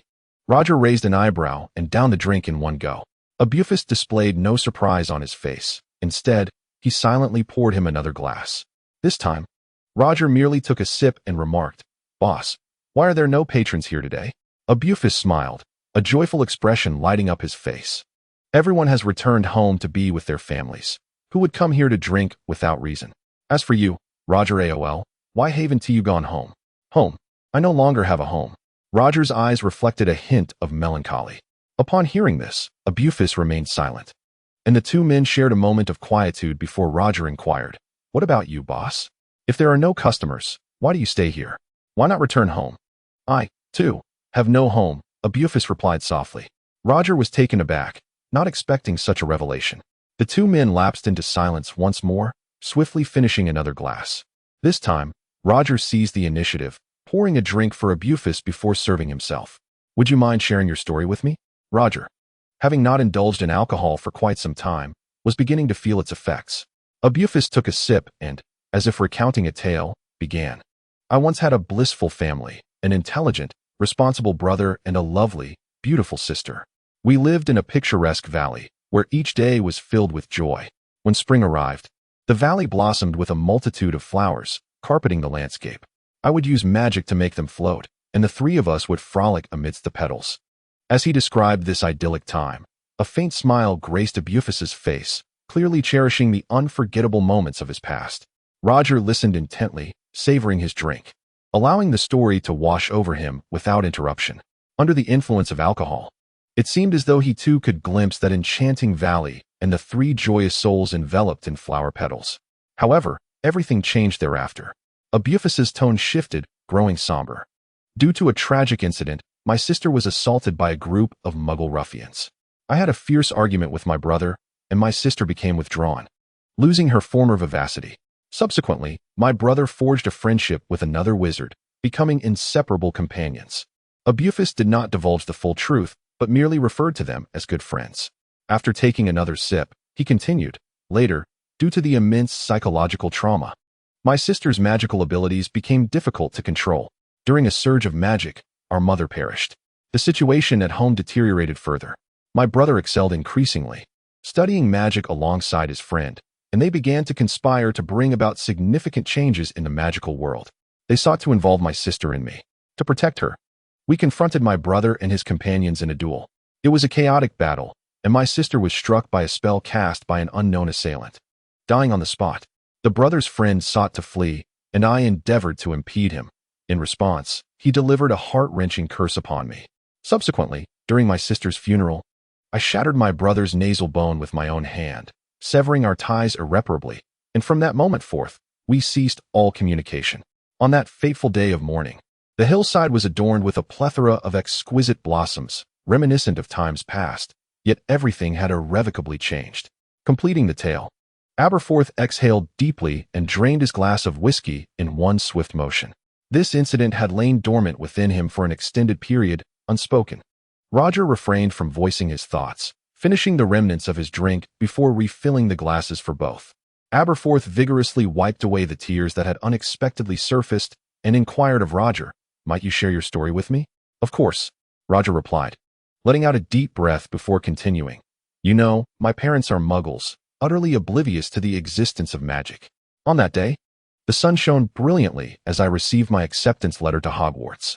I was merely 11, filled with curiosity about the unknown, eager to discover what magic entailed. My parents were apprehensive, but ultimately acquiesced. At Hogwarts, I was sorted into Hufflepuff, and I fell deeply in love with this wondrous world. Time swiftly passed, and I graduated, only to find the Death Eaters wreaking havoc in the magical realm. At that time, I wished to avoid conflict, yet those Death Eaters, in their misguided pursuit of wizarding purity, hunted down those of Muggle descent mercilessly. One fateful night, much like tonight, the moon was absent. I pushed open my front door and was met with a nauseating stench of blood. Realization dawned upon me as I opened the bedroom door. Revealing my parents' lifeless bodies upon the bed, blood splattered everywhere. I understood they had been brutally tortured to death. From that moment onward, I vowed eternal enmity against the Death Eaters. I would see each of them imprisoned in Azkaban. Should anyone dare to resist, I would not hesitate to end their life. No Death Eater deserved to inhabit this world. Roger's grip on his glass began to tremble, clearly overwhelmed by emotion. He raised the glass to his lips, consuming its contents before slamming it down upon the cedar bar. Aberforth continued to pour more whiskey for Roger. In the dim light, the two men swiftly emptied an entire bottle of whiskey, each taking turns to drink deeply. Unsatisfied, Aberforth procured a platter of roasted sausages along with yet another bottle of whiskey.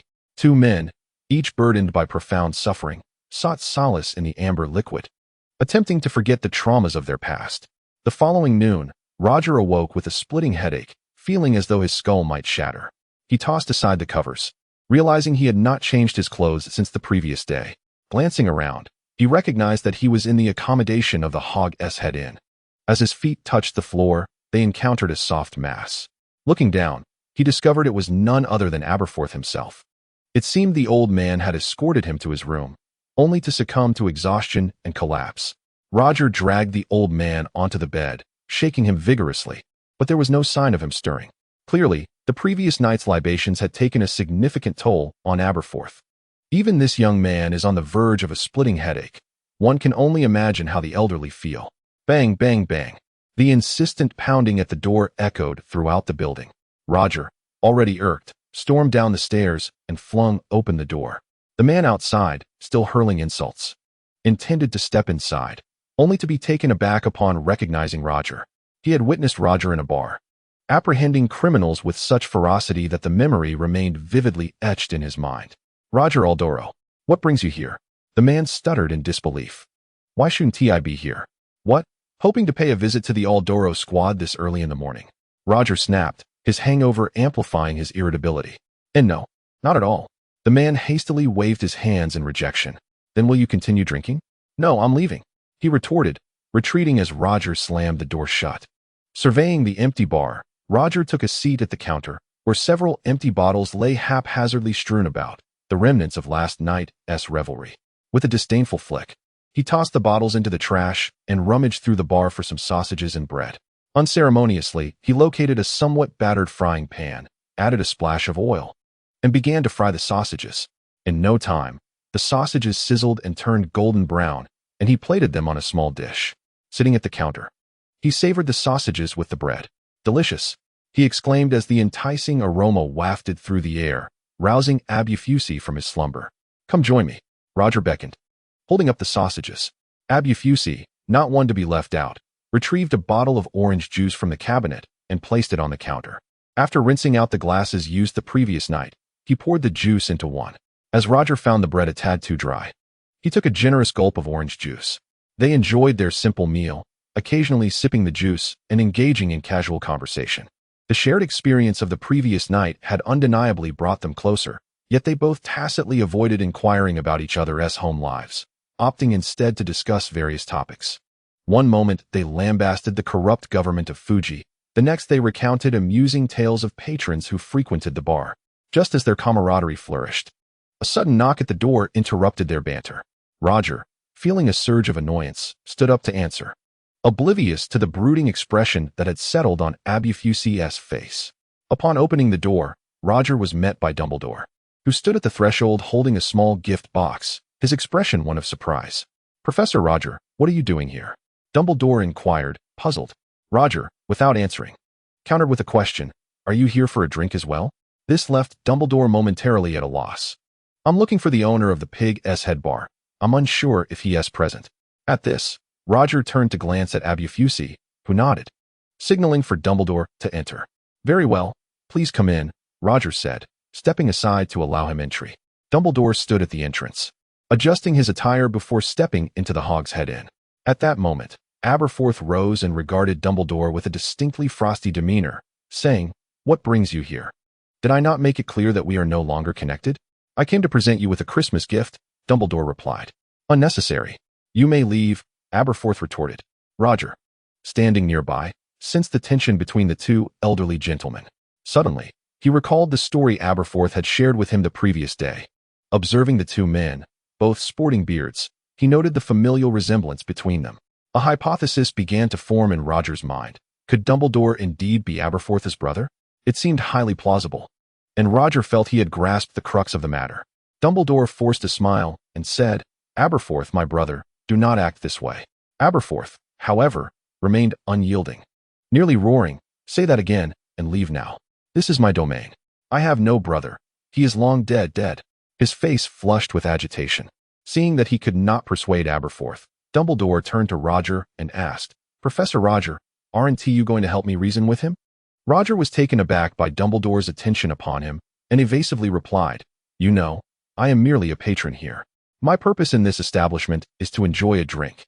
Everything else is beyond my concern." In truth, Roger had no desire to involve himself with the elder's predicament, connecting the story Aberforth had told with the current reality. He firmly believed that in this matter, Dumbledore was in the wrong. Furthermore, he felt it was not his responsibility to defend the old man. One must bear the consequences of their own actions. Dumbledore, not expecting assistance from Roger, placed the gift box on the table and departed. Observing his exit, Aberforth rushed forward and hurled the gift box forcefully after Dumbledore. As the package landed behind him, Dumbledore paused momentarily before hastening away. Roger approached the visibly shaken Aberforth and gently patted his shoulder. "Well then, let us continue our meal," he suggested. Aberforth, once he had regained his composure, returned to his seat to eat. However, the previous atmosphere had dissipated. After finishing their meal, the two engaged in conversation for a while longer. Roger deliberately refrained from inquiring about the earlier incident. Eventually, glancing at the time, Roger felt it was appropriate to take his leave and departed from the inn, returning to Hogwarts through the fireplace. Upon arriving at his dormitory, he found himself alone.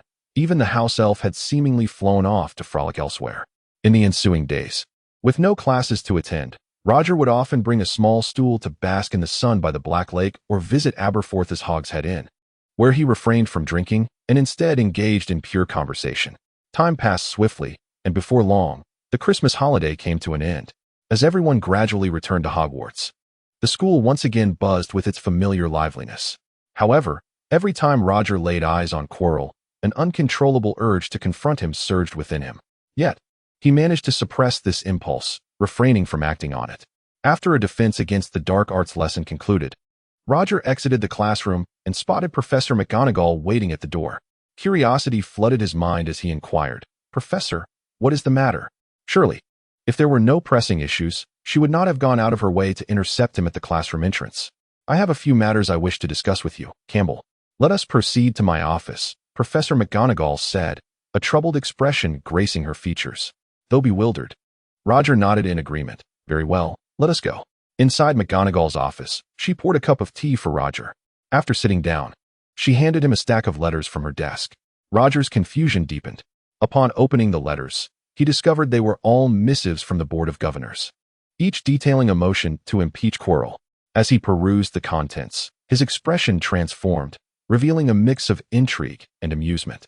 Now aware that Quirrell was, in fact, Voldemort, he pondered how the governors, many of whom had connections to Death Eaters over a decade ago, would react if they knew the true identity of the individual they sought to impeach. With a grin, Roger remarked, "I feel sorrow for Professor Quirrell. But what does this have to do with me?" Internally, McGonagall scoffed.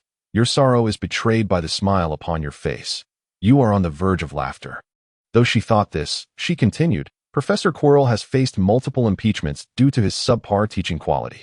We have attempted various methods to enhance his instructional abilities, yet to no avail. We even had him attend classes alongside myself and Professor Flitwick, but there was no improvement." At this juncture, Roger seized the opportunity to interject. "But how does this concern me? If you cannot rectify the situation, what makes you think I can?" McGonagall replied, "I was hoping that Quirrell could shadow you for a time, allowing you to impart some essential teaching techniques. After all, you both teach defense against the dark arts, and I believe you could share some valuable insights." Surprised by this suggestion, Roger hesitated. In previous times, he might have considered it, but now, fully aware of Quirrell's true nature as Voldemort, he feared that in the course of teaching, he might be unable to restrain himself. That could lead to disastrous consequences. Moreover, he surmised that Quirrell was not incapable of being a good professor. Rather, his mind was simply not focused on the task at hand. It is worth noting that while Voldemort's prowess was inferior to Grindelwald's, he would undoubtedly be more than adequate for teaching a group of young children. Even without Voldemort's influence, Quirrell's own background as a Ravenclaw scholar attested to his capabilities. Otherwise, he would not have sought a teaching position. Seeing Roger remain silent for an extended period, McGonagall presumed he was unwilling and sighed, contemplating whether to abandon the idea. At this moment, Roger had come to a realization and addressed Professor McGonagall, saying, "I have agreed. Professor McGonagall, I shall teach Quirrell." In truth, Roger's reasoning was quite straightforward. He was now aware of Quirrell's true identity, a fact unbeknownst to Quirrell himself. Consequently, while imparting knowledge, he could indulge in humiliating Voldemort without raising any suspicions, as Quirrell would merely perceive it as Roger's deep-seated animosity towards the Death Eaters. To insult Voldemort in his presence, while Voldemort could do nothing in retaliation, was a rare opportunity indeed. As for Quirrell's capacity to teach earnestly, that was of little concern to him. If Professor McGonagall inquired, he would assert that he had earnestly endeavored to educate Quirrell, yet had failed to instill the necessary knowledge. After all, Professor McGonagall had not succeeded herself, had she? Observing the expression on Roger's face, Professor McGonagall nodded and remarked, "Very well, in that case, I shall summon Quirrell now." She then stepped outside to intercept the student, enlisting their assistance in bringing Quirrell to her office. Indeed, it was not long before Quirrell, panting heavily, knocked at Professor McGonagall's office door. "Enter." Upon pushing the door open, Quirrell was taken aback to find Roger present. Uncertain of the implication, yet still greeted him with, "Hello, Professor Roger." "Indeed," Roger replied with a stoic nod. Chapter 45. A Scathing Rebuke of Voldemort. "Do you know why I called you here?" Professor McGonagall inquired, reclining in her chair as she regarded Quirrell. Quirrell shook his head, bewildered. Rubbing his temples, Professor McGonagall removed her glasses and continued, "Previously, Professor Flitwick and I endeavored to guide you in becoming a competent professor. Yet the outcome was less than satisfactory. The Board of Governors remains dissatisfied, repeatedly expressing their desire for your dismissal. However, after some contemplation, I have decided to grant you another opportunity, this time under the tutelage of Professor Roger." As she indicated Roger, he obligingly nodded in Quirrell's direction.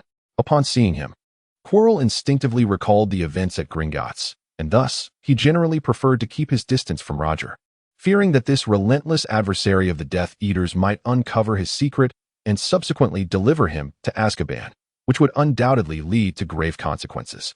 Hearing Professor McGonagall's words, Quirrell could not help but display a hint of astonishment. Professor McGonagall, ever observant of Quirrell's expression, inquired with a hint of concern, "What troubles you? Are you not pleased?" Quirrell longed to affirm her suspicion, yet he restrained himself, scratching his head as he replied, "No, not at all. I merely wonder if this might be too much of a burden for Professor Roger." "Ah, I see. Worry not. Professor Roger is a consummate professional with a friendly demeanor. I am certain you two will enjoy a harmonious rapport," Professor McGonagall assured him. Quirrell instinctively glanced at Roger, who wore a stern countenance, exuding an air of unapproachability. Friendly demeanor? Roger was not inclined to extend cordiality to Voldemort. The enmity between them was profound, and merely sitting here was already a concession to Professor McGonagall. "Everything will become clear once you both spend some time together," Professor McGonagall offered somewhat awkwardly, attempting to ease the tension. Very well, very well." Quirrell nodded in acquiescence. "Then it is settled. Starting tomorrow, you will accompany Roger for your studies," Professor McGonagall instructed. Chilo nodded and exited the office alongside Roger. Observing their departure, Professor McGonagall instinctively rubbed her forehead. Her concerns for the school weighed heavily on her. Upon returning to the dormitory, Chilo removed the headscarf from his head. Addressing the dark presence of Voldemort behind him, he inquired, "Master, do you think Roger will detect your existence when we interact tomorrow?" Chilo was genuinely apprehensive, especially considering Roger's status as an Auror. Voldemort's raspy voice echoed, "What is there to worry about? With me present, that Auror will never uncover you." Chilo, however, pressed on, "Then, should we not exercise greater caution during our lessons with the students? If not, we risk being dismissed by the Board of Governors." His fear of losing his usefulness, and thus his life, loomed large. Unexpectedly, Voldemort dismissed the concern casually, stating, "There is no need. We merely need to complete this semester and acquire what we desire. You wouldn't genuinely wish to be an exemplary professor, would you? To cultivate our rivals?" Chilo shook his head fervently, terrified of incurring Voldemort's wrath. "Remember your position." Voldemort snorted. The following day, Chilo found himself in Roger's office, fortuitously devoid of classes. Roger regarded Chilo and, producing his wand, said, "Professor Chilo, I believe the best way to enhance our abilities is through rigorous practice. Once our skills improve, so too will our teaching prowess. Let us duel." Chilo, caught off guard, struggled to comprehend how a duel could correlate with enhanced teaching abilities. Unbeknownst to him, Roger was merely eager to engage in combat. "What do you say? Are you in?" Roger pressed once more. Chilo instinctively took a step back, his mind racing with expletives. Who could possibly spar with someone of Roger's caliber? That would be tantamount to courting death. Thus, he waved his hands in refusal. No. I believe we should focus on training methods that do not involve dueling. With your advanced spellcasting skills, I would surely be no match for you." Roger had not genuinely expected a duel, and upon hearing Chilo's lackluster response, he retracted his wand. However, encouraged by Chilo's earlier words, Roger seized the opportunity to steer the conversation. "Do you know why I possess such formidable combat skills?" Chilo paused, momentarily taken aback by the unexpected question. How novel. Who did not know of Roger's illustrious history? It was, of course, due to his fearless confrontations with Death Eaters. "But do you know why I engage so fiercely with Death Eaters?" Roger continued, leaving Chilo at a loss for the underlying reason. Internally, Chilo thought, "Why on earth would I care about your motivations in battling Death Eaters?" He shook his head. With a slight smile, Roger realized he could speak freely now. As it mattered little. "You must understand, Voldemort is quite an unsightly figure, Iasentihi. I find myself utterly intolerant of such repugnant individuals. While being unattractive may be one thing, their aimless wandering serves only to tarnish the environment." Upon hearing Roger's initial remarks, Chilo could not help but envision Voldemort's ghastly visage, nearly nodding in agreement. Fortunately, a formidable willpower jolted him back to reality at the last moment. Had he dared to acquiesce, Voldemort would undoubtedly have ended his life upon his return. Moreover, Chilo sensed a subtle shift in Voldemort's emotions at the back of his head. "Do you know what is truly despicable?" Roger suddenly inquired of Chilo. "What?" Chilo instinctively responded, immediately regretting his answer. "Is it not that absurd theory of the two-pronged power outlet? To think this is considered the Dark Lord. He resembles more of a petty thug from a small village." I dare say that this self-proclaimed Dark Lord should pay a visit to Nurmengard and learn from Grindelwald what it truly means to embody a Dark Lord. As Roger spoke, Chilo's mind was inundated with Voldemort's vitriolic insults. This wretched mudblood dares to tarnish the name of the great Dark Lord. Once my power is restored, I shall make you pay, you shameless, insignificant fool. Voldemort seethed with rage, his fury palpable. Naturally, Roger was oblivious to these internal outbursts. He cast a glance at Chilo, noting the shifting hues of his face, which appeared rather amusing. Roger realized that his words had struck a chord, surmising that Voldemort was likely cursing him in response. He then deliberately remarked, "You know, a Dark Lord as ineffectual as Voldemort, upon hearing such remarks, can only wallow in solitude, cursing aimlessly. Should you inquire about his other methods, this so-called Dark Lord might very well dissolve into tears." These were, of course, mere fabrications on Roger's part, intended to provoke Voldemort. The primary reason for his persecution by the Death Eaters was his relentless dissemination of rumors about Voldemort. However, Chilo remained unaware of these intricacies. He took Roger's conjectures as truth, harboring a growing disdain for the figure behind him. Is he not the Dark Lord? Now that he is being berated, why does he not reveal himself? Naturally, he dared not let Voldemort catch wind of his thoughts, burying them deep within his mind. At that moment, it seemed Voldemort had been struck at a sensitive point, for he fell silent, devoid of further profanities, like a volcano rendered eerily still. Roger reveled in the satisfaction of the moment, continuing to speak. Having addressed the two-prong outlet, let us now discuss the Death Eaters. This organization, at its core, resembles a gang of ruffians led by a petty thug. They claim to be striving for some lofty ideals, yet in reality, they are coerced into compliance by the brute force of the two-prong outlet, with others merely seeking power and wealth, nothing more. At this juncture, Roger paused, allowing Voldemort a moment for contemplation before continuing. Consider this. Aside from a handful of genuine lunatics hoodwinked by that ridiculous theory, are not the rest merely indulging in their pleasures outside? In the era of the Death Eaters, members of the so-called pure-blood families pledged unwavering loyalty to Voldemort, claiming they would serve him until death. Yet, how many of these individuals found themselves imprisoned in Azkaban? Roger expressed his disdain with unabashed fervor, not forgetting to cast aspersions on Lucius and his ilk, who escaped judgment through wealth. Though he lacked the evidence to confine these pure-blood families to Azkaban, he was not above wielding a few metaphorical daggers. As Voldemort contemplated Roger's words, he realized the truth in them. These cowardly wretches, to whom he had extended countless advantages, were the first to abandon him in his hour of need. Infuriating. Once I regain my strength, I shall eliminate these fickle sycophants. Little did he know, such an action would render him utterly alone. Among the original Death Eaters, only 2 out of 10 genuinely embraced Voldemort's ideology and earnestly desired to follow him, while the remaining 8 harbored their own ulterior motives. Without this cadre of duplicitous individuals, Voldemort would struggle to maintain even the most rudimentary semblance of organization. The zealots among them were fined for committing murder, but expecting them to undertake any other tasks was a fool's errand. While Voldemort was the leader, it was the pure-blood families that orchestrated the operations of the entire organization.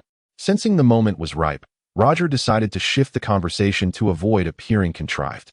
He patted Quirrell on the back and said, "Let us proceed to the classroom. I shall impart some knowledge to you."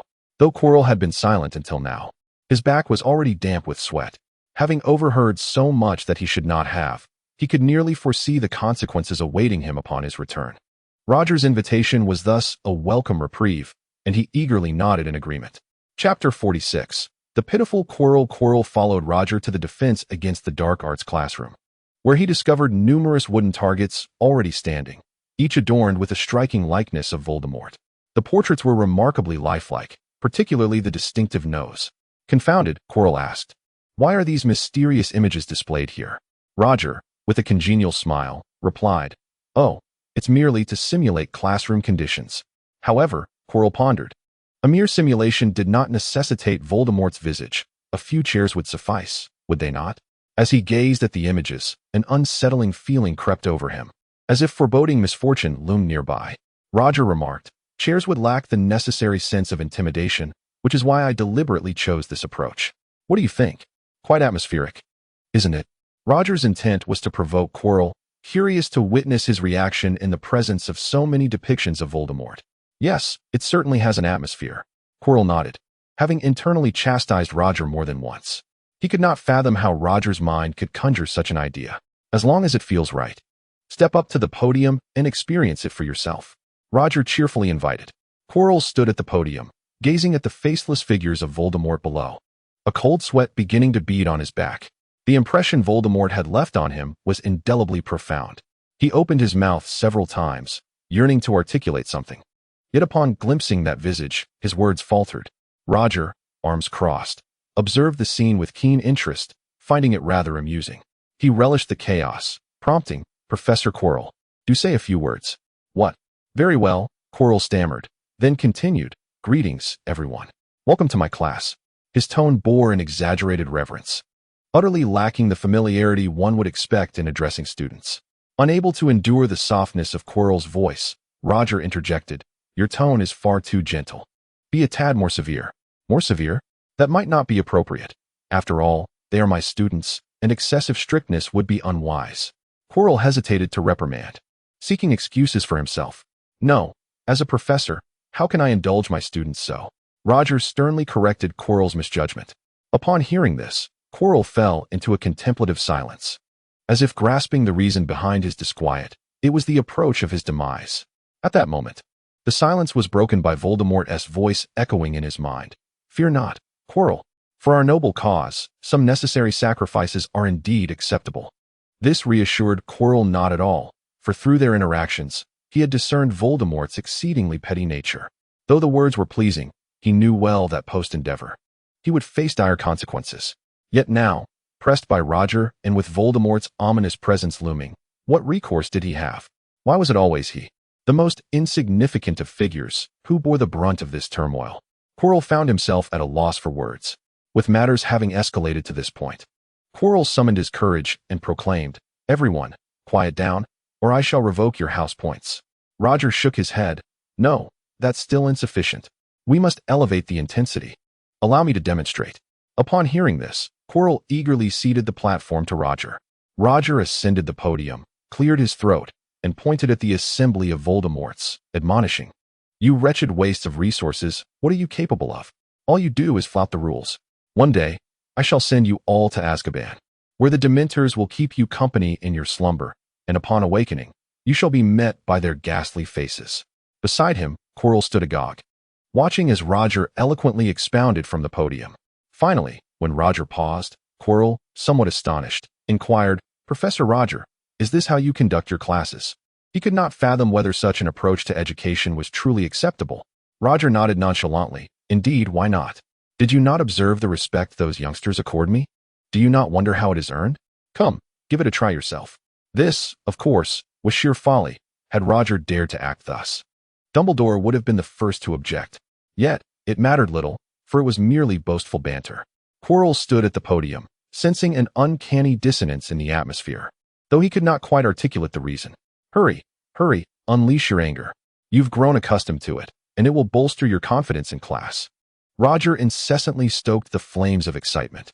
Quirrell swallowed hard, finally summoning the courage to scold. "You wretched students, how dare you behave in such a manner? Do not presume I shall show you leniency. I shall deduct all your house points and burden you with a day's worth of assignments." The deep-seated dread of Voldemort kept him from being overly brazen. Roger feigned contemplation, then suggested, "How about this? Why not try attacking the students?" Quirrell gasped again in astonishment. "I see you still struggle to truly let go. So I propose you attempt this method.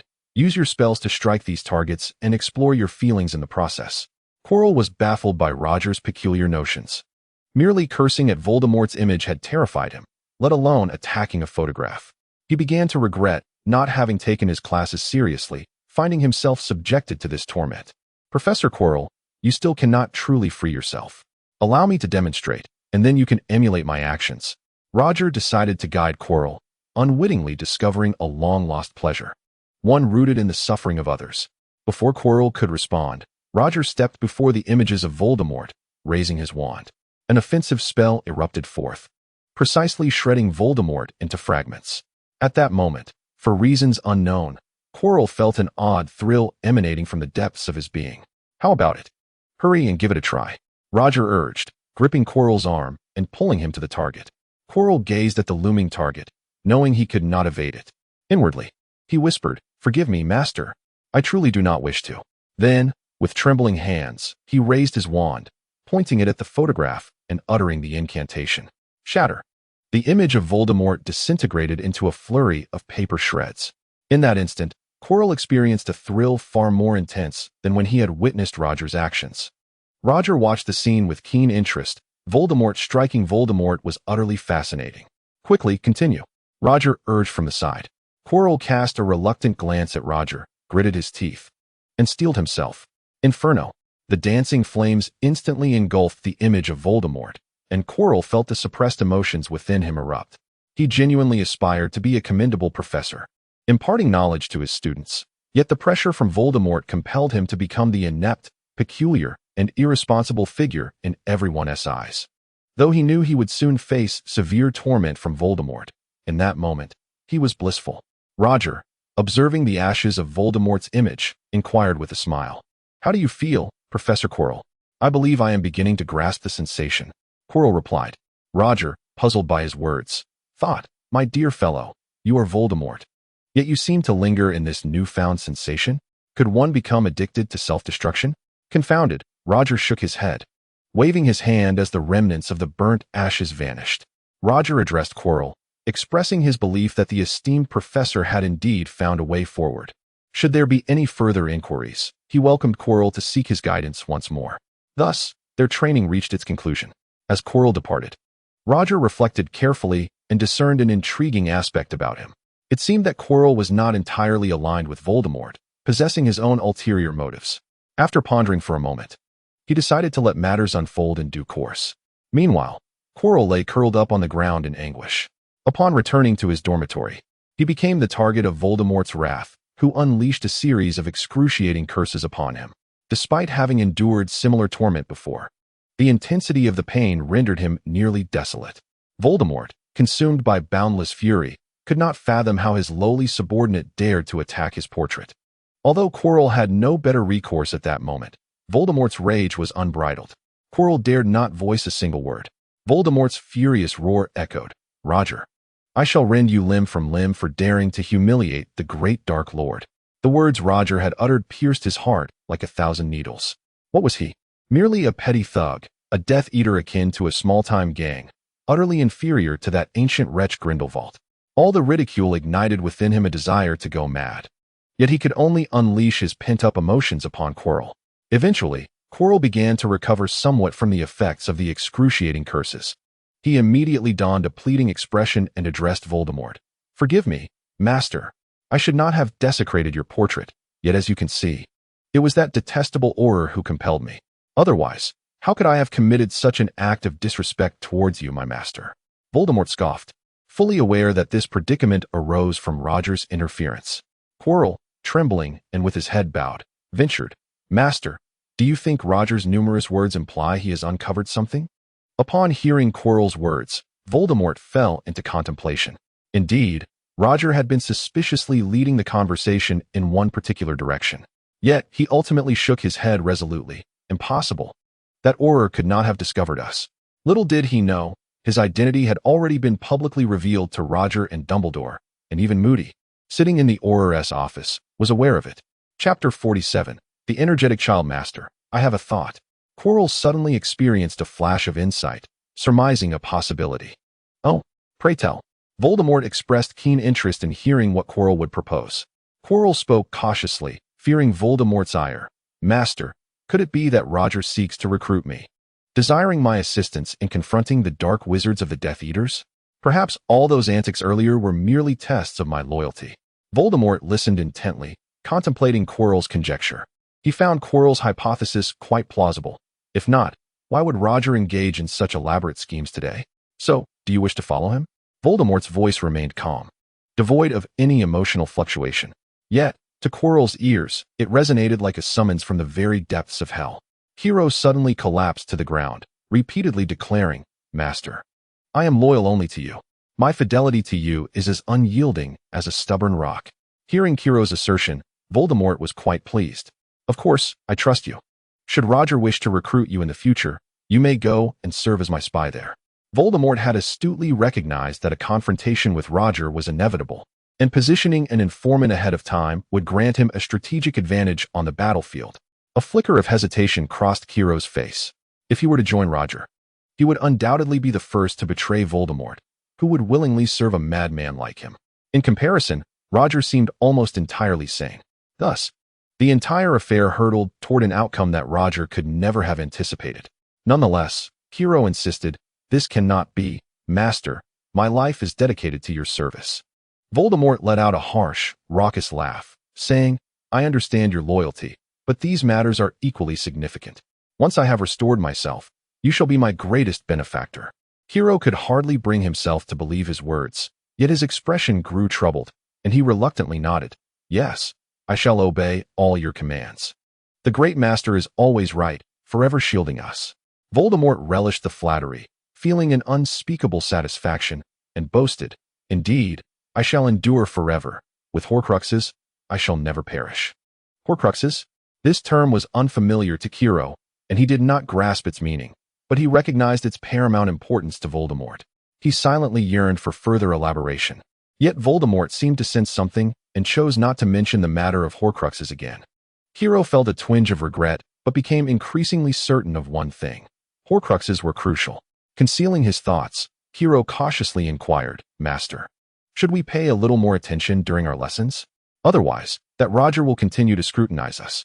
Voldemort fell into contemplation. Indeed, if this continued, that Auror would incessantly pursue him. He wished to avoid the humiliation of self-inflicted defeat, an experience he never wished to endure again. Thus, he replied, "To avoid unnecessary risks, I believe it prudent. From now on, attend class normally." Kiro suppressed his excitement. He aspired to be an exemplary professor, but dared not reveal it. Striving to maintain a calm demeanor, he responded, "Of course, Master. Your most loyal servant shall always comply with your directives." From that moment forth, Kiro's teaching style underwent a transformation. His classes became engaging and practical. The previous dramatics of battling trolls and vampires vanished, replaced by various obscure yet effective methods for combating dark magic. Kiro's reputation within the academy shifted, and he began to attract a following. Some students, puzzled by the sudden change in Kiro, began to inquire widely. It soon circulated throughout the campus that Kiro had previously studied under Professor Roger, thereby explaining his remarkable transformation. In the eyes of the public, Professor Roger possessed extraordinary abilities, transforming the mediocre Chilo into a remarkable figure. All accolades were attributed to Roger. Even Professor McGonagall spoke highly of him, often praising him in private. Despite her and Flitwick's lengthy efforts to guide Chilo without success, Roger managed to resolve this long-standing issue in less than a day. Truly, he was a stalwart of Hogwarts. As Roger absorbed these commendations, he recognized the efficacy of his methods. Indeed, Chilo had begun to take his lessons seriously. "Professor Roger, how did you instigate such a significant change in Professor Chilo?"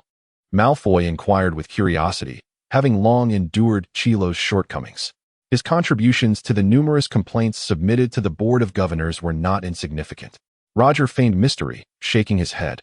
"Not to be disclosed, not to be disclosed." With Roger withholding his secrets, Malfoy resigned himself to practicing his own magic in solitude.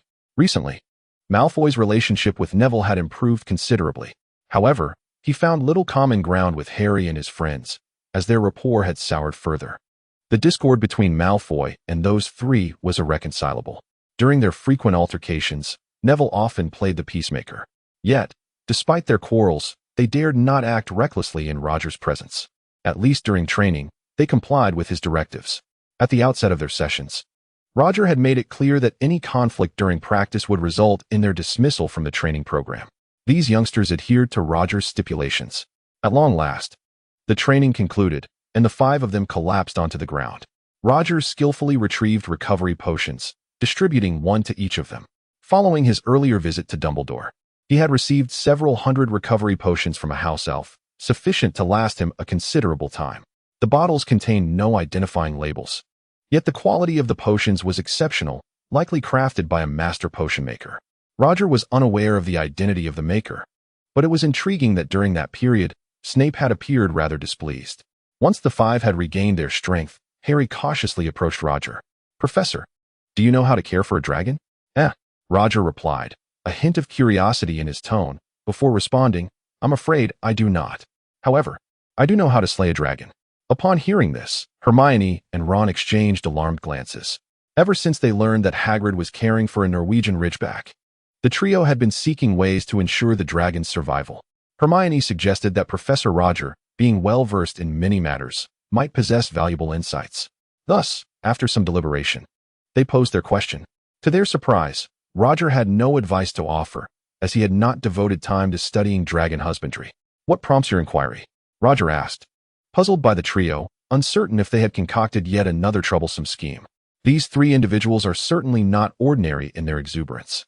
Recently, they had inquired about the name Nickleam, pestering Roger until he finally directed them to the library for answers. Upon hearing Roger's question, Harry and his companions exchanged glances and chuckled lightly. Oh, it's nothing. We merely wish to understand the prerequisites for raising a dragon, as we are keen to learn about this magnificent creature.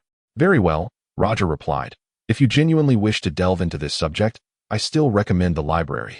Although he sensed they were concealing something, he chose to let them be. Once training concluded, Harry and his friends departed first. Malfoy, standing beside Roger, remarked, Professor, I wager they are certainly hiding something. Roger turned to Malfoy and cautioned, Draco, unless you possess evidence, refrain from hastily suspecting your classmates. Today's youth are quite resourceful. Rest assured, Professor, I will uncover the truth, Malfoy confidently asserted, misinterpreting Roger's words as encouragement to find fault with Harry and his friends. Roger sighed, feeling overwhelmed by the boundless energy of today's youth, and covered his forehead in exasperation. Once everyone had returned, Roger prepared to head back to his dormitory for some rest. As he walked through the corridor, the outside world had already darkened. The moon hung in the sky, unaccompanied by clouds. Its snowy light streamed through the wooden bars of the windows, illuminating the granite floor and brightening the otherwise dark corridor ahead of Roger. As he traversed the lengthy passage, he suddenly noticed a flickering candlelight in the distance. Upon drawing closer, he realized it was the hunched figure of Filch, patrolling the premises with a lantern in hand, accompanied closely by the grimy Mrs. Norris, who eyed Roger warily. Seeing Filch, Roger greeted him with his usual gentle smile. Good evening, Filch. Filch acknowledged him in return. Good evening, Professor Roger. Their interactions had been few. During his own school days, Roger had little interest in nighttime escapades, and thus had never truly acquainted himself with Filch. Nevertheless, he remained polite, asking, What brings you to patrol the teaching building? I thought you primarily supervised the dormitory areas? Roger recalled that Filch typically confined his patrols to the respective dorms of the four houses, aiming to prevent any potential issues at their source. It was unlikely that students would wander into the teaching area, as they wouldn't return for a second lesson after a full day of classes. Filch bent down to scoop up Mrs. Norris, explaining, Professor McGonagall has instructed me to intensify patrols throughout the grounds, even the observatory. Ah, I see. Roger nodded in understanding. Due to an increasing number of students sneaking out at night, Professor McGonagall had no choice but to reinforce Filch's patrols. By the way, I just saw Harry and the others. They mentioned they had just returned from your vicinity. Is that correct? Filch inquired, having spotted the 5 students who had hurried past moments earlier. Roger confirmed with a nod. Indeed, I had them stay back for a brief matter. Very well. We shall take our leave, for there remains a vast expanse to patrol. Chapter 48. Capturing the dragon. On a subsequent evening, Roger sat beside his table. The little snowball-like creature, his pet bird, hopping about in his hand. He retrieved a piece of chocolate from his pocket and popped it into his mouth, then offered a few small almonds to the bird. To his surprise, the creature pecked at the almonds with its short beak but did not consume any. What could be the matter? Roger pondered, bemused. In the past, every time he offered almonds, the bird would eagerly devour them. This time, however, it showed no inclination to eat. Intrigued, Roger produced a variety of the bird's favorite nuts, yet this time it did not even deign to touch them. Suspecting it might be unwell, he gently grasped its head for a closer inspection, but observed no abnormalities. Although he was not a professional veterinarian, most wizards who kept avian pets possessed some rudimentary skills in avian care. The bird appeared lively, not exhibiting signs of illness. With lingering curiosity, Roger stroked the bird's belly. Indeed, it was full. He could distinctly feel the creature's stomach packed with food. No wonder it had no appetite. It had evidently feasted elsewhere. Roger was quite puzzled, as he knew the bird was extremely cautious and would never casually consume food offered by strangers. How could it have eaten so much? A brief examination revealed no signs of struggle, indicating that the bird had willingly partaken in the meal. Reflecting on this, Roger could not fathom who might have fed the creature. Just as his confusion deepened, a sudden knock echoed from outside, followed by the voice of Malfoy. "Professor Roger, it's me. I have something to tell you." What could be of such urgency at this hour? With a furrowed brow, Roger placed the bird back in its cozy nest. The creature nestled within, appearing quite comfortable. Its nest was crafted from soft grass stems, adorned with a red feather, one that had been voluntarily gifted to Roger by Dumbledore's phoenix. Upon acquiring the feather, Roger found no particular use for it. Selling it seemed unnecessary, as he had no need for the money. Noticing that the bird seemed mildly intrigued, he decided to let it play with the feather. He wondered how Fawkes would react to seeing his feather utilized as a nesting material by another bird. Upon opening the door, Roger beheld Malfoy, his face alight with excitement. "What is it, Draco?" Roger inquired, puzzled. "I would have thought you would be asleep in the dormitory at this hour." Malfoy, unable to conceal his inner elation, stammered, "A dragon. Harry and the others have a dragon. It's in Hagrid's little hut." "Pardon?" Roger furrowed his brow, struggling to comprehend. "Could you articulate that more clearly?" Malfoy collected his thoughts and recounted the events leading to this revelation. "You see, I have been keeping an eye on Harry and his friends. Tonight, I noticed they stealthily ventured into the Forbidden Forest, so I followed them." "Wait." Malfoy attempted to continue, but Roger interrupted, frowning.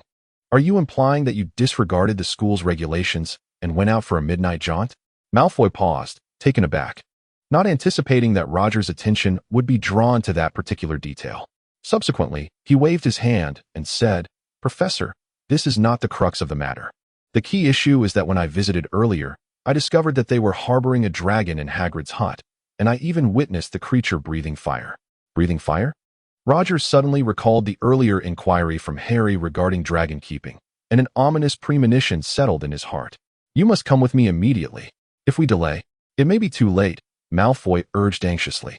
Roger replied, "Let us go at once." Allowing a dragon to reside within the confines of the school is a gross dereliction of responsibility towards all the students. As a professor, he could not stand idly by and let such a scene unfold. The two hastened to Hagrid's hut, where they indeed found a remarkably robust Norwegian Ridgeback dragon frolicking about, occasionally exhaling flames. Roger approached the broad wooden door of Hagrid's abode and knocked. The sound echoed, plunging the interior into an immediate silence.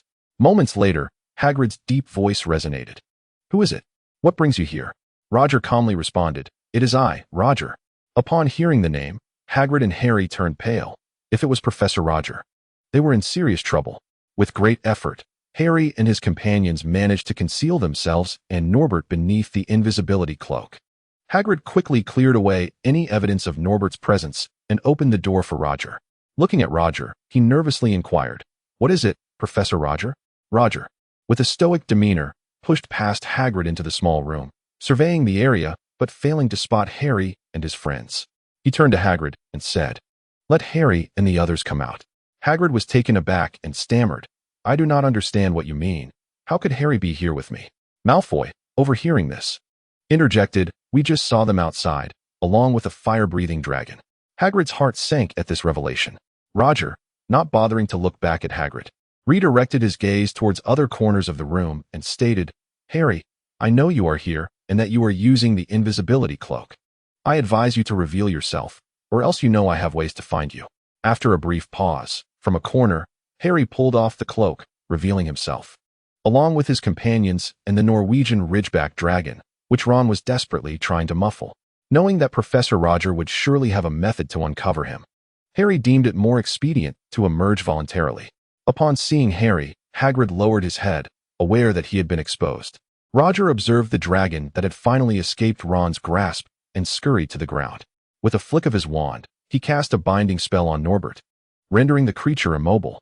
Roger turned to Harry and his companions and asked, "Who among you will explain this situation?" The trio remained silent, fully aware that revealing the truth would lead to severe consequences for Hagrid, the instigator of this entire affair. At that moment, Hagrid raised his head and said, "Very well. I shall take it upon myself to explain. Professor Roger, it would be best not to trouble the three of them any further. The responsibility for this matter largely rests upon my shoulders." Upon hearing this, Hagrid involuntarily exclaimed. Hagrid gestured for Harry to refrain from speaking further and proceeded to recount the events. It turned out that Hagrid had acquired a dragon egg outside the Hogshead Inn and had brought it back to Hogwarts in hopes of hatching it. Just as the egg was about to hatch, he invited Harry and the others to witness the occasion.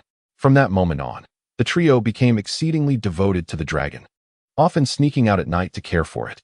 Roger nodded and then turned to Harry, inquiring, "So, can you tell me what your plans are for the dragon?" Harry replied, "We have already contacted Ron's brother, who works in the dragon-related industry, and we intend to entrust Norbert to him. He will be waiting for us at the astronomy tower tonight. We plan to deliver it shortly." Hearing this, Roger mentally approved. Recognizing that at least they had devised a plan for the dragon's future rather than naively deciding to keep it. After a moment's contemplation, Roger smiled and presented them with two choices. First, I could eliminate the dragon, and you may return to your dormitory as if nothing ever occurred. Second, you may proceed with your original plan to send the dragon away, but I will personally report you three to Professor McGonagall tomorrow. Choose wisely. Nearby, Malfoy grew anxious upon hearing this and said to Roger, "Professor, we cannot let them off so easily.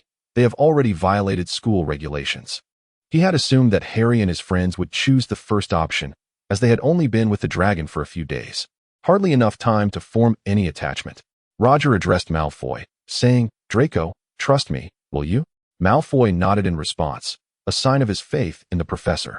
The three of them wore expressions of distress as they huddled together, whispering and deliberating for quite some time. At last, Harry made a decision.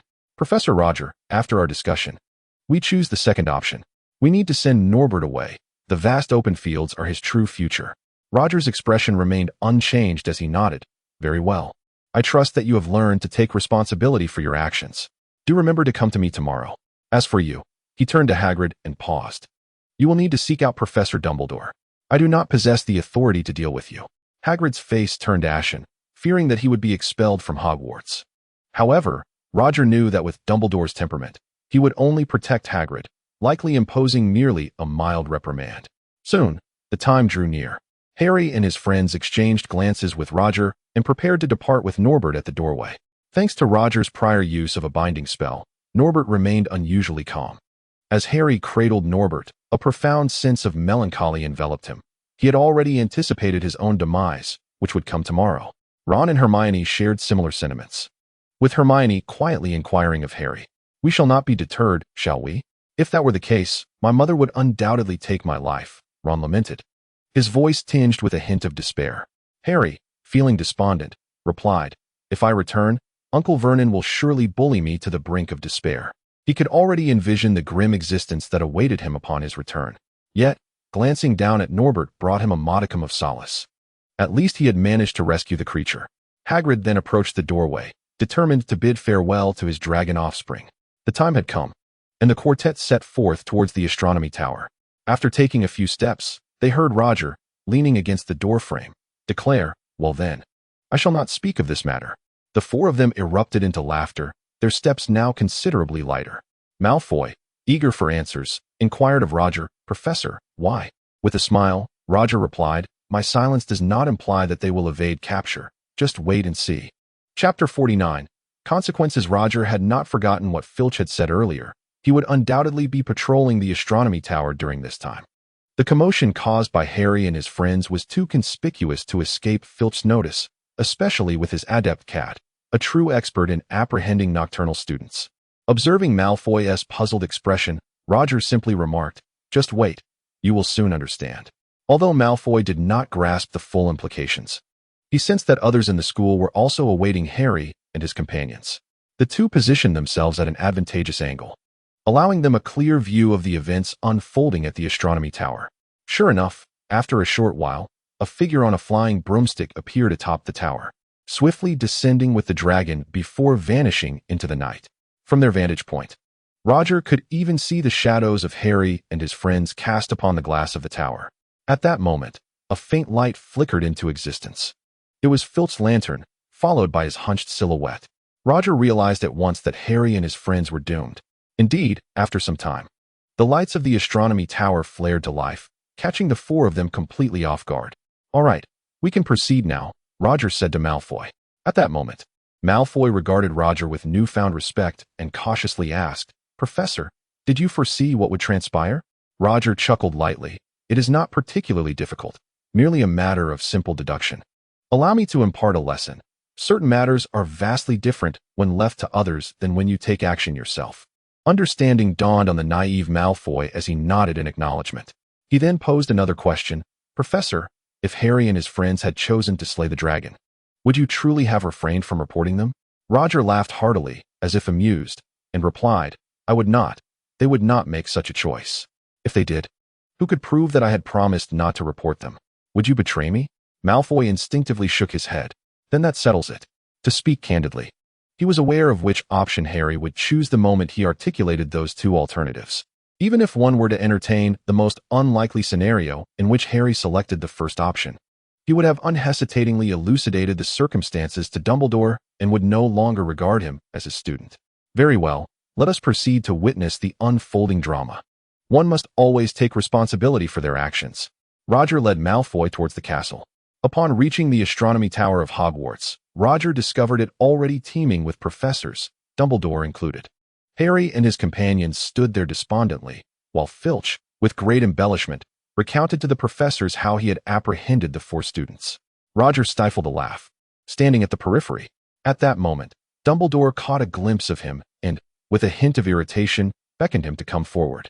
As Roger stepped into the center, Dumbledore addressed him. "Campbell, what is your assessment of Harry's nocturnal escapade?" "Nocturnal escapade?" Roger instinctively glanced at them, piecing together the rationale behind this predicament. It was likely that Filch had discovered them immediately after Harry's group had sent Norbert away, hence his ignorance regarding the dragon's existence.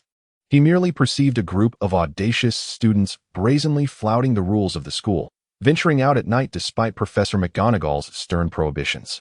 After all, who would anticipate that a few students would possess the audacity to raise a dragon? Roger glanced back at Dumbledore, whose aged visage radiated an unusual serenity. Goodness, what a masterful performance. It was inconceivable to Roger that Dumbledore was oblivious to the situation. Not to mention, Hagrid was his confidant. Everything that transpired could not have escaped his notice. Even the fact that Ron's brother had flown in on a broomstick to retrieve the dragon was orchestrated by Dumbledore behind the scenes. Otherwise, how could any wizard simply infiltrate Hogwarts? Why, Voldemort had struggled for so long for a reason. Clearly, this old man sought to elicit a few words from him. Yet he had no inclination to cover for others. Shaking his head, he replied, "I am uncertain. Perhaps it would be prudent for you, Headmaster, to inquire with others." He deftly passed the responsibility back to Dumbledore. At that moment, Professor McGonagall also noticed Malfoy and inquired curiously, "Draco, what brings you here at such a late hour?" Malfoy, startled, cast a quick glance at Roger, uncertain of how to respond. Roger promptly intervened to clarify. "It is as follows, Mr. Malfoy observed Harry and his companions engaging in a nocturnal escapade, and thus came to inform me. By the time I arrived, these individuals had already been apprehended by Filch." Harry and his friends looked up at Roger with gratitude. Had he divulged the true events, their fate would have been sealed.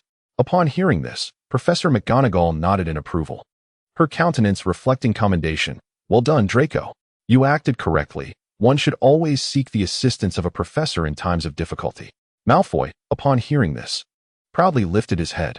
He had relinquished the intention of revealing the matter of Harry and his companions raising a dragon. After such an extended period of acquaintance, despite his lingering disdain for Harry and the others, he had inevitably developed some degree of affection for them, a realization that even he himself was unaware of. Nevertheless, opting to remain silent on that front, he resolved to engage in other activities. Malfoy, with a mischievous grin, remarked, "Professor, Harry and his friends have truly overstepped this time. Despite your numerous admonitions, they have treated them as mere whispers in the wind, showing a blatant lack of respect towards you. It is imperative that they face appropriate consequences." Malfoy had adopted some of Roger's cunning ways. Even if he did not divulge the actual circumstances, he found pleasure in stabbing Harry in the back. With this provocation, Dumbledore felt compelled to address the matter with the seriousness it deserved, concerned that others might accuse him of favoritism towards Harry. Thus, he solemnly addressed Professor McGonagall, saying, "Professor, I kindly ask you to deal sternly with Harry and his friends. As for Hagrid, I shall impose a different punishment." Professor McGonagall nodded, her gaze fixed upon the 3 students of her house, her indignation bubbling to the surface. "You 3, she declared, "each of you will lose 50 points for your house." As the head of Gryffindor, deducting points from her own house was a disheartening experience for McGonagall. Roger, upon hearing her words, couldn't help but inhale sharply. Such severity was unprecedented. To deduct so many points at once meant that Gryffindor was now deprived of the House Cup for the semester. Harry and his companions were acutely aware of the ramifications, their faces paling in response. Truly, this was a remarkable turn of events, Roger mused, shaking his head. It seemed that even James Potter had not achieved such notoriety during his time. Indeed, the tides of talent ebb and flow through generations, each leaving its mark for centuries to come. Dumbledore, in a hoarse voice, added, "This is not sufficient. For the next month, you 3 will assist Hagrid in patrolling the Forbidden Forest each night." At last, the farce drew to a close. Harry, Ron, and Hermione departed in Malfoy's company, their faces streaked with tears. The following day, Gryffindor students would undoubtedly be furious upon discovering the inexplicable loss of their house points. Just before parting ways, Harry, with tears still glistening on his cheeks, expressed his gratitude to Malfoy, saying, "Thank you for not mentioning Norbert. Otherwise, we might truly have faced expulsion." Malfoy, with an air of pride, tossed his head back and replied, "No need for thanks. This is merely the magnanimity of a pure-blood family. And you, Scarhead." With that, he strode towards the Slytherin common room. Harry and Ron returned to the boys' dormitory, where they found Neville still awake, sitting on the edge of his bed awaiting their return. "You're finally back," Neville exclaimed with delight. He was a perceptive individual, having sensed their absence and deduced that they were out on a nighttime escapade. Aware that such behavior was improper, he had been waiting to admonish them upon their return. However, he was taken aback when he noticed the tears streaming down their faces. Upon seeing Neville, Harry stammered as he recounted the events that had transpired. Upon hearing about the multitude of events that transpired, Neville found himself at a loss. Unable to comprehend how such significant changes could occur in merely a few hours. Observing the 2 individuals weeping, he gently patted their backs in a comforting manner. After a moment, in an effort to divert their attention, Neville remarked, "In this case, it seems that Malfoy, instead of taking advantage of the situation, has actually come to your aid." Through spending time with Malfoy recently, Neville had come to realize that beneath the haughty exterior lay a more approachable individual. Admittedly, there were moments when Malfoy could be quite insufferable, as evidenced by the incident where he snatched Neville's memory ball and mocked him. Nevertheless, Malfoy had later offered an apology in private, which had significantly improved Neville's impression of him. Witnessing the ongoing rivalry between Malfoy and Harry, Neville felt compelled to mediate. And with this newfound opportunity, he was determined not to let it slip away. It must be said that Neville truly possessed a kind heart. Harry nodded in agreement, saying, "If it weren't for Malfoy this time, we would indeed be in a precarious situation. However, I intend to repay this debt. Our animosity remains unresolved." What a stubborn fellow he was. Neville felt somewhat exasperated, perplexed as to how the animosity among them had arisen. He, who had the greatest reason to despise Malfoy, had managed to forge a cordial relationship with him, yet Harry remained unable to let go of his grievances. Subsequently, Neville endeavored to persuade both of them from various angles, striving to bring their emotions to a state of tranquility. The following day, as anticipated, Harry and his companions faced hostility from the entire Gryffindor house. Some students, particularly those with short tempers, disregarded any notions of heroism and unleashed their ire upon Harry. Chapter 50. The death of the unicorn. Sensing the enmity directed towards them from their peers, Harry and his friends kept their heads down for several consecutive days. Even during Quidditch practice, Harry endured ridicule from his teammates. Yet, no one felt pity for them. Each individual must bear the consequences of their actions. Several days later, one morning, Roger sat in the dining hall, enjoying his meal while occasionally exchanging words with Professor Flitwick. Due to his height, he had to stand on a chair to reach the table. The students below were engaged in a cacophony of chatter, while Harry and his friends had been isolated by their fellow Gryffindors, with only Neville and a few others daring to converse with them. At that moment, Hagrid rushed in, his clothing stained with silver blood. He approached Dumbledore and reported, "Professor, this morning while on patrol, I discovered 3 unicorn corpses. It appears they were murdered." Upon hearing this, Dumbledore and all the other professors rose to their feet. Professor McGonagall's face was a mask of astonishment, for it was unfathomable that someone could sink to such depths of depravity against a sacred creature like the unicorn. Unbeknownst to her, since Hagrid's arrival, a barely perceptible look of panic had flickered in Quirrell's eyes. The students dining below, witnessing the professors standing, were filled with curiosity, wondering what had transpired. Dumbledore furrowed his brow and said, "Hagrid, please lead us there." Hagrid nodded and stepped forward, followed closely by the other professors. Students, witnessing this spectacle, rose to their feet, eager to join the commotion. Professor McGonagall declared, "Once everyone has finished their meal, proceed to the classrooms at once. No wandering about, or I shall deduct points from your houses." Following the recent events involving Harry and his friends, the previously eager students hesitated, afraid to follow suit. Harry nudged Ron with his elbow and inquired, "Do you think Hagrid has called us over for a reason? Is there trouble in the Forbidden Forest?" Hearing this, Ron exclaimed in terror, "You don't mean to sneak into the Forbidden Forest, do you? If that's the case, we're done for." "Of course not. I'm merely curious." Harry chuckled awkwardly, aware that he could not dare to engage in such recklessness again, lest he be truly expelled. Roger led the way, prepared to react if necessary. After all, apart from Dumbledore, he possessed the most practical experience, and it would hardly do to have the esteemed headmaster intervene personally.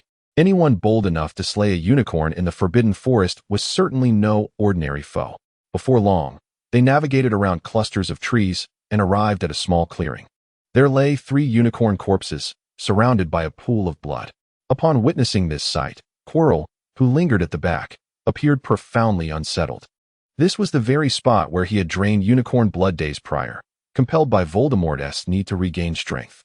Due to his grievous wounds, he had killed 3 unicorns in one fell swoop. Now, exposed to scrutiny, he felt a profound sense of guilt. Roger crouched beside one of the unicorns, carefully probing the wounds with his fingertip. He observed that the creature had been drained of blood, its veins completely emptied. There were no fatal wounds, but a gaping bite mark on its neck had led to its demise. As he wiped the silvery blood from his fingers with a white handkerchief, he addressed Dumbledore, saying, "Headmaster, based on my preliminary examination, I can conclude that the assailant struck from behind, severely wounding the unicorn before extracting its blood. The process required time, which explains the severity of the injuries without resulting in instant death." Dumbledore nodded in agreement with Roger's analysis, remarking, "Indeed, you are truly an elite Auror." Professor McGonagall's expression darkened as she turned to Dumbledore, stating, "Albus, this is quite serious. A nefarious individual has infiltrated Hogwarts, brutally slaughtering unicorns in the Forbidden Forest and draining their blood. I believe this poses a significant threat to the safety of Hogwarts." Roger cleaned his fingers and gently placed the white handkerchief over the unicorn's face, shaking his head with a sigh. Each unicorn was a cherished creation of the heavens, the purest of spirits. To see them lie here, devoid of beauty, was indeed a desecration. Dumbledore listened to McGonagall's concerns, furrowing his brow in contemplation and finally saying, "In that case, from this moment onward, each professor shall patrol the grounds during the night, immediately notifying others upon detecting any unusual occurrences. He is acutely aware that the instigator of this predicament is Quirrell, who will undoubtedly refrain from revealing his identity during this time. His current arrangement is merely to reassure Professor McGonagall." Roger cast a glance at Dumbledore, inwardly lamenting that his restful nights were now a thing of the past. What a troublesome situation. Hagrid, gazing at the lifeless body of the unicorn, posed a pertinent question. "Headmaster, under these circumstances, Harry and his friends need not accompany me on the patrols, right? It would be unwise for them to be in harm's way." Professor McGonagall paused, recognizing the validity of his argument, and prepared to nod in agreement. At that moment, Dumbledore interjected, "No, we shall adhere to the original plan." "Headmaster," Professor McGonagall responded, puzzled, as she has always prioritized the safety of her students. Roger, too, regarded Dumbledore with confusion, well aware that Harry was akin to a son in Dumbledore's eyes. He inwardly scoffed. How could he bear to expose Harry to such peril? Surely he must have relinquished the notion of Harry as the savior. Yet to place him in such a dangerous predicament seemed excessive.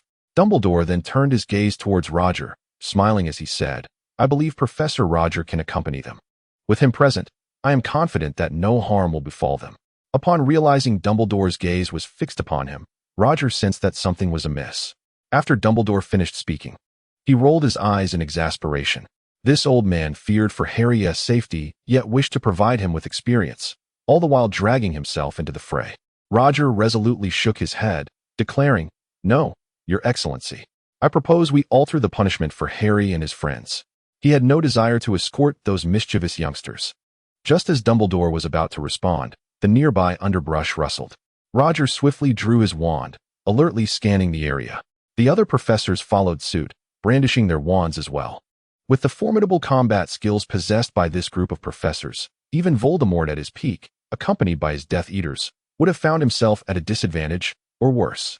With the legendary White Wizard Dumbledore, the champion of the Wizarding Duel Championship, Flitwick, and among the strongest wizards in the current era, Roger, alongside the Transfiguration Master McGonagall and the Potions Master Snape, well-versed in the dark arts, few capable instructors could rival their prowess.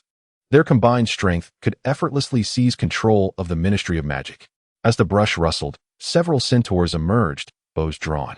One centaur, leading the group, stepped forward, observing the professors with caution. Hagrid, well acquainted with the creatures of the Forbidden Forest, recognized him immediately and approached with a friendly greeting. "Hello, Ronan." Ronan, startled by the gathering of professors, looked at Dumbledore with surprise and said, "Greetings, Headmaster and esteemed professors." Dumbledore's face radiated warmth as he nodded to Ronan and inquired, "Greetings. I wonder what brings you here." Ronan, with utmost respect, replied, "Esteemed Headmaster Dumbledore, according to last night's celestial events, 3 fallen stars in the southeast indicate a tragedy in the forest, the death of unicorns. As centaurs, we have come to inter them and to ascertain the cause of this untimely demise."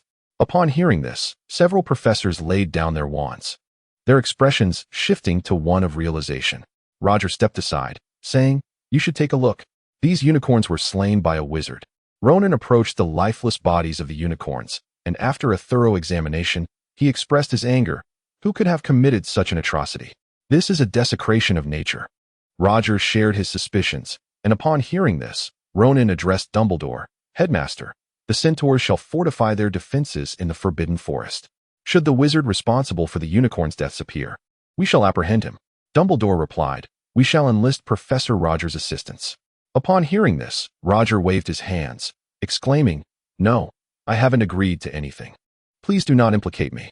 Are you not Roger the Auror, captain of the second squad?" Ronan suddenly turned to Roger, his excitement palpable. Roger, momentarily taken aback, hesitantly nodded. "Indeed, that is I. You know my name, yet you are unfamiliar with my appearance?" He had graced countless newspapers, and those who followed his exploits would surely recognize him. Hagrid interjected, "That is true. I have spoken of your deeds to Ronan, though I have yet to see your photograph."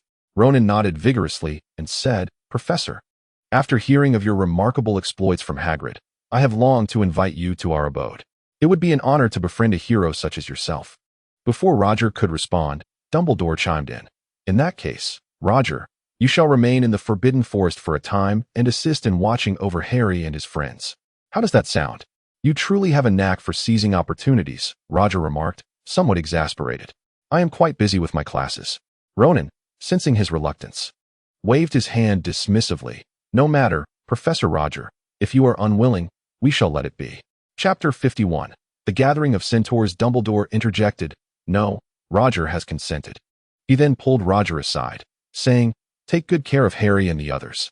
In return, you may have as many feathers from Fawkes as you desire." Roger's eyes lit up at this prospect.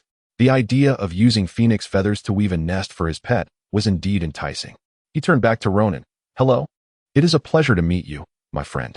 If you do not mind, I would be happy to visit your tribe frequently during this time." Ronan was momentarily bewildered by Roger's sudden change of heart, but still nodded. "Very well, you are most welcome." Subsequently, Ronan formally extended an invitation to Roger, hoping he might visit their tribe that very evening. After contemplating the day ahead, Roger agreed, as he had no pressing matters to attend to. As Roger observed several centaurs dragging away the lifeless body of the unicorn for burial, the professors gradually dispersed. Upon returning to the dormitory, Roger vigorously rubbed the round face of the captain, exclaiming, "Let me tell you, my lad, soon you may possess the sole nest in this world crafted from phoenix feathers. No one else would be so extravagant as to use precious phoenix plumes for such a purpose." It was uncertain whether the captain comprehended his words. Casting a glance his way, he flapped his wings and soared into the air. With a sigh, Roger noted the captain's frequent excursions. He wondered what merriment he pursued. The crucial detail was that he always returned with a distended belly. Meanwhile, in Chilo's dormitory, he expressed his concerns to Voldemort, saying, "Master, what shall we do now? Should we continue hunting unicorns in the Forbidden Forest? Everyone has become vigilant. Even Roger has been assigned by Dumbledore to guard the forest." One of Dumbledore's motivations for sending Roger to the Forbidden Forest was to serve as a caretaker for the children, while another was to indirectly prevent Chilo from pursuing further hunts of the unicorns. After all, unicorns were rare magical creatures, and allowing Voldemort to wreak havoc upon them was not ideal. If only the centaurs or Hagrid were present, Voldemort would undoubtedly risk his fortune again, confident in his abilities. However, with Roger now in the Forbidden Forest, Voldemort had already experienced the man's prowess while at Gringotts. After a period of contemplation, Voldemort finally reached a decision. "We shall go, but we must rest for a few days. We will act once the Auror has let down his guard." Considering his physical condition, Voldemort decided to take a calculated risk. That very night, Roger accompanied Ronan to their tribe, a vast clearing within the Forbidden Forest adorned with numerous grass huts. At the center of the clearing, a bonfire blazed, around which several centaurs danced joyfully. Ronan led Roger to the center, where it was evident that the centaurs were aware of his arrival. As he appeared, they began to cheerfully circle around him, uttering words that he could not comprehend. Standing amidst them, Roger surmised that this was the centaur's way of welcoming guests, and thus he remained unperturbed. Ultimately, Ronan presented Roger with a bowl of rice wine, which he drank in one gulp. The beverage was not particularly potent, and he felt little effect after finishing the bowl. Following the welcoming ceremony, Ronan seated Roger beside the bonfire, while the centaurs held hands, twirling in circles and singing. Sitting cross-legged on the ground, Roger kept his gaze lowered, reluctant to look up. The centaur's physical condition was remarkable. Despite the chilly weather, they wore minimal clothing. The male centaurs displayed their well-toned muscles, captivating the attention of their female counterparts. The females, on the other hand, were clad in scanty garments that offered little coverage, making it challenging for Roger to avert his gaze. The centaur's lifestyle was indeed far more liberated than that of wizards. As long as there was mutual attraction, couples would joyfully retreat to the nearby woods hand in hand.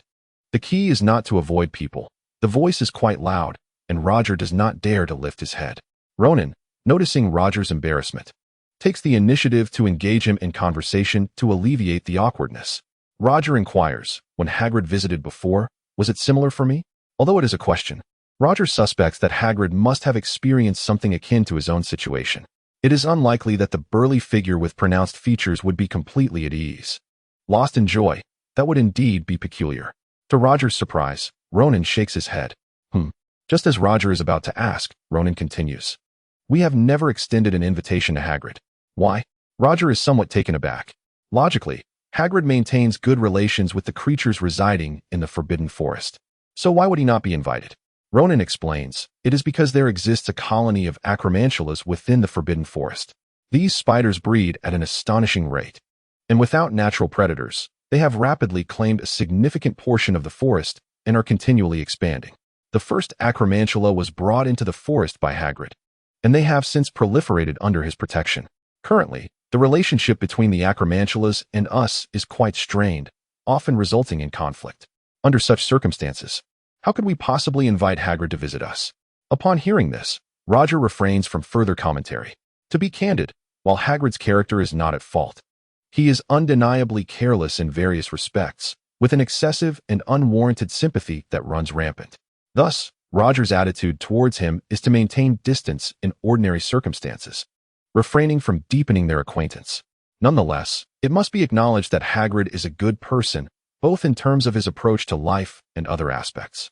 He shrugs, choosing not to pursue the topic further. Every individual is imbued with diversity. No one can be encapsulated in a single phrase or a few words. Before long, a group of centaurs brings forth an entire roasted lamb and places it before Roger. Ronan hands Roger a small knife, indicating that he should make the first cut. Roger, unhesitant, uses the sharp blade to slice through the crisp skin of the lamb, and the juices flow forth from the incision. Once portions are distributed, Roger takes a piece and sits by the campfire, eating while watching the flames dance upward. With the arrival of the roasted lamb, the atmosphere of the bonfire party reaches its zenith. The centaurs, who had previously expended considerable energy in the nearby grove, return to indulge in the roasted lamb. After finishing their meal, Roger and Ronan lie on the ground, gazing up at the stars. The Forbidden Forest offers an excellent vantage point for stargazing. Every star shines brightly, reminiscent of the fleeting sparks from the bonfire. While the two are admiring the stars, a centaur approaches Ronan, bends down, and whispers a few words before turning to depart. After a while, Ronan turns and says, "Professor, our grandmother wishes to meet you. I hope that is acceptable." Roger, somewhat puzzled, replies, "Grandmother?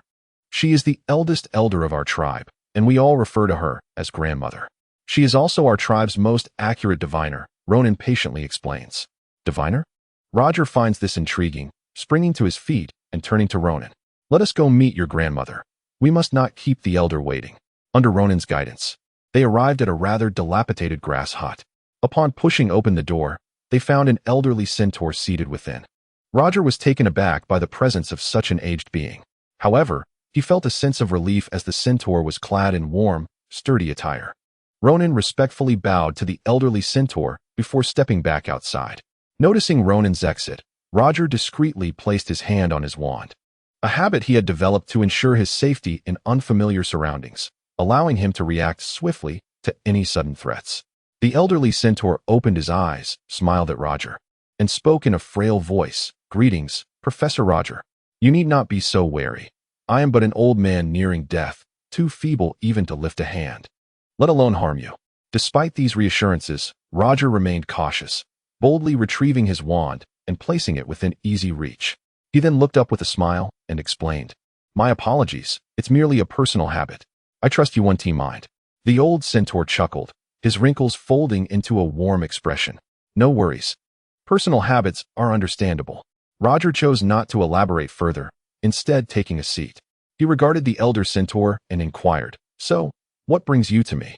The centaur scrutinized Roger, curiosity glimmering in his clouded eyes. After a moment of contemplation, he replied, "Oh, it's nothing much. I simply wish to see what the future holds for the one who will dispel the darkness." At this, Roger felt perplexed. What did it mean to dispel darkness? He was no walking candle. He voiced his confusion. The old centaur explained, "Not long ago, I conducted a divination. I observed flames igniting among the stars, setting ablaze a vast fire in the dark galaxy. This fire illuminated the sky, banishing all shadows." The cryptic nature of his words left Roger bewildered, prompting him to ask, "I apologize, but could you be more direct?" The elderly centaur chuckled softly, perhaps unaccustomed to such straightforwardness, and clarified, "It's quite simple. You are that flame. You will illuminate everything in the future." It dawned on Roger that he was being referred to as a savior. He quickly interjected, "But according to Dumbledore, that flame should belong to Harry Potter." He sought to gauge whether the centaur's statement aligned with his own thoughts. Unexpectedly, the centaur responded, "I cannot say. I can only see you as that flame. As for Harry Potter, he has his own destiny." Chapter 53, Roger of Versailles this time. As the magic took shape under his command, Roger's sensations were more acute. To afford himself ample time for observation, he deliberately slowed the release of his magical energy. This is precisely the feat that only someone with exquisite mastery over magical power could accomplish. Were it any other wizard, they would have to repeat their incantations time and again to uncover the underlying issues. He felt the magical energy coalescing within his palm, gradually forming and ultimately manifesting as a spell. Upon reopening his eyes, Roger began to grasp that the crux of each spell's emergence lay in the intricate process of magical construction, a process decidedly complex. The lines of magical energy he perceived were woven into an oddly intricate pattern. Each spell was birthed through this meticulous assembly, a testament to its invention. The incantation he had just attempted was a rudimentary one, yet even its construction proved to be quite complicated. One could only imagine the intricacy involved in crafting spells of greater potency. It was no wonder that the invention of each spell demanded extensive time and effort. Take, for instance, the 6 months Severus Snape dedicated to the creation of the disillusionment charm. This was also one of the reasons Roger hesitated to invent spells himself. Although he did not fully comprehend the principles involved at the time, he could discern the lengthy process required, and he lacked the inclination for such pursuits. Presently, Snape had ceased to create any new incantations, primarily due to the immense time investment required, time that could be better spent on other endeavors. Roger endeavored to try a more formidable spell, and this time the construction of magical energy was more than double the complexity of the previous attempt. He seemed to slowly begin to understand certain truths. Once a spell was invented, it only required a successful construction by its creator for others to replicate it with relative ease, provided they followed specific techniques. To illustrate this with an analogy from the Muggle world, it is akin to someone painstakingly writing an article. Others merely need to obtain a password to effortlessly duplicate it. In the context of spellcasting, this password is represented by the wizard's magical energy, skill, and even emotion. The difficulty of casting a spell is incomparably lesser than that of inventing one. This disparity explains why an increasing number of wizards opt not to innovate spells, but rather utilize those crafted by others. Nevertheless, Roger resolved to give it a try, for there was little else to occupy his time at Hogwarts. He contemplated first constructing a simple and practical charm to automatically turn pages. After numerous attempts and failures, Roger sought to draw lessons from his experiences. Sometimes, it was merely a matter of failing to establish stable lines of magical energy. Other times, conflicts between the lines would lead to failure, necessitating a fresh start. He rarely made the former mistake, as his level of control made such basic errors unlikely. His failures stemmed primarily from the latter issue. He was unaware of which lines would conflict with one another, leaving him to navigate through trial and error. Gradually, the sky outside began to brighten. Roger remained with his eyes closed, wholly focused on the fluctuations of magical energy. Meanwhile, the enchanted bird fluffed its feathers. Noticing that Roger had yet to open his eyes, and comfortably perched itself atop his head. As the conflict between the magical lines intensified, the carefully constructed spell abruptly shattered, prompting Roger to reluctantly open his eyes. It was a formidable task, yet he had nearly completed it just moments ago. Roger reached up to remove the magical cap from his head, placing it upon the table. Reflecting on the preceding process, he felt a twinge of confusion. Given just 2 more days, he was certain he could successfully construct the spell. The difficulty seemed less daunting than initially perceived. Why did others require months, or even a year, to achieve what he had almost accomplished? Roger pondered this perplexity. Pulling out his pocket watch, he noted that it was already time for breakfast. Resolving to let go of his thoughts, he quickly refreshed himself and proceeded to the dining hall. After serving himself, he took a seat at the long table, still mulling over the spell in his mind. Professor McGonagall, engaged in her meal, noticed Roger's arrival and intended to greet him, inquiring about the Centaur tribe's gathering from the previous night. However, upon glancing up, she was taken aback by Roger's pallid complexion, the dark circles under his eyes, and his overall lack of vitality. She exclaimed, "Campbell, what has happened to you?" This was hardly surprising. A night spent exerting intense and precise control over magical energy would strain even the most formidable of wizards. The arduous task of constructing a spell indeed demanded significant effort. Hearing her concern, Roger mechanically raised his gaze to acknowledge Professor McGonagall. "I am fine, Professor. It's just that I expended too much energy on some matters last night." As he lifted his head, all those present bore witness to the scene, collectively gasping in astonishment. What could possibly have exhausted such an accomplished wizard to this extent? Professor Flitwick, equally concerned, remarked, "Campbell, you certainly do not appear to be well. Do you need to visit the infirmary?" Even Professor Dumbledore, seated at the head of the table, turned his attention towards him. Roger recounted the events of the previous night in brief, concluding with, "Professors, I wonder if you might share any techniques that could assist me."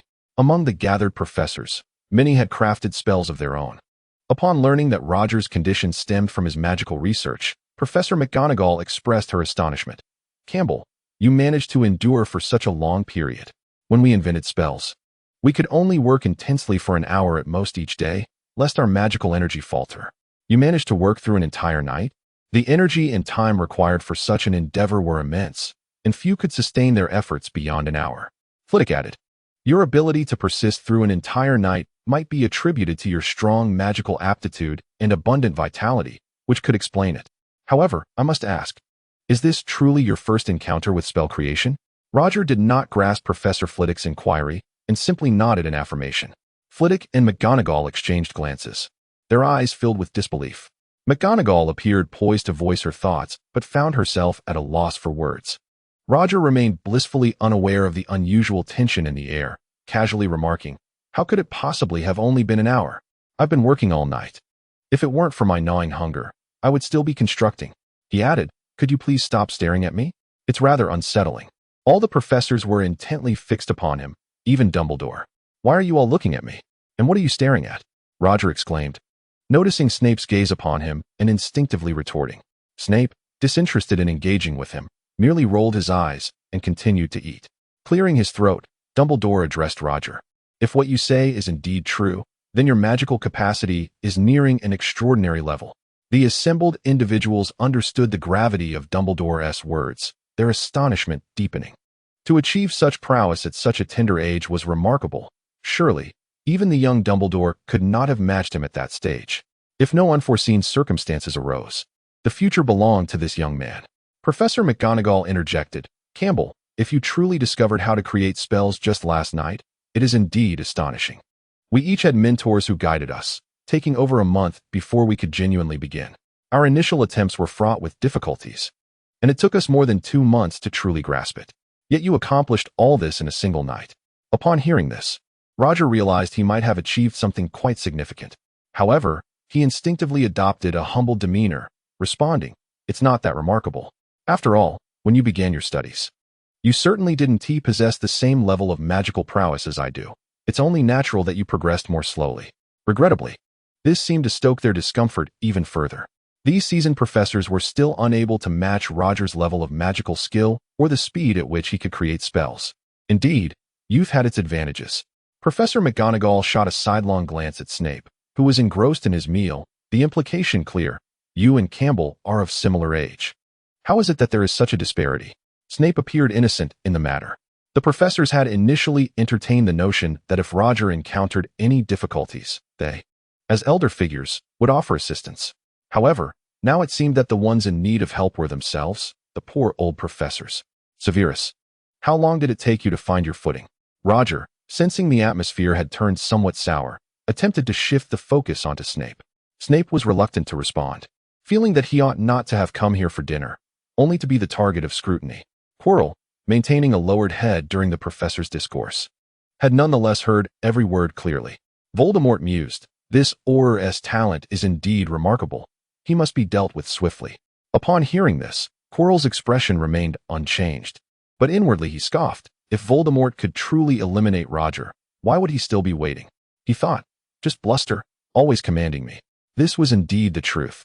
Not to mention whether Voldemort possessed the strength at present. Even if he were to kill Roger, the entire magical community would not let him go unpunished. In recent years, which child born in the magical world had not heard the tale of Roger? Which young wizard had not fantasized about standing shoulder to shoulder with Roger the Auror in battle one day? Should he perish, it would undoubtedly trigger a seismic upheaval within the magical community. The majority of the Ministry of Magic's personnel are supporters of Roger. After all, the times have changed. It is no longer Voldemort's era of chaos. These individuals may not express their sentiments regularly, but should the actions of dark wizards encroach upon their boundaries, they could indeed wield considerable influence. The breakfast gathering concluded swiftly, with several professors departing, burdened by a myriad of complex emotions. Seated in his office, Roger continued his study of spells. Just as he was about to connect one thread of magical energy to another, a knock resounded at his door. Startled, Roger's concentration shattered, and he opened his eyes in irritation, eager to discover who dared to intrude upon him. To his surprise, Professor McGonagall stood at the threshold, clutching a tattered notebook. Chapter 52. Divination. Upon hearing the cryptic words, Roger felt perplexed, uncertain of their meaning. When he sought further clarification, the centaur merely shook his head in silence, exacerbating Roger's frustration. Sensing Roger's agitation, the centaur offered, "Professor, you may pose a single question to me, anything at all, and I shall provide you with a divination." Intrigued, Roger contemplated what to inquire. Should he ask whether he would vanquish Voldemort? Or perhaps what calamities might befall the magical realm in the future? Alternatively, he could question when he might usurp Moody's position and ascend as the captain of the Auror squad. After careful consideration, Roger stated, "I wish to inquire about my future partner." The centaur paused, curiosity flickering in his eyes. "Professor, I anticipated you would inquire about matters of greater significance, such as the impending battle." Roger shook his head, confidence illuminating his gaze. The future remains the future precisely because of its unpredictability. If one were to know it in advance, what significance would it hold? I have always believed that human actions are the fundamental determinants of all outcomes. Moreover, I believe my romantic prospects are of considerable importance as well, are they not? Since joining the Auror organization, he had encountered few opportunities for female companionship. Thus the spark of romance had eluded him. Asking about his potential for love seemed apropos. If he were destined to remain loveless, at least he would possess an answer. And after all, divination is not infallible, is it? It could simply serve as an entertaining tale shared by an elder. The centaur replied, indeed. Love is likely one of the most significant matters in this world. Allow me to conduct your divination. With that, the centaur closed his eyes and began the process. Roger watched with keen interest, for witnessing a centaur perform divination was a rare privilege. He attentively sensed the ebb and flow of magical energy emanating from the centaur, curious as it seemed to follow a peculiar, orderly path. After a while, the centaur opened his eyes. In that fleeting moment, Roger felt as though he had glimpsed a radiant sea of stars within the centaur's gaze. Soon, the extraordinary vision faded, restoring the centaur's eyes to their usual appearance. Roger was certain he had not imagined it. Thus, it seemed this centaur indeed possessed remarkable abilities. The old centaur spoke contemplatively. The stars from distant lands shine with an extraordinary brilliance, and meteors streak across the sky, bringing forth boundless vitality. Listening to this cryptic statement, Roger found himself perplexed and inquired, "Might you elucidate your meaning?" The centaur replied, "That individual does not reside here. Rather, they exist in another realm, and a profound connection binds you two." Another realm? A foreigner, no less. Roger felt a surge of astonishment, realizing he indeed had a counterpart, a notion he had not previously entertained, believing he would face life alone. In which country does this person dwell? Should I embark on a journey to seek her? Roger yearned for clarity, for such matters of life and destiny warranted meticulous consideration. The centaur, shrouded in mystery, remarked, "There is no need. Time shall naturally unite you." Eager to pursue further inquiries, Roger found the centaur persistently smiling and shaking his head, unwilling to divulge additional information. Recognizing the centaur's reluctance, Roger refrained from pressing further. Their conversation meandered until Roger asked, "Did you foresee the demise of the 3 unicorns?" The centaur shook his head, stating, "I do not make predictions lightly. This time, due to your unique circumstances, I made an exception." Roger nodded thoughtfully, realizing that the process of divination was not as effortless as he had imagined. As they continued to converse, Roger discovered that the centaur possessed vast knowledge, seemingly unaware of nothing. Perhaps every elder is akin to a living encyclopedia. "Professor, I perceive that your magical prowess has reached its zenith. If you aspire to transcend this limit, you must seek wisdom from those who have already succeeded." The centaur's sudden pronouncement struck a chord within Roger. He felt a stir of realization. The centaur had pinpointed the crux of his predicament. His progress had slowed significantly, and he had begun to encounter a barrier. He sensed that breaching this barrier would elevate him to the level of Dumbledore and his contemporaries. However, this endeavor appeared exceedingly daunting. Even Dumbledore and Grindelwald had only achieved such heights in their 40s. At just over 30, he had ample time. Yet urgency lingered in his heart. Only by attaining that level could Roger genuinely contend with Voldemort at his peak. The Voldemort he currently faced had been significantly weakened, allowing Roger to triumph at Gringotts. Having witnessed Voldemort in his prime, Roger understood that even the present incarnation posed a formidable challenge, compelling him to focus solely on self-preservation. Voldemort was the swiftest to reach such heights, and despite Roger's jests, his power was undeniable. However, Roger also recognized that Voldemort's ascension came at the cost of sacrificing something profoundly significant. He had forcibly attained his power. Otherwise, with his innate talent, he would have likely reached that level by his 40s, much like Dumbledore. Contemplating this, Roger felt a spark of inspiration. Perhaps this venerable centaur held the key to understanding Voldemort's journey. He ventured to ask, "Elder, might you shed light on how Voldemort accomplished this?" The old centaur pondered for a moment and remarked, "Though I did not witness it firsthand, I gleaned from the feedback of the stars that he employed a most nefarious method. He incessantly fractured his own soul, stimulating his potential in a manner bordering on madness. Under such intense provocation, he achieved success, albeit at a significant cost." Although the centaur did not explicitly state it, Roger had already surmised the nature of that price. By employing such extreme measures, Voldemort's soul had sustained profound trauma, which in turn led to his increasingly radical thoughts. This was also the reason for his transformation into a dual-socket being. Such a method must never be emulated. The mere thought of Voldemort's visage sent shivers down Roger's spine. With utmost respect, Roger addressed the centaur. "Thank you. Your guidance is immensely beneficial to me." The centaur nodded with a smile and continued. "Allow me to impart one more piece of wisdom. Magic is a gift from nature, akin to a gentle stream that can be shaped into myriad forms, giving rise to spells. You seem to have fallen into a misconception. Consider attempting to create your own spells." Create spells. The phrase resonated within Roger's mind, stirring a tempest of realization, for he had indeed never crafted a spell of his own. Since joining the Auror squad, he had solely utilized spells that had been previously conceived, at best making minor enhancements upon the foundations laid by others. The complete creation of a spell was an endeavor he had yet to undertake. The myriad responsibilities of the Auror squad had gradually obscured his creative spirit as a wizard. He had convinced himself that as long as a spell proved useful, its origin was of little consequence. In retrospect, he recognized that he may have entered a misapprehension. Roger nodded toward the centaur and said, "Thank you for your insight. Perhaps I truly ought to give it a try." After all, there was little to occupy his time at Hogwarts, and he possessed ample opportunity for experimentation. If even Snape could successfully conjure the disarming charm, could this challenge truly confound him? Excitement surged within him. It had been ages since he had felt such curiosity towards magic. Inspired by the centaur's words, a plethora of unusual ideas flooded his mind. Perhaps in the process of creating magic, he might serendipitously discover a breakthrough. Observing Roger's demeanor, the centaur recognized that he had grasped the intended message. Just as Roger was about to engage the centaur in further conversation, a knock resounded at the door. Subsequently, Ronan entered and respectfully stated, "Grandmother, it has grown quite late. Perhaps we should conclude our discussion for today." A hint of fatigue crept upon the centaur's countenance. Noticing this, Roger proactively suggested, "Indeed, it is getting late. I shall take my leave for now. We can converse further at another time." The centaur nodded, the weariness in her eyes becoming more pronounced.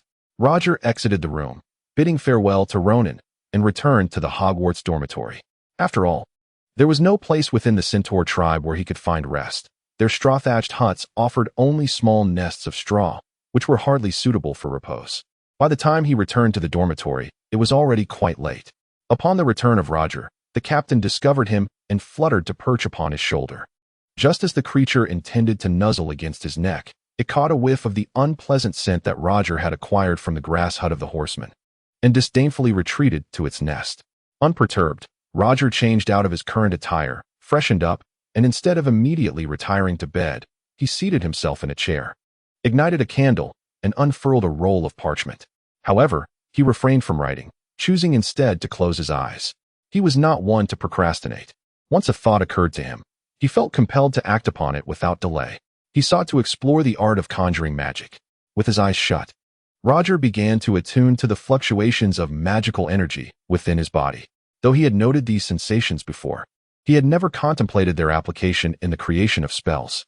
In the next moment, he opened his eyes, realizing that his understanding of magical energy offered little assistance in the process of spell creation. Thus, he yearned to comprehend the nature of the magical energy within him at the moment a spell was cast. Suddenly, a soft glow illuminated the tip of Roger's wand. He paid it no heed, focusing entirely on the shifts of magical energy within. With a formidable mental acuity, he meticulously observed the transformations occurring in his magic. He sensed that, at the instant of spell release, a portion of his magical energy surged into the wand, underwent swift alterations, and ultimately manifested in a luminous effect. The concept of wandless magic, he understood, entailed bypassing the wand as an intermediary and allowing the spell to react directly within the wizard's body, culminating in its effect. This transformation was not new to Roger. He had been aware of it for quite some time. Yet, to successfully conjure magic, he needed to delve deeper. Roger continued to practice his spells, this time eschewing the wand to allow the incantations to materialize directly upon his body, perhaps enabling him to perceive the changes more intuitively. Chapter 54. Assistance from the Professor. Professor McGonagall? How may I assist you?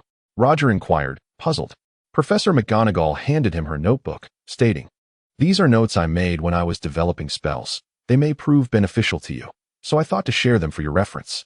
Roger accepted the aged notebook, noting its time-worn pages, tinged with yellow, which rustled softly as he turned them. The handwriting was exquisite, indicative of meticulous care, densely filled with information. After dinner, Professor McGonagall had specifically sought out this tome for him.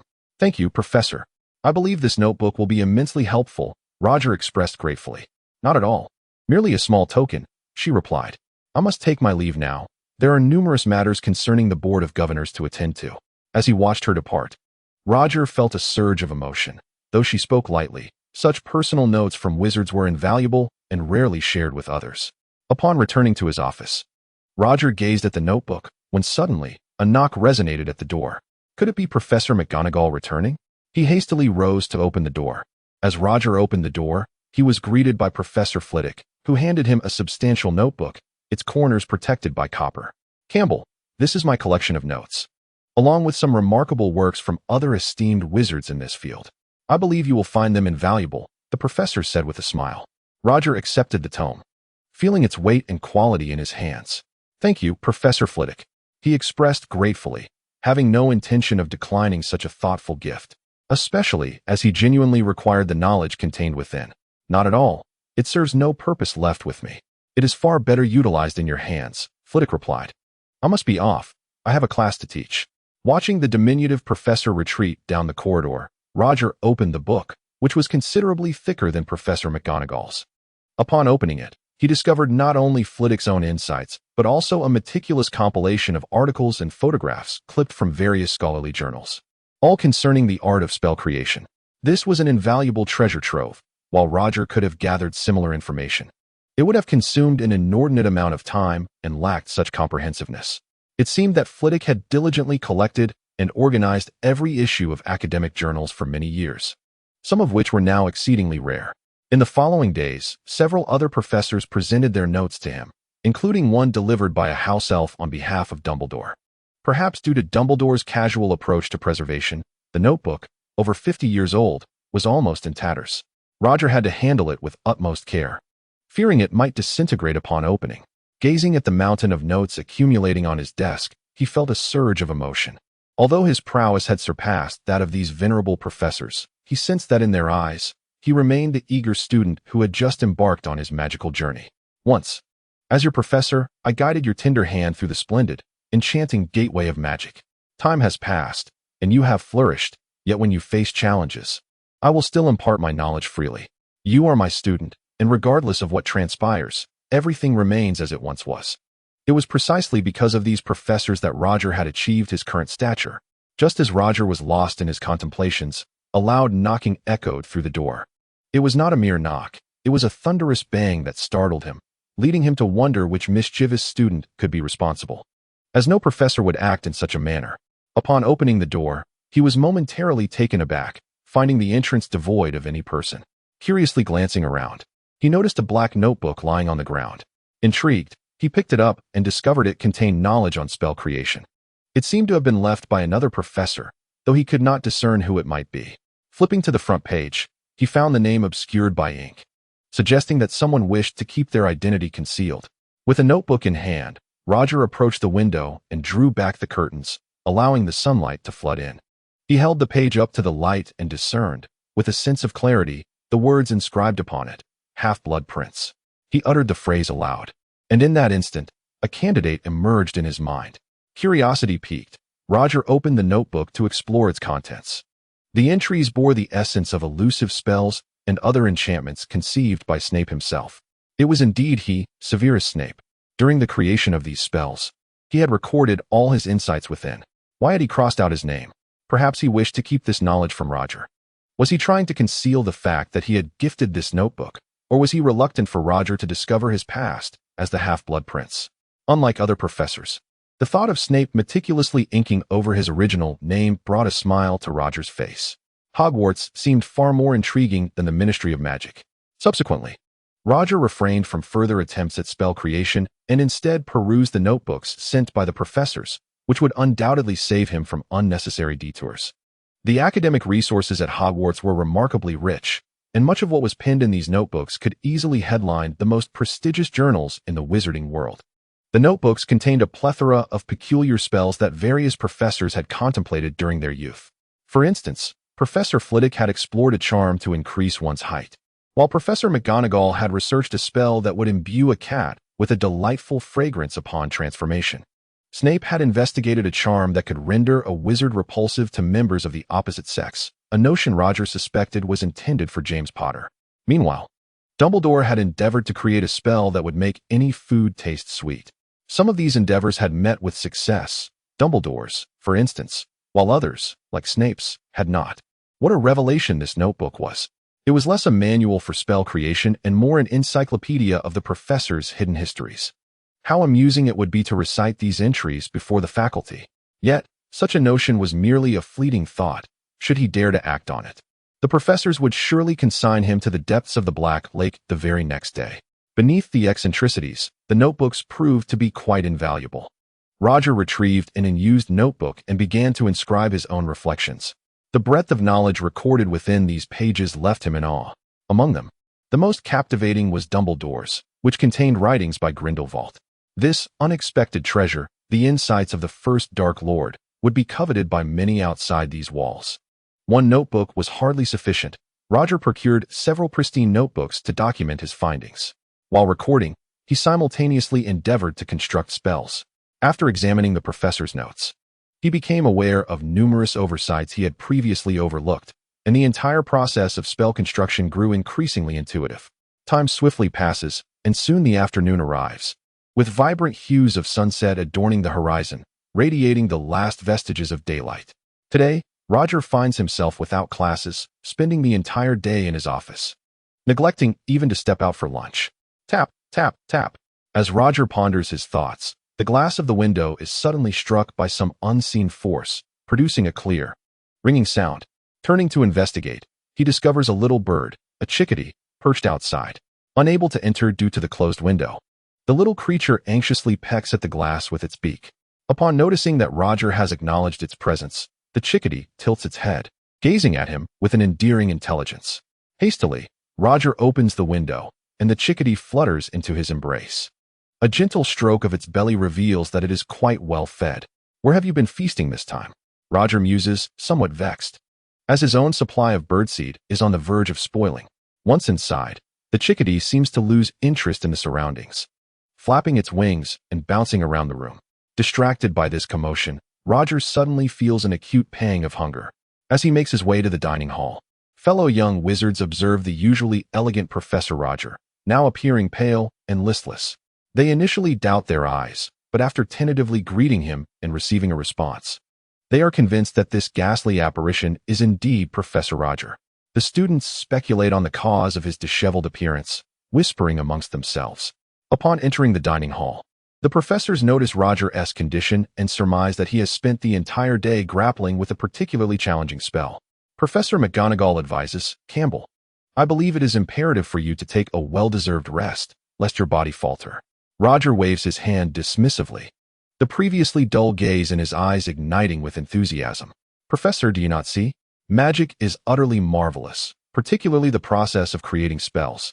It is akin to nurturing a newborn. The professors nearby recognize that he has entered a state of exhilaration, having experienced similar moments themselves, though none to the extent of Roger's fervor. Professor Flitwick expresses his concern. Campbell, I believe that a proper respite would more effectively facilitate your growth in power. Yet Roger counters, but if I do not rest, I can continue to grow indefinitely, cannot I? Flitwick is left momentarily speechless by this peculiar logic. Meanwhile, Quirrell maintains his head bowed, secretly hoping that Roger would push himself to the brink of collapse. Dumbledore interjects gently, Campbell, I think you should heed the wisdom of your elders. Surveying the concerned faces of the professors, Roger understands their intentions but is reluctant to abandon his work. After a moment of contemplation, he replies, It's all right. I shall procure some restorative potions from the infirmary shortly, which should prevent any mishap. Roger feels a sense of pride in his cleverness. The older professors glance at him with the same exasperation a parent might feel towards a particularly rebellious child. Chapter 55. Miracles in the 5th grade classroom. The instructor announces, All right, when casting spells, Ensure your arms are extended straight. Do not bend them. Moreover, do not grasp your wand so fervently.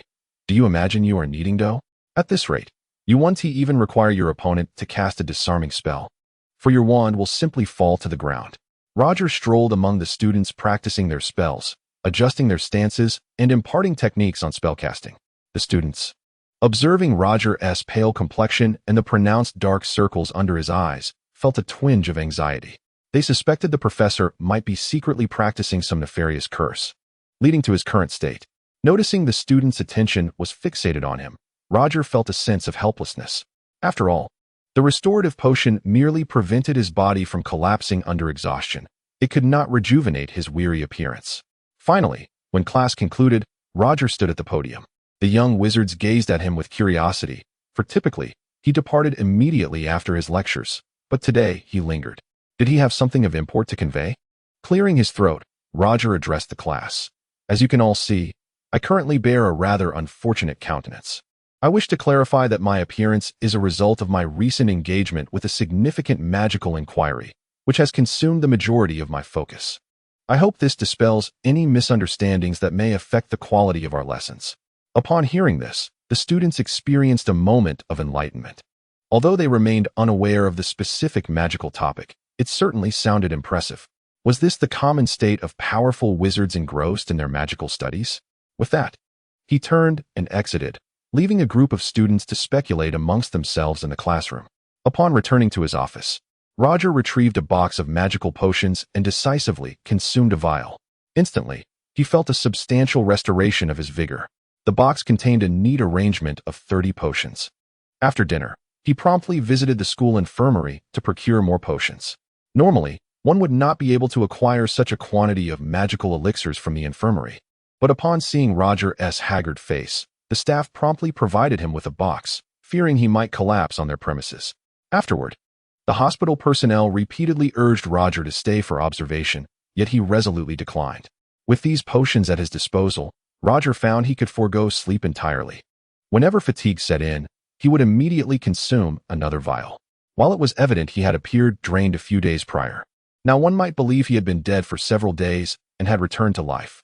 Turning the pages rapidly, as Roger recited the incantation, a beautifully bound tome began to turn its pages autonomously upon the table. Although it was a remarkably simple spell, its sheer simplicity afforded Roger a profound sense of accomplishment. After all, this was the first spell he had successfully crafted. As he watched the pages turn effortlessly, an idea sparked in his mind. Since the spell involved the movement of objects, if I were to modify it slightly, would it not yield further possibilities? Without hesitation, Roger set about refining the original spell. Fortunately, the modifications were straightforward, and he even drew inspiration from the infamous incident that had left Snape utterly humiliated. The following morning, Roger did not return to his dormitory, but remained in the office. After a night of relentless effort, the floor was strewn with shattered glass vials, remnants of consumed potions. With the successful construction of his magical energy, Roger had finally completed a spell once again, the levitation charm. He pointed his wand at a cup, which instantly flipped over, resting on its base with the opening facing down. Success! He then directed his wand towards a bookshelf, employing the same magical energy as before. The bookshelf stirred slightly, yet did not topple. It appeared that his insufficiency in magical input was the culprit. Just as he contemplated amplifying his magic, he realized the confines of the room were not suitable for such experimentation. He exited the office, intending to seek an open space outside for his trials. Meanwhile, Professor McGonagall could no longer endure the situation. Having skipped breakfast, she stormed into Dumbledore's office, exclaiming, "Albus, I believe it is time for you to take proper measures with Roger. If this continues, I fear this child may encounter serious trouble." As deputy headmistress, she felt compelled to intervene, prioritizing the safety of all at Hogwarts. Additionally, Professors Flitwick and Sprout had repeatedly approached McGonagall, expressing their concerns and urging her to address Roger's behavior. Observing Roger consuming potion after potion merely to remain alert, McGonagall, as the matriarch, could no longer stand idly by. Thus, she sought Dumbledore's assistance in resolving the issue, suggesting that if Roger persisted in his obstinacy, Dumbledore should compel him to comply. Dumbledore nodded, acquiescing to McGonagall's proposal. "Minerva, let us proceed at once. We shall head directly to his office." Filch informed me that Roger did not return to the dormitory last night, and the office lights have remained illuminated. Together, they made their way toward Roger's office, joined by other professors along the route. Upon reaching the hall, they soon spotted Roger's silhouette. "There he is, Campbell," McGonagall alerted the others. The professors advanced toward Roger. Roger had arrived at a clearing at Hogwarts, facing the Forbidden Forest. Professors and a throng of students followed him, the latter drawn by the spectacle of such a gathering. Harry, Hermione, and the Weasley twins observed Roger, standing in the center of the clearing. "What do you think Roger is doing standing there, you foolish brother?" George nudged Ron. With a hint of disdain, Ron brushed off his hand, replying, "I don't know. Perhaps it is related to the magical research the professor mentioned having made progress on." Ever since they began studying magic under Roger's tutelage, they had developed a keen interest in his endeavors. The news of what Roger had articulated in their fifth-year class had reached them promptly through Percy. McGonagall gazed at Roger, intending to call out to him. However, she had barely taken a few steps before Dumbledore halted her. With a look of confusion, she inquired, and Dumbledore responded, "Wait a moment. Let us observe what he intends to do. He is here, and he cannot escape." Upon hearing this, Professor McGonagall paused. Roger, oblivious to the gathering crowd behind him, raised his wand and aimed it at a distant grand tree, magic surging forth. Reversal charm.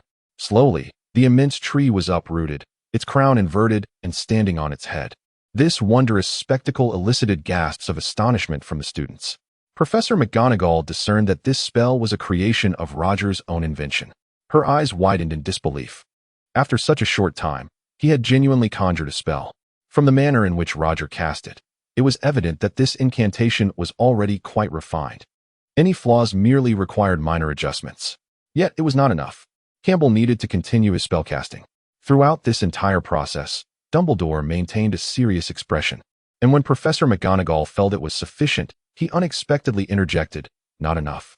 McGonagall momentarily failed to grasp the meaning of his words.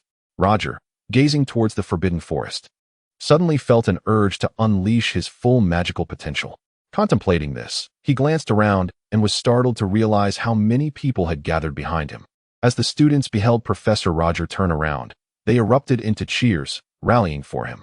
Immersed in the sounds of encouragement and applause, Roger felt a surge of exhilaration. Perhaps this was the distinction between having an audience and not.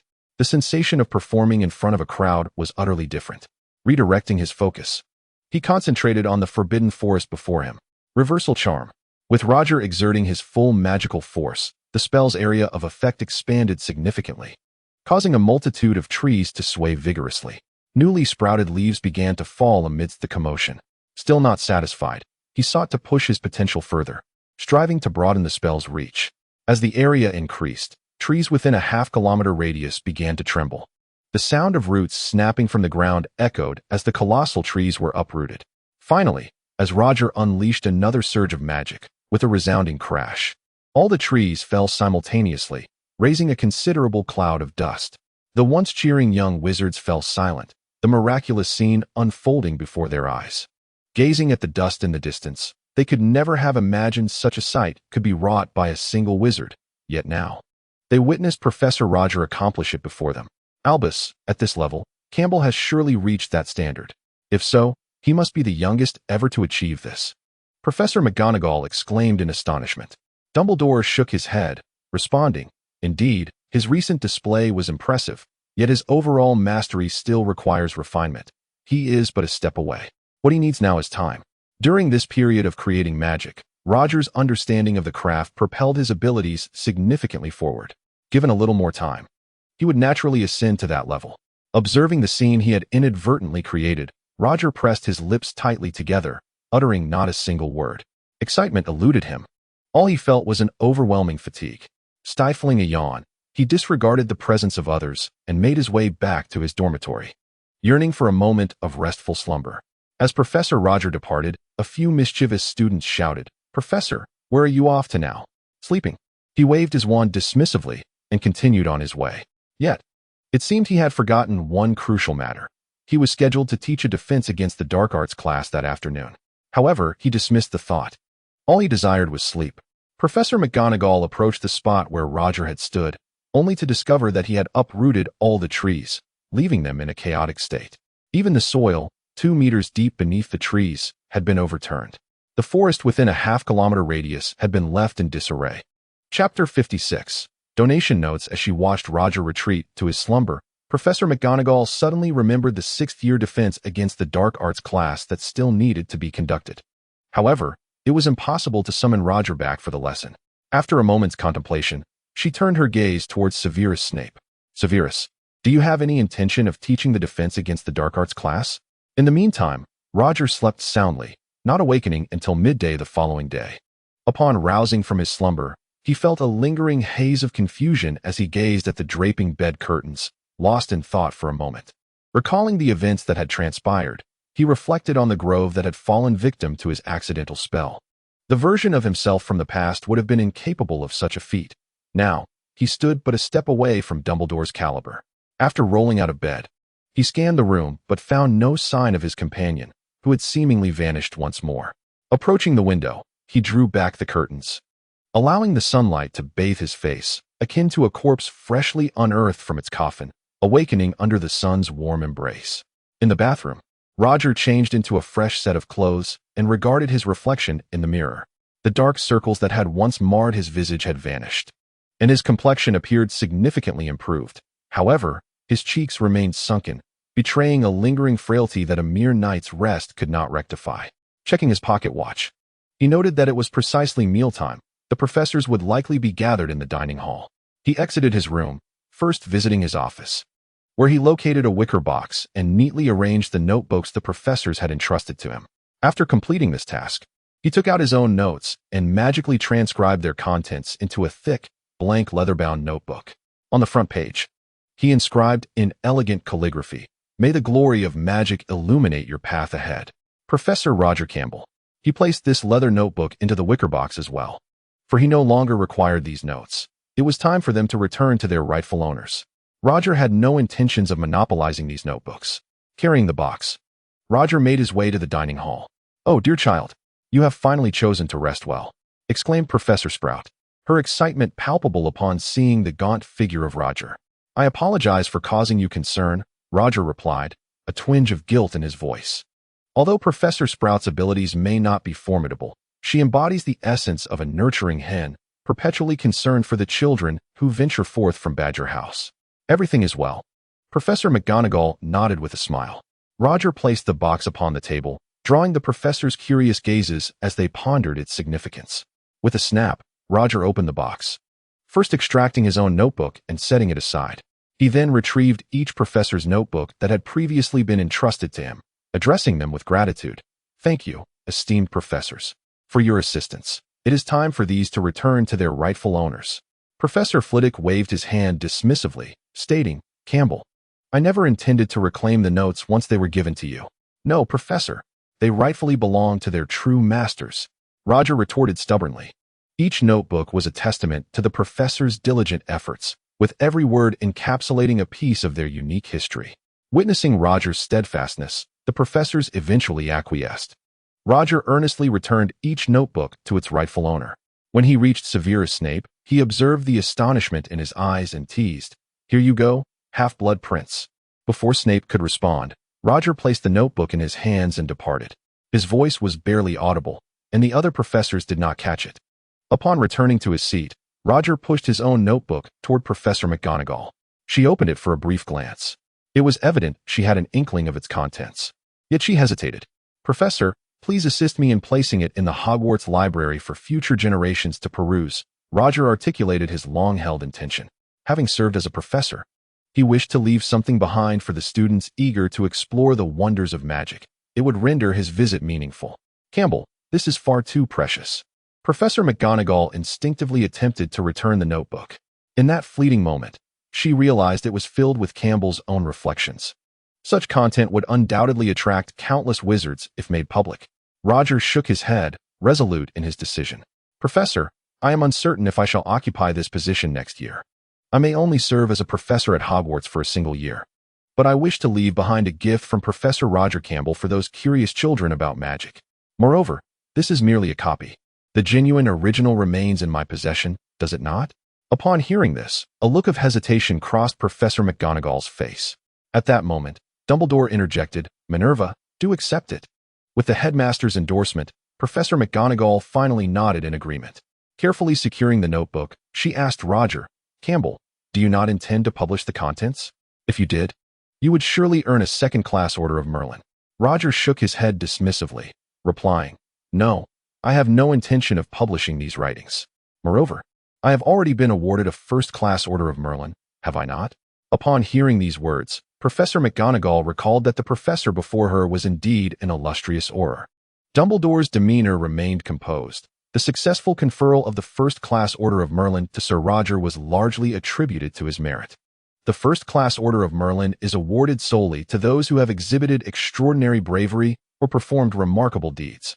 When Roger was nominated, many doubted his qualifications, believing he was not yet deserving of such an honor. Dumbledore, unwilling to see the prestigious medal bestowed upon an unfamiliar wizard, utilized his influence to persuade the majority of the wizards. Alastor Moody, who had diligently served in the Ministry of Magic for many years, also expressed his public support, ultimately leading to the award being granted to Roger. After all, Roger was a member of his own house. As the headmaster, who else would he favor?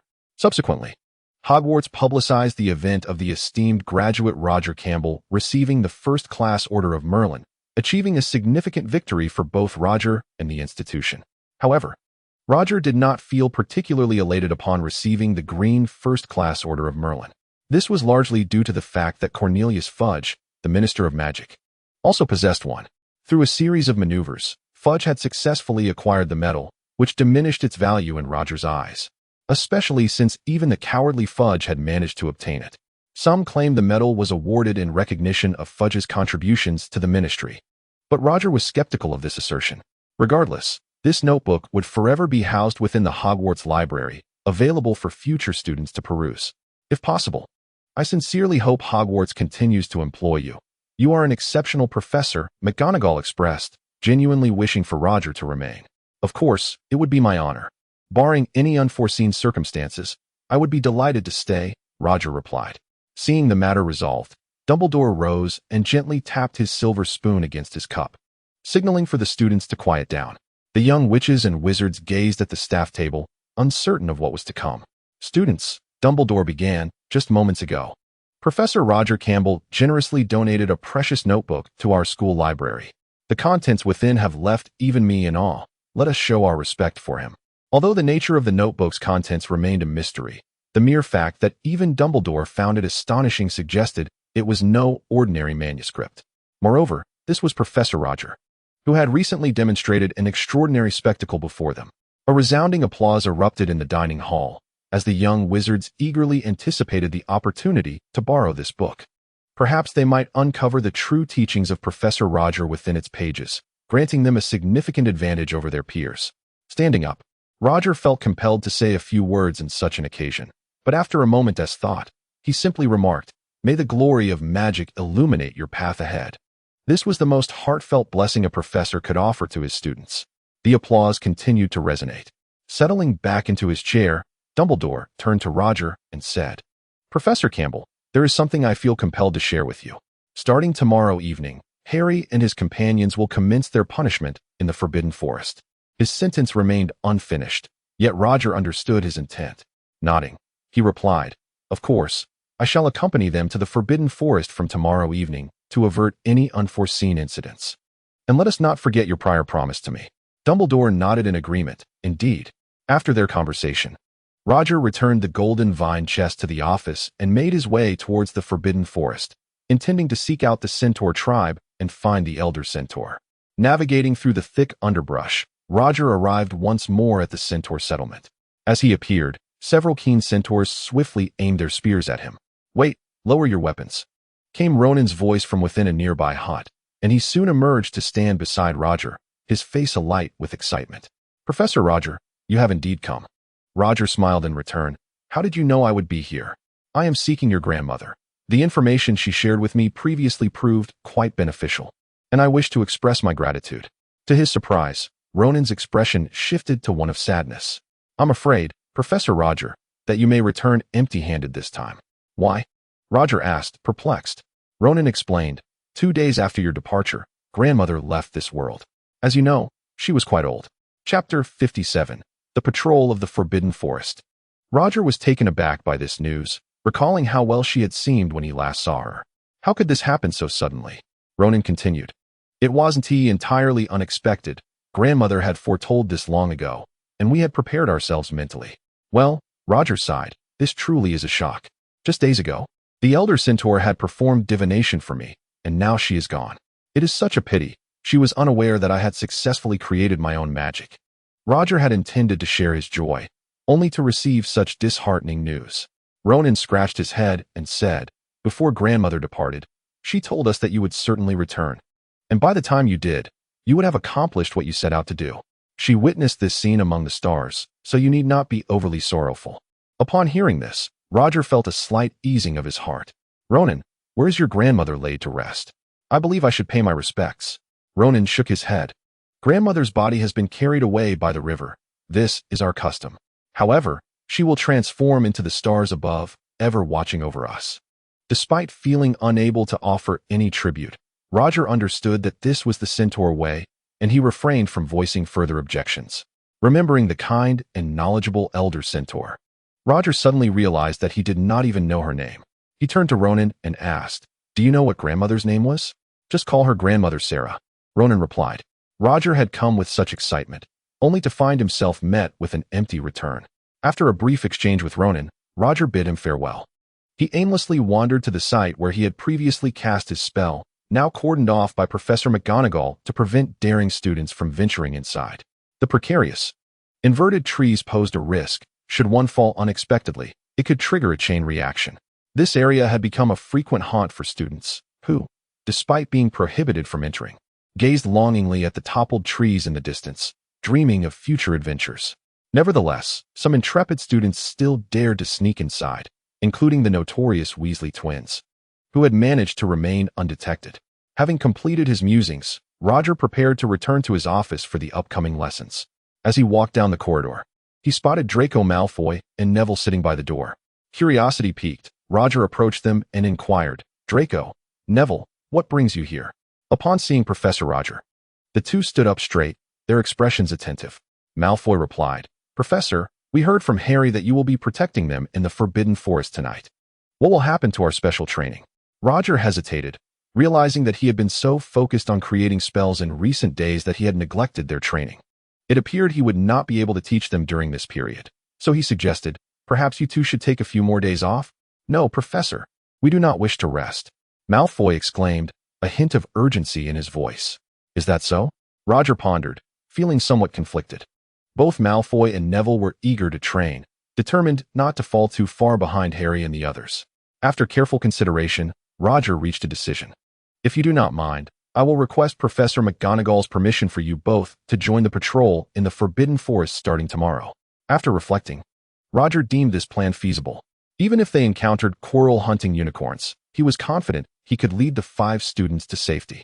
Upon hearing this, the two erupted in cheers. Truly, they were diligent young men, far superior students compared to the trio secretly raising dragons.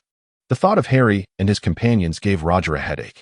He truly could not fathom how Hermione associated with the other two, given her brilliance and obedience.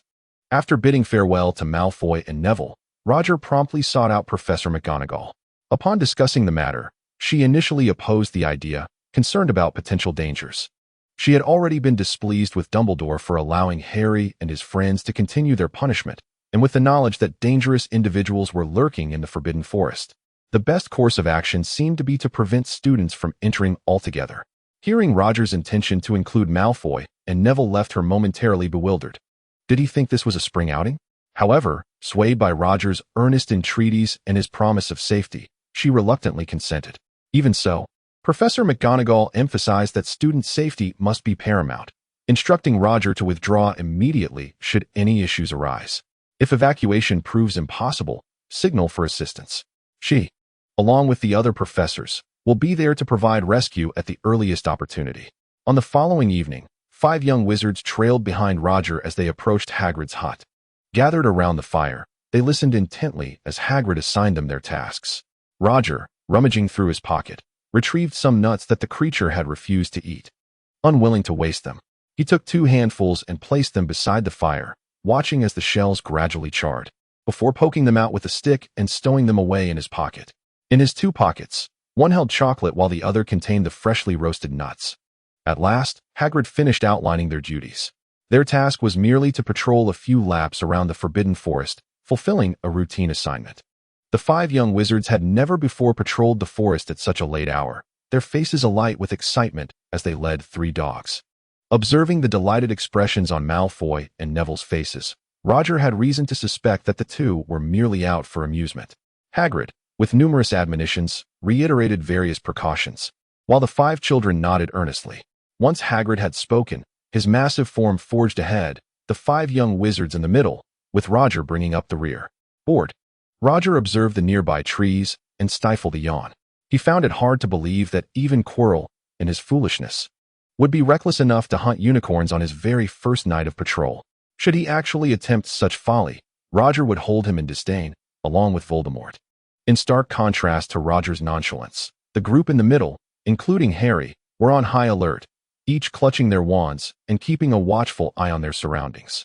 The dark thickets whispered softly as the wind rustled through the leaves, with their only source of light emanating from the lanterns they carried. Occasionally, small animals like rabbits would dart by, startling them. Before their departure, Hagrid had informed the 5 about the presence of dark wizards in the Forbidden Forest who specifically hunted unicorns. The thought of Hagrid's words lingered in their minds, instilling a fear that a shadow might suddenly emerge from the darkness to ambush them. Roger found the situation amusing, even contemplating startling them for a moment. Yet, he ultimately dismissed the idea, realizing that such antics would compromise his dignity in front of the young wizards. Bored, Roger began to indulge in the freshly roasted nuts and chocolate. The nuts, perfectly toasted, exuded a sweet, smoky aroma. It seemed the creature's diet was rather commendable. With this thought, Roger popped a nut into his mouth. Soon, the tranquil forest was filled solely with the sound of Roger munching. He carelessly discarded the shells along the way. Observing Roger's delight in his snack, the 5 young wizards, who had been maintaining a vigilant stance for quite some time, could no longer hold out. Harry cautiously inquired, "Professor, what are you eating?" "Chocolate and nuts." Roger generously displayed the treats in his palm, then, after a quick glance around, withdrew them back into his pocket. Malfoy asked, "Professor, could we have some?" Observing the almost pleading expressions of the 5 young wizards, Roger resolutely shook his head, saying, "No. You are here to train. How can you allow yourselves to become lax?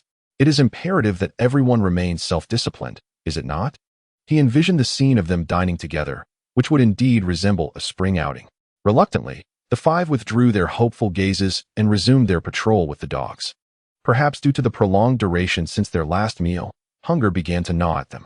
Unable to bear it any longer, Hagrid retrieved several rock-hard pastries, each larger than their faces, from his bag and offered them to the group.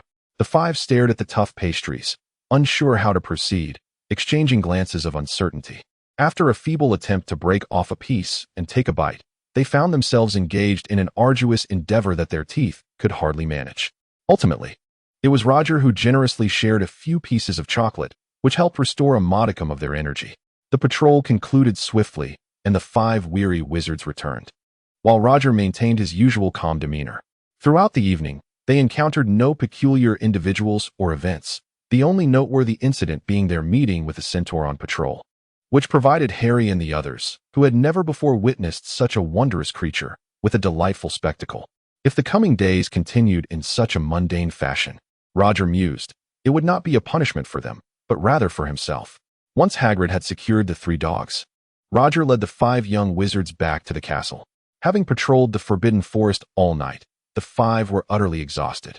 Upon returning to the dormitory, Roger found his pet asleep in its cozy nook. He removed his clothing and patted the pocket that had once held nuts. Then, he gently poked the head of his pet and remarked, "Your nut-flavored treats are quite delightful." The creature stirred slightly, but did not awaken. In the ensuing days, Roger accompanied Hagrid and the others into the Forbidden Forest each night. Several days passed without incident within the woods. Roger had consumed half of his pet's nuts. Harry and his friends began to feel a sense of boredom. They had intended to bring snacks, yet as soon as they did, Roger confiscated them, asserting that they were currently under a punitive regimen and that indulging in snacks was akin to vacationing. However, the snacks brought by Malfoy and Neville remained untouched, as they had not incurred any punishment. Thus, Harry and his friends could only watch enviously as the others enjoyed their treats. To alleviate the monotony, Roger took the opportunity to impart knowledge while they patrolled, covering topics ranging from dark magic and combat techniques to the curious tales of the wizarding world, effectively transforming their experience into a form of education. Chapter 58. Obedience. After some time, with only 2 days remaining until Harry and his friends could conclude their self-imposed punishment, Roger once again took 2 nuts in hand, his wand tucked under his arm, and led the group of young wizards into the Forbidden Forest for their nightly patrol. Now, within the depths of the forest, the young wizards had shed their trepidation, instead engaging in playful banter and revelry. The 3 dogs were led by them, sniffing here and there. Hagrid wielded a pink umbrella, and Roger could surmise that it housed the very wand that had once been broken. However, he chose to feign ignorance, for he was not the Ministry of Magic official responsible for such matters, was he? Observing the raucous children, Roger tucked the unfinished nuts back into his pocket and declared, "Silence, everyone. I have some important matters to discuss regarding combat." Upon hearing this, the young wizards immediately quieted down, eager to listen to Roger. Clearing his throat, he asked, "Do you know what you should do if we encounter a dark wizard together?" After a moment's contemplation, Neville replied, "Professor, I believe we should wield our wands and fight alongside you." Nearby, Draco and his companions nodded in agreement, eager to join Professor Roger in vanquishing their foes. Roger shook his head, saying, "No, what you should do is retreat immediately." The children looked puzzled at this statement, and Hermione interjected, "Professor, I believe we could be of assistance." "No, trust me, you cannot. The reality of facing a true dark wizard is far removed from your practice sessions in class. In the blink of an eye, you may not even catch a glimpse of your adversary before being struck by the killing curse. Believe me, they will not give you a fair warning." Roger spoke with a calm demeanor, laying out the grim truth.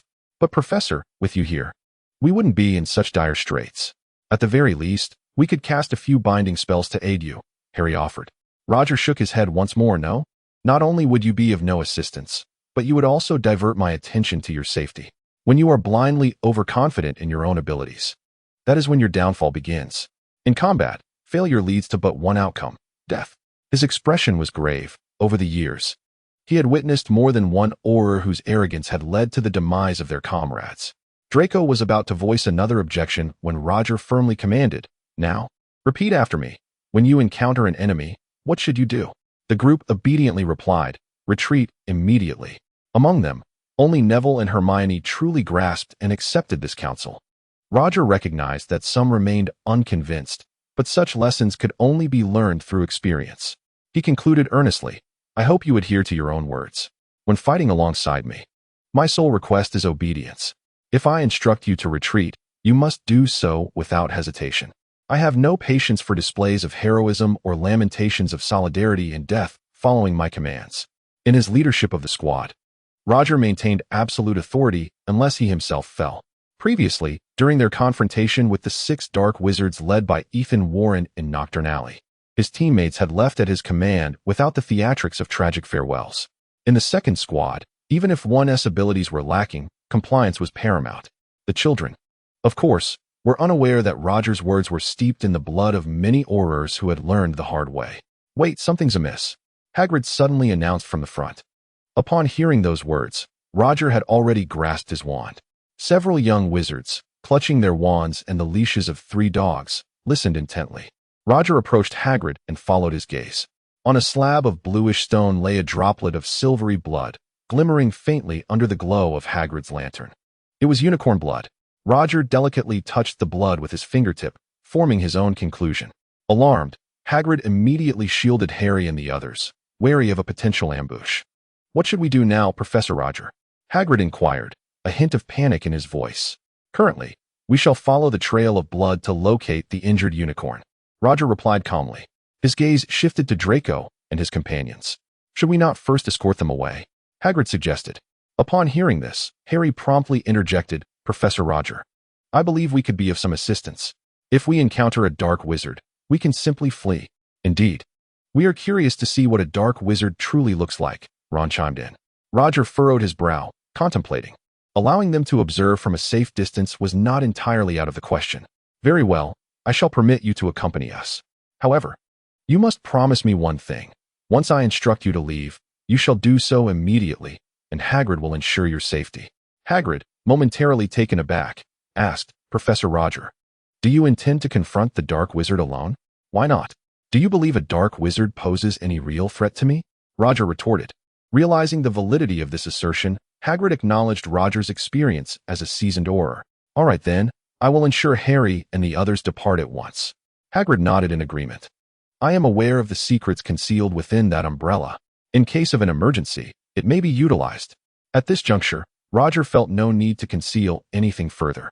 Hagrid appeared somewhat flustered, likely experiencing his first instance of having his secrets laid bare in such a direct manner. Roger, dismissing Hagrid's reaction, turned his attention to the 3 dogs, instructing, "Let these dogs return on their own. They will be of no assistance in the forthcoming battle."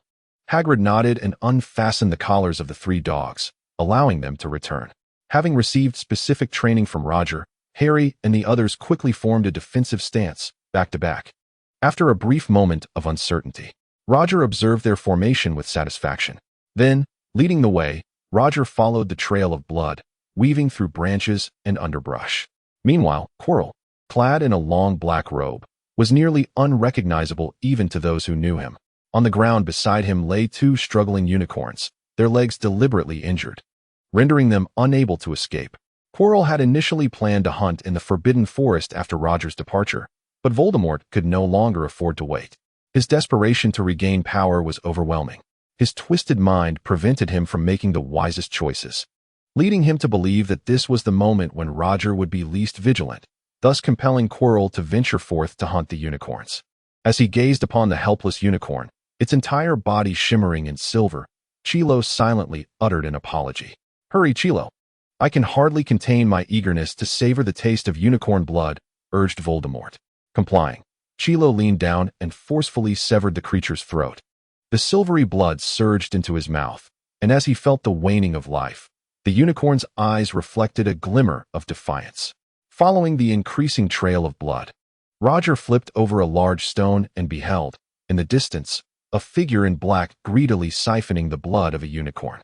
Nearby, Harry and his companions crouched, witnessing the grotesque scene. The young wizard, unaccustomed to such horrors, recoiled in distress. Hagrid, catching a glimpse, exclaimed in indignation, "What a precious unicorn, so shamefully defiled." Roger, unfazed by the gruesome sight he had witnessed countless times before, turned to his companions and declared, "I will confront him next. The moment we engage, you must retreat." Although aware that Chilo was no match for him in his current state, he remained cautious, considering the possibility that Voldemort might possess further schemes. The fate of these children weighed heavily on him, especially given the extent to which Voldemort had already consumed unicorn blood, potentially regaining considerable strength. Emerging from behind the stone, Roger advanced towards Chilo, who was still engrossed in the blood. Voldemort's voice echoed in his mind. Someone approaches. It appears to be Roger. Upon hearing this, Chilo instinctively lifted his head and, indeed, saw Roger striding towards him. Wanting to speak, he hesitated, realizing the necessity of concealing his identity. "Fool, I will take control of your body now," Voldemort asserted. Seizing the moment as the shadowy figure rose, Roger unleashed a powerful spell before it could react. Concurrently, he cast a defensive charm over himself and sent a signal into the sky, needing to alert Professor McGonagall and the others. Voldemort swiftly evaded the attack and retaliated with a thunderous explosion. Observing the signal ascending into the heavens, he comprehended Roger's intentions and recognized the urgency to disengage. Roger was astonished to discover the speed of the spell, far exceeding the proficiency displayed during their previous encounter at Gringotts. It appeared that the unicorn's blood had significantly restored Voldemort's powers. With the advantage on his side, Roger deftly evaded the spell and countered. Noticing Voldemort's attempt to flee, Roger promptly cast a binding spell to ensnare him. From behind the stone, Harry and his companions watched the fierce duel between Professor Roger and the cloaked figure, the brilliance of magic illuminating the scene. Harry clenched his jaw, yearning to rush in and assist, momentarily forgetting Roger's earlier admonition. Fortunately, Hagrid reacted swiftly, grabbing him and exclaiming, "What do you think you are doing? Hagrid, we must help Professor Roger." Harry insisted desperately, having completely disregarded Roger's previous instructions. Hearing Harry's words, Draco and Ron nearby also stirred with restlessness. Chapter 59. A frantic escape? No. Professor Roger's command is for me to take you all away, Hagrid surprisingly asserted, showing a rare moment of reliability and not indulging the children. We can be of assistance, Malfoy interjected eagerly. No, I believe we cannot, Hermione replied earnestly. If you are afraid, then you may stay here, she declared, intent on leading Harry and Malfoy to offer help. As they rose, Neville stood in their path, glancing at the friends he had struggled to befriend. After a moment of hesitation, he said, I think Professor Roger is right. We should leave at once. Neville, we must exhibit the courage befitting a man, Malfoy urged, trying to persuade Neville to join them. Neville resolutely shook his head. Seeing his refusal, Malfoy relented. Very well. That is your choice. I shall not interfere. With that, the three young wizards prepared to step outside. As they were about to exit, Neville, Hermione, and Hagrid exchanged glances, each finding the answer in the other's eyes. Stupefied, Hermione and Neville raised their wands, while Hagrid wielded his umbrella. With the incantation uttered, Malfoy and his companions fell to the ground without a sound. All right, let us hasten our retreat, Hagrid rumbled. Neville and Hermione nodded in agreement, though Neville felt a twinge of fear at the thought of losing his newfound friends should they sever ties upon awakening. Hermione, however, was unfazed.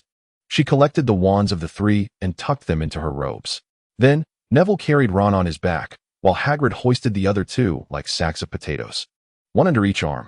Under Hagrid's guidance, they swiftly retreated. In the open area, Voldemort was disinterested in dueling Roger, fixated solely on his escape. If the other professors arrived, there would be no chance of fleeing. Roger pursued Voldemort, continuously casting spells. He could not allow Voldemort to escape. If he did, all of Dumbledore's meticulous planning would come to naught. The trap was set, but the quarry could not be allowed to vanish. Though he had to let the enemy go, he could not appear too disingenuous. A semblance of skill was required in feigned retreat. Levioso, Thunderbolt. With remarkable speed, Roger unleashed two spells. Due to his self-invented levitation charm, his proficiency with it far surpassed that of other spells. The charm struck Voldemort with an unavoidable swiftness, nearly flipping him upside down. Fortunately, Voldemort, seasoned in battle, managed to withstand the force of the spell through sheer magical might. This momentary pause in his movement created an opening. At that instant, the Thunderbolt spell struck true. His dark robe was torn, and blood began to seep from his wounds. Fearing exposure, Voldemort hastily shielded his face with a hand. What had begun as a mere experiment turned into a surprising success for Roger. As Voldemort covered his face, he countered Roger's onslaught. In the distance, a group of professors on flying broomsticks was hastening towards them. From a distance, Voldemort beheld them, acutely aware that his paramount objective was to escape. A substantial commotion was imperative. Incendio. Voldemort invoked the spell, yet his attack was not directed at Roger, but rather at the nearby trees. The nature of the spell ignited upon contact, and within mere breaths, the flames rapidly engulfed the area. As the fire blazed forth, Voldemort recklessly dashed away. Observing Voldemort's retreat amidst the chaos, Roger found himself with an opportunity to act, yet after a moment's contemplation, he relinquished his wand. Surrounded by roaring flames, the searing heat nearly scorched him, prompting a deep sigh. Setting the forest ablaze, what a nefarious deed! The Dark Lord seemed to revel in his malevolence. Having already shown considerable restraint, surely that was sufficient. Professor McGonagall and the others in the air, witnessing the unfolding scene, hastened to assist. Finite Incantatem. Roger cast the spell, relieved that Voldemort had not expended excessive magical energy. Thus, controlling the flames proved relatively manageable. Should the fire be allowed to spread unchecked, it would obliterate the entire Forbidden Forest. Gradually, the fierce flames diminished. Several professors, perched upon their flying broomsticks, began to cast spells, also invoking Finite Incantatem. The fire was swiftly extinguished, and the professors descended to stand beside Roger. Seeing that Roger was unharmed, Professor McGonagall surveyed the surroundings and inquired, Campbell, where are Harry and the others? Concerned for their safety, Roger reassured her, Do not worry, Professor. Hagrid has already taken them away. Upon hearing this, McGonagall exhaled in relief. Professor, what shall we do about the surroundings? Roger glanced at the trees, noting the extensive charred area from the brief conflagration. The darkened charcoal emitted wisps of white smoke. Minerva, there is still one unicorn alive here. A voice suddenly interjected. Professor Flitwick observed the two unicorns, noticing that one lay deceased, yet the other still drew breath. Roger hurried over and confirmed that one unicorn was indeed alive, albeit panting faintly, while the other bore a fatal wound inflicted by Quirrell and had succumbed. The surviving unicorn was fortunate, having evaded the fire's wrath. After a careful examination, he discerned no mortal injuries. With some care, it would recover. As they conversed, Ronan and the centaurs arrived, drawn by the flames consuming the forest. Roger recounted the events, and Ronan pledged to escort the unicorn back to their tribe for rehabilitation. With matters settled, the professors hastened towards Hagrid's hut. Along the way, Professor McGonagall queried, "Campbell, did you discern the appearance of the dark wizard who was hunting the unicorn?" Roger nodded. "I did not catch a clear view, but he was quite hideous, exceedingly so. He fabricated a description, for to reveal that it was Quirrell would surely bring Dumbledore's ire upon him." Upon reaching Hagrid's hut, Hagrid settled Harry and the others before grasping his umbrella, preparing to venture out and rescue those in peril. He had just observed flames engulfing the area, stirring concern within him. As he stepped outside, he encountered several professors returning. Hagrid, with a hint of excitement, looked at the unharmed Professor Roger and inquired, "Professor, are you all right? I was just about to come and assist." "Rest assured, I am fine," replied Roger. Inside the hut, Neville and Hermione heard the commotion and rushed out, relieved to see Roger unscathed. Noticing only the two of them, Roger felt perplexed. Typically at this hour, Harry and the others would also emerge. Where are Harry and the others? Before Roger could voice his question, Professor McGonagall interjected. "What about them?" Neville stammered, struggling to articulate his thoughts, until Hermione finally spoke up. "Harry and the others were struck unconscious. They are still inside, in a state of slumber." Unconscious? Unconscious? The professors were taken aback. Had they encountered another foe during the evacuation? Roger was the first to step into Hagrid's hut, where Harry and his companions lay on a large bed, eyes closed as if in deep sleep. Hagrid recounted the events in detail. Upon hearing this, the professors collectively exhaled in relief, particularly Roger, who remembered the formidable fiend fire unleashed by Voldemort. Had they remained, they would likely have perished in the flames.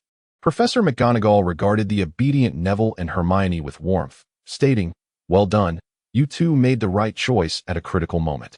I hereby award each of you 10 points as a reward." Upon hearing this, the two leaped with joy, finally contributing points back to Gryffindor. Afterward, McGonagall cast a glance at the three slumbering figures and remarked with irritation, "As for them, they have shown a profound irresponsibility towards their own lives." Following their punishment in the Forbidden Forest, the trio was assigned the task of cleaning the Great Hall for 2 consecutive weeks. Oblivious to their impending punishment, the three had just been brimming with enthusiasm, ready to assist Professor Roger, only to find themselves facing the drudgery of cleaning duties. The professors escorted the students back to their dormitory, thus concluding the episode. In the professor's quarters, Quirrell, having narrowly escaped a dire fate, surveyed his charred clothing and the reddened skin scorched by fiend fire. Attempting to remove his garments, each tug brought excruciating pain. After shedding his attire, he proceeded to apply ointment, a task he had become quite adept at due to frequent injuries. There was an inexplicable sense of pity that enveloped him. Once he had finished applying the salve, Quirrell asked, "Master, shall we still pursue the unicorn hunt?" He was now gripped by fear. They had narrowly escaped this time, but he was uncertain of their fortune in the future. To this day, they remained unaware of Roger's deliberate leniency. "No need. My current strength suffices to acquire the Philosopher's Stone," Voldemort concluded, deeming that further unicorn hunting would pose a significant risk of discovery. With the current restored abilities, as long as one remains undetected, it is entirely possible to stealthily carry away the Philosopher's Stone. By the way, has that Auror yet approached you? Voldemort recalled earlier when Quirrell mentioned that Roger sought to recruit him. Initially, he intended to wait for Roger to make the first move, but perhaps now he should take the initiative. Quirrell shook his head. Voldemort suggested, "How about this? Find an opportunity to connect with that Auror. He will be a formidable adversary in the future, and you must infiltrate him beforehand to prevent any prolonged complications." Quirrell, elated upon hearing this, maintained a calm facade. "Yes, my master, I shall excel in this role as an undercover agent. I will seek him out at once." Chapter 60. Misunderstanding. The following day, Harry awoke in bed. Instinctively, he reached for his wand, as he was eager to fight alongside Professor Roger. Extending his hand, he merely encountered the softness of his blanket. Looking around, he realized he was indeed in his dormitory. It was morning, and the sun had risen, casting its warm rays through the window. How did I end up here? Shouldn't I be in the Forbidden Forest? Confused, Harry rubbed his head and noticed Ron and Neville still asleep. He nudged Ron, seeking answers. As soon as he did, Ron reflexively threw a punch, landing squarely on Harry's face. The force of the blow was so intense that Harry's eyes welled up with tears. In his subconscious, Ron believed they were still in the Forbidden Forest, and anyone he encountered was deemed an enemy. Sensing he had struck something, Ron gradually became alert. Turning to see Harry clutching his face, looking quite pitiful, Ron sat up and asked, "What happened to you? Aren't we in the Forbidden Forest? How did we end up in the dormitory?" Harry, too pained to speak, chose to ignore him. Nearby, Neville, who had been sleeping lightly, opened his eyes at the commotion. Seeing Harry with his hands on his face, he exclaimed, "Potter, what happened to you?" Harry waved his hand, indicating he was fine. As he finally regained some composure, he noticed a faint purple bruise on his left cheek. Ron, feeling the lingering pain in his fist, deduced what transpired and awkwardly shifted the topic. "Weren't we in the Forbidden Forest? How did we end up here?" Harry pondered, recalling fragments of the previous events, and mused. "I think I heard a sound as if someone had collapsed. I wonder who called out." Ron nodded in agreement. "Yes, I believe I heard it too." "Neville, do you know who it was?" Since the previous day, Neville had been anxious about his actions being discovered. Losing his closest friends was a terrifying prospect. When Ron inquired, though he was reluctant to share, he stammered, "Yesterday, when you all were about to leave, we tried to persuade you." And then Hagrid. Before he could finish, Harry interjected, "I understand now. It must have been Hagrid. He didn't want us to go out, so he used magic." Ron, hearing this, readily concurred. "Indeed, that's exactly it. Hagrid has always wanted to prevent us from going." Neville did not anticipate that they would perceive matters in such a light. Hesitantly, he remarked, "Indeed. But I have no connection with Hermione. I am aware that you and Hermione support Professor Roger's proposal for evacuation. Rest assured, even if you do not speak on our behalf, we shall not hold it against you." Harry initially believed that Neville merely stood by as Hagrid incapacitated them, without intervening. Upon hearing Neville's words, he felt rather perplexed. That was not at all what he intended to convey. Ron interjected, "We won't blame you. By the way, how is Professor Roger? He wasn't harmed, was he?" His concern for Roger lingered. Neville shook his head, saying, "No worries." Although that mysterious figure in black employed the Fiendfire curse, Professor Roger not only remained unscathed, but also managed to drive that individual away. "The real issue lies with you." As Neville spoke the earlier words, Harry was still in awe of Professor Roger's prowess. When he heard that the problem pertained to them, he was utterly bewildered. What did it mean that the issue was with them? Had they not bravely intervened to assist the professor in combating the Dark Wizard? Shouldn't the school reward them for their valor? Observing the expression on Harry's face, Neville elucidated, "You see, Professor McGonagall believes you are treating your lives as trifles, and has assigned you to clean the Great Hall for 2 weeks." Upon hearing this, Harry and Ron were immediately rendered speechless. Meanwhile, Roger sat in his office, a notebook resting on his desk as he continued to weave magic. However, the urgency had dissipated. Now, it served merely to occupy his time. Turning around, he noticed that the head of house had vanished once again. "Knock, knock, knock. Professor Roger, it is I, Quirrell. May I enter?" Roger opened his eyes, a hint of confusion crossing his face. Why would Quirrell seek him out? Did he discover his true identity? That seemed unlikely. One would expect a different reaction upon such a revelation. "You may come in," Roger replied, still perplexed. Quirrell pushed the door open and entered. Roger rose, a smile gracing his features as he said, "What brings you here, Professor Quirrell? Do you wish to seek my counsel on teaching methods?" Quirrell recalled the previous encounter, pondering that if it were to occur again, he might return to face unimaginable torment at Voldemort's hands. He quickly shook his head. Noting Quirrell's reaction, Roger inquired, "What is the matter? Has he discovered that I let him off last night, and now he comes to probe?" Quirrell, sensing Roger's reluctance to speak, mustered his resolve and said, "It is like this, Professor. I wish to join you in the fight against the Death Eaters." Roger initially thought he had misheard and was momentarily at a loss for words. After a moment of reflection, he attempted to make sense of the unfolding events. A man possessed by Voldemort was voluntarily approaching him to join in the battle against the Death Eaters. What was going on? Could Quirrell have confused his script? Or had he grown weary of Voldemort's oppressive regime and chosen to defect from the darkness? That did not seem right either. Voldemort was within him, monitoring his every move. The trajectory of events was becoming exceedingly surreal. As Chilo observed Roger's impassive expression and lack of response, a sense of trepidation gripped him. Assuming that Roger was still in a state of indecision, he hastily declared, "Professor Roger, from the moment you began instructing me, I perceived your myriad hints as a test of my potential affiliation with the Death Eaters. I believe I have proven myself worthy, and I now wish to join you in the fight against them." Although Roger did not fully comprehend the situation, he realized that Chilo had misconstrued his previous disdain for the Death Eaters as a means of evaluating him. Subsequently, he relayed this misunderstanding to Voldemort, who had enlisted him as an undercover agent. How unfortunate it was that Chilo was merely seeking to vent his frustrations. His capacity for misinterpretation was rather excessive. Amidst a mixture of amusement and exasperation, Roger contemplated the possibility of turning this to his advantage.